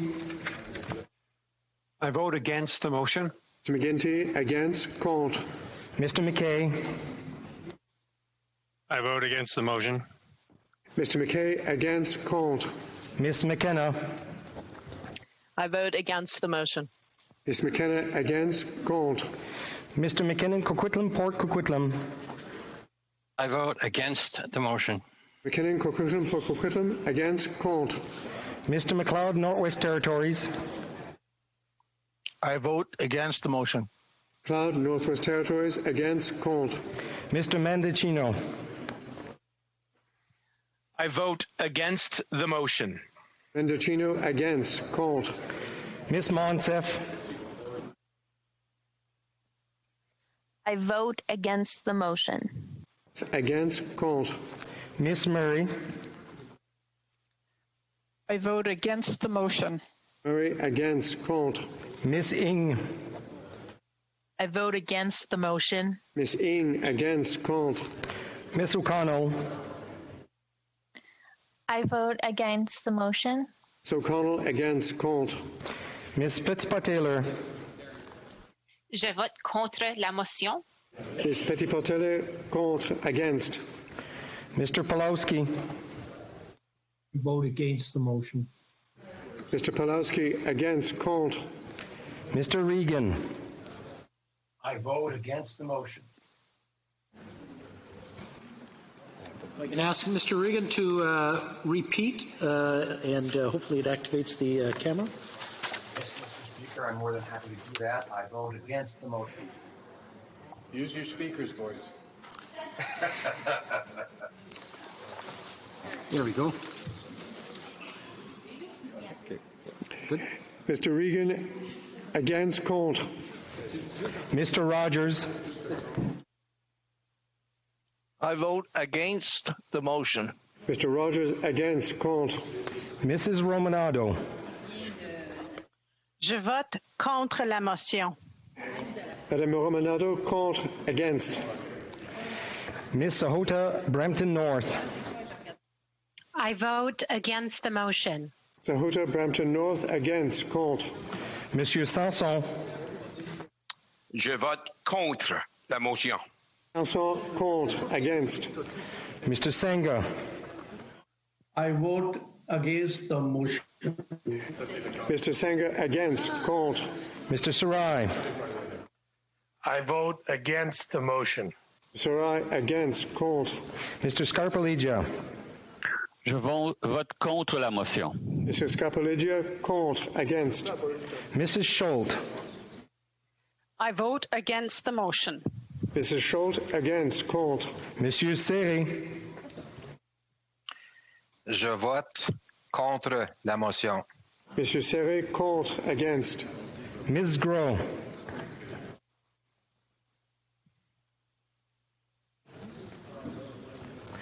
Ms. Gros. I vote against the motion. Ms. Gros, against. Contre. Madame Shanahan. I vote against the motion. Madame Shanahan, against. Contre. Mr. Sheehan. I vote against the motion.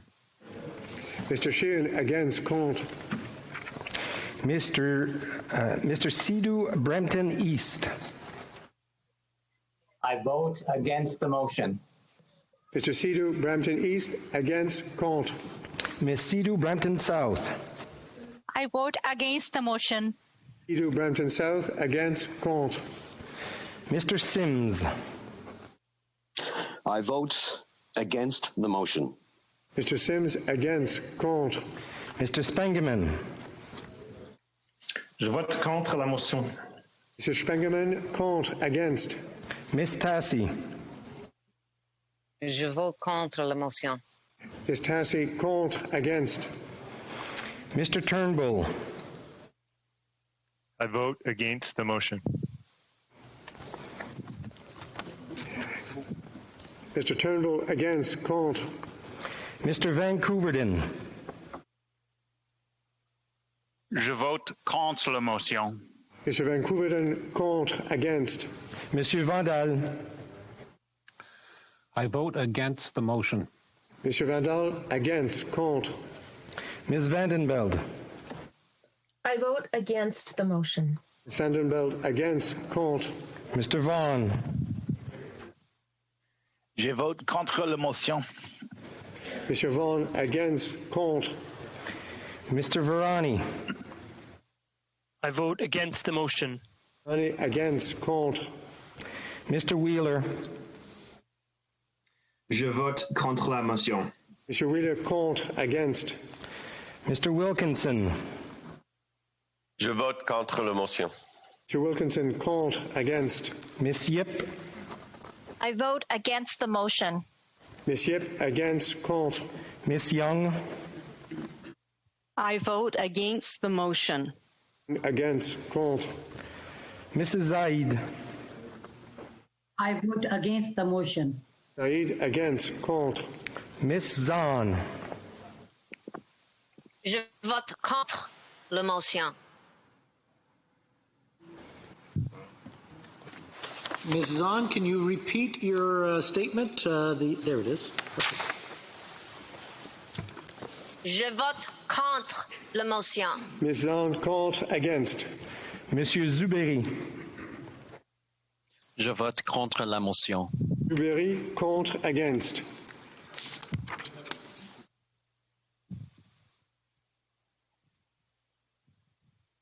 We'll try Ms. Fry one more time before we move on to the next. Ms. Fry? I vote against the motion. Ms. Fry, against. Contre. Members of the Conservative Party.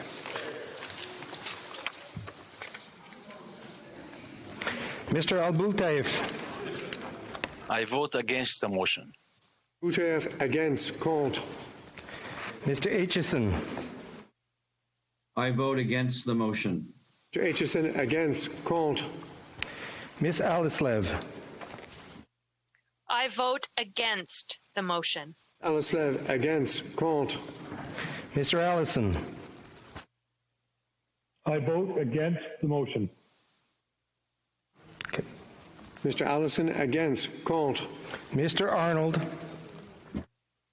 I vote against the motion. Mr. Arnold, against, contre. Mr. Barlow. I vote against the motion. Mr. Barlow, against, contre. Mr. Barrett. I vote against the motion. Mr. Barrett, against, contre. Monsieur Berthold. Je vote contre la motion. Monsieur Berthold, contre, against. Mr. Bazan. Je vote contre la motion. Mr. Bazan, contre, against. Monsieur Blaney, Bellechasse-Léger-Chemin-Lévis. Je vote contre la motion. Monsieur Blaney, Bellechasse-Léger-Chemin-Lévis, contre, against. Mrs. Block. I vote against the motion. Mrs. Block, against, contre. Mr. Bragdon. I vote against the motion. Bragdon, against, contre. Oh no! Mr. Calkins. I vote against the motion.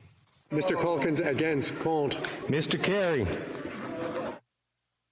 Je vote contre la motion. Mr. Carey, contre, against. Mr. Cooper. I vote against the motion. Cooper, against, contre. Mr. Cumming. I vote against the motion. Cumming, against, contre.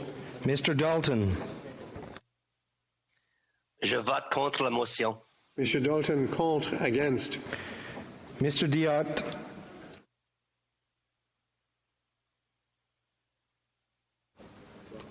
Mr. Diot.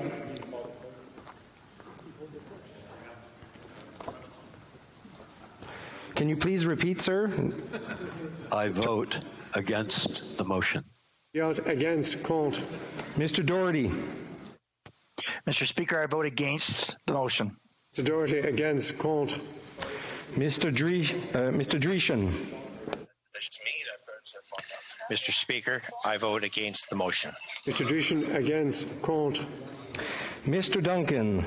Stormont, Glengarry. Je vote contre la motion. Mr. Duncan, Stormont, Dundas, South Glengarry, contre, against. Mr. Epp. I vote against the motion. Mr. Epp, against, contre. Mrs. Falk, Battlefords, Lloydminster. I vote against the motion. Falk, Battlefords, Lloydminster, against, contre. Mr. Falk, Provencher. Mr. Speaker, I vote against the motion. Falk, Provencher, against, contre. Miss Finley, South Surrey, White Rock. I vote against the motion. Miss Finley, South Surrey, White Rock, against, contre. Miss Finley, Haldeman, Norfolk. I vote against the motion. Haldeman, Norfolk, against, contre. Mrs. Gallant.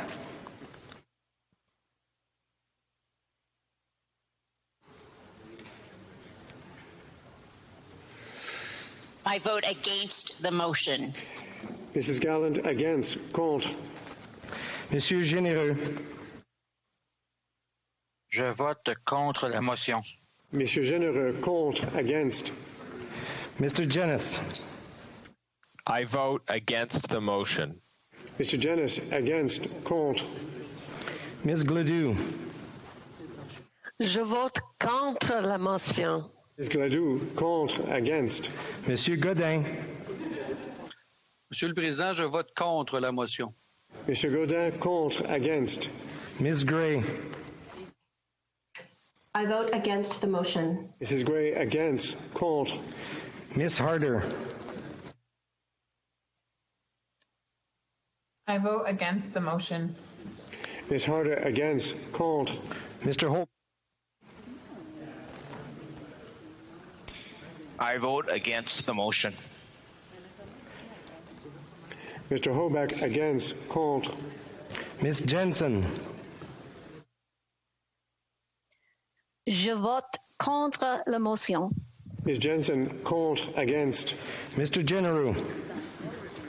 Mr. Speaker, I vote against the motion. Mr. General, against. Contre. Mr. Kelly. I vote against the motion. Mr. Kelly, against. Contre. Mr. Kent. I vote against the motion. Mr. Kent, against. Contre. Mr. Kitchen. I vote against the motion. Mr. Kitchen, against. Contre. Mr. Kimmich. I vote against the motion. Je vote contre la motion. Mr. Kimmich, against. Contre. Mr. Cram. I vote against the motion. Mr. Cram, against. Contre. Mrs. Kuzi. Je vote contre la motion. I vote against the motion. Mrs. Kuzi, contre, against. Mr. Lake. I vote against the motion. Mr. Lake, against. Contre. Mr. Lawrence. Je vote contre la motion. Mr. Lawrence, contre, against. Monsieur Leroux. Je vote contre la motion. Monsieur Leroux, contre, against. Mr. Lewis Essex. I vote against the motion. Mr. Lewis Essex, against. Contre. Mr. Lloyd. I vote against the motion. Lloyd, against. Contre. Mr. Lobb. I vote against the motion. Against. Contre. Mr. Lukivsky. I vote against the motion. Against. Contre. Mr. McKenzie. I vote against the motion.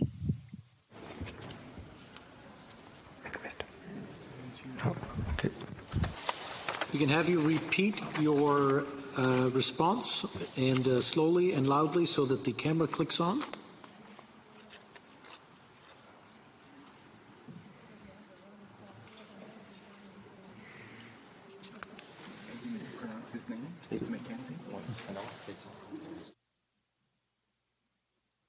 Kenzie, if I can have you repeat your statement. We didn't get the picture or the video. Okay, what we'll do is we'll try again at the end. Mr. McGuire.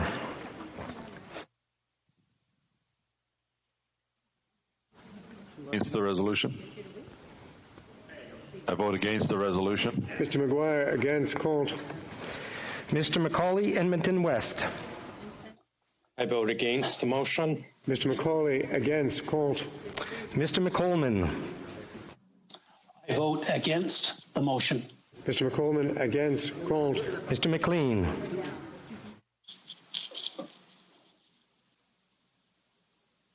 I vote against the motion. Mr. McLean, against. Contre. Miss McLeod, Kamloops, Thompson, Caribou. I vote against the motion. Ms. McLeod, if I can have you repeat, and those who aren't voting, please make sure that your microphone is on mute. Any kind of movement, like kissing your children, would activate your microphone and the camera comes on you.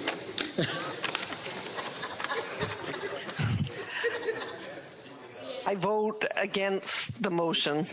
Mrs. McLeod, Kamloops, Thompson, Caribou, against. Contre. Mr. Melillo.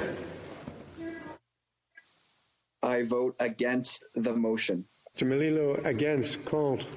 Mr. Morantz. I vote against the motion. Against. Contre. Back to Mr. Moore. I vote against the motion. Moore, against. Contre. Mr. Morrison. I vote against the motion. Mr. Morrison, against. Contre. Mr. Mott. I vote against the motion. Mr. Mott, against. Contre. Mr. Nader. I vote against the motion. Mr. Nater against. Contre. Mr. O'Toole. Je vote contre la motion. Mr. O'Toole, contre, against. Mr. Padzer. I vote against the motion. Mr. Patzer, against. Contre. Mr. Poiliev. I vote against the motion. Poiliev, against. Contre. Mr. Reyes. Je vote contre la motion. Mr. Reyes, contre, against. Mr. Redekop. I vote against the motion. Redekop, against. Contre. Ms. Rempel-Gardner. I vote against the motion. Ms. Rempel-Gardner, against. Contre. Ms. Rood. I vote against the motion. Ms. Rood, against. Contre. Mr. Ruff. I vote against the motion. Mr. Ruff, against. Contre. Ms. Sahota, Calgary Skyview. I vote against the motion. Ms. Sahota, Calgary Skyview, against. Contre. Mr. Soroya. Mr. Speaker, I vote against the motion. Mr. Soroya, against. Contre. Mr. Schmale. I vote against the motion. Schmale, against. Contre. Mr. Seaback. I vote against the motion. Mr. Seaback, against. Contre. Mr. Shields. I vote against the motion. Shields, against. Contre. Mr. Sloan. I vote against this motion. Sloan, against. Contre. Mr. Soroka. I vote against the motion. Mr. Soroka, against. Contre. Mr. Strahl. I vote against the motion.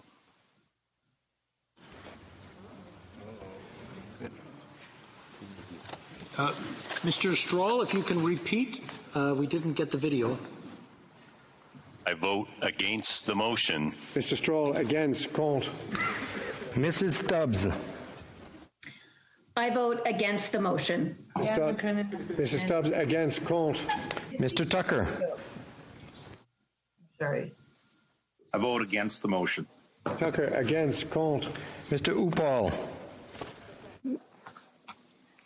I vote against the motion. Mr. Upal, against. Contre. Mr. Van Pupta. I vote against the motion. Van Pupta, against. Contre.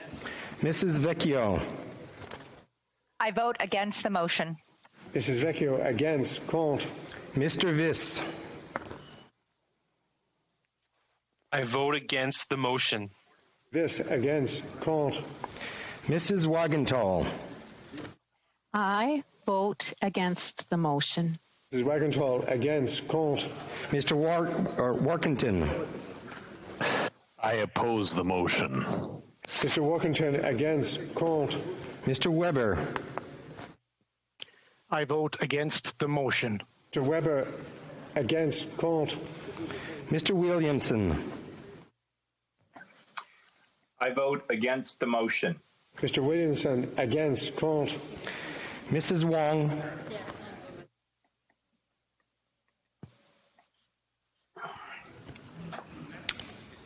Mrs. Wong.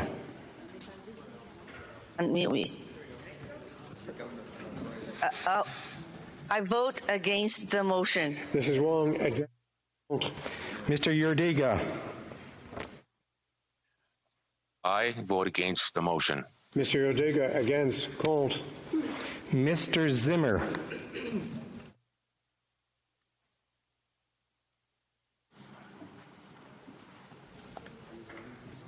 Mr. Zimmer. I oppose the motion. Mr. Zimmer, against. Contre.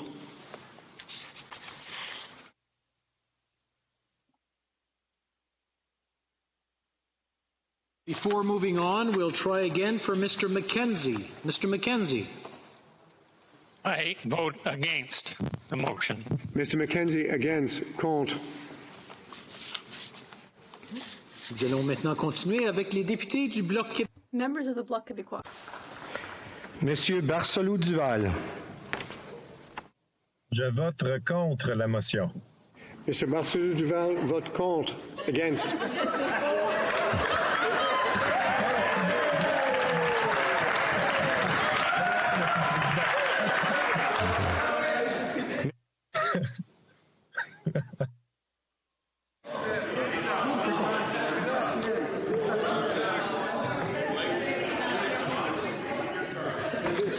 Monsieur Beaulieu.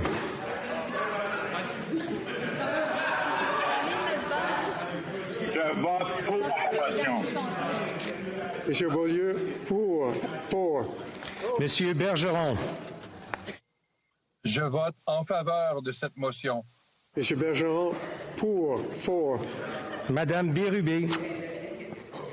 Je vote pour la motion. Madame Bérubé, for. Monsieur Blanchette-Jonca. Je vote pour la motion. Monsieur Blanchette, for. How long has this been going on for? Monsieur Boudria. Je vote pour. For. Madame. Monsieur Boudria, si vous pouvez répéter. Et ceux qui ne votent pas, s'il vous plaît, faites sûr que vous êtes en... Everyone who's not voting, please be sure you're on mute. That you're on mute. Monsieur Scheer, je vote pour la motion. Monsieur Boudria, for. Madame Chabot. Je vote pour la motion. Chabot, for. Monsieur Champoux. Je vote pour la motion. Monsieur Champoux, for. Madame Charbonneau. Je vote pour la motion. Madame Charbonneau, for. Madame Desbiens. Je vote pour la motion. Desbiens, for. Monsieur Desilets. Je vote pour la motion. Monsieur Desilets, for. Monsieur Fortin. Je vote pour la motion. Monsieur Fortin, for. Madame Gill. Je vote pour la motion. For. Madame Larouche.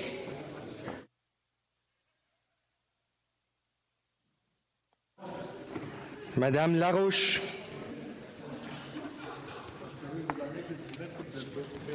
Je vote pour la motion. Madame Larouche, for.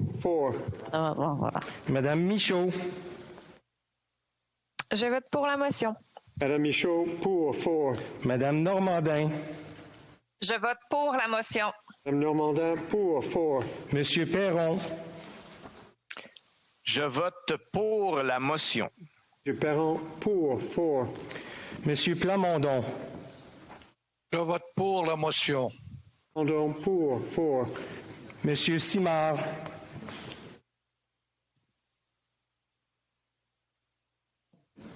Je vote pour la motion. Monsieur Simard, for. Monsieur Sainte-Marie. Je vote pour la motion. Monsieur Sainte-Marie, for. Monsieur Thériault. Je vote pour la motion. Monsieur Thériault, for. Monsieur Trudel. Je vote pour la motion. Trudel, for. Les députés du nouveau Parti démocratique. Mr. Angus. Vote contre la motion. Angus, contre. Against. Miss Ashton. I vote against the motion. Miss Ashton, against. Contre. Mr. Backrack. I vote against the motion. Mr. Backrack, against. Contre. Mr. Blakey. I vote against the motion. Mr. Blakey, against. Contre. Ms. Blaney, North Island, Powell River. I vote against the motion. Mrs. Blaney, North Island, Powell River, against. Contre. Mr. Davies. Je vote contre la motion. Mr. Davies, contre. Against. Mr. Duval. I vote against the motion. Mr. Duval, against. Contre. Mr. Garrison. Je vote pour la motion. For. Ms. Gazan. Je vote contre la motion. Ms. Gazan, contre, against. Mr. Green. I vote against the motion. Mr. Green, against, contre. Mr. Harris. Mr. Speaker, I vote against the motion. Mr. Harris, against, contre. Madame Hughes. Je vote contre la motion. Madame Hughes, contre, against. Ms. Kwan. I vote against the motion. Ms. Kwan, against, contre. Ms. Kwan, if I can get you to repeat your response. The video didn't kick in. I vote against the motion. Ms. Kwan, against, contre. Mr. McGregor.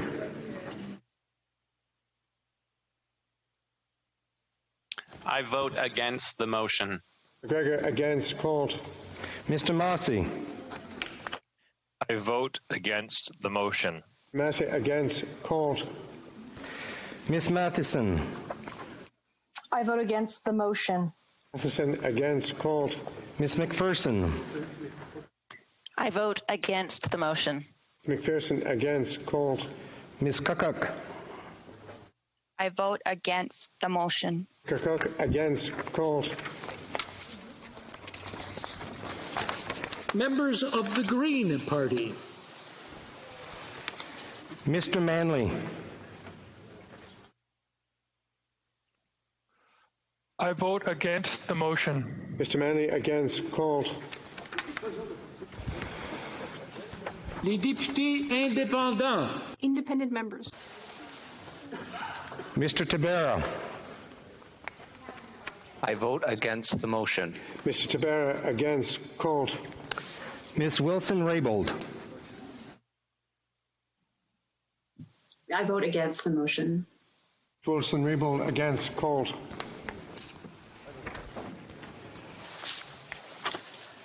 As mentioned in my statement in the House on Wednesday, September 23rd, 2020, and assuming that you did hear the question, if you wish to register your vote and weren't able to do so due to technical difficulties that are now resolved, use the raised hand function and the chair will recognize you.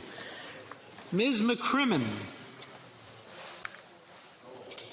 Thank you, Mr. Speaker. I just wanted to confirm that my vote was counted because I did not hear the confirmation. Thank you. Please state how you wish to vote, Ms. McCrimmon.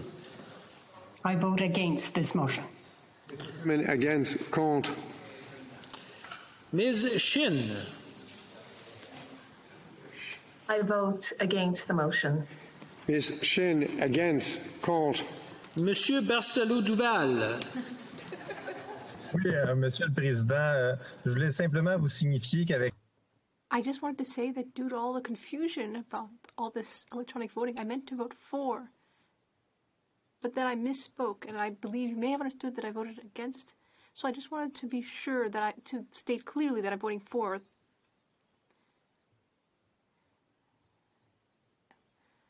When it comes to unanimous consent, normally this chair asks in the affirmative whether members agree, but since this is a hybrid sitting of the House, if the chair were to proceed in that fashion, if there were dissenting voices, especially for members appearing by video conference, I might not hear the dissenting voices. So, for clarity, I would ask that only dissenting voices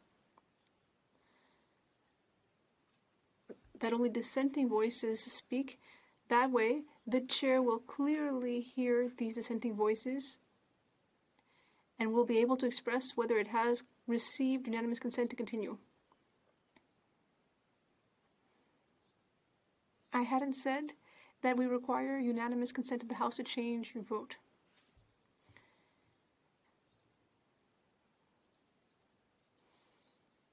That all those who are against what the honourable member moves, that all those against say nay.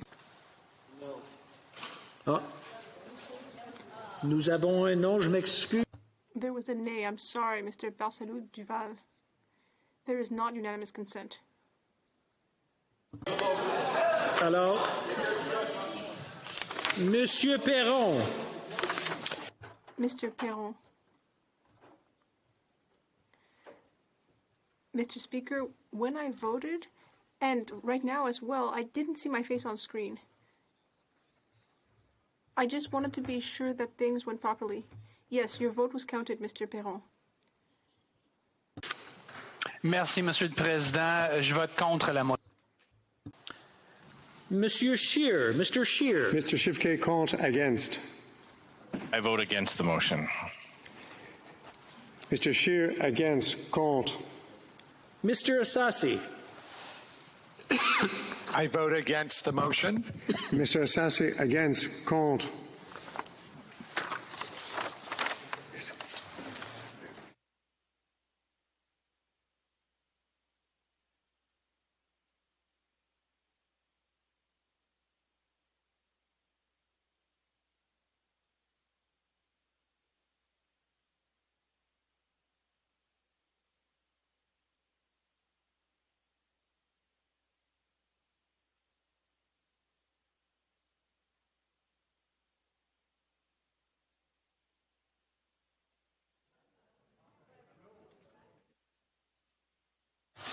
À l'ordre, conformément à l'ordre adopté plus tôt aujourd'hui. Pursuant to the order adopted earlier today, the table contacted the members who were not able to participate in the vote due to technical difficulties.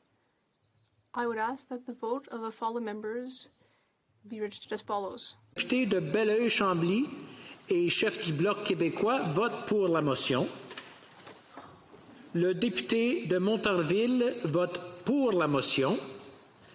And the member for Fleetwood Port Kells votes against the motion.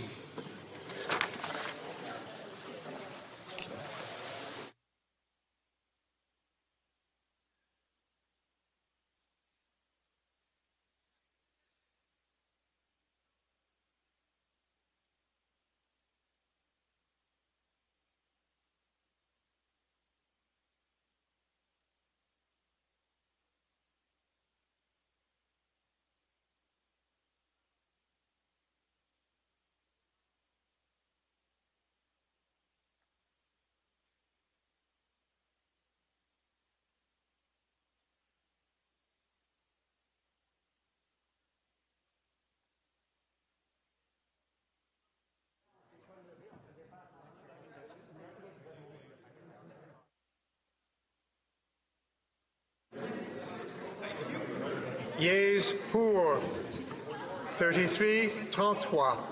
Nays contre 293-293. I declare the motion defeated. The honourable member for Banff Airdrie is rising on a point of order. Yeah, thank you, Mr. Speaker. Just, I noticed during the vote tonight on those who were voting virtually, there were a number of members, and I'm not going to list names or ridings at this point, but I'm just bringing it to your attention, Mr. Speaker, because it might be a good time for you to remind members. There were a number of members that voted without jackets, for example. There were, I think, a couple of props that I saw in people's screens for sure. It might be a good time to remind people that being virtually is much like being in the House, and there is a dress code and certain decorum that's required. So maybe it would be a good time for you to remind members for following votes that is still appropriate when they're on virtual voting. I want to thank the honourable member, and that is a very good point. I want to remind all the members that when they're voting, what they have in the background cannot be a prop, and it can't be promoting a certain ideology. It has to be as neutral as possible, much like what we have in the House. When voting, male members have to be wearing a jacket or a dinner jacket of some sort in order to speak. Normally we have to wear a tie in the House. So I would encourage everyone to wear a tie. And while we're on the topic, I want to remind all the members that it's up to them to be in an area where they have good connectivity. If they can plug in directly to their network, it makes it that much better. And if they're in a place where the Wi-Fi is not very strong, to find themselves a place where the Wi-Fi is strong enough to vote and be able to be heard. I want to thank all the members. J'aimerais remercier tous les députés. I'd like to thank all the MPs for their participation in this very historic night. Of order from the honourable member for Sarnia-Lambton. Thank Thank you, Mr. Speaker. I just wanted to make a clarification. I noticed that more than a dozen members turned off their video after they voted and before the count was read. My understanding was the instruction is that members must keep their video on from the beginning of the vote until the vote is counted. Is that correct?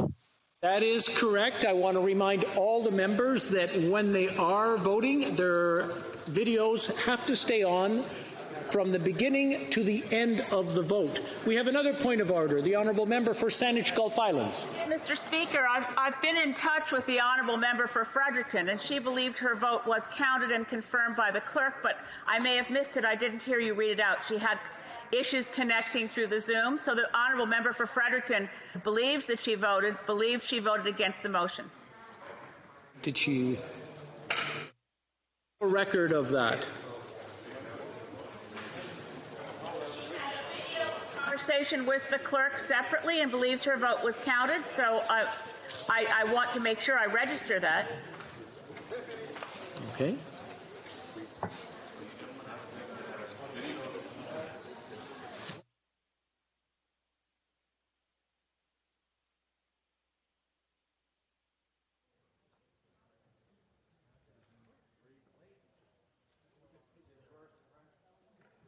Unfortunately, we don't have a record of that. What we will do is check with the technical crew and get back and see what the results are. Once we have that, we will count it if that is appropriate.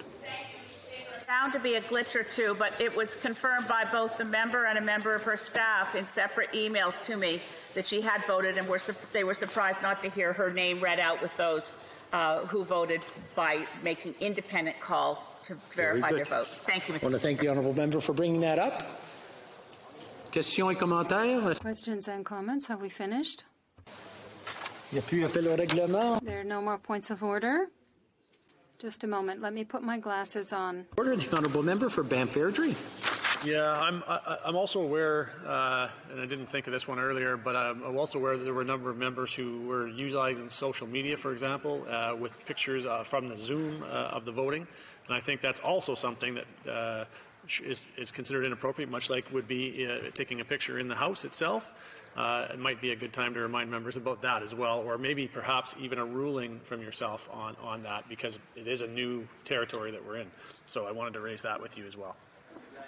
An item that was mentioned when we first started, so I want to remind the honourable members. I know they're excited, and this is a historic night, and they want to take a picture, but they should not be taking pictures and posting them on the web. That is against the rules of the House while someone's voting.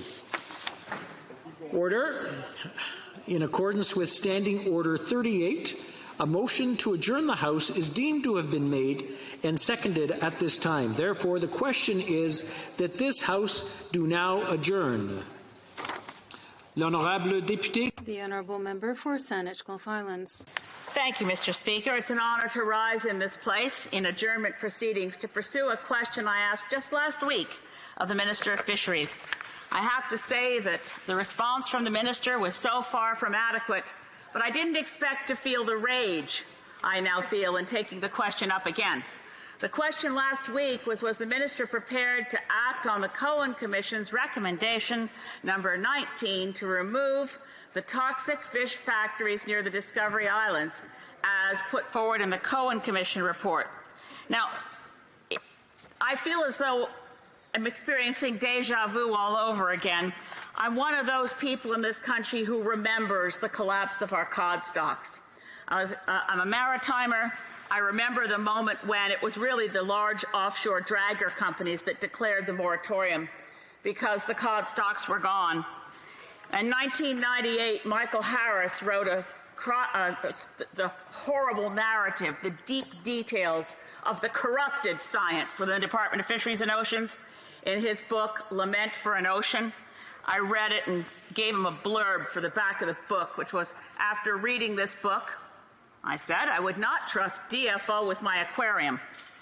I didn't know that it was possible to be this angry again. I thought the Department of Fisheries and Oceans had begun to understand the notion of sustainability.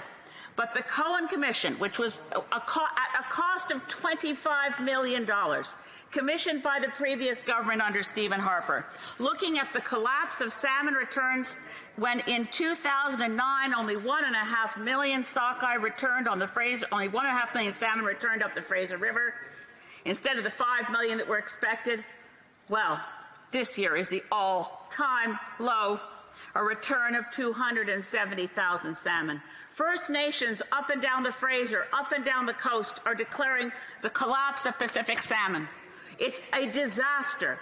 The Committee of Fisheries and Oceans was studying this very matter until prorogation pulled the plug on it. So when I asked the minister if she was prepared to act by September 30th, which is the deadline, she said several steps were underway. I did not know those steps would be fiction from the Department of Fisheries and Oceans. Once again, the Department of Fisheries and Oceans is cooking their science. How? They issued it today to say the risk to salmon from those open, toxic fish factories was a minimal risk. No need to close them down in the Discovery Islands. And the minister has launched a consultation with some of the First Nations involved, but not all, of course. Now, how is it possible the Department of Fisheries and Oceans could say such a thing? In March of this year, DFO gave those salmon farms virtual permission for out-of-control sea lice. As a result, 99% of the 2020 juvenile sockeye migration through the Discovery Islands were found in 3 different academic studies to be infected at levels we know will reduce their survival. So how could it be the DFO now says it's low risk? Well, to quote marine biologist Dr. Alexandra Morton, quote, DFO did not assess the impact of sea lice, the most visible threat, close quote. So if you're going to study something and say, is this activity dangerous to salmon? Well, let's exclude the #1 cause of disease and danger to our wild salmon populations, the burgeoning sea lice. There's a reason that these companies in our waters, they're Norwegian-owned fish farms, but in Norway, they're moving to close containment. This Liberal government promised in its platform to end open-pen fish farms. The Honourable Parliamentary Secretary to the Minister of Fisheries, Oceans and Canadian Coast Guard. Madam Speaker, when I was first appointed as the Parliamentary Secretary in 2017, I read the Cohen Commission report from front to back. As a person who came to this House to improve the lives and opportunities of future generations, the issue of wild salmon immediately spoke to me as an opportunity to contribute to something that mattered to many British Columbians. I spent time with stream keepers, First Nations, fishermen, nonprofits to better understand the potential impact of fish farms on wild salmon. I was happy to serve as the Parliamentary Secretary who worked on passing all 5 major environmental bills through this House from the previous Parliament. This included changes to the Fishery Act, which restored fish habitat and created new modern safeguards. I acted to defend the Salmon Enhancement Program and advocated to get more funding into ecosystem restoration through programs like the Oceans Protection Plan and more recently through the $142 million BC Salmon Fund. After a brief period in transport, I returned to my current position during a time when our salmon are facing their most historic crisis. My earliest days on the file were spent in First Nations territory and on the site of the Big Bar landslide. This devastating slide is putting further salmon at risk, and our government has made all possible investments to mitigate the effects of this natural disaster on wild salmon. I say this because I want that member and every member in this House to know, as well as British Columbians watching this at home, that wild Pacific salmon is a top priority of our government. In the last election campaign, we promised to transition away from open net pen finfish aquaculture on the BC coast, and the minister is committed to delivering on that promise. The minister took some steps in that direction by announcing today that we are committed to an area-based management approach to aquaculture, starting in the Discovery Islands. I know that the member and others in British Columbia were hopeful that the announcement today was going to be an announcement to immediately withdraw the net pens in the Discovery Islands. While this is well within the minister's control and power, there are a number of important factors that were not immediately considered when the recommendation was first drafted by Justice Cohen. the primary of which is our government's commitment to First Nations reconciliation and to the United Declaration of the Rights of Indigenous Peoples. First Nation communities have rightfully acknowledged the urgency of the response to the Cohen recommendations, but have also been very clear that they cannot accept unilateral decisions on what happens in their territory. This is an opportunity to work together with all affected First Nations and stakeholders to build a better future for everyone, and that is exactly what our government is doing. In terms of determining the risk level posed by farms in the recommendation, DFO created a formal scientific assessment framework and conducted 9 scientifically peer-reviewed risk assessments on pathogens that are known to cause disease. Now, I want to be very specific here. We are a government that takes science seriously, and it is important for anyone listening or reading this speech to hear the entirety of what I'm about to say. For each of the 9 risk assessments, DFO found that each individual pathogen provided a minimal risk to the abundance and diversity of wild Fraser River sockeye salmon.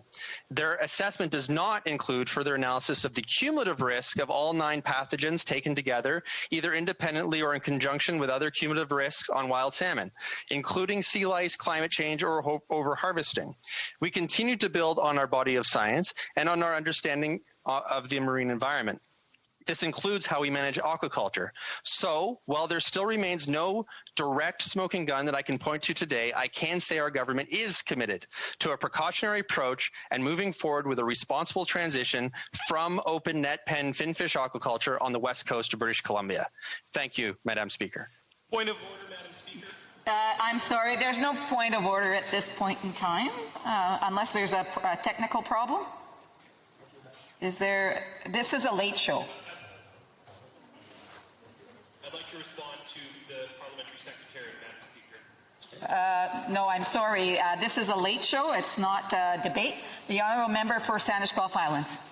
Well, if there was a way to add insult to injury, I suppose it would be to invoke the United Nations Declaration on the Rights of Indigenous People to block the very thing that First Nations throughout British Columbia are urging the minister to do, which is to act. Chief Judy Wilson of the Union of BC Indian Chiefs says, quote, when a department fails so miserably as DFO, it's time the federal government calls for reform. It's not working. Let's be very clear. The 9 pathogens studied by DFO in deciding there was minimum risk did not include sea lice. I'm sorry that the Parliamentary Secretary is willing to say this is a top priority for his government. It makes me wonder what could be worse. I guess we need to dig more graves for Canadians because COVID is their top priority. And if this is a top priority, if Pacific salmon is a top priority and they continue to allow sea lice to contaminate the wild salmon population, then they don't know what a priority looks like. The Honourable Parliamentary Secretary to the Minister of Fisheries, Oceans and the Canadian Coast Guard. Madam Speaker, the protection and restoration of wild Pacific salmon is a top priority of our government. It is why we have taken such strong and immediate action on passing environmental legislation, including the Fisheries Act, and why we've moved to protect 25% of our marine habitat by 2025. It's also why our government has invested hundreds of millions of dollars into habitat restoration and innovative programs like the $142 million BC Salmon Restoration and Innovation Fund. Our government is also committed to transitioning away from open net pen finfish aquaculture in BC and is moving forward on this file in a responsible way. Our approach must include meaningful consultations with local First Nations and communities, and preferably with an approach that is aligned with the government of British Columbia as well. The future of finfish aquaculture in British Columbia must be clean and sustainable and prioritize the health and abundance of wild Pacific salmon and the biodiversity of our marine ecosystem. I look forward to working with British Columbians, including First Nations, local communities, the province, that member, and all members of this House to find that responsible path forward. Our kids. I'm sorry, the time is up. There is no point of order. This is a late show, and the only participation is the person who had submitted the late show and the minister who responds to the late show. The motion to adjourn the House is now deemed to have been adopted. Accordingly, this House stands adjourned until tomorrow at 10 a.m. pursuant to Standing Order 24-1.